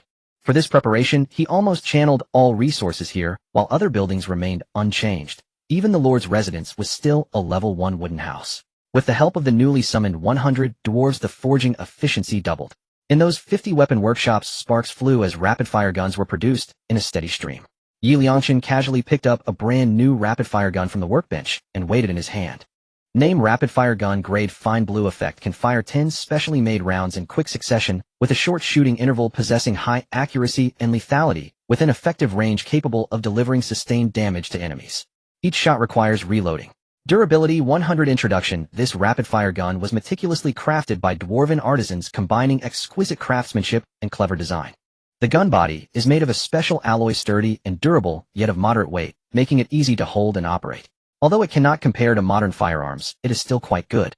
Yi Liangchun was very satisfied with the quality of this batch. Initially, they could only produce green rapid-fire guns, but later, as the dwarves' proficiency improved, they finally managed to produce blue-quality equipment, although the yield rate for blue quality was only 20. This rapid-fire gun was quite popular, only sold to core members of the clan. Tang Donger had been waiting eagerly for a long time, but still had not received a reply from the Grim Reaper. She bit her lip in anger and cursed. How despicable. How dare he ignore me? This damned game is so infuriating. Why can't there be a video chat feature in the chat channel? Relying solely on these cold, hard words cannot showcase my stunning beauty at all. If only I could have a video call with that Grim Reaper. Humph, I could definitely mesmerize him in no time. Tang Donger immersed herself in fantasies about her beauty for a while. Finally, she received a private message. She thought it was from the Grim Reaper and eagerly clicked on it, almost rolling her eyes upon seeing it. It was actually a message from her admirer Lin Hao. Donger, I estimate these islands will connect by morning. If you can't win, don't resist, do just stay alive, and I will do my utmost to rescue you. Tang Donger couldn't help but curse crazy person. After all, she was a lord with a great talent and a combat-type talent. It was not that easy to capture her. The more she thought about it, the angrier she became, imagining herself pointing at Lin Hao's nose and cursing him out. However, Lin Hao still had some value for her now, and turning against him right now wasn't worth it. Tang Donger restrained her impatience and replied, got it. I'm exhausted, been going to sleep now. Good night. Lin Hao, upon receiving Tang Donger's message, instantly burst into joy. Donger actually said good night to me. She must be grateful for what I said to her. I truly hope that when I wake up tomorrow morning, I will see Donger's territory connected to mine with her right across. Zhao Yiming was currently anxious and rushed towards the tavern in his territory. He had built this tavern for over a day, but there had been no progress in recruiting heroes. Not a single hero had appeared. Now that the Lord battle had finally commenced, he was feeling anxious when he suddenly received news that a hero had appeared in the tavern, which thrilled him, and he rushed over without delay. As soon as he stepped into the tavern, he spotted a man sitting inside. This man was exceptionally handsome, with a melancholic expression on his face, dressed in a black robe, and notably, he had a pair of black wings. The man's name did not appear. Lucifer. Zhao Yiming knew a bit about the angelic race. Black wings represented a fallen angel, and their strength was formidable. He hurriedly approached and introduced himself. Hello, my name is Zhao Yiming, the lord of this territory. May I ask who you are? Lucifer. The man spoke a name. Zhao Yiming couldn't help but widen his eyes. This name was indeed well known. Anyone with even a slight understanding of the angelic race would definitely recognize the name Lucifer. Lucifer was originally a dignified angel, but due to excessive arrogance, he suffered defeat in battle and fell into a fallen angel. Lucifer was likely an S-level hero. Unlike those ordinary units with simple minds, Lucifer exuded an aura of wisdom. If you wish to recruit me, I have only one condition. Lucifer's gaze was profound as he proposed a condition. Zhao Yiming immediately perked up and hurriedly asked, what condition? Please go ahead. I can sense a dark power hidden within you. Come, let us both fall into darkness. Lucifer said slowly. At the same time, Zhao Yiming received a recruitment task prompt. The interface clearly displayed that agreeing would allow him to recruit Lucifer immediately. Refusing would cause this mysterious fallen angel to leave at once. This put Zhao Yiming in a dilemma, as he couldn't quite grasp what Lucifer's words meant. I will only give you 3 seconds to consider. Lucifer saw through the Lord's hesitation and instantly imposed a time limit. Immediately, a prominent red countdown appeared above his head. 3, I agree. Zhao Yiming didn't want to let this level hero slip away and made a quick decision. Lucifer's lips curled slightly, revealing a satisfied smile. Very good. You are a lord with considerable courage, daring to make a pact with me, a demon. Thus I will fulfill my promise. S-level hero Lucifer has joined your territory. Zhao Yiming smiled. Recruiting this level hero was too easy. But before he could enjoy his happiness for long, the next prompt instantly flashed before his eyes. Lucifer has replaced your position as lord. You have become Lucifer's holy demon angel. What the hell? Zhao Yiming couldn't help but curse. Lucifer took the opportunity to open his mouth, and a dense black mist surged forth, enveloping Zhao Yiming entirely in the blink of an eye, quickly forming a strange black cocoon. Lucifer approached and stroked the black cocoon, murmuring to himself, the human realm is merely another form of hell, and humans are the demons that exist within hell. I hope this time I can have a bit more fun. Crack. The black cocoon broke open, and Zhao Yiming with black wings emerged, kneeling on one knee. I greet you, Lord Lucifer. At around 6 in the morning, as dawn broke and the sun gradually rose, it brought the light of day to the world. Just then a deafening explosion erupted on the island where Jiang Zhe resided. Hearing the noise, Jiang Zhe immediately stepped out of his residence and climbed to the top of the arrow tower to have a look. He saw an island crashing directly into the edge of his own island, where the two islands met, forming a pathway for "It's finally here!" Jiang Zhe exclaimed with excitement, his fingertips trembling. He glanced at Jack, who was also in the arrow tower, and gently patted his shoulders, saying, "Thank you for your hard work. Go and scout the situation over there." Jiang Zhe descended from the arrow tower and quickly gathered his 3 capable generals, Lu Bu Tyrant and the Little Mage. Once they were all assembled, Jiang Zhe descended from the arrow tower and quickly gathered his 3 capable generals, Lu Bu Tyrant and the Little Mage. Once they were all assembled, he instructed them to gather their respective troops. Before long, the 3 teams successfully converged. The other inhabitants of the territory watched this scene with great curiosity. Jiang Zhe mounted his steed, the Crystal Scorpion, and issued a command, leading the 3 teams to set out immediately. Lu Bu hopped onto his beloved motorcycle, revving the engine, ready to go. Tyrant then transformed, shifting into another form, his limbs steady on the ground as he advanced with his zombie army. Meanwhile, the Little Mage and others had no choice but to ride on the back of the devouring beast following the team. Jack, transformed into a small bat, quickly flew to the opposing island. He first noticed a circle of dug trenches, and after passing over them, he found himself in a dense forest, weaving through it until he found the enemy's territory. The territory was located in the center of the forest, an area that had been cleared with a trickling stream flowing through it. Within the territory, numerous houses were scattered, surrounded by a circle of stone walls. At this moment, many green-skinned creatures were moving back and forth within the walls. Judging by their demeanor, they seemed to be intensively preparing an attack plan. Jack had no intention of leaving just yet. He decided to delve deeper, particularly wanting to see who the opposing lord was. He gently landed on a tree branch, focusing his gaze over there. Shortly after, he saw a group of individuals dressed in yellow gathered around someone, chattering away, but he couldn't discern what they were saying. Thus Jack flew a short distance forward and landed near a low wall, straining his ears to eavesdrop on their plan. Lin sang with us here. Defeating the opponent will surely be a piece of cake. We not only have guns, but also grenades, and that machine gun from yesterday has been repaired. The speaker was Kamayama Ichiro, an officer of this small squad. Lin Hao listened to Kamayama Ichiro's words, a smug look on his face, especially delighted to hear that the machine gun was fixed, feeling like the main character.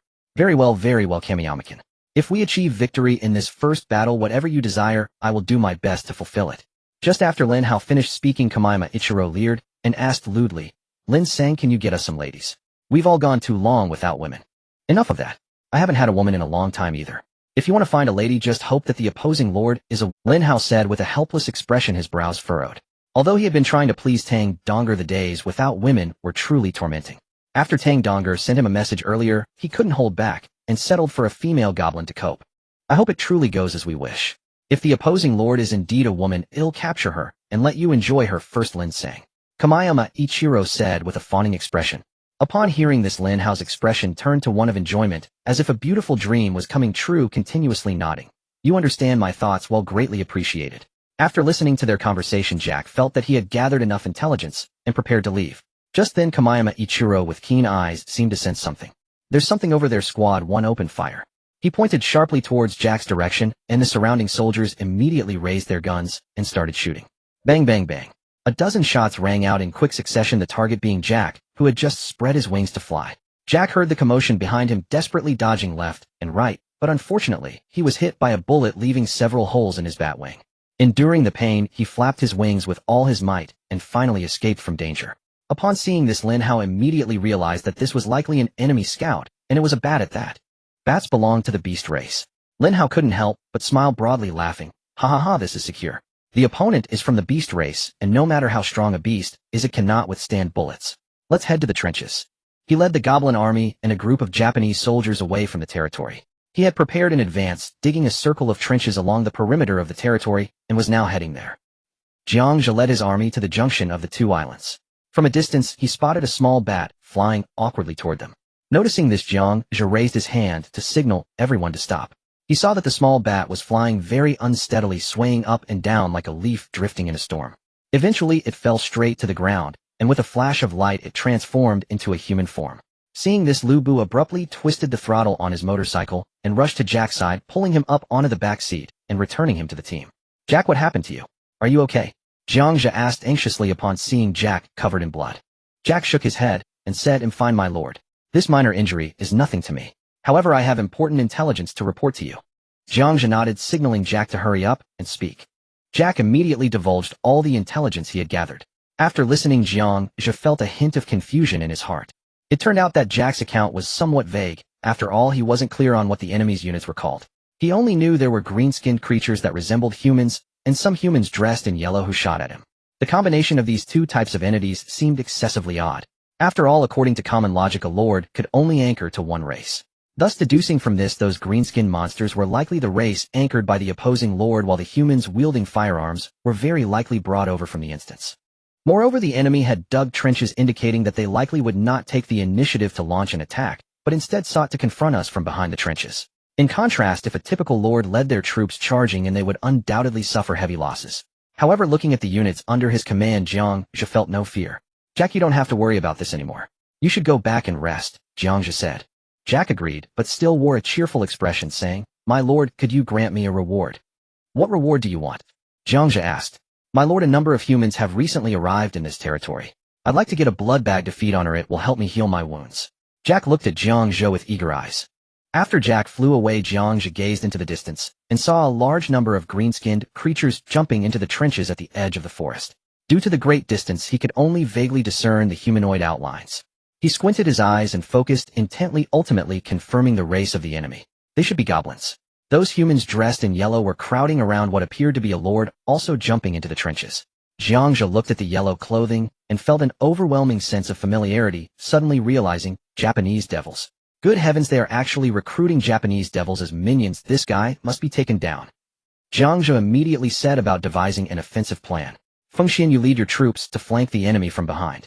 I observe that there is a forest behind them, and their territory is likely within it. You must intercept them. They cannot be allowed to retreat to their territory. I guarantee to complete the mission. Lu Bu responded with a shout, riding his motorcycle and leading the Shurji beasts, swiftly maneuvering toward the rear, quickly disappearing from everyone's sight. Little mage, send some cannon fodder in first to test the enemy's strength. Understood, my lord. The little mage received the order and immediately began to recite summoning spells with the other skeleton mages. Before long, a magical array flickered with light, and a horde of skeleton soldiers materialized, numbering over 30. Following that, these skeletons charged toward the enemy's trenches. On the other side, Lin Hao had just jumped into the trench and noticed that the enemy had launched an attack. Due to the distance of 500 or 600 meters, it was difficult to see the appearance of the enemy lord, but he could vaguely make out that the enemy lord was accompanied by a large group of soldiers. From the perspective of numbers, his side had the advantage as the trench was filled with goblins. However, upon seeing that the enemy had sent a group of skeletons, Lin Hao instantly realized that his previous assumptions were incorrect. He had thought the enemy lord belonged to a beast race, but now it was clear that with so many skeletons, the enemy was evidently of the undead race. Damn it, it's actually the undead race. This race is utterly disgusting. Lin Hao understood in his heart that the undead race had its unique advantages and disadvantages. The advantage was that they were difficult to eliminate, just like these skeletons. Even if their heads were blown off with a rifle, they could still move and had to be completely smashed to be defeated. However, their disadvantages were also quite obvious, as their defenses were weak and their attack power was mediocre. Given that the enemy had already sent bats to scout, Lin Hao felt there was no need to hide anymore and directly ordered a counterattack. With a wave of his hand, he dispatched a small team of over 50 goblins. The members of the goblin squad were all equipped with large clubs belonging to the first-tier cannon fodder type. He intended to use this team to probe the enemy's strength. These 50 goblins clumsily crawled out of the trench, screeching and charging chaotically toward the group of skeleton soldiers, and the two sides instantly clashed. The scene became a bloody mess. Although the skeleton soldiers on Jiang Zhe's side were only a weak second-tier unit, the goblins on Lin Hao's side which were originally ordinary, only managed to reach elite level after being equipped with large clubs. As expected, the 50 goblins were no match for the 30-plus skeleton soldiers, and in the blink of an eye a large number of them were brought down. Lin Hao gritted his teeth in anger and cursed, "What a bunch of useless trash." However, he quickly calmed down, secretly relieved. "Fortunately, I still have an 11 talent. Talent Heroic Soul Mark, a level effect. Underlings non-hero units who die in battle have a 100 chance of immediately transforming into heroic souls. 1. Heroic souls are immune to all physical attacks, but take double magic damage. 2. Heroic souls can continue to fight until their energy is completely exhausted, or they are killed again by special energy attacks. As Lin Hao activated his talent, the 50 goblins that had just been taken down surprisingly revived. They were not resurrected in physical form, but appeared in the form of soul-congealed heroic souls. In this state, the goblins were immune to all physical damage, but were somewhat fearful of magic damage. These 50 goblin heroic souls immediately retaliated, launching a fierce assault, and swiftly annihilating the group of skeleton soldiers. However, this intense battle consumed a massive amount of energy, and it was visibly apparent that the souls of these heroic souls had dimmed somewhat. Each action and attack continuously drained their energy. "Continue the attack." Lin Hao shouted the order for an offensive. He had never intended to keep these goblin heroic souls anyway. After all, even if they remained stationary, their energy would slowly deplete. It was better to let them consume the enemy's forces, treating them as disposable cannon fodder. Soon this group of goblin heroic souls screeched and charged forward. Jiang Zhe sat steadily on the back of the crystal scorpion, quietly observing the battlefield. When he saw these rushing goblin souls, he instantly recognized that these were likely monsters born from the enemies. Why does it resemble Lin Hao's heroic soul mark so much? Jiang Zhe was startled inwardly. Recalling the time when he awakened his talent at school, Lin Hao had once displayed his talent panel, which Jiang Zhe remembered vividly. His talent was precisely that after the creatures under him died, they could transform into a soul state to continue attacking. This talent had a drawback, as it would suffer double magic damage. To confirm whether the opponent was Lin Hao, Jiang Zhe ordered, "Little mage, these goblins are up to you to handle." The little mage nodded gently in acknowledgement, but did not immediately command all the skeleton mages to act. Instead, he steadily moved forward to the front of the team. He stood still, and dark magic began to converge around him. Once the majority of the enemy goblins stepped into the effective range, he immediately began to chant softly, followed by a powerful shockwave being unleashed. Those goblins began to disintegrate into specks of light upon encountering the magic dissipating into the air. After successfully exterminating these goblins, the little mage hurriedly approached to report, "My lord, I've detected that these souls have extremely low resistance to magic and can be easily eliminated without any difficulty." Hearing the little mage's report, a cold smile crept upon Jiang Zhe's lips. With the little mage's report, a smirk appeared on Jiang Zhe's face. "Oh, what a coincidence to run into you here, Lin Hao. Today is your day of reckoning. Tyrant, you go first." Jiang Zhe then turned to the black-haired man beside him. He estimated that the time he had just delayed was likely enough for Lu Bu to complete the encirclement. Now they needed to launch a fierce assault on the enemy's trench, forcing them to flee, thus achieving a complete encirclement. The tyrant excitedly rubbed his fists together, nodding vigorously, and then immediately transformed his form, soaring from that of an ordinary person to over 2 meters tall, turning into a terrifying monster. "Everyone charge with me," he shouted, leading the charge forward, and his subordinates hurriedly followed. Lin Hao saw that the enemy had sent another team, and upon closer inspection it turned out to be a horde of zombies. Judging from their formation, their strength should not be underestimated. Conservatively speaking, they were all second-tier units. What struck him as even stranger was that the leader of the group was a creature with a wolf's head. For a moment he could not discern what kind of unit this was. Could it be a hero? After all, he had just established a tavern yesterday, and had not recruited any heroes. Fortunately, he had previously recruited Koei-Tien Ichiro in the dungeon. Koei-Tien Ichiro came equipped with military strategist skills, barely qualifying as a half-hero, and was quite sharp-minded. In the face of this horde of zombies, Lin Hao understood that they could not fight Heaton. After all, zombies carried a virus. If his subordinates were scratched or bitten, they could easily become infected and turn into zombie minions, which would not count as normal deaths. At that point, his A-level talent could no longer be activated. Thus, he turned to the lecherous man beside him and said, "Quiddy Yankin, it's your turn this time. A horde of zombies is coming. We need to have our men shoot them in the head. Shooting their bodies won't eliminate them." Koei-Tien Ichiro bowed respectfully and replied yes. He quickly led his small team to prepare for battle. The Japanese soldiers quickly found their positions, aiming their Type 38 rifles, while also setting up the repaired machine gun. Beside them, one person was dedicated to loading ammunition for the gunner. Koei-Tien Ichiro shouted, "Everyone listen up. Only shoot for the head, understood?" "Yes." The other Japanese soldiers responded in unison. As the zombies entered rifle range, Koei-Tien Ichiro swiftly drew the Japanese katana at his waist and shouted, "Fire." More than 20 rifles fired simultaneously, bang, bang, bang. The sound of gunfire erupted and flashes. The leading meat shield zombie was suddenly riddled with bullet holes, but unfortunately their tough skin and flesh made it difficult for bullets to penetrate their heads. Even the tyrant was hit by a bullet. It struck his chest, but bounced off his plate armor. Still he could smell the acrid scent of gunpowder and felt a slight sting in his chest. Seeing this, Koatian Ichiro shouted at the top of his lungs, "Gunner fire!" The machine gun immediately unleashed a torrent of bullets. Da-da-da-da. The sound of gunfire intensified. The first meat shield zombie was instantly turned into a sieve, collapsing with a loud thud. Yet even with a comrade down, the remaining meat shield zombies continued to charge forward recklessly. The enraged zombies hid behind the meat shield zombies, waiting for the right moment to charge. The tyrant was no different. Aware that sacrifices were inevitable to achieve his goals, he needed sufficient distance to execute his plan. One after another, the meat shield zombies fell to the ground, yet the distance between both sides continued to close, shrinking from an initial 500 meters to 300 meters, and now only 200 meters remained. At that moment, the machine gun malfunctioned due to overheating. Koatian Ichiro reported, "Linson, the machine gun has overheated and can't fire. You need to buy some time." "Damn it, you useless fools."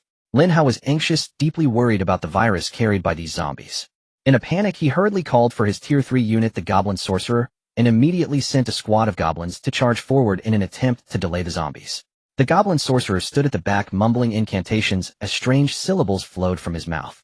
The squad of goblins was enveloped in a strange red glow, their eyes turning blood red, and then they charged madly towards the zombies. Facing this frenzied group of goblins, the enraged zombies showed no mercy, swiftly attacking and eliminating the goblins surrounding the meat shield zombies. Strangely, the goblins that had just been killed staggeringly stood up again, their bodies rapidly rotting, and in the blink of an eye they transformed into goblin zombies. Meanwhile, Jiang Zhe received many notifications. Notification: zombie toxin infection successful, new subjects acquired, goblin zombies. Notification: zombie toxin infection successful, new subjects acquired, goblin zombies. Seeing these notifications, Jiang Zhe couldn't help but laugh, thinking this was simply enemy reinforcements being delivered for free. He leisurely sat on the back of the crystal scorpion and slowly moved forward. In the trench, Lin Hao was furious, shouting, "Koatian Ichiro, is the machine gun fixed yet?" "Not yet, it's cooling down." He saw several Japanese soldiers urinating on the machine gun, having no other choice as they couldn't find water. Lin Hao nearly vomited at the sight, yelling, "Don't you have grenades? Hurry up and throw them, blow up this horde of zombies. We must not let them get close, or we will all be infected. We have grenades, we'll throw them right away." At that moment, the enemy happened to enter the throwing range of the grenades. "Throw the grenades." Koatian Ichiro immediately ordered his subordinates to throw grenades. The soldiers first pulled the safety pins, then knocked them against their steel helmets before tossing them toward the zombies. The Type 97 fragmentation grenade, also known as the melon grenade, was a type specifically used by the Japanese soldiers. Bang bang bang.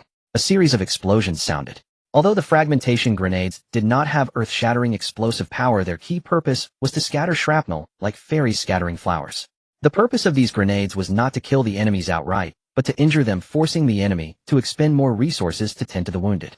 After the grenades exploded, shrapnel flew everywhere, instantly injuring all the zombies. These fragments were not enough to kill the zombies. They could still move and continue to advance. No way. What are these grenades made of? How can they be so useless, not even killing zombies? Lin Hao clearly had little understanding of the types of grenades. He should know that grenades are divided into fragmentation grenades, defensive grenades, offensive grenades, and anti-tank grenades. He probably watched too many TV dramas, thinking that, like in the shows, one grenade could blow a person to smithereens. "Linson, we have already done our utmost." Koatian Ichiro hurriedly bowed several times, displaying the typical mannerisms of his country. Then he began to explain, "Mainly our mortar team was completely annihilated, and we couldn't bring the mortar equipment over. Otherwise, we could have blown the enemy lord to the sky. Stop talking nonsense. Why isn't your team firing? Hurry up and shoot." Lin Hao slapped him. Smack. Koatian Ichiro's face swelled up like a pig's. At that moment, Lin Hao noticed that the frequency of gunfire from that team had significantly decreased. Koatian Ichiro covered his face and hurriedly replied, "Linson, we're out of bullets. Last time you gave the bullets to others, we don't have enough now. Damn you useless bunch. Launch a bonsai charge and rush forward to kill them." Hearing the words bonsai charge, Koatian Ichiro was momentarily stunned. Lin Hao didn't give him a chance to hesitate and immediately ordered the goblin warriors in the trench to brandish their gleaming knives. This was undoubtedly to show these Japanese soldiers that if they did not charge, they would be slaughtered on the spot. Koatian Ichiro was naturally afraid of dying, but as an officer he didn't need to charge himself. He could just let his subordinates do it. So he shouted at the top of his lungs, "Bonsai charge, go." With this command, a skill was instantly activated. All the Japanese soldiers, armed with Type 38 rifles and bayonets, charged directly out of the trench. Heaven's dark card on board. This group of soldiers shouted. Jiang Zhe saw that these Japanese soldiers actually dared to charge out, and was immediately furious, shouting, "Tyrant, tear these beasts apart. I don't want to see them turn into zombies." Upon hearing the boss command from behind, the tyrant charged forward like a mad bull, followed by a horde of ferocious, enraged zombies attacking these soldiers with claws and bites. The soldiers were instantly torn apart, screaming in agony, some even having their heads ripped off and trampled into mush. They didn't even get a chance to turn into zombies. Under the influence of Lin Hao's talent, after the soldiers turned into souls, Jiang Zhe had the little mage lead the others to cast shockwaves, obliterating the soldiers so thoroughly that not a single hair could be seen. The soldiers sent out to their doom delayed the time a bit, and Lin Hao seized the opportunity to get a clear look at the enemy lord's appearance. He widened his eyes in shock, unable to refrain from exclaiming, "Jiang Zhe." He never expected that the first lord he matched with was actually someone he had mocked on the day of awakening. Thinking that the opponent had awakened with class talent, Lin Hao felt his heart sink, and he couldn't help but shout to the heavens, "Why do you treat me this way?" Beside him, Koitianichiro could not understand why his lord was suddenly so sorrowful.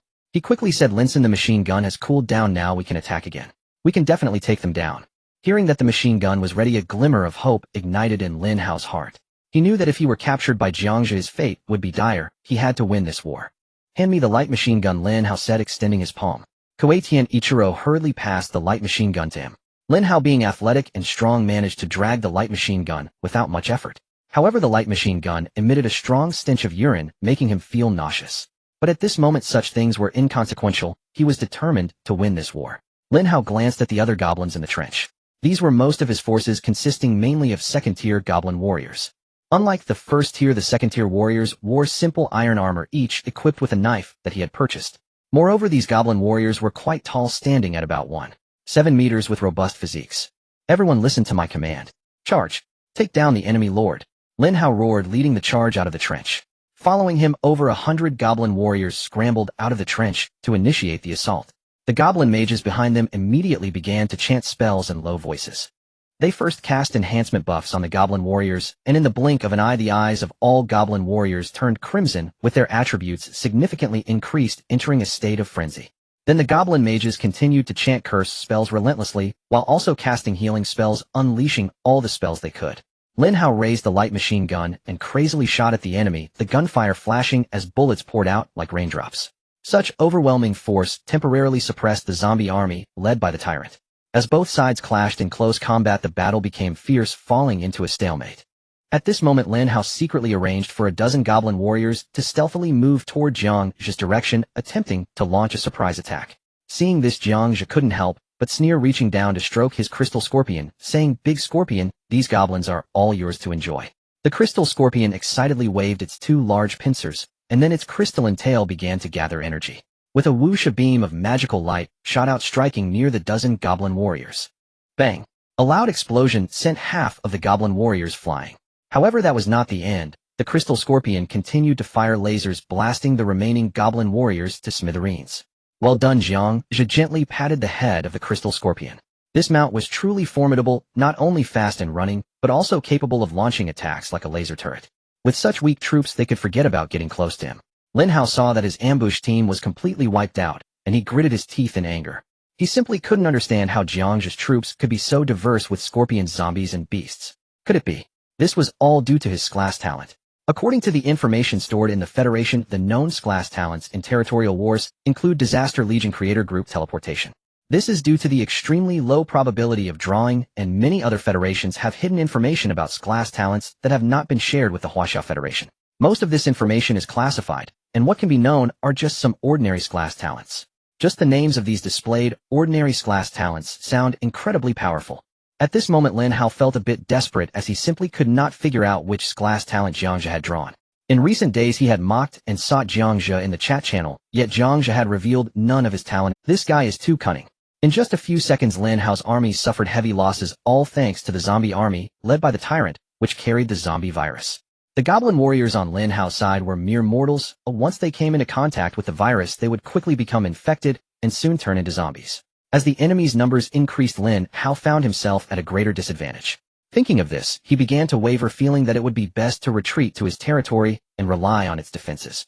Moreover, once he returned, he could also ask Tang Donger or other gang members for some points to replenish his forces at any time.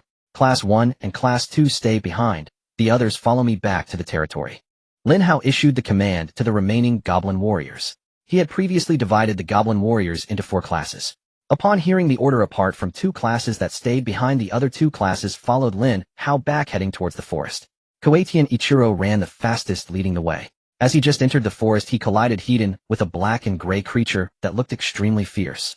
Koei and Ichiro was so frightened that he shouted help. He turned to run back and bumped into Lin Hao, saying, "Linson, don't enter the forest. There are monsters inside." "What nonsense are you talking about?" Lin Hao raised his hand and slapped Koei and Ichiro. "Hurry up and follow me back to the territory. If we delay any longer, we will all die." Saying this, Lin Hao led the charge into the woods.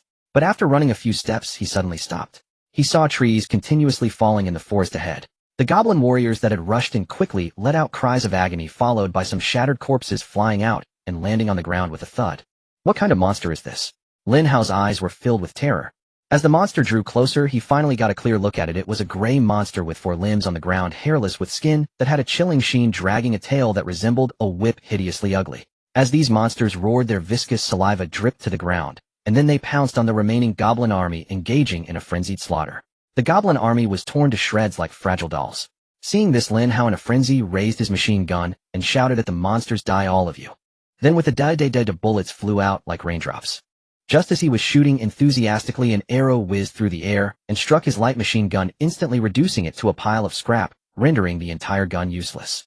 The impact of the arrow was so strong that Lin Hao's hands were injured, bleeding profusely. "Who is it? Sneak attacks. Show yourself," he roared. At this moment, a sturdy man emerged, holding a bow, exuding the unique aura of a valiant general. This man was none other than Lu Bu, also known as Lu Fengxian. Lu Bu introduced himself, saying, "I am the foremost general under Jiang Zhe." Lu Bu, also known as Lu Fengxian. "Who are you?" "This is a hero." Lin Hao's eyes widened in disbelief as he stared at the general before him. He never expected that Jiang Zhe's luck would be so exceptional as to recruit such a warrior. Perhaps realizing his days were numbered, Lin Hao suddenly went mad. He picked up a long knife from the ground and charged at Lu Bu, frantically thinking of taking one down before he died. "I will kill you." Facing the incoming enemy, Lu Bu realized that this person might also be a lord and could not be easily slain. He had to be dealt with by his master. With great speed, he drew an arrow from his quiver and shot it. Whoosh! The arrow struck Lin Hao's thigh with precision, pinning him to the ground. Lin Hao screamed in agony as he pulled out the arrow embedded in his leg. Dragging his injured leg, he continued to charge forward, limping. Seeing this, Lu Bu shot another arrow, piercing Lin Hao's other leg as well. Now with both legs incapacitated, Lin Hao could only fall to the ground, wailing and shouting, "My legs." Seeing that this lord had lost the ability to resist, Lu Bu shouted loudly, "Surrender, and you will not be killed." His voice echoed like thunder throughout the forest. On Lin Hao's side, the loyalty of the goblin army began to plummet sharply with the defeat. It should be noted that loyalty is closely linked to morale. Indeed, seeing the grim situation, the loyalty of the goblin army quickly fell below 60. In an instant, all the goblins stopped obeying Lin Hao and chose to surrender. Even Kamida Ichiro obediently unfastened his katana and tossed it to the ground, then clasped his head with both hands and knelt down with a thud. "You bunch of useless fools, don't surrender. Kill for me." Lin Hao struggled to sit on the ground, pointing at the surrendering goblins and angrily scolding them. This had no effect at all. The loyalty of the goblin army was dropping too rapidly. With every insult he hurled, their loyalty decreased even faster, and no one paid any attention to Lin Hao. Lin Hao could not imagine what kind of torment awaited him if he were captured by Jiang Zhe. Perhaps Jiang Zhe would torture him mercilessly, and he would be powerless to resist. Thinking of this, he grew increasingly desperate and grabbed a long knife to prepare for self-harm. Lu Bu would not allow the enemy lord to take his own life so easily. He quickly drew back his bow and shot an arrow, hitting Lin Hao's hand holding the knife. The long knife slipped from his grasp, clattering to the ground. Lin Hao clutched his injured hand, crying out in pain. At that moment, Jiang Zhe and the tyrant rushed over. Jiang Zhe leaped down from the back of the crystal scorpion and stepped toward the bloodied man. "Lin Hao, it really is you. I can only say that your luck is quite unfortunate. The first match has indeed fallen upon me." Jiang Zhe looked down at the man before him, who was as disheveled. Lin Hao was filled with resentment, angrily spitting, "Jiang Zhe, who do you think you are? Using a general to deal with me is no skill. If you have the guts, fight me unknown, and I will surely beat you to a pulp." Jiang Zhe could not help but laugh. He truly felt that this sycophant was incredibly foolish, still thinking of challenging him at this moment. He cherished one principle above all, winning people over with virtue. Thus he decided to fulfill this sycophant's request.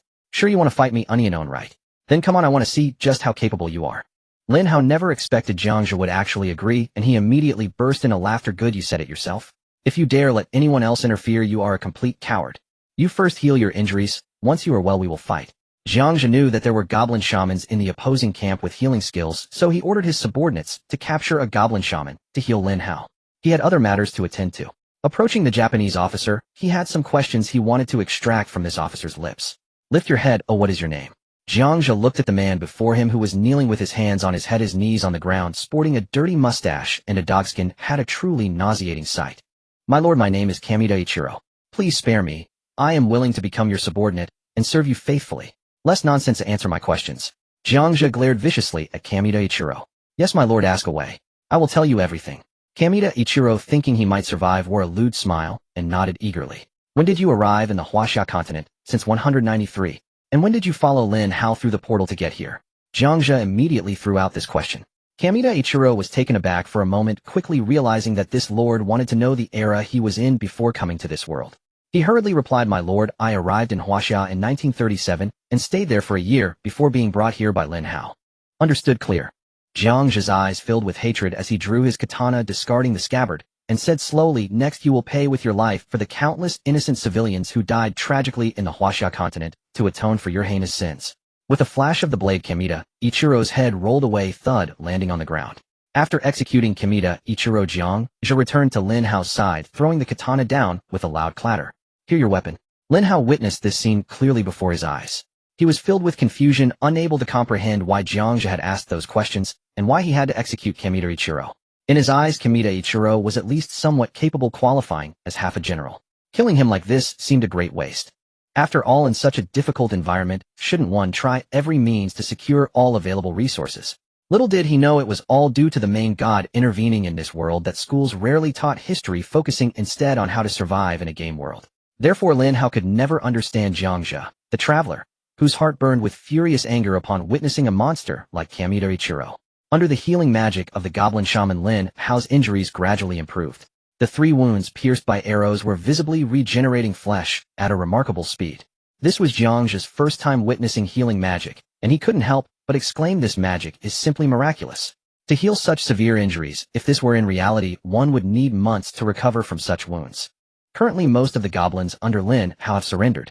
As long as Lin Hao the Lord can be dealt with once and for all, these goblin wizards can also be brought under my command. Just at that moment, Lin Hao's injuries had healed. He bent down to pick up the katana on the ground and shouted at Jiang Zhe, come on, Jiang Zhe, I want to challenge you on. Lu Bu and the tyrant looked worried, almost in unison, saying, my lord, let us go. However, Jiang Zhe calmly shook his head, his expression dismissive. It's fine. With this kind of waste, I can handle him alone. Who are you calling waste?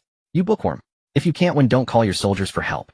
If you do, I will truly look. Lin Hao continued to curse. Jiang Zhe, too lazy to argue with him, stood his ground with a provocative expression. Come on, him right here. Let's see what you can do. Dare to underestimate me. I will kill you. Lin Hao's eyes turned bloodshot, filled with madness as he swung the katana violently towards Jiang Zhe's neck. In an instant, a barrier appeared out of nowhere, firmly blocking Lin Hao's swinging katana. With a crisp clang, Lin Hao felt his hands go numb from the impact. What is this thing? Lin Hao stared in shock at the glowing shield surrounding Jiang Zhe. Upon closer inspection, Lin Hao noticed a ring on Jiang Zhe's right hand and instantly understood that it must be a piece of equipment with protective skills. Is having equipment so impressive? Today I must kill you. Like a madman, Lin Hao frantically attacked the shield with his katana. However, despite using all his strength, he was unable to shake the protection created by the guardian ring. It should be noted that this ring could withstand even the attacks of a 4th-tier boss, the tyrant. Based on Jiang Zhe's estimation of Lin Hao's attribute points, he could at most be as strong as a 2-tier boss, or perhaps just barely reaching the level of a 3-tier novice. Jiang Zhe didn't want to waste more time with Lin Hao. He quickly gathered a fireball and shot it out with a whoosh. Bang! The fireball accurately hit Lin Hao's chest, and the powerful blast sent him flying. Lin Hao's chest was a bloody mess as he fell heavily to the ground, crying out in pain. Jiang Zhe walked up to him, looking down coldly, and uttered 3 words, you lose. I refuse to accept this. You have equipment, but I do not. If we strip down and fight, I can beat you just with my— Lin Hao shouted in agony, blood trickling from the corner of his mouth. If you're weak, practice more. If you can't handle it, don't play. After saying this, Jiang Zhe ignored Lin Hao, who was barking like a mad dog. He took out the seed of the mana flower and used the control object technique to guide the seed straight into Lin Hao's throat. Lin Hao in terror clutched his neck and shouted, what did you make me eat? He desperately tried to spit it out, but nothing came out. Shortly after, a bizarre scene unfolded. Lin Hao suddenly stopped screaming, his body freezing as if immobilized. Then his eyes widened and red threads began to sprout from his face, and exposed skin, resembling fine blood vessels, rapidly spreading across his body. At that moment Lin Hao's mouth gaped open, emitting a series of painful and muffled ugh sounds, his throat writhing violently, as if something alive was struggling inside. A vividly beautiful flower began to grow straight out of his mouth. Compared to the mana flower seen earlier, this one was noticeably smaller, and next to it a percentage growth value was displayed, currently at 5. Jiang Zhe speculated that it would need to grow to 100 to transform into a building. He then instructed his subordinates to throw Lin Hao onto the back of the crystal scorpion. Jiang Zhe then looked around, his gaze sweeping over the remaining goblins, and said loudly, "Now, I am giving you only one chance, either submit to me or die." As soon as he said this, the nearby goblins began to stir. These goblins had some intelligence. As humanoid creatures, they could understand Jiang Zhe's words. Soon a goblin submitted, followed by more and more goblins, choosing to follow suit. Tip: new subjects acquired. Goblins. Tip: new subjects acquired. Goblin warriors. Tip: new subjects acquired. Goblin wizards. After a simple cleanup of the battlefield, the enemy's rifles were collected, but unfortunately, there were not many bullets left, and the same was true for the machine gun. No bullets, are just sticks. After that, he led Lu Bu the tyrant and the little mage along with their subordinates and the newly subdued goblin army into the depths of the forest. He still had one goal to achieve: to completely take over Lin Hao's territory. Upon reaching the depths of the forest, what came into view was a piece of woodland enclosed by stone walls, which was Lin Hao's territory. Without hesitation, Jiang Zhe issued a brief and powerful command: attack the city. All his subordinates surged toward the target like a tidal wave. The resistance within the city was weak, and with no leader to command them, the goblins defending the city quickly fell and surrendered. Congratulations to Lord Jiang Zhe for successfully capturing Lord Lin Hao's city and acquiring all its resources. Just as the words fell, a large amount of resources instantly stored in Jiang Zhe's storage space. Among them there were 500 units of wood, 300 units of stone, 100 units of metal, and 500 units of food. There were a few second-tier crystal cores, but not a single first-tier crystal core. As for points, there was also nothing. It seemed Lin Hao had squandered them all. Seeing these resources, Jiang Zhe realized a problem: there were no third-tier crystal cores.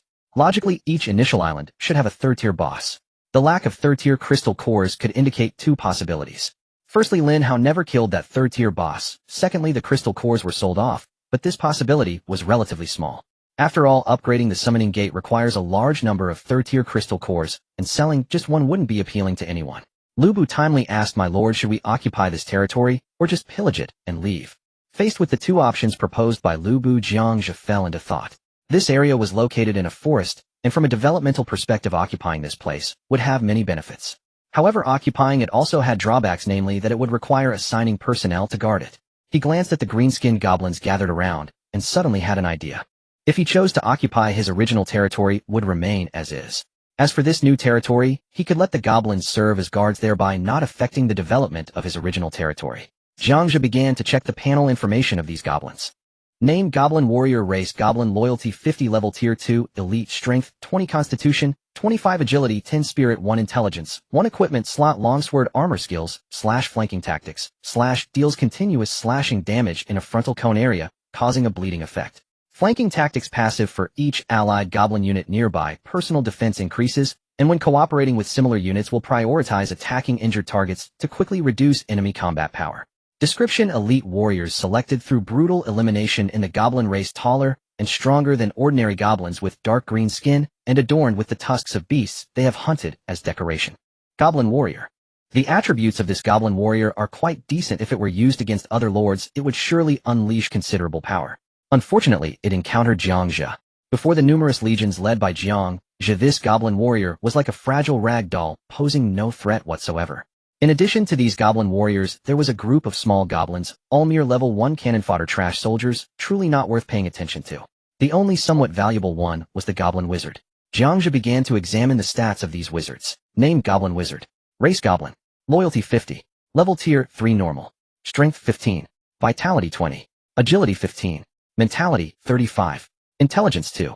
Equipment: Withered wooden staff, tattered robes. Skills: Basic healing, rage boost, slow curse. Basic healing: when the spell lands on friendly units, it will slowly restore their health. Rage boost: nearby friendly goblin units will enter a frenzied state, increasing their attack power and speed, but they will continuously lose a small amount of health. Slow curse: applies a curse to a single enemy unit, causing green mold to appear on them, which results in continuous magical damage and reduced movement speed. Description: spellcasters within the Goblin Tribe, who possess rudimentary magic. They are thin and hunched, draped in rags with pouches filled with skins hanging from their waists. Though they are not adept in direct combat, They can provide powerful support to the tribe through healing buffs and curses, making them an indispensable auxiliary force in the goblin clan with their bizarre magic often catching opponents off guard. This goblin wizard surprisingly possesses 3 skills, which is truly eye-catching. Especially the second skill, which is a group buff. However, this skill also has a clear drawback. While it enhances teammates, it will also cause them to lose health. Thus the primary task became to increase the loyalty of these goblins. Feng Xian, go gather all the goblins over there and count them. Jiang Zhe decisively issued the order. After receiving the command, Lu Bu immediately took his subordinates and began to drive the goblins to concentrate them in one place. After completing the head count, Lu Bu reported, "My lord, there are a total of 40 ordinary goblins, 20 goblin warriors, and 5 goblin wizards." Upon hearing Lu Bu's report, Jiang Zhe instantly devised a subsequent fusion plan in his mind and proceeded to initiate gene fusion. 40 ordinary goblins were fused into the bodies of 20 goblin warriors. Each goblin warrior received the genes of 2 ordinary goblins. Accompanied by waves of black smoke, the genes slowly entered the bodies of the goblin warriors, visibly strengthening their physiques. But Jiang Zhe knew deep down that this was far from sufficient. What he sought was not sheer numbers, but the elite among elites. Thus, these 20 goblin warriors were pushed into the fusion process once more. After a round of operations, the number was sharply reduced to 10. These 10 goblin warriors underwent astonishing mutations. Originally, goblin warriors stood between 1.6 to 1.7 meters tall, but these mutated goblin warriors suddenly surged to 1.8 meters, each one robust and muscular. All of them upgraded to Tier 3 weaklings. After successfully completing the fusion enhancement of the goblin warriors, Jiang Zhe turned his attention to the goblin wizards, preparing to modify them. With a wave of his hand, 5 goblin wizards instantly fused into one. This goblin wizard advanced to Tier 4 weakling with significantly improved attributes. However, there were no notable changes in other aspects. Subsequently, he commanded the 10 goblin warriors led by this goblin wizard to guard this territory. Jiang Zhe and his troops directly left this territory, intending to search whether this Tier 3 boss had. In the midst of the search, he casually opened the chat channel to see the current conditions of other lords. Upon opening it, he immediately sensed a significant reduction in the number of people chatting. Some lords were boasting loudly in the channel, "It feels so good. I enslaved a beautiful female lord. Her skin is so tender it could produce water." "You're just bragging, I don't believe it. You must have been cooped up too long. Seeing a dinosaur makes you think it's beautiful." Ha ha ha. Other lords joined in the mockery. There were also lords in the channel expressing their thoughts. "Everyone should avoid mutual slaughter. The game doesn't require us to conquer each other. We can survive together." Immediately someone retorted, "Stop talking nonsense. There's only so many resources. If we don't annex others, where will the resources come from? If you fall behind, you'll be beaten. Don't you understand this principle?" In any case, both sides held their ground, unwilling to yield. At that moment, the lords who could still chat comfortably in this channel were mostly quite powerful. Jiang Zhe understood that after this first round of mutual annexation, each lord's strength would significantly increase. At this moment, he spotted a familiar name, Long Ao Tian, sending a message in the channel. "I believe all lords have had contact with other lords, and there have been casualties along the way. As a leader of the Zhong faction, I have successfully subdued another lord. Coincidentally, he was originally a member of Zhong, and I did not make things difficult for him, but rather granted him equal status and arranged for him to be responsible for farming in my territory. Here I sincerely invite all those with ambition to join the Zhong faction. In the future, should members of the same faction match together in the game again, I promise never to harm each other." As soon as this message was sent, it instantly attracted the attention of many. "Brother Long, count me in." Someone immediately responded. Meanwhile, others followed suit, sending invitations like Long Ao Tian to recruit people to join their factions. Jiang Zhe looked at this message not out of narrow-mindedness, but simply found Long Ao Tian's words hard to believe. Who knows if he really subdued other lords through peaceful means? On the other side, after sending the message, Long Ao Tian was covered in blood. Turning to look, he found himself in a battlefield that had just experienced a fierce battle. The ground was littered with corpses, both human and monstrous, scattered haphazardly. It was clear that a brutal battle had just ended here, far from the peaceful resolution he described in his message. A rider wielding a spear from the tiger leopard cavalry thrust it through a person and flung him in front of Long Ao Tian. This person was the enemy lord who had just attempted to escape, but was pierced through the shoulder by the tiger leopard cavalry's spear and yanked back. "Brother Long, spare me. I shouldn't have ambushed you."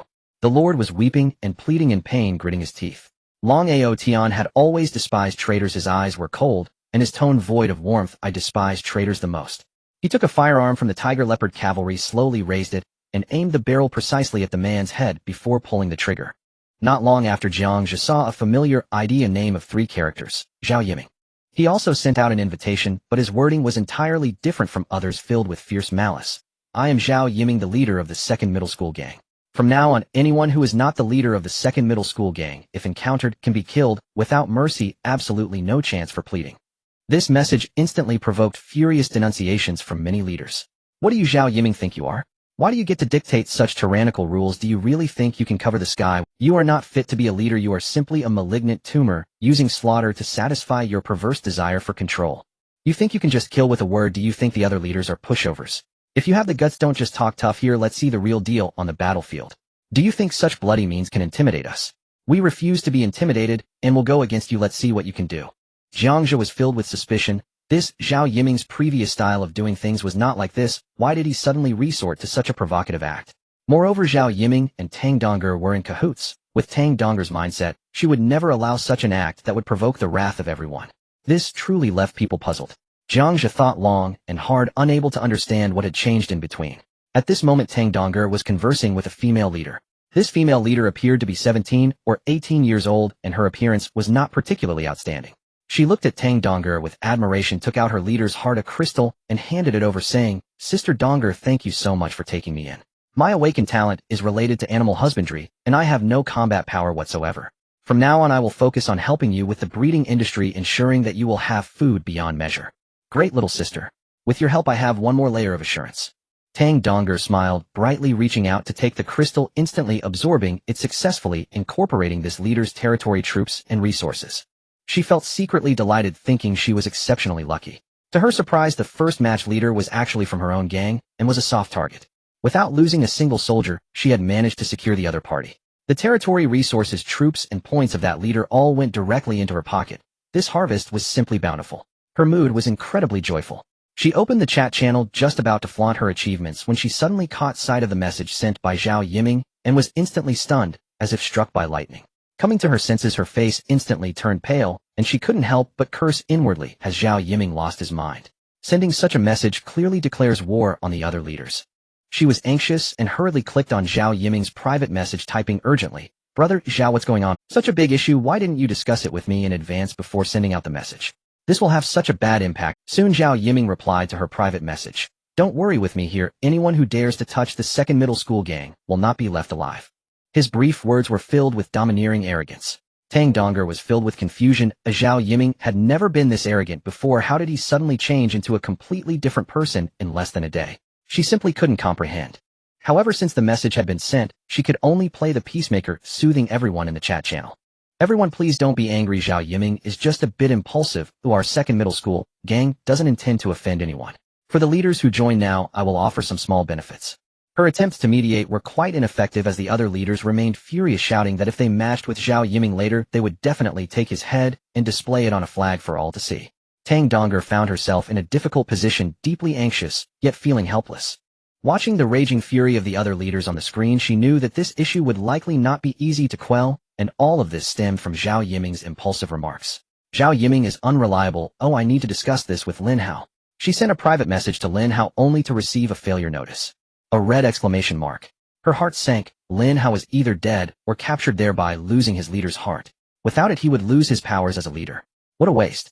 Tang Dong'er was both angry and speechless. After all, he had a level talent, yet he failed on the very first match. She sighed. "I need to recruit another man."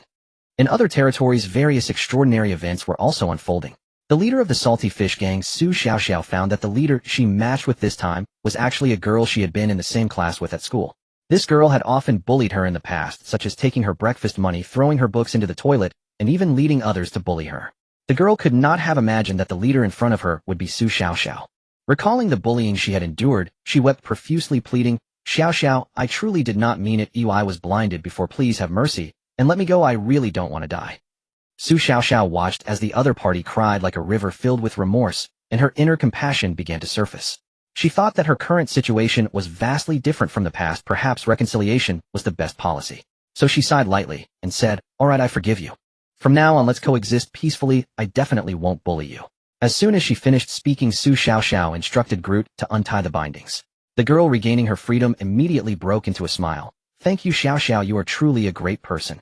Su Xiaoxiao also smiled, extending her right hand to attempt reconciliation with this former bully. The girl also extended her right hand, revealing a ring with a snake eating its tail on her finger. The ring flashed with a faint light, transforming into a dagger. The smile on the girl's face twisted, instantly turning sinister and terrifying. "Dai Su Xiao, you still want to reconcile with me? Go to hell." The tip of the dagger pierced straight into Su Xiaoxiao's heart. Su Xiaoxiao's expression froze, instantly filled with disbelief. Her kindness had resulted in such an outcome. She felt the world spin around her, and she collapsed heavily to the ground, her chest in excruciating pain. She couldn't understand, having always followed her parents' teachings and treated others kindly, why did she end up in such a fate? Is there truly no one in this world worth saving? The girl looked at Su Xiaoxiao, who had a dagger lodged in her chest, laughing maniacally, shouting to the surrounding trents, "Your leader is dead.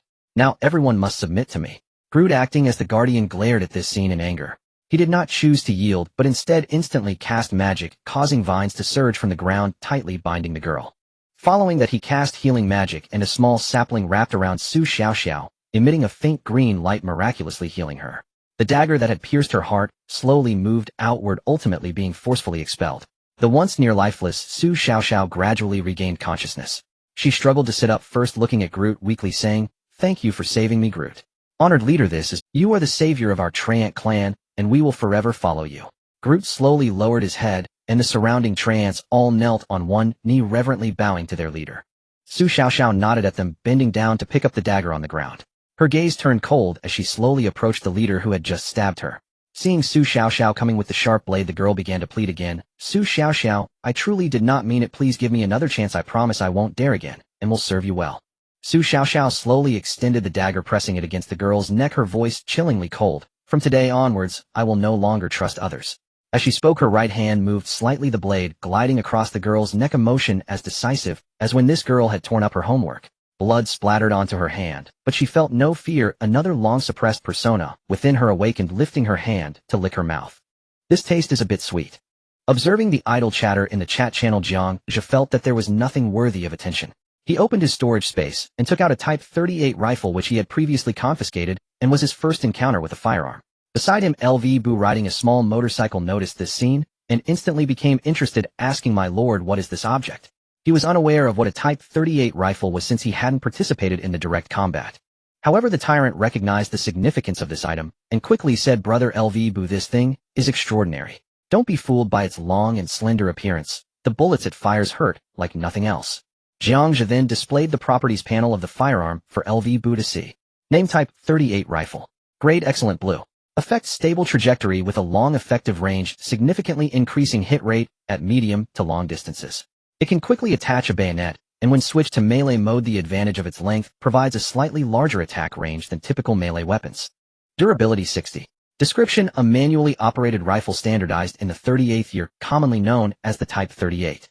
Its design is improved from the Type 30 rifle, renowned for its high reliability and excellent accuracy, particularly well suited for sandy environments. The Type 38 rifle. So this thing is called a rifle. My lord, can I play with it? LV Bu asked eagerly, as firearms did not exist in the era of the Three Kingdoms he lived in. After hearing this, Jiang Zhe instructed the Crystal Scorpion to halt, and then handed the Type 38 over to him. LV Bu steadied his motorcycle and began to fiddle with the rifle. The tyrant and the little mage watched with curiosity, as they too had never encountered such an item. "My lord, we want to take a look as well." Jiang Zhe did not refuse and handed each of them a rifle, thinking it was necessary for everyone to understand this type of weapon. Otherwise, if they were caught off guard by an enemy suddenly drawing such a weapon during battle, it would be quite embarrassing. The three generals were all intrigued, playing with the Type 38 rifle, occasionally pulling the bolt or squeezing the trigger. The tyrant even turned the rifle upside down, inspecting the muzzle closely and even sniffing it. "My lord, how do you use this gun?" the tyrant asked, prompting LV Bu and the little mage to perk up their ears, as they too were clueless about how to operate this weapon. "Give me a rifle, and I will demonstrate for you," Jiang Zhe said, extending his hand. The tyrant hurriedly passed his. However, the number of bullets confiscated this time was indeed quite limited, as most had been expended by the Japanese, leaving only 5 bullets. Jiang Zhe took out a brass-colored bullet and held it up. "This is a bullet," he introduced. With a clack, he pulled back the bolt, steadily pressed the bullet in, and then pulled the bolt again to chamber the round. The Type 38 rifle uses a mechanical sight. He raised the rifle, aligning the sight with a distant tree, estimating the distance to be about 500 paces. Everyone's gaze instantly focused on him. Then with a sharp bang, the tree was struck. LV Bu was taken aback, exclaiming, "Heavens! This rifle has a range that far exceeds a regular bow." The bullets it fires travel at an astonishing speed, several times faster than arrows. A common person wouldn't even have time to react before being hit. If we could arm ourselves with these in large numbers, we would be virtually invincible. Jiang Zhe threw a bucket of cold water on that idea, saying, "It's not that simple. Arming ourselves with these rifles in large quantities is quite difficult. Manufacturing such high-precision firearms requires machining tools, and they cannot be produced without them. Furthermore, the production of these bullets is also quite challenging. What a pity, LV said reluctantly, stroking the rifle in his hands before ultimately returning it to Jiang Zhe. The little mage also returned the rifle, saying this gun is indeed impressive. It could give ordinary people considerable lethal power. However, in my view, personal cultivation is key. For instance, in practicing magic, the spells I cast are equally powerful, not inferior to this rifle. Jiang Zhe nodded at this response, collecting the 3 rifles back into his storage space, saying while weapons are external forces, they are indispensable, and personal cultivation must not be overlooked. Only by combining the two can we unleash greater lethality. As for this rifle, I will think of a way to see if I can produce bullets. Honestly, he was quite looking forward to the sight of LV wielding a machine gun in action, which would be far more entertaining than holding a Fangtian painting halberd. The tyrant said with admiration, my lord is indeed far-sighted. The strategy of combining weapons and cultivation is simply brilliant. With such an enlightened leader as you, we will surely sweep through the world, winning every battle. LV praised with great enthusiasm. What my lord said is absolutely right. Focusing on such marvelous firearms while not neglecting personal cultivation. Following my lord, LV will surely carve out a magnificent achievement in this chaotic world, and the name of my lord will be known far and wide. The little mage hurriedly chimed in. My lord's foresight and insight into weapons and cultivation are truly unique. Jiang Zhe felt somewhat helpless listening to the 3 of them awkwardly flattering him. Stop with the flattery. You 3 split up and quickly find out if there are any bosses nearby. If so, come and notify me immediately. After saying that, he patted the crystal scorpion beneath him, and it immediately moved forward. The others also led their respective teams, continuing to head in different directions. Once everyone had left, Jiang Zhe began to ponder. He also wanted to arm himself with firearms. But how to obtain bullets? He thought of someone. If he could commission Long Ao Tian to forge them, there might indeed be a chance to produce bullets. Once bullet production could be achieved, the machine gun would come in handy. Especially in the early stages against those lords employing human wave tactics, machine guns would undoubtedly work wonders, making the enemy experience their might. Jiang Zhe opened his private messages and sent a message to Long Ao Tian. Are you there? On the other side, Long Ao Tian had just finished cleaning up the battlefield and was soaking in a pool washing off the blood when he heard a ding-ding. He thought it was a message from a gang member, but when he opened it, he found it was from the Grim Reaper. He couldn't help but wonder why this Grim Reaper would actively contact him. Could it be that he wanted to buy equipment?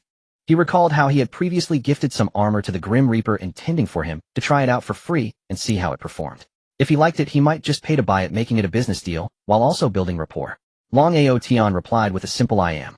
After seeing Long Ao Tian's message, Jiang Zhe replied, I want you to forge something.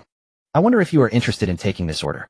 Long Ao Tian saw that the other party was not there to buy equipment, but rather to commission something, which was also a profitable business. He had previously taken on commissions from other lords to forge specific equipment.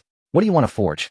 Jiang Zhe directly sent the panel of the rifle bullet in a private message. He was well aware of the consequences of revealing the bullet. This Long Ao Tian was certainly not a fool and would guess he had firearms. However, he could never have guessed that he had a submachine gun, because the bullets for the 38 Mauser and the submachine gun are the same size. Submachine gun. When Long Ao Tian saw this panel, his breath suddenly quickened. He recognized at a glance that this was a rifle bullet.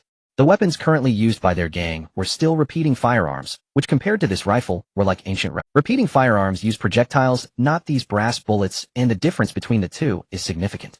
Projectiles not only have weak lethality, but also short range, and reloading is particularly troublesome. Brass bullets are entirely different. As long as the firing pin strikes the bottom of the bullet, the projectile can be instantly launched. Long Ao Tian did not reply to Jiang Zhe immediately, but quickly forwarded the item panel to his 2 good brothers, Zhao Ritian and Yi Liangchen. After seeing the bullet panel, Zhao Ritian excitedly replied, Ao Tian, awesome. Where did you get this bullet from? With this thing we can replicate bullets. Did you manage to get the gun too? Yi Liangchen, upon seeing the image of the bullet panel, almost shouted in his message, Ao Tian. This is truly a treasure. We've been pondering how to enhance our firepower, now with these bullets who can stand in our way in the future. If we can mass produce these, dominating this territory will be a breeze. Good days are coming for the brothers. This bullet does not belong to me, Long Ao Tian replied. Whose is it? The 2 asked, almost simultaneously, eager to know who the owner of this bullet was. Long Ao Tian replied with 2 words, Death God. How come it's him again? How does this guy get so lucky? He must have obtained a lot of good stuff from the first kill of a tier 3 boss, and now he's got bullets again. Long Ao Tian reassured them. Everyone has their fate. Now that the Death God is asking me to craft these bullets, what do you think? I haven't replied to him yet. Zhao Ritian analyzed. If he's asking you to craft bullets, then it means the Death God definitely has a gun, but he doesn't have any villagers capable of crafting, so he came to entrust you. Yiliang Chen agreed, exactly just like Ritian said. See if you can get that gun of his, or as long as we have a prototype of the gun, I can have my dwarf craftsman replicate it. Even if we can't replicate it, we can modify our repeating firearms based on that gun. Of course, if we can get the blueprints, that would be even better. It's not as simple as you think. You both know the Death God is quite shrewd. He often ignores people. The fact that he took the initiative to contact me means he considers me somewhat reliable and trustworthy. If I immediately ask for firearms, he might just walk away and find someone else. Long Ao Tian furrowed his brows. Zhao Ritian suggested. Then how about this? Let's first accept this commission and help him create the bullets to build a good relationship with him. And if we can get this bullet, we could also improve the ammunition for our repeating firearms. I agree too, Yiliang. Alright, let's do it your way. After discussing with them, Long Ao Tian immediately messaged the Death God. No problem, you can entrust this job to me.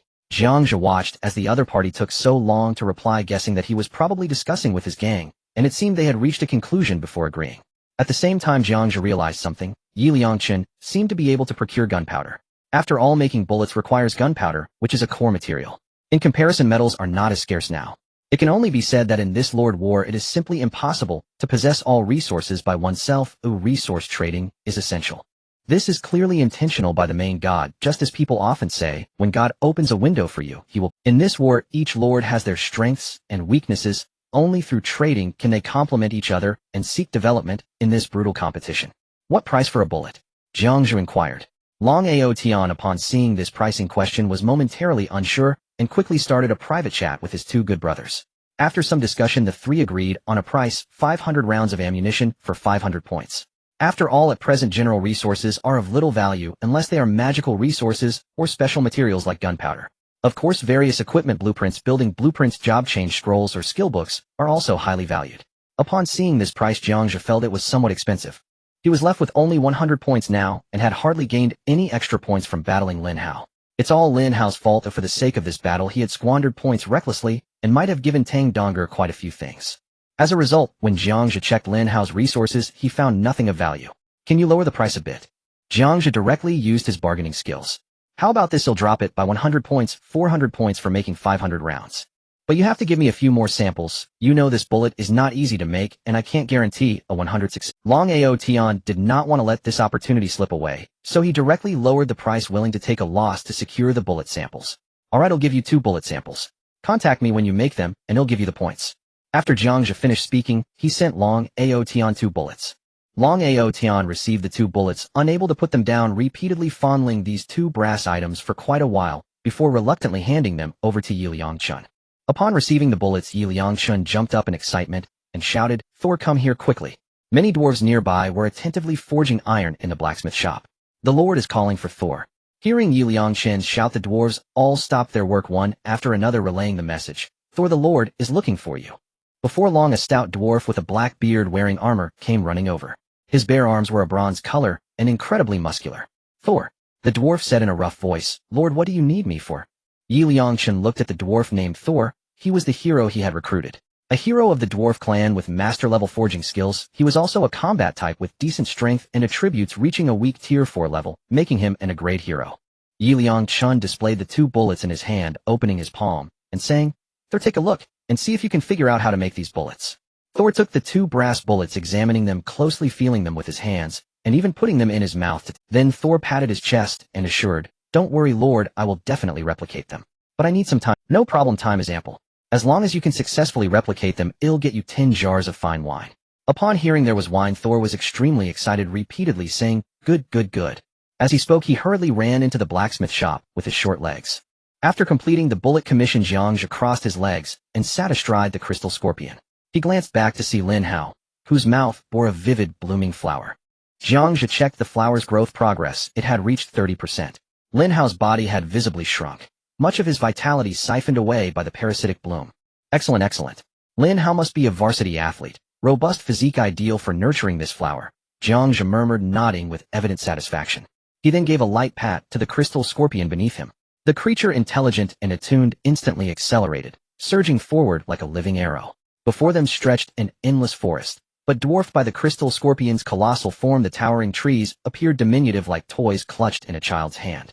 The crystal scorpion barreled ahead like a berserk armored truck, heedless, unstoppable, shattering trunks one after another, sending plumes of dust billowing into the air.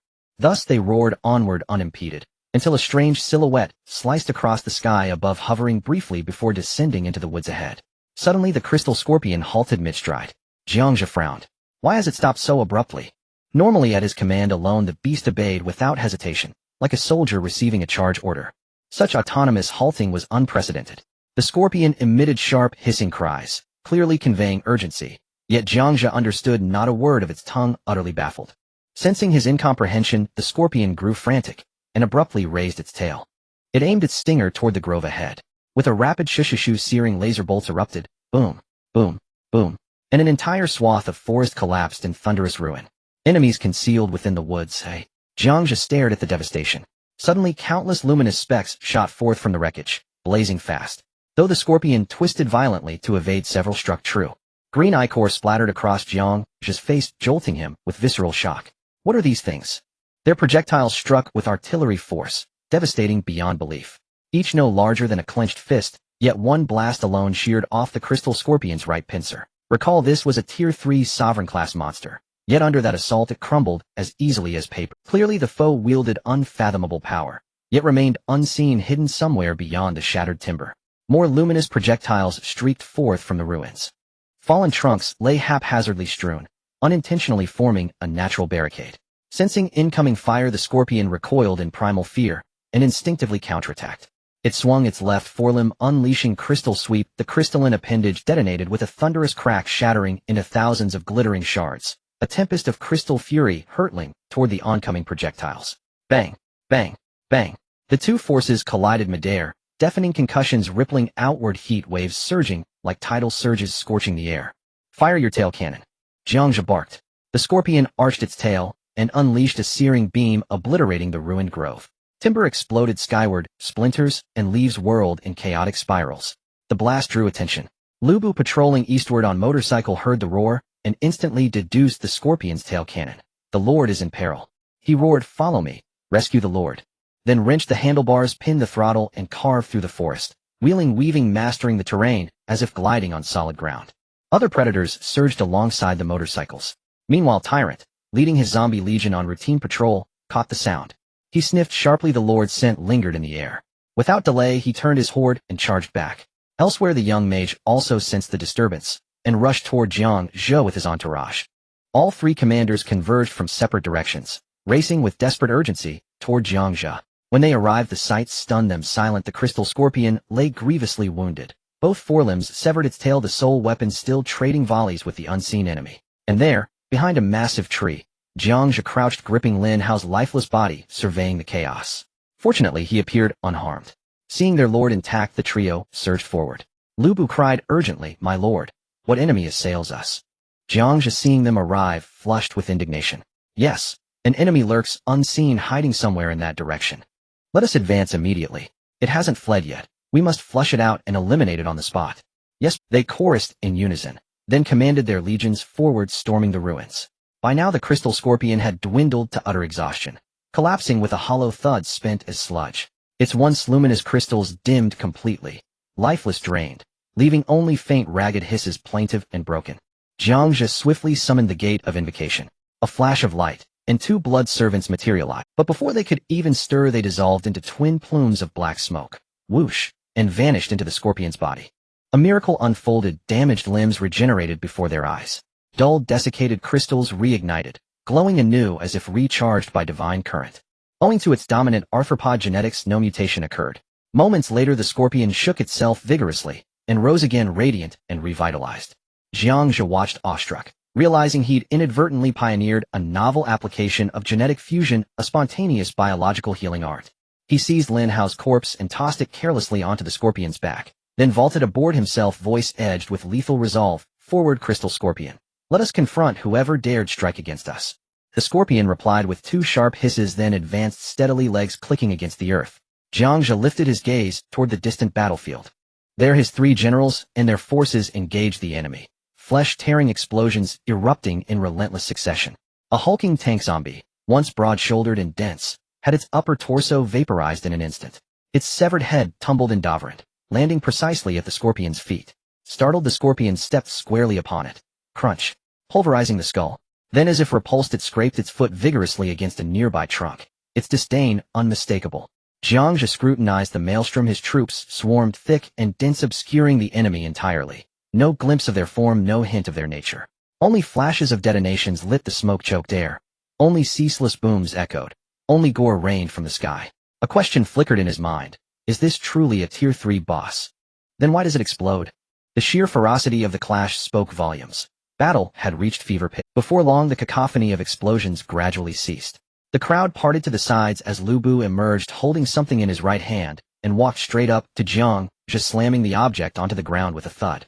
My lord, this thing ambushed you, but I have dealt with it.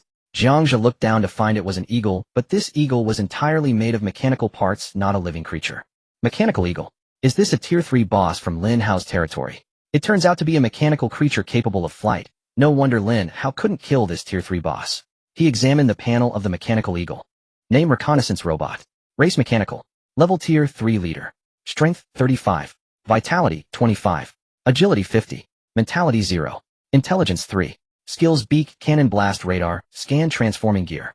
Beak, cannon, blast. The mechanical beak opens, the internal energy core glows, and then it fires a stream of dense energy projectiles causing continuous explosive damage in a straight line ahead. Radar scan, equipped with a radar that can detect nearby creatures and anomalies. Transforming gear mimics the shape of objects or creatures, reconfiguring its body form, limited by the size and material of the original model. Description: a robot used for reconnaissance by the silicon-based race. Jiang Zhe looked at the mechanical eagle on the ground and slapped his thigh. I guessed correctly, it is indeed from the mechanical race. An idea suddenly popped into his mind. Can this iron lump be used for gene fusion? Without hesitation, he activated the gene fusion skill. However, the material icon was gray. Can machines not undergo gene fusion? Just as Jiang Zhe felt it was a pity, the mechanical eagle, which had been dim and lifeless, suddenly brightened its eyes and shot up into the sky. No wonder the icon was gray. It turns out this mechanical eagle was playing dead. He watched helplessly as the mechanical eagle flew away, dropping metal parts as it ascended. Seeing this situation, Lu Bu felt he had made a big mistake, having carelessly brought this thing before the Lord without thorough inspection. Fortunately, the mechanical eagle did not intend to attack the Lord, but was focused on escaping. Lu Bu thought to himself that he had to make up for this mistake.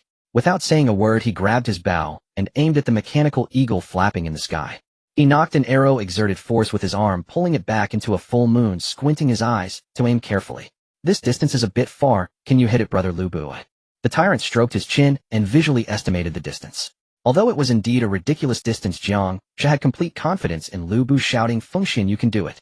With a release of his right hand, the arrow shot forth with a whoosh, faster than ever before. Clearly this time Lu Bu was giving it his all. The arrow struck the mechanical eagle's head with pinpoint accuracy.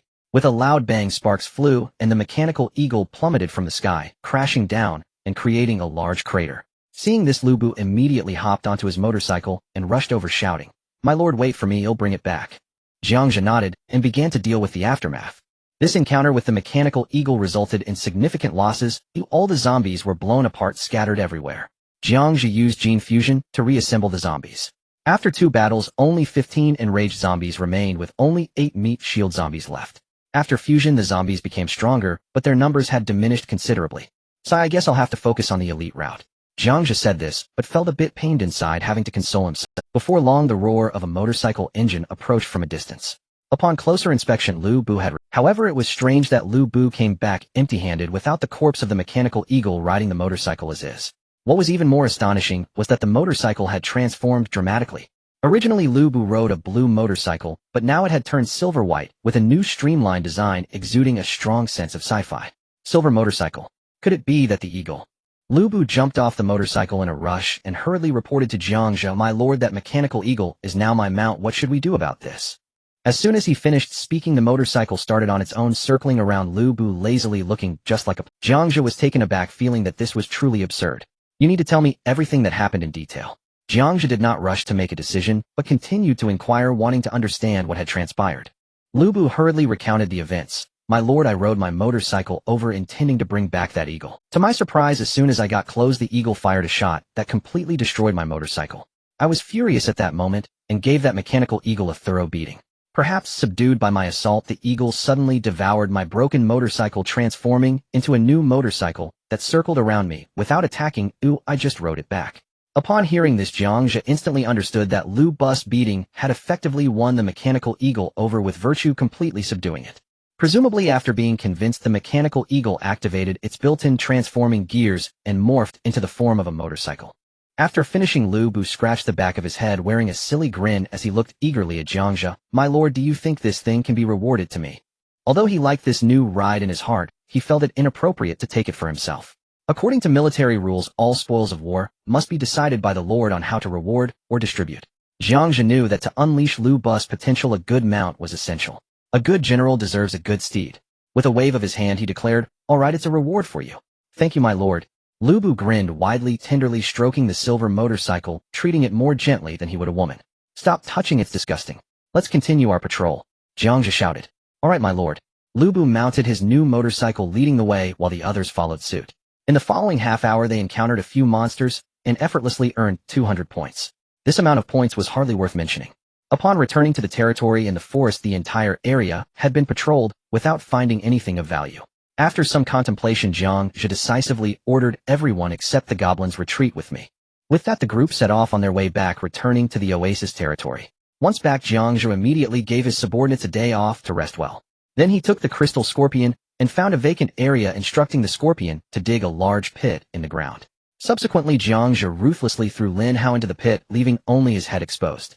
The crystal scorpion waved its large pincers a few times, successfully completing the burial task.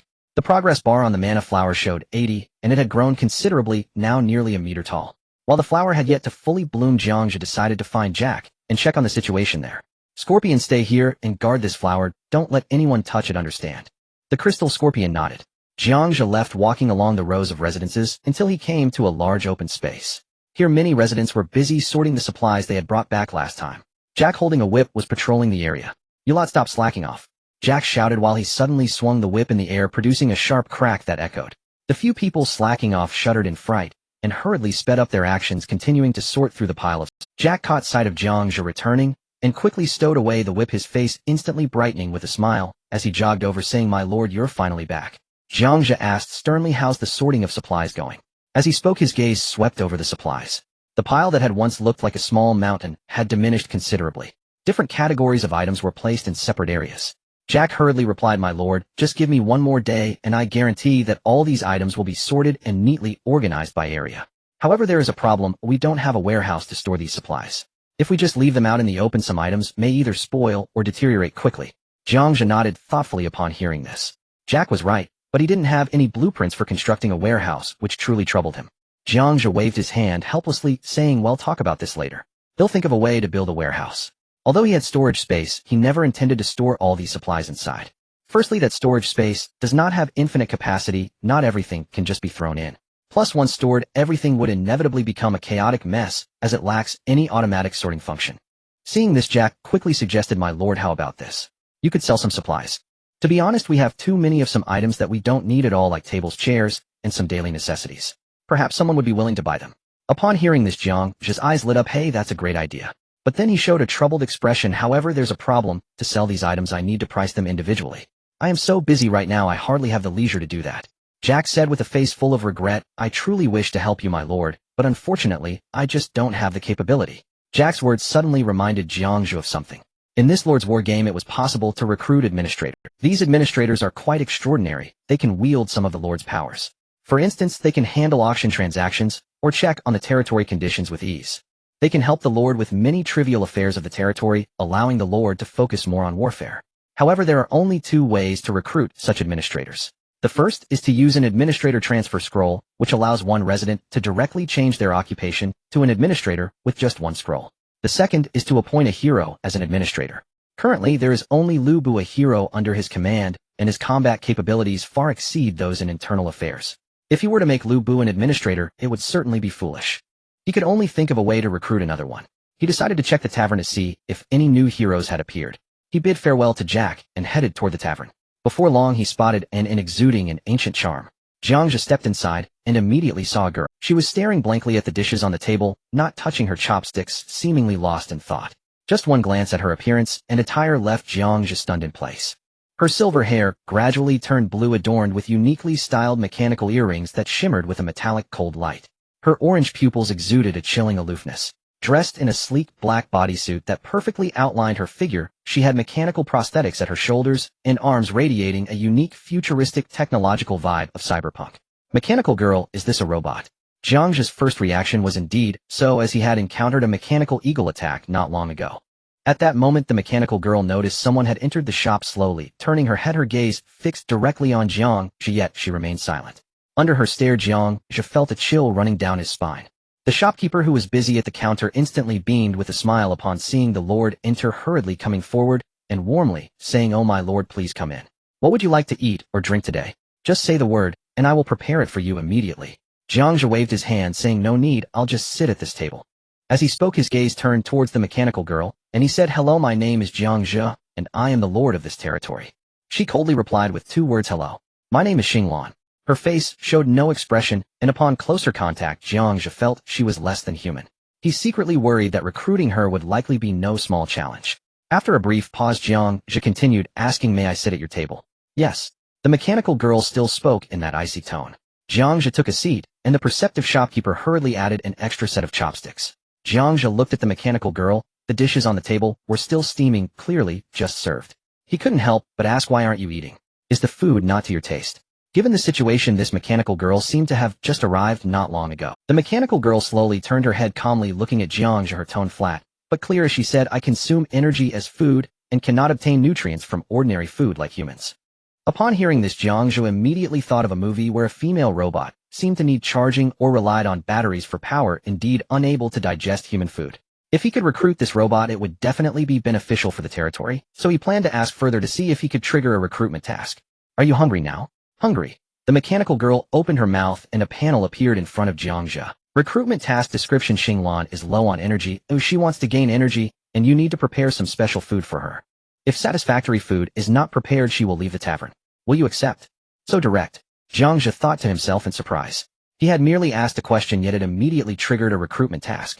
He hurriedly checked the task details, but it did not specify what kind of food was to be sought, which indeed increased the difficulty. "Wait for me here for a moment." Jiang Zhe hurriedly dropped this remark and quickly left the inn.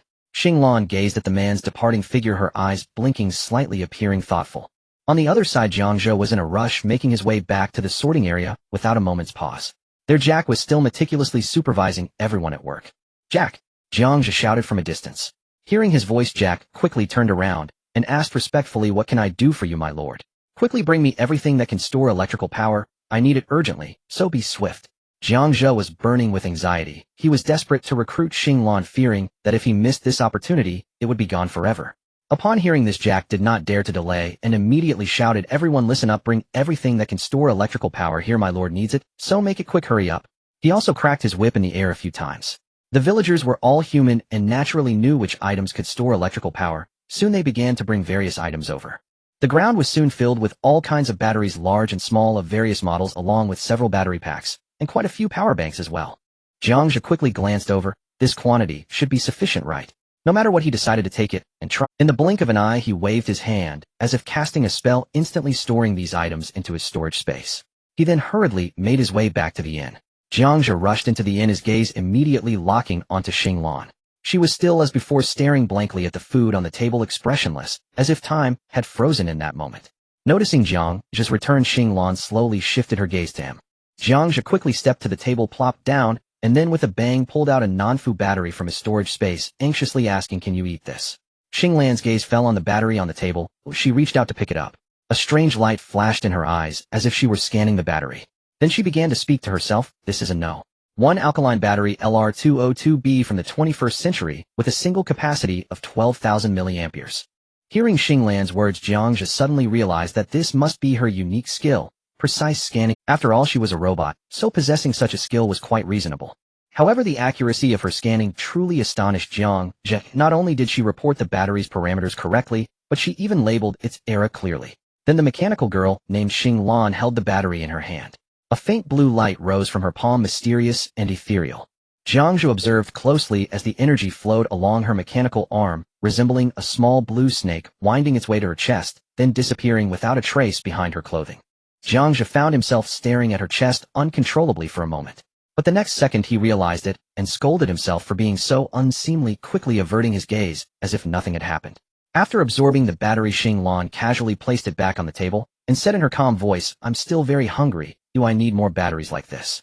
Seeing that she could successfully absorb the power from the battery, Jiang Zhe felt a sense of relief wash over him. His intuition told him that recruiting this mechanical girl was a sure thing. Without a second thought, he directly placed all the items he had collected that could store electrical power on the table. In no time, the table was piled high with various models of batteries, power banks lying haphazardly, and even a battery from a scooter. This time, Xinglan slowly opened her palms, and a faint glow flickered in her palms. The assorted items on the table seemed to be drawn by an invisible force, and all the electrical energy broke free. Electric sparks danced like agile silver snakes, flashing and leaping in the air. The scene was nothing short of a dazzling sci-fi show. Jiang Zhe was so astonished that his jaw almost dropped, his eyes wide open as he stared blankly at this unimaginable spectacle. However, after a moment, this wild, power plundering came to an end. The batteries, power banks, and scooter battery that had just contained electrical energy were now all empty shells devoid of any power. Jiang Zhe couldn't help but murmur to himself, with so much electricity absorbed by her, it should be enough now, right? Yet Xinglan opened her mouth again, still speaking in that flat tone, "I'm still very hungry." "No way, are you serious?" Jiang Zhe's eyes widened in disbelief. "Your appetite is just too exaggerated. This is no small amount. With so many batteries, not to mention several with 2 of his aroma capacities, along with a battery, this power could probably get a Tesla running on the road. The things you have given me are not quality energy, though I have only recovered a third. I still urgently need higher," Xinglan explained in an orderly fashion. "Higher quality energy." Jiang Zhe furrowed his brow, puzzled, and couldn't help but ask back, what kind of energy qualifies as high quality? "Don't tell me you want nuclear energy." "You are correct. Nuclear energy indeed qualifies as a type of high quality," Xinglan said calmly, "but I can sense that there is neither nuclear energy nearby nor any power generation facilities." Upon hearing this, Jiang Zhe's brows instantly knitted tightly. Indeed, without power generation equipment, it's impossible to provide enough food for this mechanical girl. Recruiting her seems hopeless. However, just as Jiang Zhe was filled with despair, Xinglan suddenly changed her tone. "But I can feel that you possess such high-quality energy. What energy could I possibly have? You must be joking with me." Jiang Zhe was momentarily taken aback, completely unable to grasp the meaning of Xinglan's words. Yet Xinglan remained confident, saying, "You definitely have energy. Oh, I can sense it. It's just that this energy is very weak." Weak energy. These two words collided in Jiang Zhe's mind. Suddenly a light bulb went off in his head, and he finally understood what Xinglan meant by energy. It is magic. Jiang Zhe, as an apprentice magician, possesses energy beyond just magic within him. He looked at Xinglan and asked eagerly, "How can I transfer the energy within me to you?" Xinglan slowly extended her hand and calmly said, "I just need to hold your hand, but you mustn't resist me." Jiang Zhe hesitated for a moment as he looked at Xinglan's metallic arm glinting with a sheen. But thinking of the possibilities after recruiting Xinglan, he gritted his teeth and reached out his hand. The moment his hand touched Xinglan's palm, a bone-chilling cold rushed over him, as if he had touched a block of ice just taken out of the freezer, making him shiver involuntarily. "Is it cold?" Xinglan noticed the strange reaction of the man before her and couldn't help but ask. Jiang Zhe, eager to recruit Xinglan, hurriedly replied, "No, it's fine." Seeing this, Xinglan took action. A soft glow emanated from her mechanical right arm, and soon a layer of delicate human skin seemed to grow from thin air, rapidly covering the surface of her mechanical arm. Meanwhile, a warmth similar to that of a human radiated from her arm. She softly said, "This is synthetic skin. I had to store it away earlier due to insufficient energy. Now it should be warm enough, right?" At this point, Jiang Zhe understood that Xinglan's intelligence was certainly not low. She could even read the room. "Now it should be warm enough, right?" At this point, Jiang Zhe understood that Xinglan's intelligence was certainly not low. In the blink of an eye, Jiang Zhe felt as if he were connected to a super vacuum cleaner, all his strength suddenly being drained away. In less than 3 seconds, he felt completely drained, limp, and powerless. Jiang Zhe was utterly frustrated. He had just experienced what it's like to be a 1-second man. Having absorbed the magical energy, Xinglan still looked a bit unsatisfied. "What a pity your energy is too little. I'm still not full. I want more. I have nothing left, not even a drop." Jiang Zhe lamented, feeling dizzy and weak as all his magical power was thoroughly drained. However, he knew that this magical power could gradually regenerate, though it would take some time. "Is there really nothing left? Can you squeeze out a little more?" Xinglan looked at Jiang Zhe with watery eyes, her gaze innocent and pure. Jiang Zhe felt utterly "Wait, I have something you might be able to absorb." A sudden thought struck Jiang Zhe. He remembered he had some items containing magical power. Without hesitation, he hurriedly took out the magical gem he had previously mined from his storage space. The gem was fiery red, shining brilliantly in the dim and resembling a blazing flame. According to the rules of the magical world, this red magical gem contained intense and violent fire magic.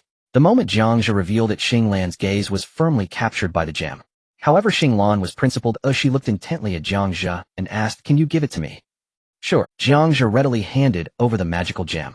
Xinglan eagerly caught it and immediately began to absorb its energy. As the brilliant luster within the gem gradually dimmed, it eventually became an ordinary dull stone. Xinglan's eyes sparkled with excitement as she exclaimed, "My energy has now charged to 50. Can you give me?" Seeing this, Jiang Zhe's heart soared with joy, knowing that recruiting this mechanical girl was promising. He quickly took out a few more magical gems from his storage space and handed them to Xinglan. The mechanical girl, like a treasure hunter, eagerly absorbed the energy from these magical gems, quickly consuming. At this moment, she held several ordinary stones that had lost their magical power in her palm. As her energy replenished, the mechanical parts originally exposed on her body were gradually covered by a layer of synthetic human skin, while now it was completely unnoticeable that this girl was a robot. She looked exactly like a vibrant, youthful. She looked at Jiang Zhe gently and softly said, "Thank you for giving me a recharge. As a reward, I would like to stay with you for a while and help you with some things. How does that sound?" "Sure." Jiang Zhe agreed without hesitation. Mission complete. Loyalty of Xinglan 60. Recruitment successful. A class hero. Xinglan joins your territory, so she isn't a class hero. Jiang Zhe eagerly checked the panel of this girl. Name Xinglan. A class hero. Race mechanical. Loyalty 60. Level tier 4. Elite strength 50. Constitution 50. Agility 50. Spirit 50. Intelligence 6. Skills artificial intelligence, universal scan. Artificial intelligence, the core AI on board, can process information rapidly, possessing a vast database, greatly enhancing the intelligence of the machine. Universal scan activates ocular and body sensors to perform comprehensive scans of designated areas, accurately obtaining information. Introduction. A non-combat type robot resembling a girl with exceptionally high intelligence, yet due to the powerful computational ability of its core AI, it excels in auxiliary fields. After reading this panel, Jiang Zhe was stunned. Is this really a non-combat type robot? These attributes are outrageously balanced. All stats are 50. Intelligence is 6 points higher than his human level. Perfect for becoming an officer. Jiang Zhe decided to appoint Xinglan. Instantly, a prompt box popped up clearly stating, "Do you want to appoint Xinglan as an officer? Please note, if you appoint her as an officer, she will gain some of your lord abilities, such as auction, trading, viewing chat channels, using storage space, and the authority to command the citizens in your territory." This warning couldn't be clearer. If the other party is untrustworthy, one must not appoint them as an officer. However, judging whether a person is trustworthy hinges on loyalty. Currently, Xinglan's loyalty is only 60 points, just reaching the passing mark. After pondering briefly, Jiang Zhe decisively canceled the appointment, deciding to first improve her affection and loyalty.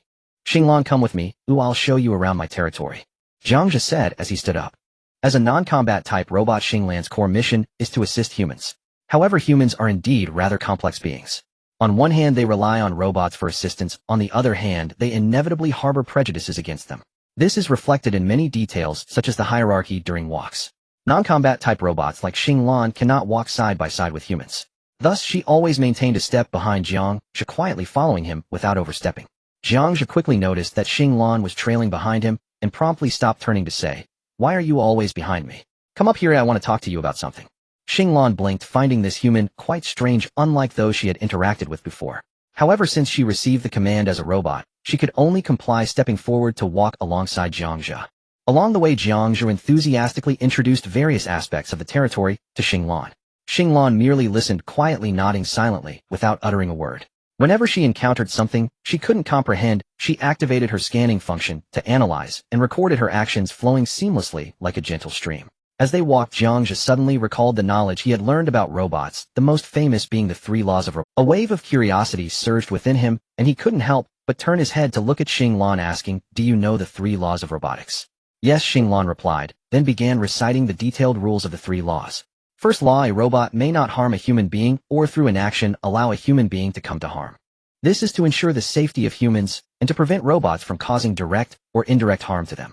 For instance, in medical scenarios, a robotic assistant cannot harm a patient's body while executing a task. During disaster rescue, it must not ignore humans in danger. Second law: a robot must obey the orders given to it by human beings except where such orders would conflict. This indicates that robots should follow human commands, but when a human's order may lead to harm against themselves, the robot should not carry it out. For example, if someone commands a robot to assist in executing a dangerous act that could harm others, the robot should refuse. Third law: a robot must protect its own existence as long as such protection does not conflict with the first or second law. This law grants robots certain rights to self-preservation, but must be based on ensuring human safety and following reasonable human commands. For instance, during task execution, if a robot encounters a situation that may cause severe damage to itself provided that this damage does not affect human safety or the established task in accordance with the first two laws, the robot may take measures to protect itself.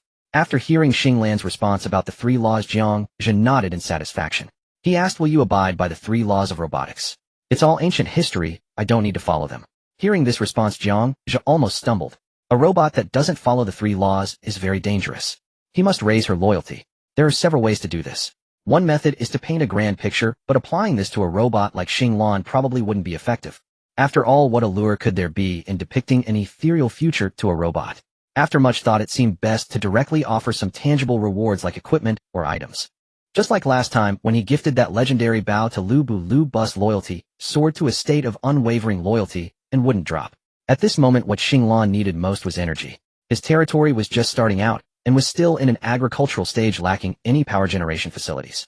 After considering it thoroughly, he decided to gift her a magic gem. He checked his inventory and found that apart from the 6 gems used to recruit Xinglan, he still had 13 magic gems left. Jiang Zhe took out 1 gem and handed it to Xinglan, saying, Xinglan, this gem is for you. Xinglan looked at the gem, tilting her head slightly, a hint of confusion flashing in her eyes. Why are you giving this to me? There's no special reason, but it's simply a gift for you. Don't you want it? Jiang Zhe was genuinely puzzled. He really couldn't understand how this robot's mind worked. It was the first time he encountered a situation where a gift was rejected. Please give me a suitable reason, or otherwise I will not accept this. Xinglan said seriously, her earnest demeanor making Jiang Zhe feel both amused and exasperated. Jiang Zhe thought quickly and changed his reasoning. You just joined my territory today, and I have a habit of giving a gift to every newcomer. This reason should suffice, right? After saying this, he pushed the gem forward again. This time Xinglan did not refuse. All right, thank you. She directly accepted the magic gem. Suddenly a cavity emerged in the palm of her hand, and as the magic gem fell into the cavity, it vanished instantly. Immediately the bionic skin covering her body began to restore to its original form, which had a somewhat mechanical texture, as if receiving a command. Soon afterward a prompt appeared, Xinglan loyalty 10. Jiang Zhe looked at the system prompt and noticed that Xinglan's loyalty had only increased by 10 points, making him feel that this speed was rather slow. He thought he needed to quickly raise her loyalty to 100. Thus Jiang Zhe racked his brain and devised all sorts of bizarre reasons to continuously gift magic gems to Xinglan. I just like giving gifts to girls, so you must accept this magic gem. Alright, thank you. Your name is lovely, it reminds me of a sky full of stars which I particularly like, so I want to give you this magic. Alright, thank you. Xinglan loyalty 10. You stepped into my mansion with your left foot. I have a rule that anyone who steps into my mansion with their left foot must receive a gift. So please accept this magic gem. Alright, thank you. Xinglan loyalty 10. Xinglan loyalty 100. After a series of coaxing, her loyalty reached 100 points. Jiang Zhe proceeded to appoint Xinglan as the affairs officer. The system screen clearly displayed the words appointment successful. He looked at Xinglan with great joy and said, from today onward you will be the affairs officer of my territory, assisting me in managing the internal affairs. Alright, my lord, I will do my utmost to assist you. Xinglan nodded, gently showing no signs of resistance to this. Then he led her around the mansion, introducing various aspects of it. At that moment in the courtyard of the mansion, 3 generals were gathered leisurely chatting and boasting. Lu Bu was enthusiastically playing with the motorcycle he had just acquired. This motorcycle was special, coming from the mechanical race and possessing a bit of intelligence. Lu Bu was so fond of it that he treated it like a treasured son. He even named the motorcycle Lu Xiaobu. With a proud expression, Lu Bu shouted at the motorcycle, Lu Xiaobu, do a spin. To his surprise, the shiny silver motorcycle began to spin gracefully on its own, as if it had received a command, its wheels turning smoothly in place. The tyrant, witnessing this, couldn't help but be impressed, and immediately gave a thumbs up, exclaiming, Brother Lu Bu, your mount is truly amazing. I am quite envious, I want to get one too. The little mage next to him chimed in, squinting his eyes as he examined the motorcycle, saying, your vehicle looks quite similar to a puppet creature made with magic. It can clearly understand its owner's commands, it's quite novel. Lu Bu with a serious expression corrected the tyrant, and the little mage, this is not just a mount, this is my son. His name is Lu Xiaobu. Remember to call him Xiaobu from now on. Hearing this, the tyrant and the little mage couldn't help but twitch their lips, feeling speechless. However, Lu Bu was entirely unconcerned with their reactions, excitedly shouting at the motorcycle, Xiaobu, jump. As soon as he finished speaking, the silver motorcycle seemed to possess a soul of its own with the rear, while suddenly exerting force, the vehicle leaping high into the air before landing steadily. This scene was quite absurd. Just then a voice drifted from afar, Xinglan, wait a moment, I will introduce the 3 generals in my territory to you. In the future, as affairs officer, if you need anything, feel free to command them. If they dare not listen to you, don't hesitate to tell me, and I'll deal with them. They will definitely get a spanking. The three individuals in the courtyard upon hearing the Lord's voice stood up quickly tidying their clothes in preparation to welcome the Lord's arrival. However, when the Lord approached with a young girl, their eyes widened in surprise, and they exchanged glances, all thinking in their hearts, where did the Lord find such a beauty? Jiang Zhe smiled and waved at the three, introducing, "This is Xinglan, who will be our territory's affairs officer from now on. Many of the affairs within the territory will be handled by her on my behalf. If you have any matters to discuss, just approach her directly." The expressions of the three immediately varied. Lu Bu's expression turned serious as he clasped his hands in a standard salute and said loudly, "I am Lu Bu, courtesy named Fengxian." The humanoid tyrant who always loved to show off deliberately struck a pose he deemed handsome, smiling broadly as he introduced himself. "I am the tyrant. Nice to meet you, beautiful lady." The little mage beside him appeared quite gentlemanly, slightly bowing as he gently said, "Hello, I am the Lu." After the three introduced themselves, Lu Bu frowned and couldn't help but speak again. "My lord, I truly believe this is inappropriate. How can a woman bear the heavy responsibility of managing territory affairs? Don't you all agree?" Saying this, he turned to look at his two good friends. The tyrant, who usually lacked opinions, scratched his head and chuckled. "I listen to my lord, whatever my lord says goes." The little mage too had a compliant nature, hurriedly echoing, "I listen to my lord as well." Jiang Zhe understood that Lu Bu's concerns were for his own sake. After all, in the Three Kingdoms era where Lu Bu lived, women's status was generally low. They were often treated merely as pawns for marriage alliances. Thus his thoughts were quite understandable. Jiang Zhe looked at Lu Bu and gently said, "Fengxian, what do you think would convince you?" This question left Lu Bu. He looked up and down at the girl before him, pondering that he couldn't possibly fight a girl. Although Lu Bu was a martial man, he at least had some education. After thinking for a moment, he said, "Then let's have a literary duel. If I lose, I will naturally accept her as my superior." "A literary duel? You mean something like music, chess, calligraphy, and painting?" Jiang Zhe raised an eyebrow and asked. Lu Bu nodded, acknowledging it. Jiang Zhe turned to Xinglan and quietly asked, "What do you think? Are you willing to accept the challenge? If you refuse, it's also fine. The position of affairs officer will still be yours. Since I am the affairs officer, I must ensure that my subordinates are convinced by me." Xinglan readily agreed. Upon hearing this, Jiang Zhe found it intriguing. He was also eager to test Xinglan and see just how capable she. Thus he turned and instructed the tyrant and the little mage, "You two hurry and find some objects related to music, chess, calligraphy, and painting." The two immediately complied, promptly turning to leave, returning in no time. Lu Bu was seen holding a bamboo flute, which represented the instrument for music. The little mage carried a go board in one hand and a box of pieces in the other representing chess. Additionally, they had prepared the four treasures of the study and some paper gathering all the necessary items for calligraphy and painting. "Then I'll go first," Lu Bu declared, grabbing the bamboo flute. He had indeed learned to play before now. He lightly placed the flute to his lips and began to play. A tune from his hometown floated out, which was quite melodious, though it was easy to tell that Lu Bu was somewhat awkward in his playing, with certain notes not quite connecting smoothly. However, it was indeed impressive that such a delicate tune could emerge from a rough man like him. Not bad. Jiang Zhe was the first to applaud, affirming Lu Bu's performance. The other two good friends quickly joined in applause, the tyrant exclaiming in amazement, "Hey, my brother Lu Bu, I never would have thought you'd be able to play an instrument. Impressive, impressive." The little mage also nodded in agreement, his eyes filled with admiration. Lu Bu smiled and cupped his hands, then casually wiped off the saliva left on the flute with his sleeve before handing it to Xinglan. "Miss Xing, it's your turn." Xinglan did not take the flute, but lightly waved her hand. Her gaze fell upon a potted plant nearby which had long, slender leaves. Calmly, she walked over, plucking a leaf from it, and then sauntered back. This scene left the four men present momentarily stunned, their eyes fixed on that leaf with questions bubbling in their minds. Could it be that she intends to play with this leaf? Xinglan gently held the leaf to her lips, and immediately a melodious sound flowed from the corner of her mouth. Astonishingly, it was the same tune that Lu Bu had just played. The piece was short, and it was soon over. But this brief performance left Lu Bu utterly speechless. In comparison, Xinglan's playing was not only much smoother than his, but also displayed a masterful grasp of rhythm, the transitions between notes flowing gracefully, giving the piece a unique charm. "I concede. Let's continue with the next challenge," Lu Bu admitted, readily recognizing that anyone with ears could tell that Xinglan's performance was far superior to his. Next, the go board was set up on a stone table in the pavilion, and everyone gathered around preparing to watch the two. With Go being inherently difficult and few capable players, as soon as they sat down, Jiang Zhe smiled and said, "Fengxian, I advise you to surrender early. You're bound to lose this time." Lu Bu, upon hearing this, became even more defiant, shouting, "My lord, the game hasn't even started yet. How can you be so sure I'll lose? After all, I'm the chess champion in our village, though I haven't lost to my peers, and I haven't been at a disadvantage against the old masters."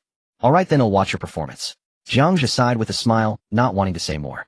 As for Go, it was already established that AlphaGo had once dominated the world, and now we were in the era of AI playing chess. And Xinglan was an even more advanced robot equipped with top-tier artificial intelligence, capable of effortlessly predicting future moves for dozens of turns. With Lu Bu's level of skill, how could he possibly win against her? Lu Bu, adhering to the principle of ladies first, spoke up. Miss Xing, you take the white stones and go first. All right, thank you. Xinglan politely thanked him before lightly pinching a white stone unhesitatingly, placing it right in the center of the board. What? You actually placed it at the center? Lu Bu's eyes widened in surprise, his brows furrowing tightly. In the rules of Go, placing the first stone at the center represented one thing: provocation. How could Lu Bu tolerate such provocation? Without a second thought, he quickly placed a stone at the star position in the upper right corner. He calculated that he needed to occupy 4 star positions quickly to expand his advantage and restore his face. Jiang Zhe was genuinely surprised by Xinglan's move. He had thought she was a non-combat type robot with weak aggression, but he didn't expect her desire to battle to be so strong. Just this one move made Lu Bu's face redden. The tyrant and the little mage, who knew little about Go, could only watch anxiously from the side, occasionally scratching their heads, completely unsure of what to say. As the game progressed, the two played rapidly, quickly filling the board with a dense array of pieces. At this point, the tyrant finally saw some hints, poking the little mage and saying, "Little mage, I feel like my brother Lu Bu is going to lose. A look at how much of the board is covered with white stones, while Lu Bu's black stones are just a tiny bit, almost completely surrounded by white stones." The little mage nodded in agreement, saying, "Yes, you're right. It seems Lu Bu is bound to lose this time." Jiang Zhe, who understood a bit about Go, could see at a glance that Lu Bu's position had already collapsed. His breathing was cut off and defeat was inevitable. At this moment, Lu Bu was anxiously scratching his head, staring at the board, the last piece in his hand, flipping back and forth, unable to find a suitable place to place it. After a long time, Lu Bu finally sighed and helplessly put the piece back in the box, accepting defeat, saying, "I lost." Xinglan remained polite, nodding slightly in response. Seeing this, Jiang Zhe couldn't help but smile as he asked, "What about the calligraphy and painting? Are you going to compete in those too?" Lu Bu shook his head like a rattle drum, grimacing as he said, "No more competitions. Music, chess, calligraphy, and painting are not my strong suits. Continuing would only be a humiliation for me." Xinglan, upon hearing this, decided to completely win Lu Bu over and directly suggested, "Let's have a martial duel, just a competition of fists and feet with restraint. What do you think?" "Miss Xing, let's not." Lu Bu looked at Xinglan, repeatedly waving his hands. "Look at your delicate arms and legs. Ooh, I'm really afraid of accidentally hurting you. I wouldn't be able to explain that later." He was well aware that this young lady was likely part of the Lord's harem, and he wouldn't dare harm the Lord's woman. "If you were a proper man, then you should compete with me. If you're afraid, then you must be a coward." Xinglan's words were sharp as knives, each word piercing Lu Bu's heart. Lu Bu, both embarrassed and angry, shouted at the top of his lungs, "If you want to come, then come. I don't believe I can." Jiang Zhe almost laughed out loud upon hearing this. He never expected Xinglan's verbal attacks to be so However, he was still worried that the two might get too carried away, so he hurriedly reminded them, "Just keep it light, don't." "Rest assured, my lord. I know what I'm doing. Ooh, I definitely won't hurt Miss Xing." Lu Bu said this and boldly walked out of the pavilion to an open area. Xinglan did not back down and followed him out. The two stood facing each other at a distance, ready for a showdown of fists and feet. Lu Bu was the first to launch an attack. He came like a whirlwind, throwing one punch after another towards Xinglan. Xinglan chose not to meet him head-on, but continually retreated skillfully. Her orange eyes were moving rapidly, precisely scanning every punch's force and speed, even the shifts in airflow caused by the punches. All this vast data swirled and analyzed in her brain, akin to a supercomputer. Lu Bu couldn't even touch the hem of Xinglan's clothes. She moved like a nimble loach, dodging Lu Bu's attacks perfectly each time. Seeing this, Lu Bu took a few steps back, panting slightly as he complained, "Miss Xing, this isn't fun at all.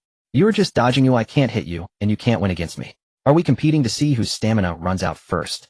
At that moment, Xinglan finished her analysis in the blink of an eye. She stopped dodging, raised her fists, adopting a standard boxing stance.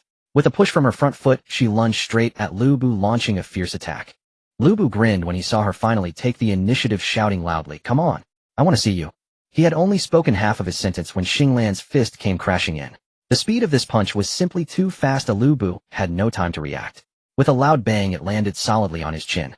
The vagus nerve under his jaw was stimulated, causing a sudden drop in heart rate and blood pressure.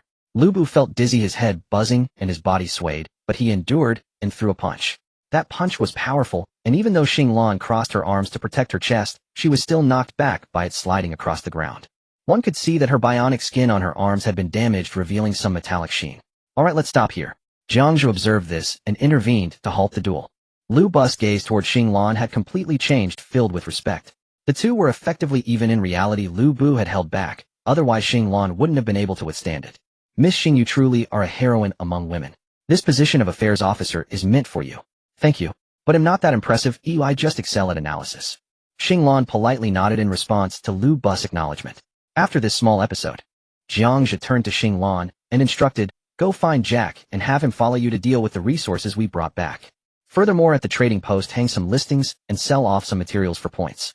You can decide the prices. I don't have the time to ponder this matter. Understood, my lord. Xing Lan responded succinctly. Her learning ability was exceptional, and she quickly remembered how Lu Bu and the others addressed Jiang Zhe.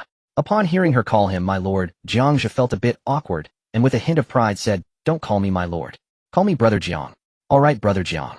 Xing Lan responded without any discomfort, immediately switching her address, and then leaving the luxurious mansion with an air of confidence. Lu Bu the tyrant and the little mage exchanged glances, a mischievous smile appearing on their faces. Lu Bu couldn't help but imitate Xing Lan's crisp voice, teasingly calling out, Brother Jiang. The tyrant and the little mage chimed in, Brother Jiang, can we also call you that, my lord? Jiang Zhe, upon hearing this, abruptly turned around, fists clenched, and shouted fiercely, you guys better not try it again, or I'll beat you all up. The three of them quickly shut their mouths. Jiang Zhe remembered that he had matters to attend to and had no time to waste with these fellows causing a ruckus, so he hurriedly left the residence. At this moment, the crystal scorpion was lazily lying on the ground, looking quite peculiar. Its two massive pincers were stretched out, gently embracing a red flower. The flower had fully bloomed, standing about as tall as a 7 or 8-year-old child, swaying gently in the breeze, exuding a mysterious and unique aura. As soon as Jiang Zhe appeared, the previously resting crystal scorpion seemed to receive a command, instantly standing up and stepping back to make space. Jiang Zhe strode forward and gently touched the flower. The flower's panel suddenly displayed. Building name Mana Flower. Building level 1 upgradable. Building function consumes 100 food to summon a level 1 exotic beast. Upgrade material 1000 units of food. After reading the panel, Jiang Zhe was momentarily he truly did not expect that the upgrade mechanism of the Mana Flower could be so simple. As long as there was sufficient food, it could be upgraded, and it could continuously summon exotic beasts. However, reality was like a bucket of cold water, instantly dousing his joy. At that moment, he was facing a tricky problem. His food supply was severely lacking. Currently, he had only 5000 units at his disposal. Jiang Zhe wanted to see what kind of creature this level 1 Mana Flower could summon. Without hesitation, he directly took out 100 units of food and tossed them in. Instantly, the Mana Flower seemed to be activated, radiating a soft glow.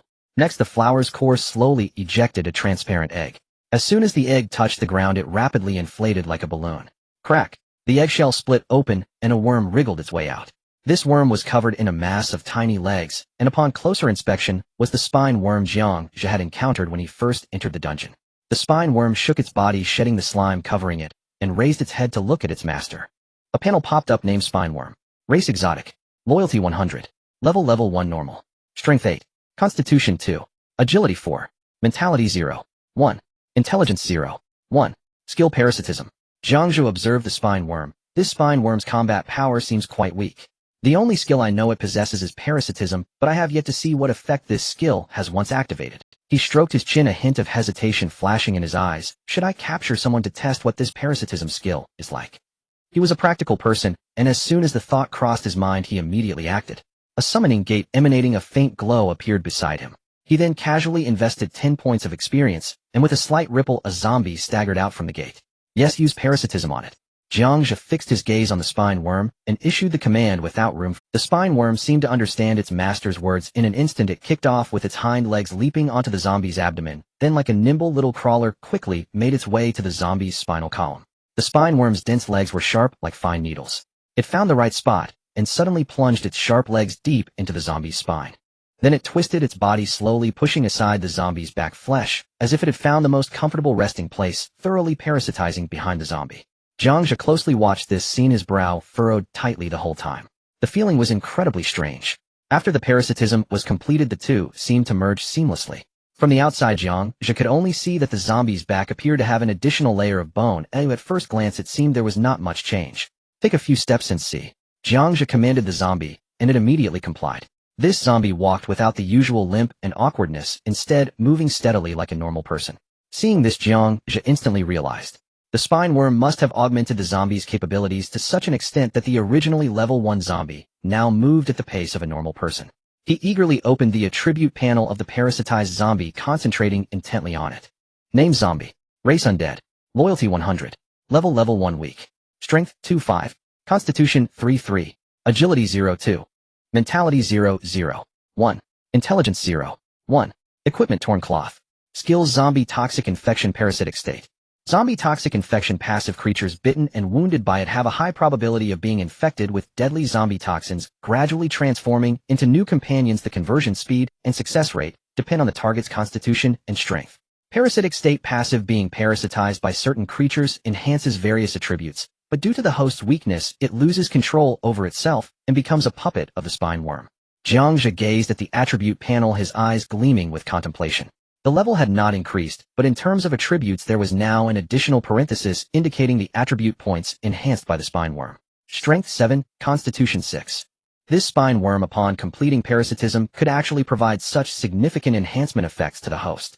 From the description of the parasitic state, if the host were powerful it could retain its control and also gain the spine worm's enhancement capabilities. With this spine worm one could temporarily resolve a drawback of gene fusion. Gene fusion allows for the combination of any genes, but the drawback is that fusing multiple species can lead to chaotic genes where dominant genes suppress weaker ones, resulting in the weaker genes not exhibiting dominant traits. This can cause morphological mutations in the fused individual. Most of the time these mutations are benign, but there is also the possibility of adverse mutations. This was manifested significantly in the tyrant. As the first object of fusion, the tyrant had fused many genes with some inferior genes suppressed deep within its bloodline, never to resurface in its morphology. Thus Jiang Zhe now had a more brilliant idea. If he fused the spine worm with genes, then parasitized it onto a certain individual. This idea just formed in his mind, and he immediately put it into action. 500 points of food were invested into the mana flower. Instantly the mana flower shone brightly, and poof, it spat out 5 eggs. As soon as those eggs hit the ground, they rapidly inflated like they were being pumped with air, growing large in the blink of an eye. Soon the eggshells cracked open and 5 spine worms wriggled out. Jiang Zhe immediately activated the gene fusion program. He quickly locked onto one spine worm as the template, while the other 4 were selected as materials. Since he was fusing organisms of the same gene type, there would be no panel allowing him to select different parts of genes. In the blink of an eye, 4 streams of black smoke swiftly converged onto one spine worm. In that instant the size of that spine worm dramatically increased, its hard shell shimmering with a strange black light. He opened the panel to check. Name spine worm. Race exotic. Loyalty 100. Level 1 leader. Strength 15. Constitution 10. Agility 10. Mentality 1. Intelligence 0. 5. Skill parasitism. Jiang Zhe glanced at the panel. A wave of joy surged within him as he realized his plan was entirely feasible. After all, with just 500 units of food, he could fuse a first-tier boss-level spine worm, an incredibly high cost-performance ratio. Without the slightest hesitation, he continued to feed food into the mana flower. The mana flower entered a frenzy production mode, quickly spewing out a large number of spine worms. Jiang Zhe swiftly proceeded with the genetic fusion of these spine worms. After a series of operations, and consuming thousands of units of food, he finally succeeded in fusing a third-tier boss-level spine worm. Meanwhile, in another location, Xinglan was busy following Jack. Jack instructed people to bring in some goods, while Xinglan focused on auctioning them off. The goods obtained this time were all items that existed only in modern society, with the best sellers being various condiments, salt, soy sauce, cumin, chili sauce, sesame oil, and so on. These items were highly sought after in the trading market, as many lords had very monotonous diets relying solely on boiled or barbecued food, which stemmed from a lack of seasonings to enhance the flavor. After a detailed calculation, Xinglan reserved enough seasoning for Jiang Zhe to last 10 years. As for the remaining items, she listed them for sale on the platform. At first she was uncertain and tentatively set a price 1 point for a bottle of soy sauce. Unexpectedly, as soon as it was listed, it attracted the attention of many buyers and the product was in high demand.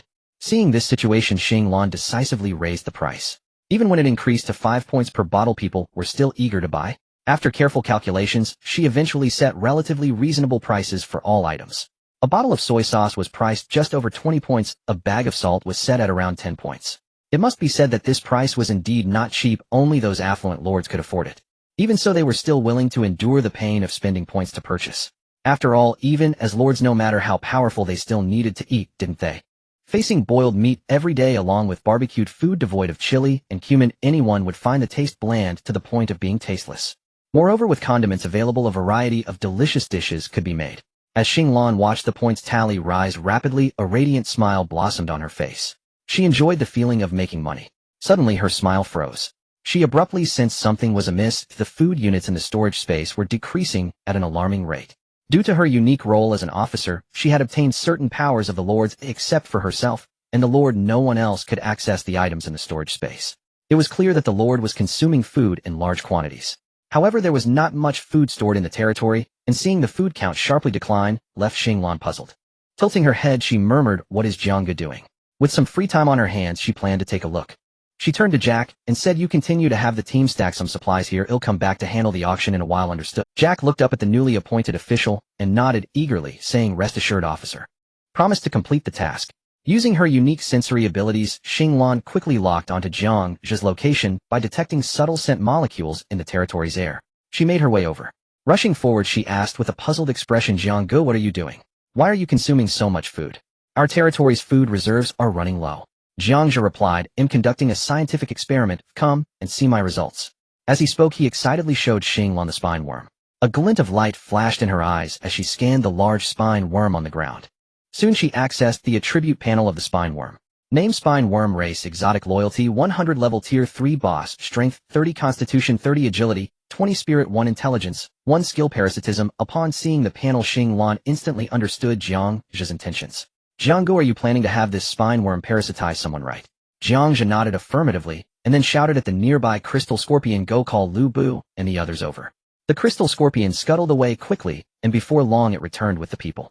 To their surprise, 3 people were crammed onto a motorcycle, creating a scene reminiscent of the typical human pyramid motorcycle ride seen on the streets of India. Lu Bu and the others got off the motorcycle and respectfully asked, "My lord, what do you need us for?" At that moment, all 3 of them noticed the large worm on the ground and glanced at the various expressions on Jiang Zhe and Xinglan's faces. "Tyrant, come here for a moment." Jiang Zhe called out to one of the 3. Hearing this, the other 2 secretly breathed. They all had an inkling that their lord was about to play some unexpected tricks.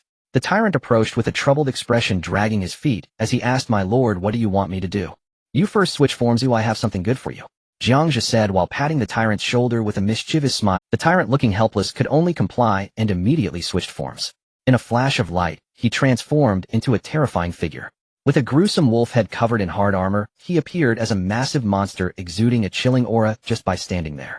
This was the first time Xinglan saw the tyrant in this form, and a flicker of uncontrollable excitement flashed in her eyes.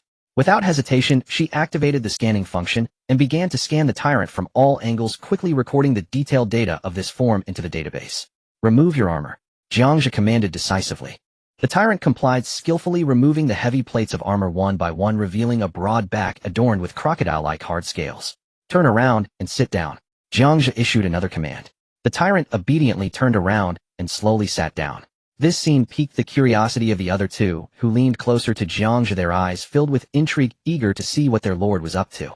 "Xinglan, scan and see if the size is suitable." Jiang Zhe turned to Xinglan. Upon hearing this, she stepped forward, and her eyes instantly lit up with various symbols and numbers. In the blink of an eye, she completed the calculation and said, "The matching length of the spine worm is just right for the tyrant.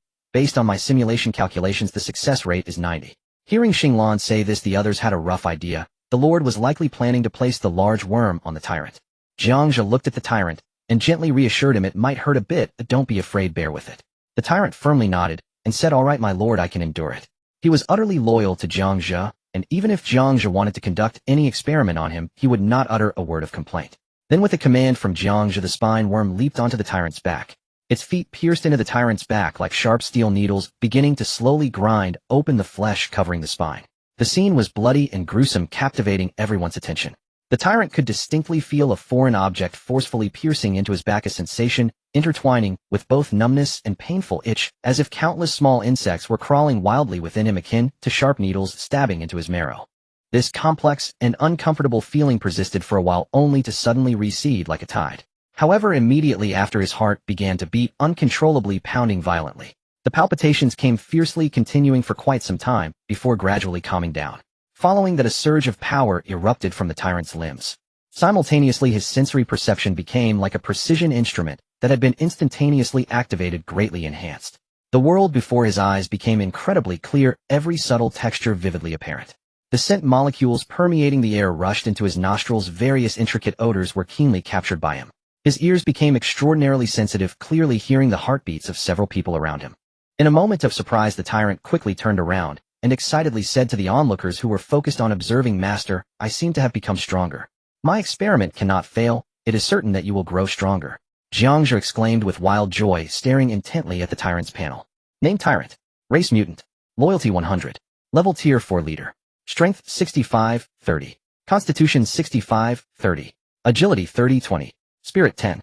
Wisdom 3. Equipment Slot Plate Armor Tier 3 Spine Bug. Skills Poisonous Minion Extreme Bite Dimming Communication Gluttony Disguise Crocodile Armor.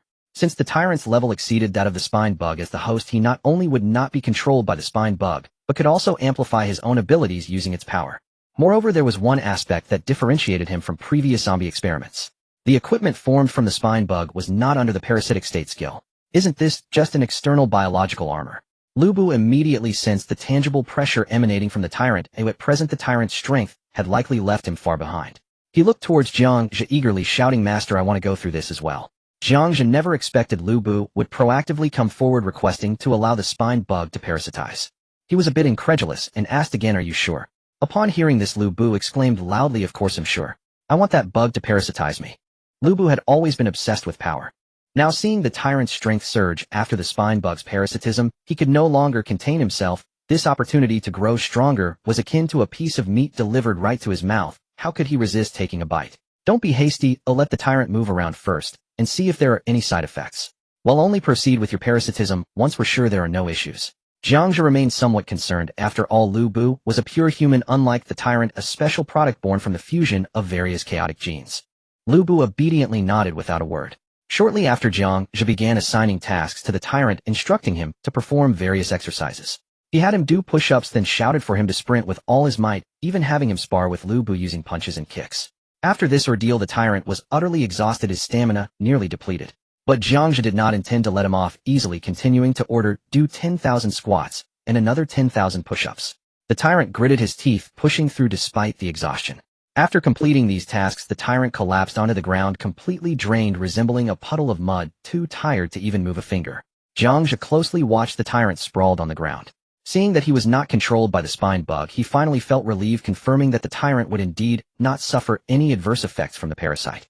With a wave of his hand, Jiang Zhe had Zinglanua purchase 100 units of food in one go. Following this, he seemed to be entranced, diving back into the gene fusion research of the spine bug. Time flew by amidst the frantic busyness, and soon yet another Tier 3 spine bug successfully fused. Lu Bu stared at the freshly produced spine bug, feeling somewhat dissatisfied. He frowned and looked at Jiang Zhe, saying, "Master, can you make this bug stronger?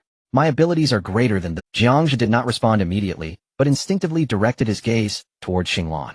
Xinglan understood immediately and promptly provided her analysis. "According to my simulations, theoretically it can withstand the parasitism of a Tier 4 spine bug, but the success rate is only 50. You must think this through. Are you sure you want to gamble on that 50 success rate?" "Gamble?" Lu Bu blurted out without a second thought. He was a thoroughgoing power seeker, and in his eyes a 50 success rate was already rather considerable. Jiang Zhe pondered for a moment, but ultimately decided to respect Lu Bu's choice. Since Lu Bu showed such resolute determination, Jiang Zhe naturally could not be vague either. Thus he gritted his teeth and continued to immerse himself in the gene fusion operations. Before long, the originally Tier 3 spine bug successfully advanced to a weak Tier 4. Seeing this, Lu Bu wasted no time and swiftly stripped off his clothes, revealing his sturdy back. The tyrant shouted from the side, "Go for it." The little mage also chimed in with encouragement. Jiang Zhe took a deep breath and decisively waved his hand at the Tier 4 spine bug, ordering begin parasitism. The spine bug leaped onto Lu Bu's back in a swift motion, its blade-like horn ruthlessly piercing into Lu Bu's flesh. Following that, the parasitism process commenced just as it had with the tyrant. As the bug gradually ground away the flesh on Lu Bu's back, the action fierce and bloody. As the flesh was peeled back, the spine bug slowly wriggled along the wound, ultimately fully attaching itself to Lu Bu's spine. The parasitism process began. Suddenly, excruciating pain struck. Lu Bu could no longer hold back, letting out a scream of extreme agony. The veins on his forehead bulged like twisted earthworms, and his entire body tensed up like steel muscles bulging. He clenched his fists tightly, his legs could no longer support his weight, and with a thud, he fell heavily to his knees. Before long, the spine bug successfully completed the parasitism, as if it had always been a part of Lu Bu's body, completely merging with his spine. Simultaneously, the flesh that had been ground away on Lu Bu's back began to grow back at a visibly rapid pace, quickly covering the wound completely. At this moment, Lu Bu underwent a remarkable transformation. Originally standing just over 2 meters tall, under the influence of the spine bug's power, his physique began to swell dramatically. He shot up to a staggering height of 2 meters and 3, resembling a small giant. His muscles rippled, rising high with clear lines as if chiseled from stone. Jiang Zhe eagerly opened the panel to check. Name Lu Bu S-Class Hero. Race Human. Loyalty 100. Level Tier 4 Leader. Strength 60-90. Constitution 60-40. Agility 30-30. Spirit 20. Intelligence 3. Equipment slot Ease Bao Lu Xiaobu Tier 4 Spine Bug. Skills Divine Spear Technique, riding like the wind 100 steps through the yang. These attributes are utterly extraordinary. Just look at strength and constitution, both soaring to 100 points. This clearly indicates a cultivation realm of at least 5th order. Moreover, these spinal worms can be mass-produced, and every individual can be equipped with one, just as though each person were issued a unique artifact. Jiang Zhe immediately conceived an ambitious plan. Lu Bu, now fully dressed, exclaimed with exhilaration, "Many thanks, Lord. I feel exceptionally vigorous. My entire body thrums with power." "You have earned this reward," Jiang Zhe replied. "You may all return." Xinglan remained behind. He dismissed the others. "Yes, my lord." Lu Bu, tyrant, and the young sorcerer departed together. "Brother Jiang, why did you ask me to stay?" Xinglan blinked her large, curious eyes. "Xinglan, as you know, the mana bloom demands an immense supply of sustenance. For the coming days, I must secure substantial food reserves." After a moment's reflection, Jiang Zhe continued, "I see your recent trade in supplies has been highly profitable. Your accumulation of merit points is impressive. Keep it up. Now there is another matter I wish to entrust to you. Seek out Li Jiangguo, a human scholar specializing in agricultural research. Escort him along with a team and all necessary tools, including those required for cultivation, to our adjacent territory. There you will find some goblins left behind by my assistant. Lead them in clearing and preparing that land." "Understood, Brother Jiang." Xinglan responded brightly. Her vast database contained exhaustive knowledge on horticulture, filling her with quiet confidence in completing the task. Once Xinglan departed, Jiang Zhe plunged headlong into even more intense experimentation, his gaze fixed upon the zombie he had previously tested. He strode forward, seized the spinal worm embedded along the zombie's spine, and wrenched it free with brutal. The zombie appeared unaffected, an unsurprising outcome given its semi-undead state and profoundly aberrant physiology. It yielded no meaningful data. After brief contemplation, Jiang Zhe selected a new subject with a sweep of his hand. He spent 50 merit points to summon a blood servant, a hybrid entity bearing both human and vampiric genetic traits. This blood servant possessed full sentience and a living, responsive body, making it an ideal experimental subject. Without hesitation, Jiang Zhe implanted the spinal worm onto him. The blood servant let out a guttural cry of agony. Within moments, parasitization completed successfully. Yet since the blood servant already held second-order combat prowess, this first-order spinal worm exerted no control over him. Thus, the blood servant's equipment interface displayed a newly acquired artifact, the first-order spinal worm, much like a unique item granted to a character within a game. Without pause, Jiang Zhe reached out again, grasped the worm, and tore it off with a sharp, decisive motion. The blood servant shrieked, a raw, piercing wail far more harrowing than before. His limbs went slack, he collapsed to the ground as though his very sinews had been severed. Jiang Zhe frowned slightly at the mangled flesh exposed on the blood servant's back, then opened his interface to inspect the status panel, where as expected a debuff appeared. Severe injury, suffers grievous trauma, physical attributes temporarily reduced by 50%. Clearly, while implantation was swift, removal carried definite adverse effects. Yet such side effects might be mitigated, perhaps through a healing technique like that employed by goblin shamans. Simultaneous extraction and restoration could conceivably nullify the debuff entirely. Armed with this crucial insight, Jiang Zhe exhaled softly, relief washing over him. He had long intended to harness spinal worms to augment his own strength. Unresolved complications would have jeopardized his entire design. Now, with a viable countermeasure in mind, he felt himself drawing nearer to mastery of this power. From his reserves, he retrieved numerous units of sustenance and initiated further spinal worm summonings. Soon dozens of spinal worms emerged. Jiang Zhe immersed himself in intensive genetic fusion work. Before long, a second-order chieftain-grade spinal worm stood complete. Jiang Zhe studied the creature closely. This tier was perfectly suited to his needs.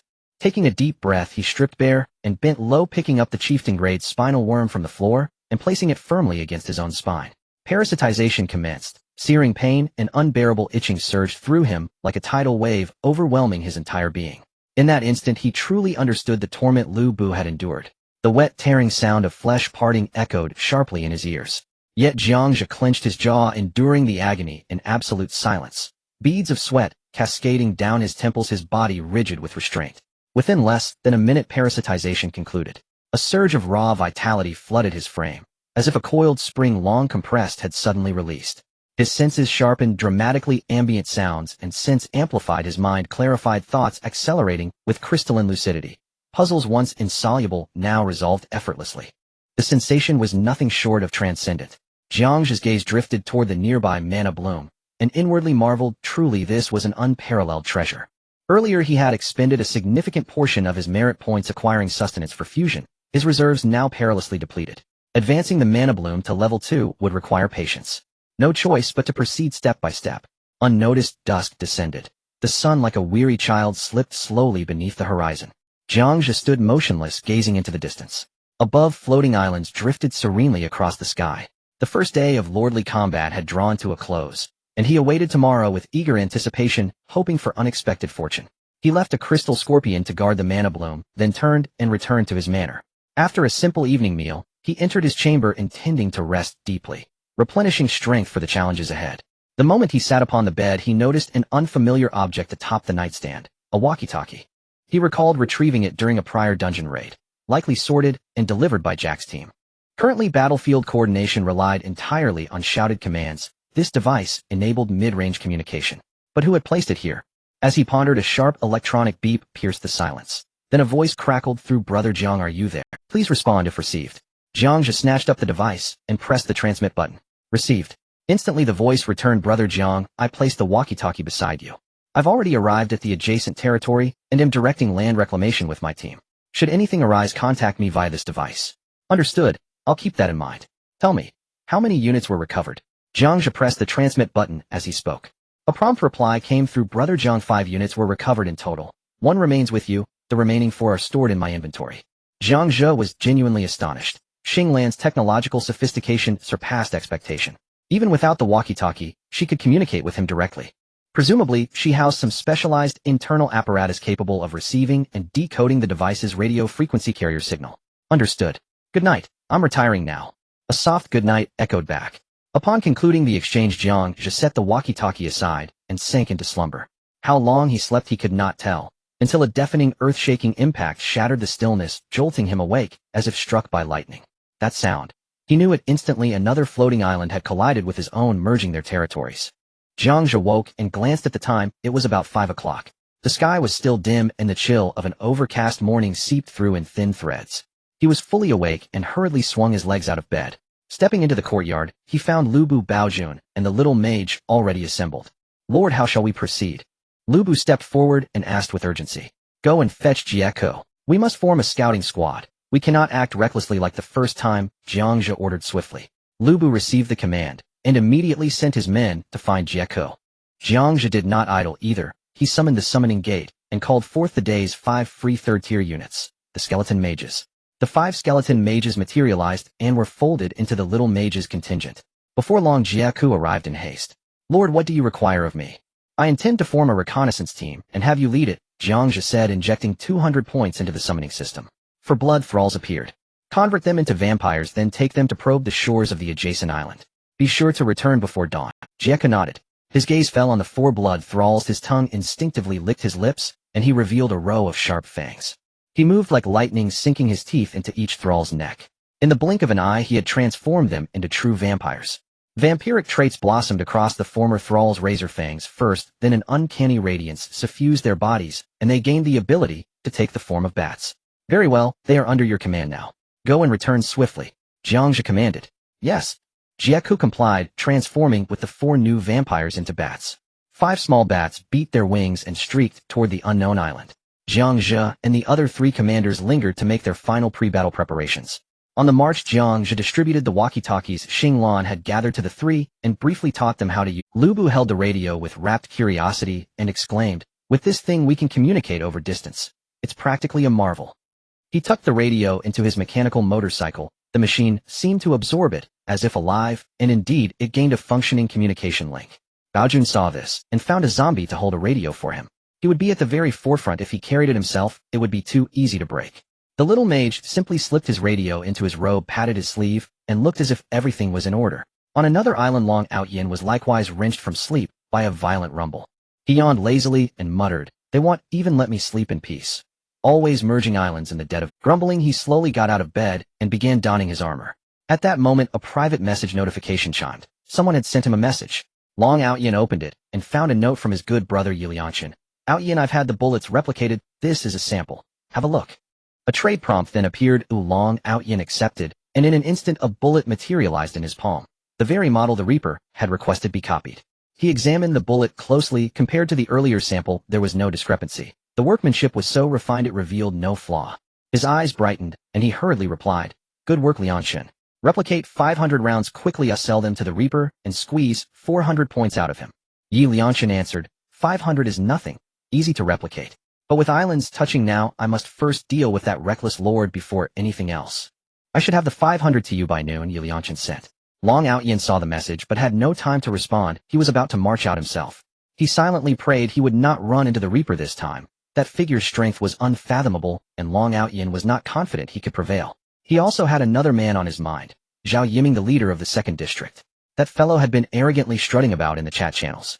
An informant planted in the 2nd District reported that Zhao Yiming possessed in steer talent. Long Outyin knew that anyone tied to steer talent was not to be trifled with, and had to be handled with caution. At Yi Liangshan's side, he took out a horn carved from oxhorn and began to play. The dwarves working at the forge heard the call, and like disciplined soldiers set down their tools and ran in unison toward Yi Liangshan, awaiting new orders. He arrived at a clearing ringed with blazing torches whose flickering light illuminated the area. In the center stood a conspicuous dais that Yi Liangshan had specially erected. He climbed the steps and looked down from the platform at a dense throng of dwarves. One in particular caught the eye. Well-equipped, wielding twin short hammers, the dwarf hero Yi Liangshan had chosen the dwarf race. Tier 1 dwarves are a distinct people dwelling among mountains and underground halls. They lack natural aptitude for magic, yet their talents in forging and engineering are peerless. The Tier 1 dwarf unit is the dwarf miner stout, nimble, born to burrow into the earth. They shuttle through caverns day after day, extracting precious ores with their pickaxes. Tier 2 dwarf units evolve into dwarf warriors. They set aside miners' tools for heavy armor and sharp blades radiating a fierce aura. The daily labor of mining has forged their powerful bodies. Now they stand as the race's guardians, ready to fight and bleed for dwarven honor. Tier 3 dwarf units are the dwarf crossbowmen. They inherit the clan's exquisite craftsmanship and channel it into weaponry. Their intricately fashioned yet devastating crossbows fire deadly bolts with unerring accuracy. Whether distant foes or aerial threats, none escape their keen eyes or the strike of their weapons. Yi Liangshan stood atop the platform, cleared his throat, his gaze burning as he swept across the crowd and shouted, "Listen well, brothers. Today some reckless fools attempt to lay hands upon our lands and trample the dignity of the dwarves. They think that because the islands touch they may bully us at will. I, Yi Liangshan, as your lord, will make them pay. Invade dwarven land, and you will suffer a grievous price. We will make them repay their transgressions in blood." The dwarves below erupted. The miners brandished their picks and shouted, "Let those bastards learn that our mining hands can smash their skulls. If you dare seize our territory, you must first get past us." The dwarf warriors drove their blades into the ground and roared in unison, "They think they can bully us dwarves. Our great blades have long hungering blades. For the home, kill, turn them into mince." The crossbowmen tightened their strings with metallic twangs and cried, "Let them taste the fury of our dwarf bolts. One comes, one falls, at two come, two go, let none return." The entire clearing vibrated with the dwarves' impassioned cries. Yi Liangshan looked down at the fervent crowd with pride and instantly activated his signature rank talent, Neoma Spirit. Neoma Spirit rank grants boundless stamina, raises resistance to mental debuffs, and increases the work efficiency of the user and nearby allies by 20%, an effect that renders them more tireless than oxen or horses. With the talent active, Yi Liangshan adopted a conservative approach, choosing to await the enemy's first move. Everyone to the walls.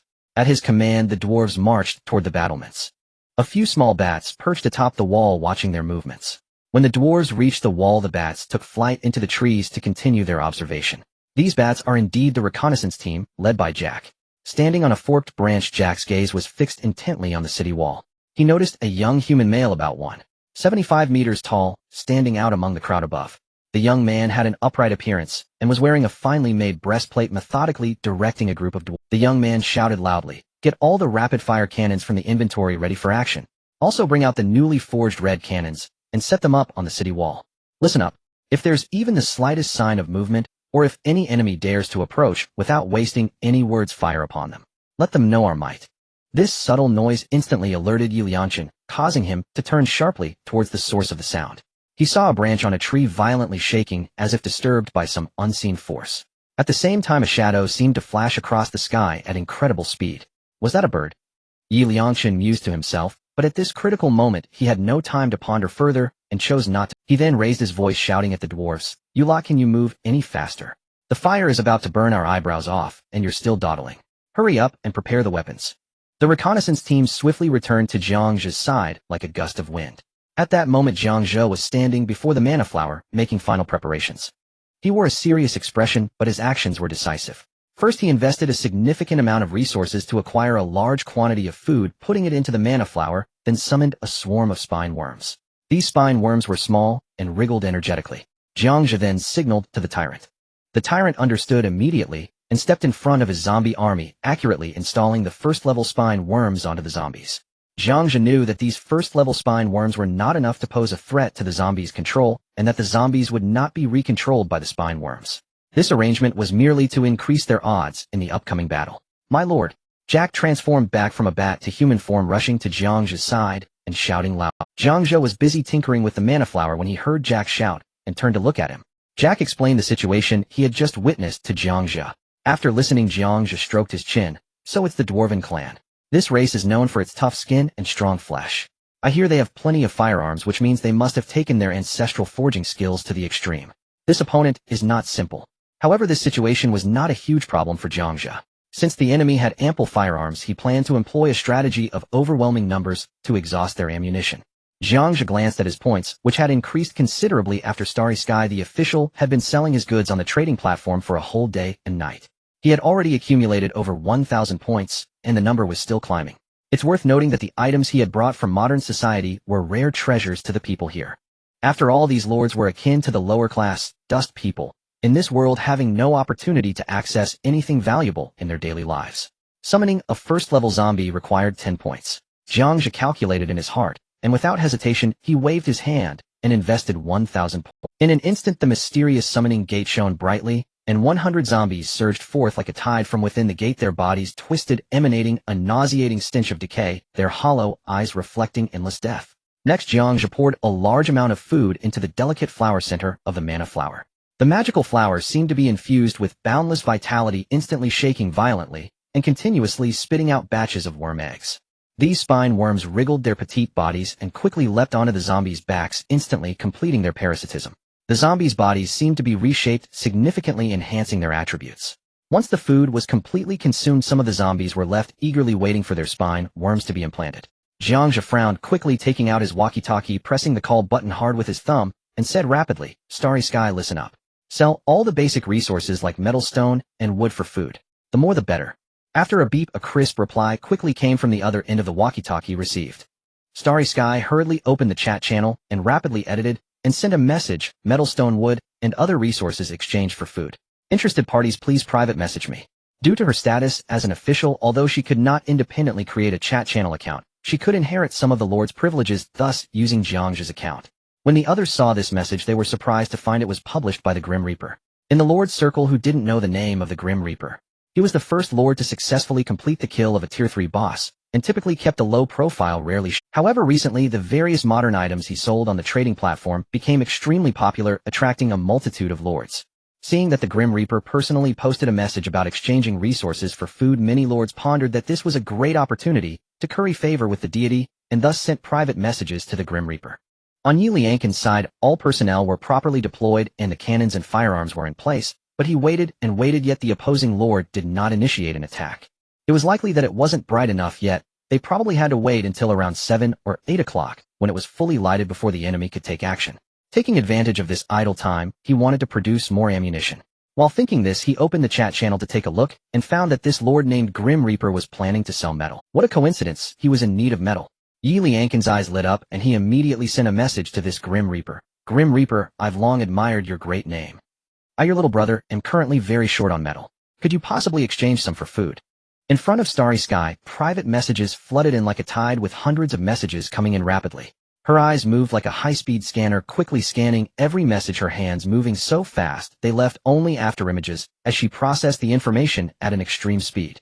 In an instant, she closed all the windows with messages that were purely nonsensical. Then she began searching for target clients. Just then Yi Liangqin's message caught her eye. Xinglan saw the new message from Yi Liangqin, and quickly replied, "How much food do you have?" After sending this message, she hurriedly went to respond to others. At this moment Lianchun was standing on the city wall staring intently at the chat interface. When he saw that the Grim Reaper had replied so quickly he felt a surge of joy, and using a two-fingers-in gesture quickly typed a number, and sent it. I currently have 20,000 food.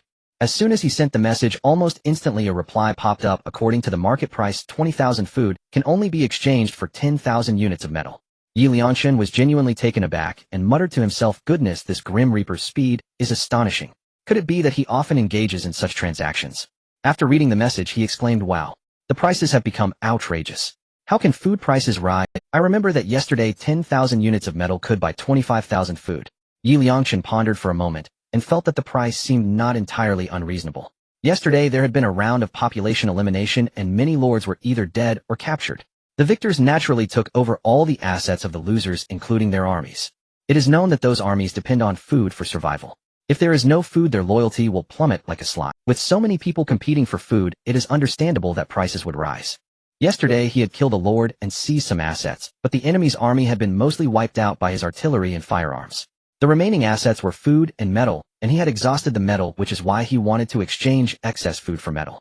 After understanding all these connections, Yi Lianchun gritted his teeth and decisively replied, all right, Grim Reaper, I will trade with you. Instantly a transaction panel marked with 20,000 food appeared prominently on the screen. Xinglan saw this panel and quickly operated it, dragging 10,000 units of metal into the corresponding area. Then she clicked to lock the transaction. In an instant both parties successfully completed the transaction. As soon as Yi Lianchun received the batch of metal, he acted swiftly, waving his hand and urgently calling over a few dwarves beside him, saying, you guys quickly take this metal and make ammunition, the faster the better. The dwarves obeyed and hurriedly picked up the metal, running off to carry out the task. Now that the sky had brightened considerably, he turned around and approached the edge of the wall, gazing at the distant islands, observing the environment on the other side, which included deserts and forests. Who exactly is my opponent? Jiang Zhe had just received a notification showing that 20,000 units of food had arrived. Without blinking, he immediately invested a large amount of food to summon spine worms. The spine worms quickly crawled onto the remaining zombies to complete the parasitism, and now all the zombies had been successfully parasitized. At this time, more than 10,000 food remained. Jiang Zhe contemplated for a moment and directly invested this 10,000 food into the upgrade process of the mana flower. A brilliant light radiated as the mana flower seemed to be infused with endless vitality. Its petals trembled gently, and after absorbing the energy from this 10,000 food, it successfully completed its transformation, upgrading to level 2. The mana flower bloomed with even more radiant colors, and a richer floral fragrance enveloped the surrounding. Building name mana flower. Building level 2 upgradable. Building function 100 food summons a tier 1 exotic beast, 1000 food summons a tier 2 exotic beast. Upgrade materials 1000 units of food. Jiang Zhe looked at the upgrade panel and couldn't help but exclaim, this mana flower is simply a bottomless pit. To nurture just a tier 2 exotic beast, it requires a mere 1000 points of food, and the upgrade requirement is absurdly high, needing 100 units of food. At this rate, an ordinary lord truly can't afford it. However, this situation is not entirely bleak. Food can be obtained through planting on this island.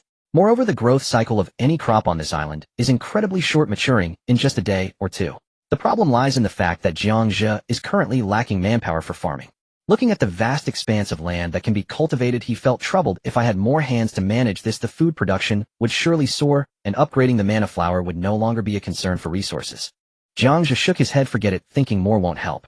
Once we defeat the opposing lord, it'll have them move some people to... Looking at the recently upgraded mana flower, he invested 1000 points of food, wanting to see what kind of tier 2 exotic beast the mana flower could summon. As the mana flower's bud bloomed with dazzling light, it puffed out a gigantic egg. The egg trembled slightly, and soon after, with a crack, it opened. From it emerged a creature with a very strange appearance. This creature had 4 horns on its head, its body was stout like an ox, muscles bulging, and it moved on all 4s. Its limbs were not hooves, but human-like hands and feet, each with 5 fingers as thick as stone pillars. Jiang Zhe couldn't help but widen his eyes, inspecting this newly born strange creature from top to bottom. Cannon fodder type devourer. Name cannon fodder type devourer. Race exotic. Level tier 2 elite. Strength 15. Physique 25. Agility 15. Mentality 0. 5. Intelligence 1. Skills extreme, bite, mindless charge. Extreme bite, launch a frenzied bite attack on the target, during which it will devour the target's life energy, causing tearing damage while preventing the target's wounds from healing. Mindless charge, charge in one direction, increasing speed without stopping, crashing through to the end. Introduction: the mana flower has nurtured a cannon fodder devourer that feeds on life essence, possessing a robust physique with 4 horns on its head, making it suitable for breaking defenses and charging into battle. After reviewing the attributes of this exotic beast, Jiang Zhe couldn't help but grin. This is perfect. I was just worried about lacking a strong unit to charge into battle. Looking at the panel, the glaring words cannon fodder were simply a tailor-made weapon for him. Jiang Zhe was ecstatic and threw in all the remaining food. As the mana flower shone brightly once again, 4 more identical strange creatures hatched from the huge egg. Now there were a total of 5 cannon fodder bulls. At this moment the sky brightened significantly, and a massive sun slowly rose from the north, its golden rays spreading like countless fine threads cascading down to the earth. Jiang Zhe leaped onto the broad back of the crystal scorpion. He steadied himself, extended his index finger, and pointed straight at the island that bordered theirs, loudly commanding, "Everyone heed my order. Set off." Jiang Zhe led his subordinates like a torrent of darkness, swiftly crossing the border between 2 lands and steadily stepping onto the opponent's island. Looking around, he saw that the island was dotted with hills and a lush green forest.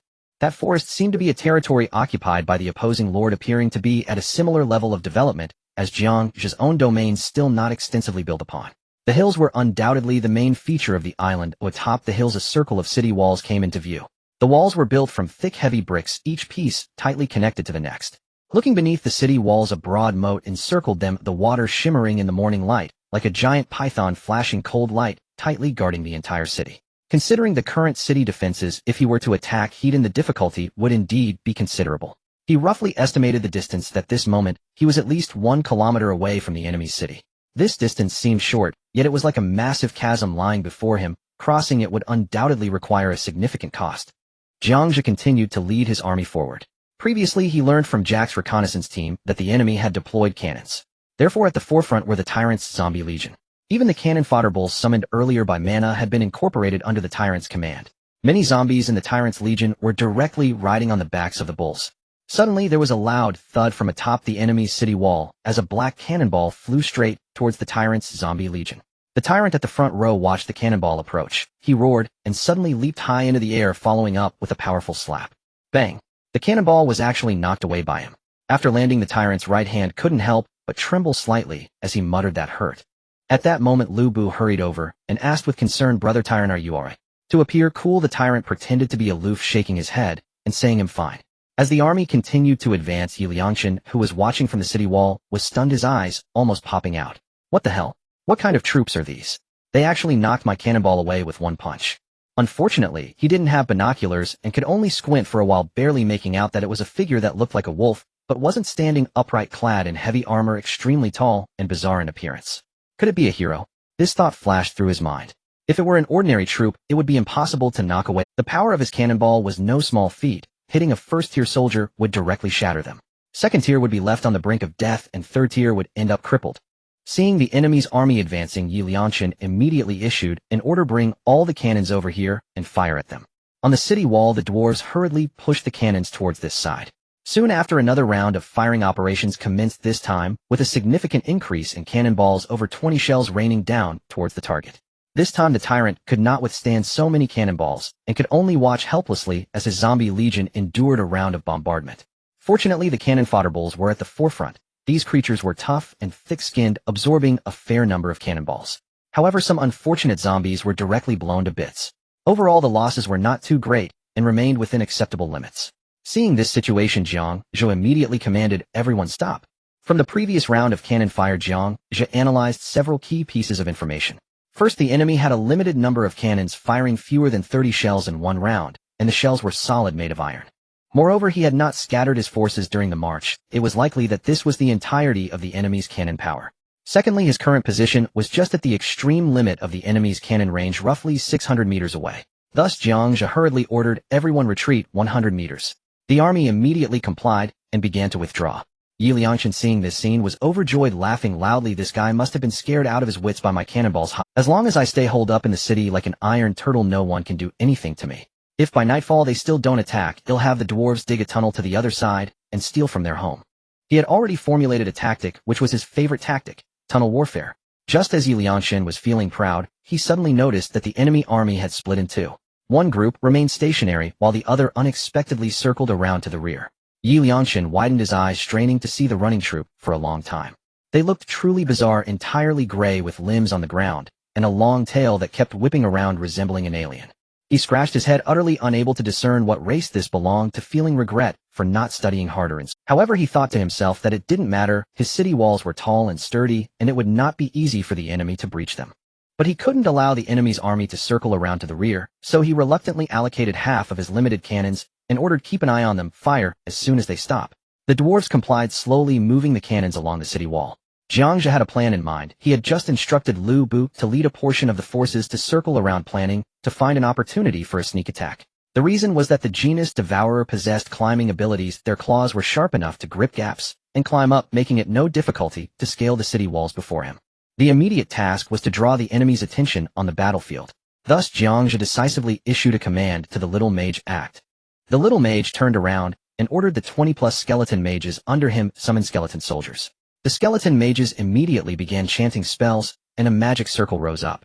Each skeleton mage summoned 2 skeleton soldiers, and in the blink of an eye, over 40 skeleton soldiers charged towards the city gate. As soon as they stepped into the enemy's attack range, the enemy cannons fired in unison, obliterating a large number of skeleton soldiers.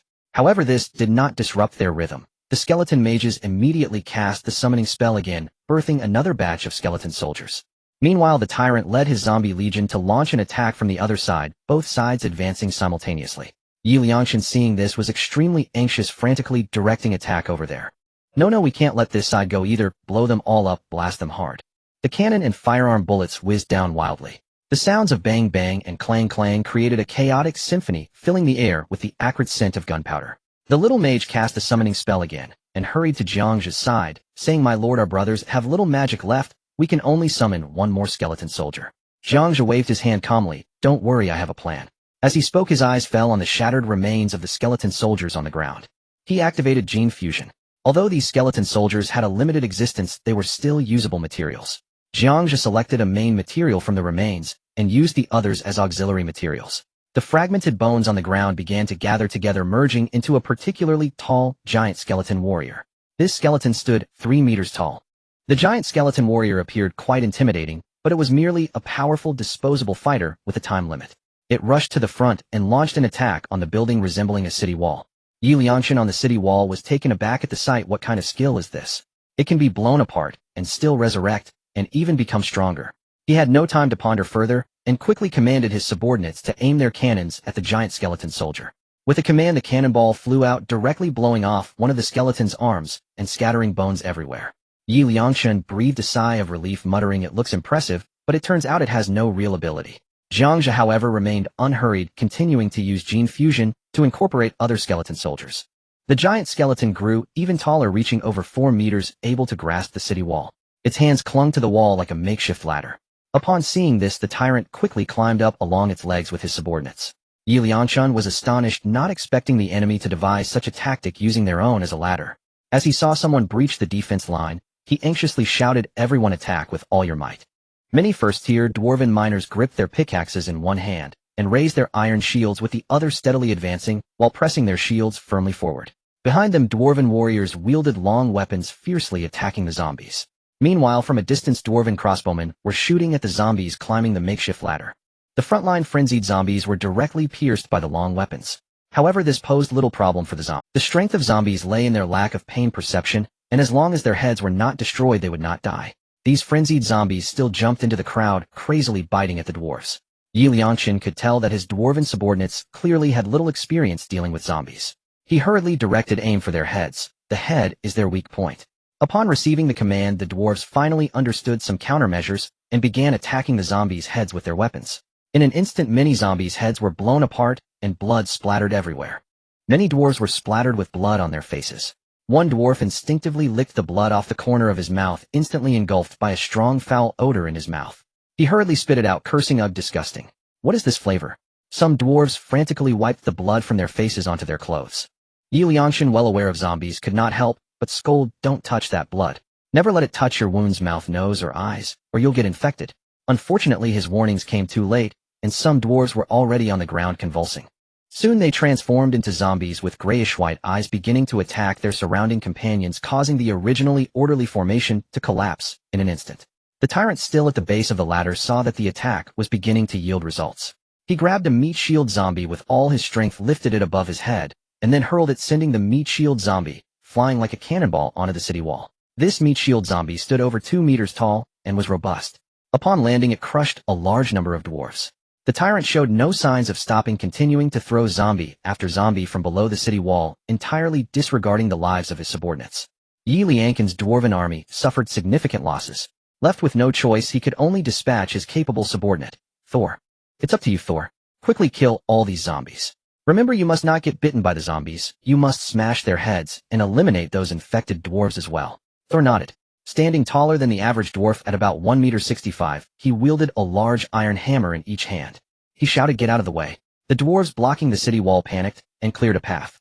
The dwarf hero wielding large iron hammers charged to the front like a tiger descending the mountain. He swung his large iron hammers with great force, each strike landing accurately on the zombies, smashing one after another instantly. The infected dwarven zombies did not escape his attacks, either being smashed into a meat paste with a single blow. The tyrant below also sensed the powerful aura of this dwarf. He hurriedly sprinted, taking 2 steps at a time, and suddenly leaped onto the city wall. Immediately the tyrant let out a roar, glaring with eyes filled with anger and murderous intent at the dwarf hero before him. The 2 sides clashed in an instant. At this moment, Yi Liangqin noticed some grotesque monsters climbing up the other side of the city wall. These monsters, grayish-white all over, were extremely ugly and were brutally slaughtering the dwarves guarding the wall. Yi Liangqin hurriedly shouted to Thor, "I've got this side, you take care of the other." He quickly led a portion of the dwarves toward another section of the city wall for support. As a hero, Thor possessed normal intelligence and could implement some command strategies. He calmly led the remaining dwarves to hold their ground. Meanwhile, below the city wall, Jiang Zhe held a walkie-talkie, and the voice of Lu Bu came through. "My lord, we have successfully reached the other side of the city wall." "Very good, Fengxian. Check where the enemy lord is. We need to capture the leader first." "Understood, my lord." Beep. Jiang Zhe immediately ordered an attack on the city gate.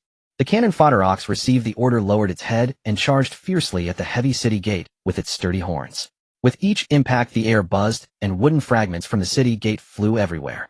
Before long, under the continuous powerful impact of the cannon Fodder ox, a large hole was smashed open in the city wall. The little mage seized the opportunity and charged in with the skeletal mages. Jiang Zhe unhurried rode in on the crystalline scorpion, slowly entering the city. Looking around, he noticed that aside from residences, almost all the buildings in the city were blacksmith shops. Wow!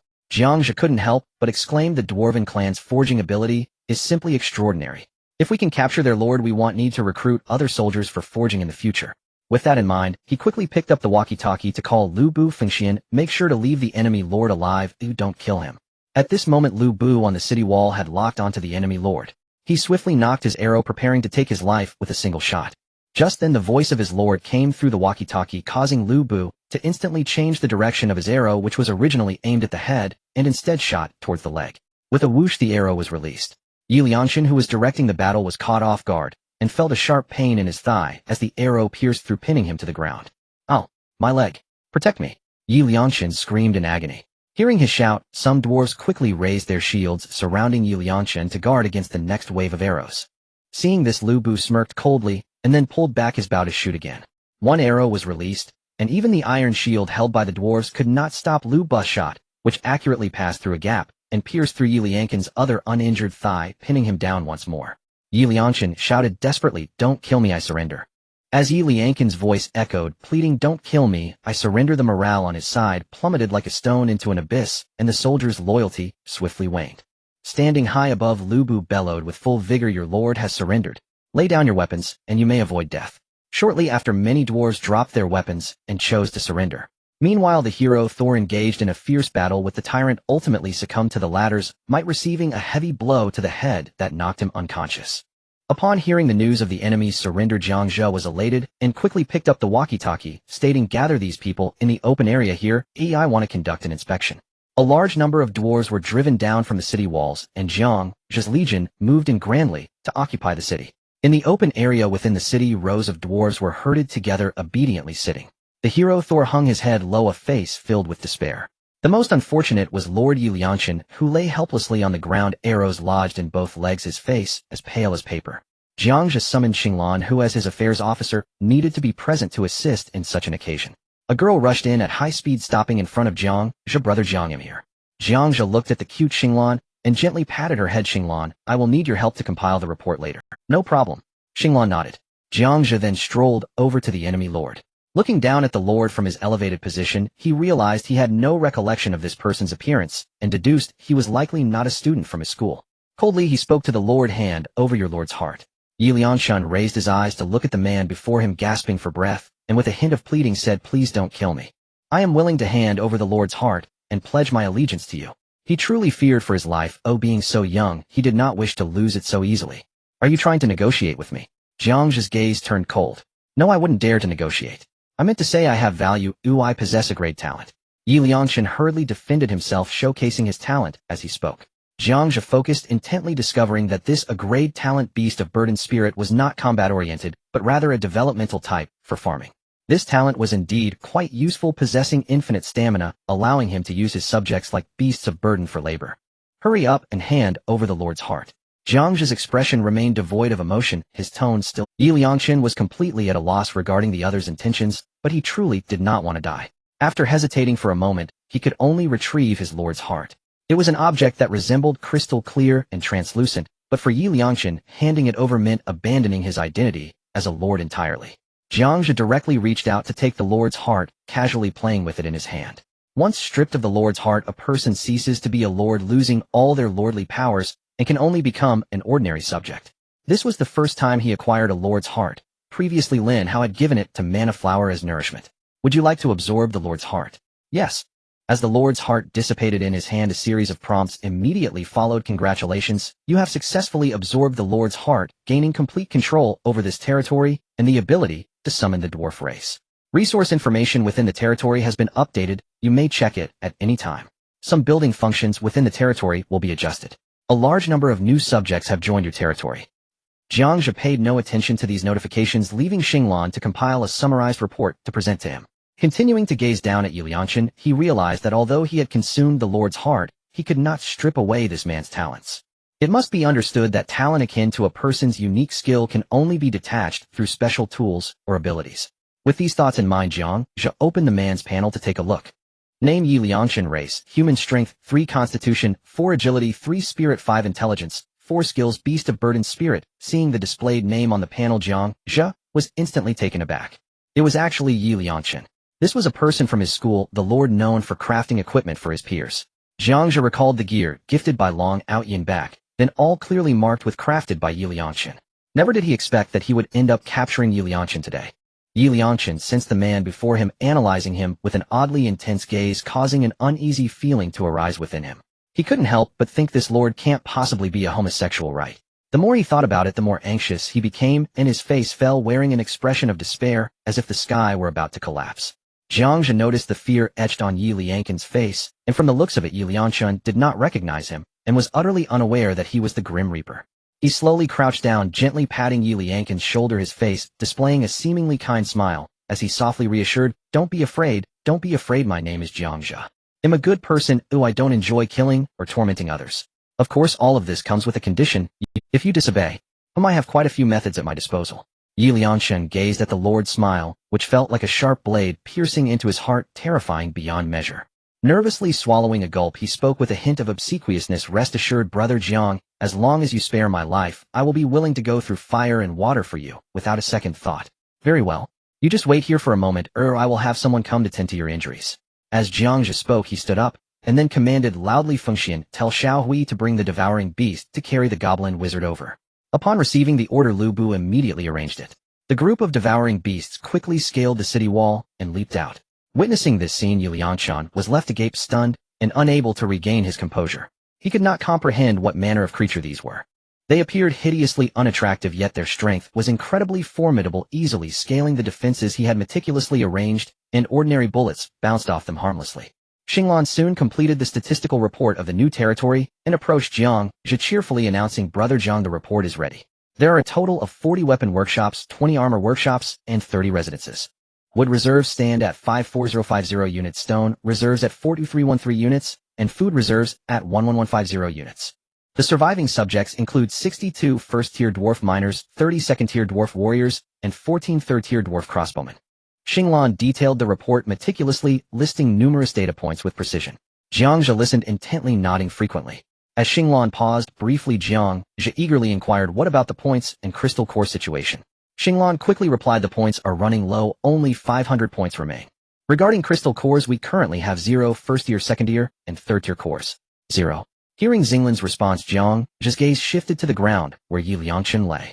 At that moment, Yi Liangchen stared in shock at Xinglan.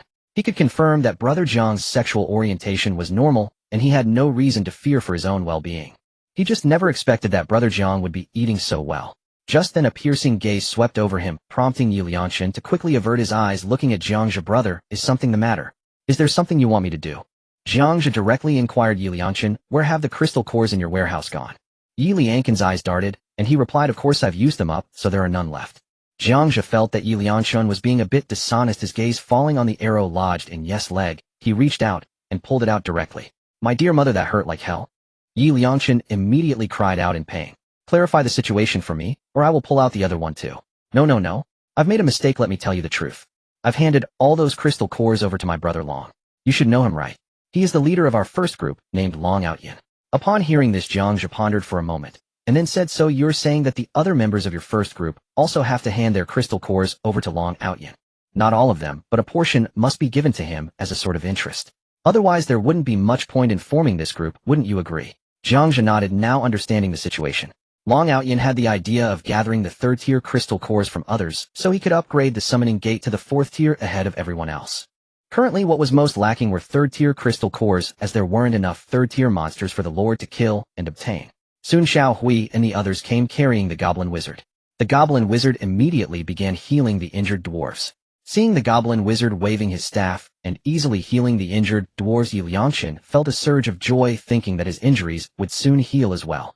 But when he looked up and saw Jiang Zhe's smiling face, his heart tightened. That smile was truly chilling. Jiang Zhe did not immediately instruct the Goblin Wizard to treat Yi Liangchen, but instead beckoned with his finger, and a zombie slowly walked over. Jiang Zhe reached out, touched the back of the zombie's neck, and pinched the spine worm that was parasitically attached to it. Then with a slight pull he heard a sizzle sound as the worm was forcibly yanked from the zombie's back. The zombie fell to the ground like a puppet with its strings cut, unable to move any longer.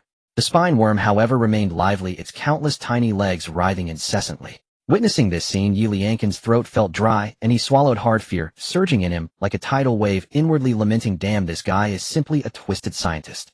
Jiang Zhe squatted down, waving the spine worm in front of Yi Liangchen. This terrified Yi Liangchen to the core, and with a sobbing tone, he yelled, Brother Jiang, I'm most afraid of bugs, please don't do this. From now on I promise to obediently listen to you, I'll do whatever you say. However, this promise sounded like nonsense to Jiang Zhe. He only trusted his own methods. Without saying a word, he threw the spine worm onto Yi Liangchen. Yi Liangchen let out a piercing scream, help, don't come over. He desperately tried to shake the worm off, but the spine worm crawled at an incredible speed, quickly burrowing into his clothes, crawling onto his back, and then began to bite fiercely. Yi Liangchen cried out in agony, rolling on the ground. His hands desperately clawed at his back, trying to pull the worm out, but it was already too late. The worm completed its parasitism, closely bonding with his spine. Yi Liangchen genuinely felt the changes in his body. Filled with despair, he lay on the ground, crying, no longer struggling, muttering to himself, I'm no longer clean. Just then the Goblin Wizard approached to begin healing Yi Liangchen. The wizard directly pulled the arrow out of Yi Liangchen's leg, chanting incantations and casting spells. Soon the injuries on his legs gradually healed. Jiang Zhe looked at his masterpiece with great satisfaction. This spine worm was under his control, now parasitically residing in Yi Liangchen's body. If Yi Liangchen dared to make any moves against him, he could have the worm destroy Yi Liangchen's spine at any time, rendering him incapacitated. Jiang Zhe shouted loudly at the prostrate Yi Liangchen, get up quickly, I don't want to say it a second time. As soon as he finished speaking, Yi Liangchen felt a sudden pain in his back and hurriedly scrambled to his feet. But at that moment the pain abruptly disappeared.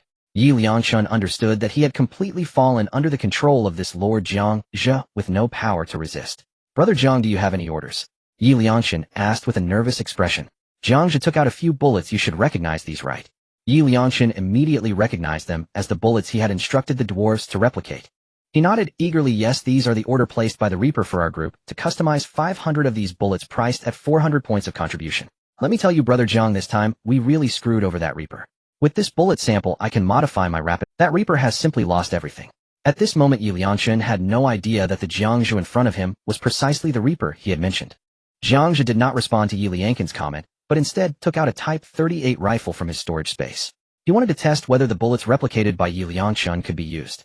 He loaded a bullet into the chamber, pulled back the bolt aimed at a spot, and pulled the trigger. With a bang, the bullet hit a tree, and it actually shot out. Your craftsmanship isn't bad. Jiang Zhe praised directly. Yi Liangchen felt as if struck by lightning, his whole body trembling uncontrollably as he seemed to realize something. The bullet matched perfectly with the gun in Jiang Zhe's hand, clearly tailor-made for this caliber. And since this bullet was originally commissioned by the Reaper for them to make, the answer became clear. Jiang Zhe before him was undoubtedly that Reaper. With a thud, Yi Liangchen's legs went weak, and he dropped to his knees, crying out, "Brother Jiang, I was wrong. I really shouldn't have spoken ill of you." As he spoke, he raised his hand and slapped himself hard. Slap, slap, slap. Alright, I'm not that petty. Jiang Zhe glanced at Yi Liangchen kneeling on the ground, thinking to himself that this kid could bend and stretch, considered a person of talent, and could be put to good use in the future. From now on, he could completely entrust the forging of weapons for his army to Yi Liangchen. Especially regarding firearms, he had both the Type 38 rifle and the submachine gun in hand. If Yi Liangchen could perfectly replicate them, his zombie army would no longer be forced to fight barehanded. Just imagine when the zombies wield firearms, the scene would be absolutely spectacular. Yi Liangchen hurriedly stood up, displaying an air of utmost respect. Soon after, he heard Jiang Zhe giving him orders. "I have 3 tasks for you to handle now. Jiang, brother, please give your instructions. First, you must demolish all the buildings on this territory and transport them to my domain. The second task is that I urgently require a large quantity of bullets. You must exert all your efforts and work at full capacity to produce them. As for the third task, I need you to start replicating firearms." After arranging these 3 tasks, Jiang Zhe promptly took out 2 weapons from his inventory and handed them to Yi. Upon seeing the Mosin Nagant and the nearby submachine gun, Yi Liangchen's eyes widened in astonishment, unable to restrain his exclamation, "My goodness! Jiang, brother, you are truly extravagant. You even managed to acquire such rare weapons." Seeing the weapon samples before him, he felt a surge of delight. With these, replicating them would simply be a matter of time. Jiang Zhe patted him on the shoulder and said, "Keep up the good work, and I will not treat you unfairly. From now on, you can stay comfortably in my territory. Your life will be secure." "Thank you, Jiang, brother. I will definitely work hard." Yi Liangchen nodded, feeling that Jiang Zhe was quite a reliable lord, at least not mistreating him. He had heard many stories about other lords who were downright perverse. Some had no qualms about torturing both men and women, while others were extremely depraved, even resorting to cannibalism. Jiang Zhe instructed Xinglan to assist with the relocation tasks, and also ordered her to scout the resources within this territory, emphasizing that she should take everything she could carry. Once everything was arranged, Jiang Zhe turned to check on the captured dwarfs.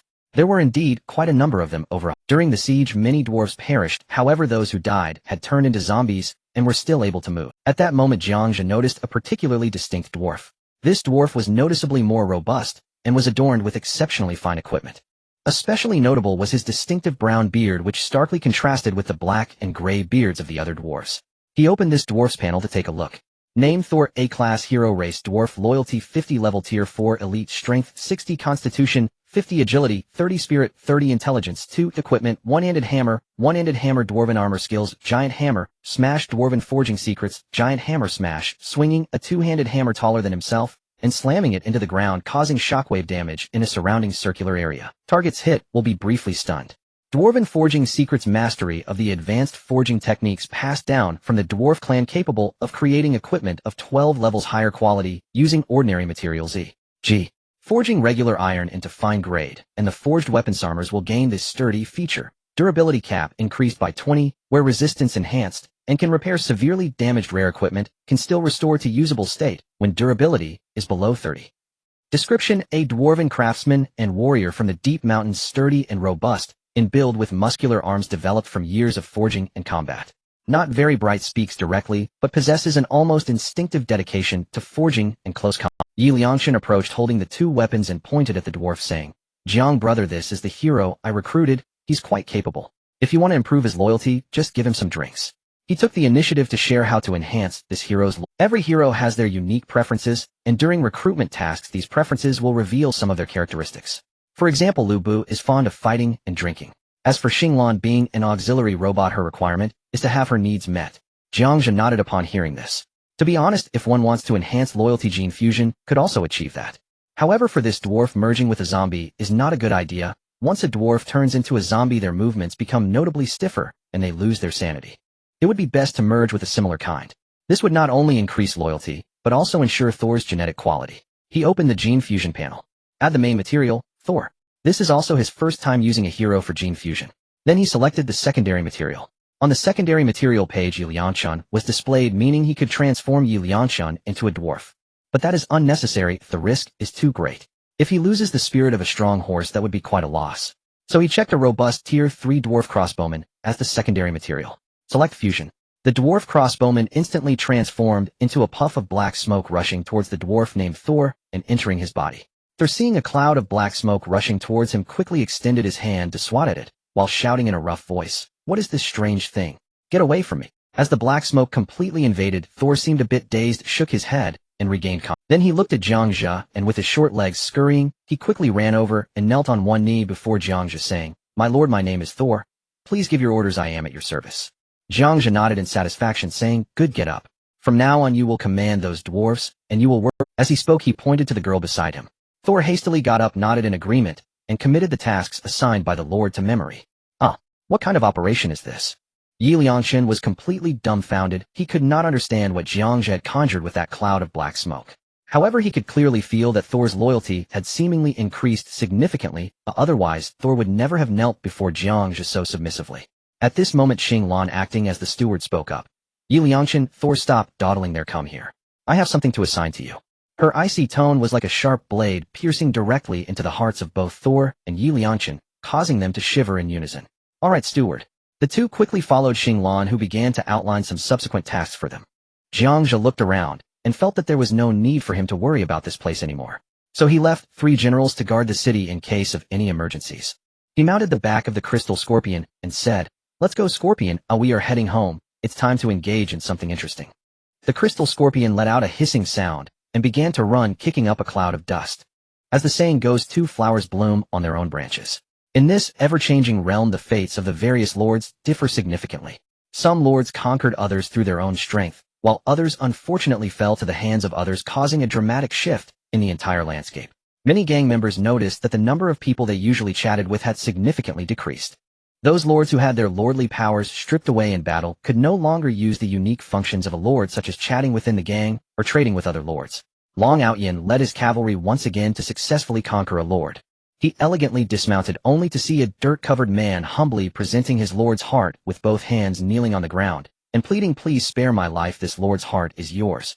Long Outyin nodded slightly, reached out to take the lord's heart, and absorbed it instantly. He then said, "From now on, just focus on your work. I happen to need someone to tend to the horses." "Yes, my lord. I will definitely do my best." The man responded, eagerly fearing that this lord might change. Long Outyin let out a sigh of relief. To reward himself for this victory, he went to the trading platform to buy some food. He had heard that the Grim Reaper often sold many modern foods on the platform. He opened the platform and immediately saw the item he had been longing for, beer priced at an outrageous 100. Yet he bought it without hesitation, the reason being that the drinks served at the tavern were either wine, white liquor, or yellow rice wine, all of which he could not get accustomed to, and he had a particular fondness for beer. Holding a can of beer, Long Outyin bit down hard to pop the cap off, then he began to drink deeply, finishing a bottle in the blink of an eye. Refreshing. He wiped his mouth, eager to brag about his glorious achievement to his good brothers. He opened the chat channel and discovered that Zhao Ritian had sent him many messages. Worried about distractions during battle, he had specifically turned off the message notifications for the chat channel. Upon closer inspection, the messages read, "Outyin, something big has happened. Yi Liangken's ID has gone dark. This kid is either captured or already dead. Damn it." Long Outyin couldn't help but exclaim in shock, quickly locating Yi Liangken's avatar to send him a message. Sure enough, a glaring red exclamation mark appeared on the screen, and the message could not be sent. He immediately went to chat with Zhao Ritian. "What happened to Yi Liangchen? I gave him so many resources to craft equipment and upgrade the city walls. That guy has always been the type to hide in the city. How could he possibly be attacked? Could it be that the opposing lord has siege equipment? I don't know. That kid is clever. Logically, he shouldn't have come out of the city. Perhaps, just as you said, the opposing side has developed some siege units that counter Yi Liangchen." Zhao Ritian was equally perplexed. Yi Liangchen was crucial to them. Among all known lords, he was the only one capable of independently crafting equipment. Many of the gang members' army equipment relied on Yi Liangken's craftsmanship, and he had taken on numerous orders from other lords. With Yi Liangchen around, it was like having an inexhaustible supplier of equipment, earning points hand over fist. To protect Yi Liangchen, all kinds of resources were at his disposal. Just look at Yi Liangken's city walls, which were specially thickened and consumed massive amounts of stone. Even if Long Outyin faced Yi Liangken's city, he might not be able to conquer it in the short term. Not to mention Yi Liangchen also had dwarves, a sturdy and resilient unit. Thus Long Outyin couldn't fathom how Yi Liangchen could be attacked. It was simply too absurd. Unfortunately, Yi Liangken's fate was unknown, and he couldn't inquire about the situation. Long Outyin frowned, asking Zhao Ritian in the private chat, since we can't rely on Yi Liangchen anymore, we need to find someone to replace him. Let's see if there are any suitable candidates in the gang. Hearing this, Zhao Ritian immediately began searching through his records, which detailed the talents of the various lords in the gang. The few level talents were all combat-oriented with none related to equipment crafting, so he could only look for level candidates. After a search, he zeroed in on one person. Iron Bull. This person possessed the level talent Master Blacksmith, and his unit was the Bull clan. This Master Blacksmith talent not only allowed him to craft equipment, but also enabled him to teach other units the forging skills. However, what he could teach was only low-level forging, and the efficiency of crafting equipment was not far inferior to the dwarves under Yi Liangchen. Moreover, the key point was that Yi Liangchen's level talent Ox and Horse Spirit was incredibly powerful, granting his units unlimited stamina and enhanced work efficiency. Blacksmithing is also a very physically demanding task, so no one could match the combination of Yi Liangchen's talent and unit. He was indeed the chosen one for equipment crafting. Zhao Ritian sent this person's information to Long Outyin, who briefly skimmed through it. While he may not compare to Yi Liangchen, it's certainly better than having no one. Let's go with him, I'll make sure to nurture him well. Add him to our private chat channel. Iron Bull has joined the chat channel. Iron Bull saw that the vice leader Zhao Ritian had pulled him into a private channel, feeling both confused and nervous, and messaged Brother Long, brother, Zhao, did you call me over for something? Long Outyin straightforwardly replied, Iron Bull, would you be interested in swearing brotherhood with us? From now on, I will be your elder brother and Ritian will be your second brother. Zhao Ritian was momentarily speechless upon hearing Long Outyin's words, merely sending in. Iron Bull, seeing that the leader wanted to swear brotherhood with him, was so excited that his face turned red and hurriedly replied, elder brother, second brother. As the saying goes, brothers are like clothes, so when clothes are torn, they can still be sewn. Although he had lost a good brother like Yi Liangchen, at least he had gained a good brother named Iron Bull. Meanwhile, the battle situation on Zhao Yiming's side was progressing rather smoothly. He led an army composed entirely of angelic units, each with wings capable of flying freely. The enemy's walls appeared to them as if they were non-existent, easily crossed, and they quickly entered the city. Before long, they captured the opposing lord, who was flustered and desperately pleaded with Zhao Yiming, please don't kill me. I am willing to be your slave, just spare my life. My talent is quite powerful. It's an level talent, delicious snacks, which can produce all kinds of snacks that grant different effects when consumed. To save his life, he hurriedly showcased his talent. However, Zhao Yiming remained indifferent. He was utterly powerless against the lord's plea because he was no longer a lord. The true lord was Lucifer. Zhao Yiming seized the lord by the collar, and then suddenly sprouted a pair of black wings from his back, soaring into the sky, heading toward his own territory. In midair, the lord screamed in panic, big brother, can we change the way you kill me? I don't want to be a flying person. He thought Zhao Yiming intended to fly him high into the sky and drop him like trash, just like how an eagle would grab a turtle high up and then toss it down. Zhao Yiming coldly shouted, if you keep talking nonsense, they'll throw you down right now. This one shout instantly soon Zhao Yiming arrived at a palace. This palace exuded a sinister aura. Upon entering, he saw a man lazily sitting on a throne, resting his chin on his hand. Beside him stood a woman of mediocre beauty, dressed rather revealingly, holding a tray that contained a bunch of grapes. When Lucifer saw Zhao Yiming bringing this man back, he finally showed some interest, and the maid beside him hurriedly pinched a grape and stuffed it into Lucifer's mouth. After finishing the grape, Lucifer, sitting upright on the throne, looked down at the man who had just been brought back and asked, what is your talent? The man hurriedly recounted his talent in detail. A delicious snack capable of creating various tasty snacks, which also provides certain enhancement effects when consumed. Upon hearing that it was related to food, Lucifer's interest was slightly piqued. Just like this maid beside him, who was originally a lord, her talent was farmer, allowing her to grow various fruits and vegetables, not only increasing yield, but also enhancing flavor, with a growth cycle shortened by 50. Zhao Yiming, impatient, kicked the man and shouted, hurry up and use your talent. The man quickly complied. However, this talent had a flaw, as the produced snacks were randomly uncontrollable. As the talent activated, a pile of snacks of the same brand quickly stacked up in the man's hands. He hurriedly said to Lucifer on the throne, my lord, the snacks are ready. This is called spicy strips, and they taste excellent. Zhao Yiming casually picked up a bag of spicy strips and glanced at it. It was from the Toothless brand, and he knew it was the explosive spicy type. Lucifer, being a foreigner, never ate spicy food and would surely struggle with it. To take revenge for Lucifer's actions, Zhao Yiming deliberately did not remind him, instead taking the bag of spicy strips and stepping forward, presenting it respectfully to Lucifer. Lord Lucifer, please have a taste. Lucifer looked at the red packaged item with curiosity, having never seen or eaten such a thing before. The maid beside him quickly put down the tray, took the spicy strips, skillfully opened the package, and carefully brought one to Lucifer's mouth. Lucifer did not eat it immediately. Instead, he leaned in to sniff it, not sensing anything unusual, as it emitted a delightful aroma. Confident, he took a bite, and then closed his eyes, chewing. The next second, he suddenly opened his eyes wide, his face turning bright red. Though he was burning from the spiciness, Lucifer still forced himself to appear calm, and continued to chew elegantly, then swallowed desperately, trying not to let anyone see that he was struggling to endure the heat. Zhao Yiming secretly rejoiced in his heart, and couldn't help but curse. Foolish Lucifer, how could this spicy strip not kill you? And here you are trying to act tough, doing quite a good job of it. Lucifer ultimately could not hold back and coughed. The maid beside him quickly offered him a grape. After eating the grape, Lucifer felt slightly relieved from the spiciness, and impatiently waved his hand. Take him away, and kill him. My lord, these spicy strips are really delicious. I am very useful. Please don't kill me, I beg you. Hearing this, the lord immediately fell to his knees with a thud, continuously knocking his head and pleading. Zhao Yiming's expression remained cold. Without saying a word, he directly grabbed the lord by the collar and dragged him out of the castle. At the castle gate, he raised his sword, and with a flash of cold light, he struck down, instantly severing the lord's head, which rolled away. He picked up the lord's heart. With a look of regret, after all this was a lord with level 8 talent. He hated Lucifer deeply in his heart, cursing this fool. At this rate, he would surely be ruined by Lucifer. But now his position as a lord had been stripped away, and he had become Lucifer's subordinate. He had to find someone to take down Lucifer. Only then would he have a chance to reclaim his lordship. Damn it, can't there be a decent opponent? Every match has been against worthless trash. He was filled with frustration, desperately wishing for a lord stronger than himself to appear. A name suddenly surfaced in his mind, the Grim Reaper. I truly hope to encounter the Grim Reaper and have him take down this fool Lucifer. He began to silently wish. At this moment, the Grim Reaper no longer represented death, but rather fire all at once. In a city tightly entwined with green vines, Tang Dong'er was methodically commanding the troops to defend. On the city wall, hundreds of elven archers were on high alert, drawing their bows and aiming at the sky to shoot arrows. In the sky, a group of birdmen was flying towards them. With a volley of arrows shot out, many birdmen were hit and fell to the ground like kites with severed strings. Below the city wall, the enemy had built many siege ladders and were ready to move. A group of wolf-like orcs was vigorously climbing up the wall using the ladders. Tang Dong'er took out several grenades given by Lin Hao and threw them all down at once. Bang!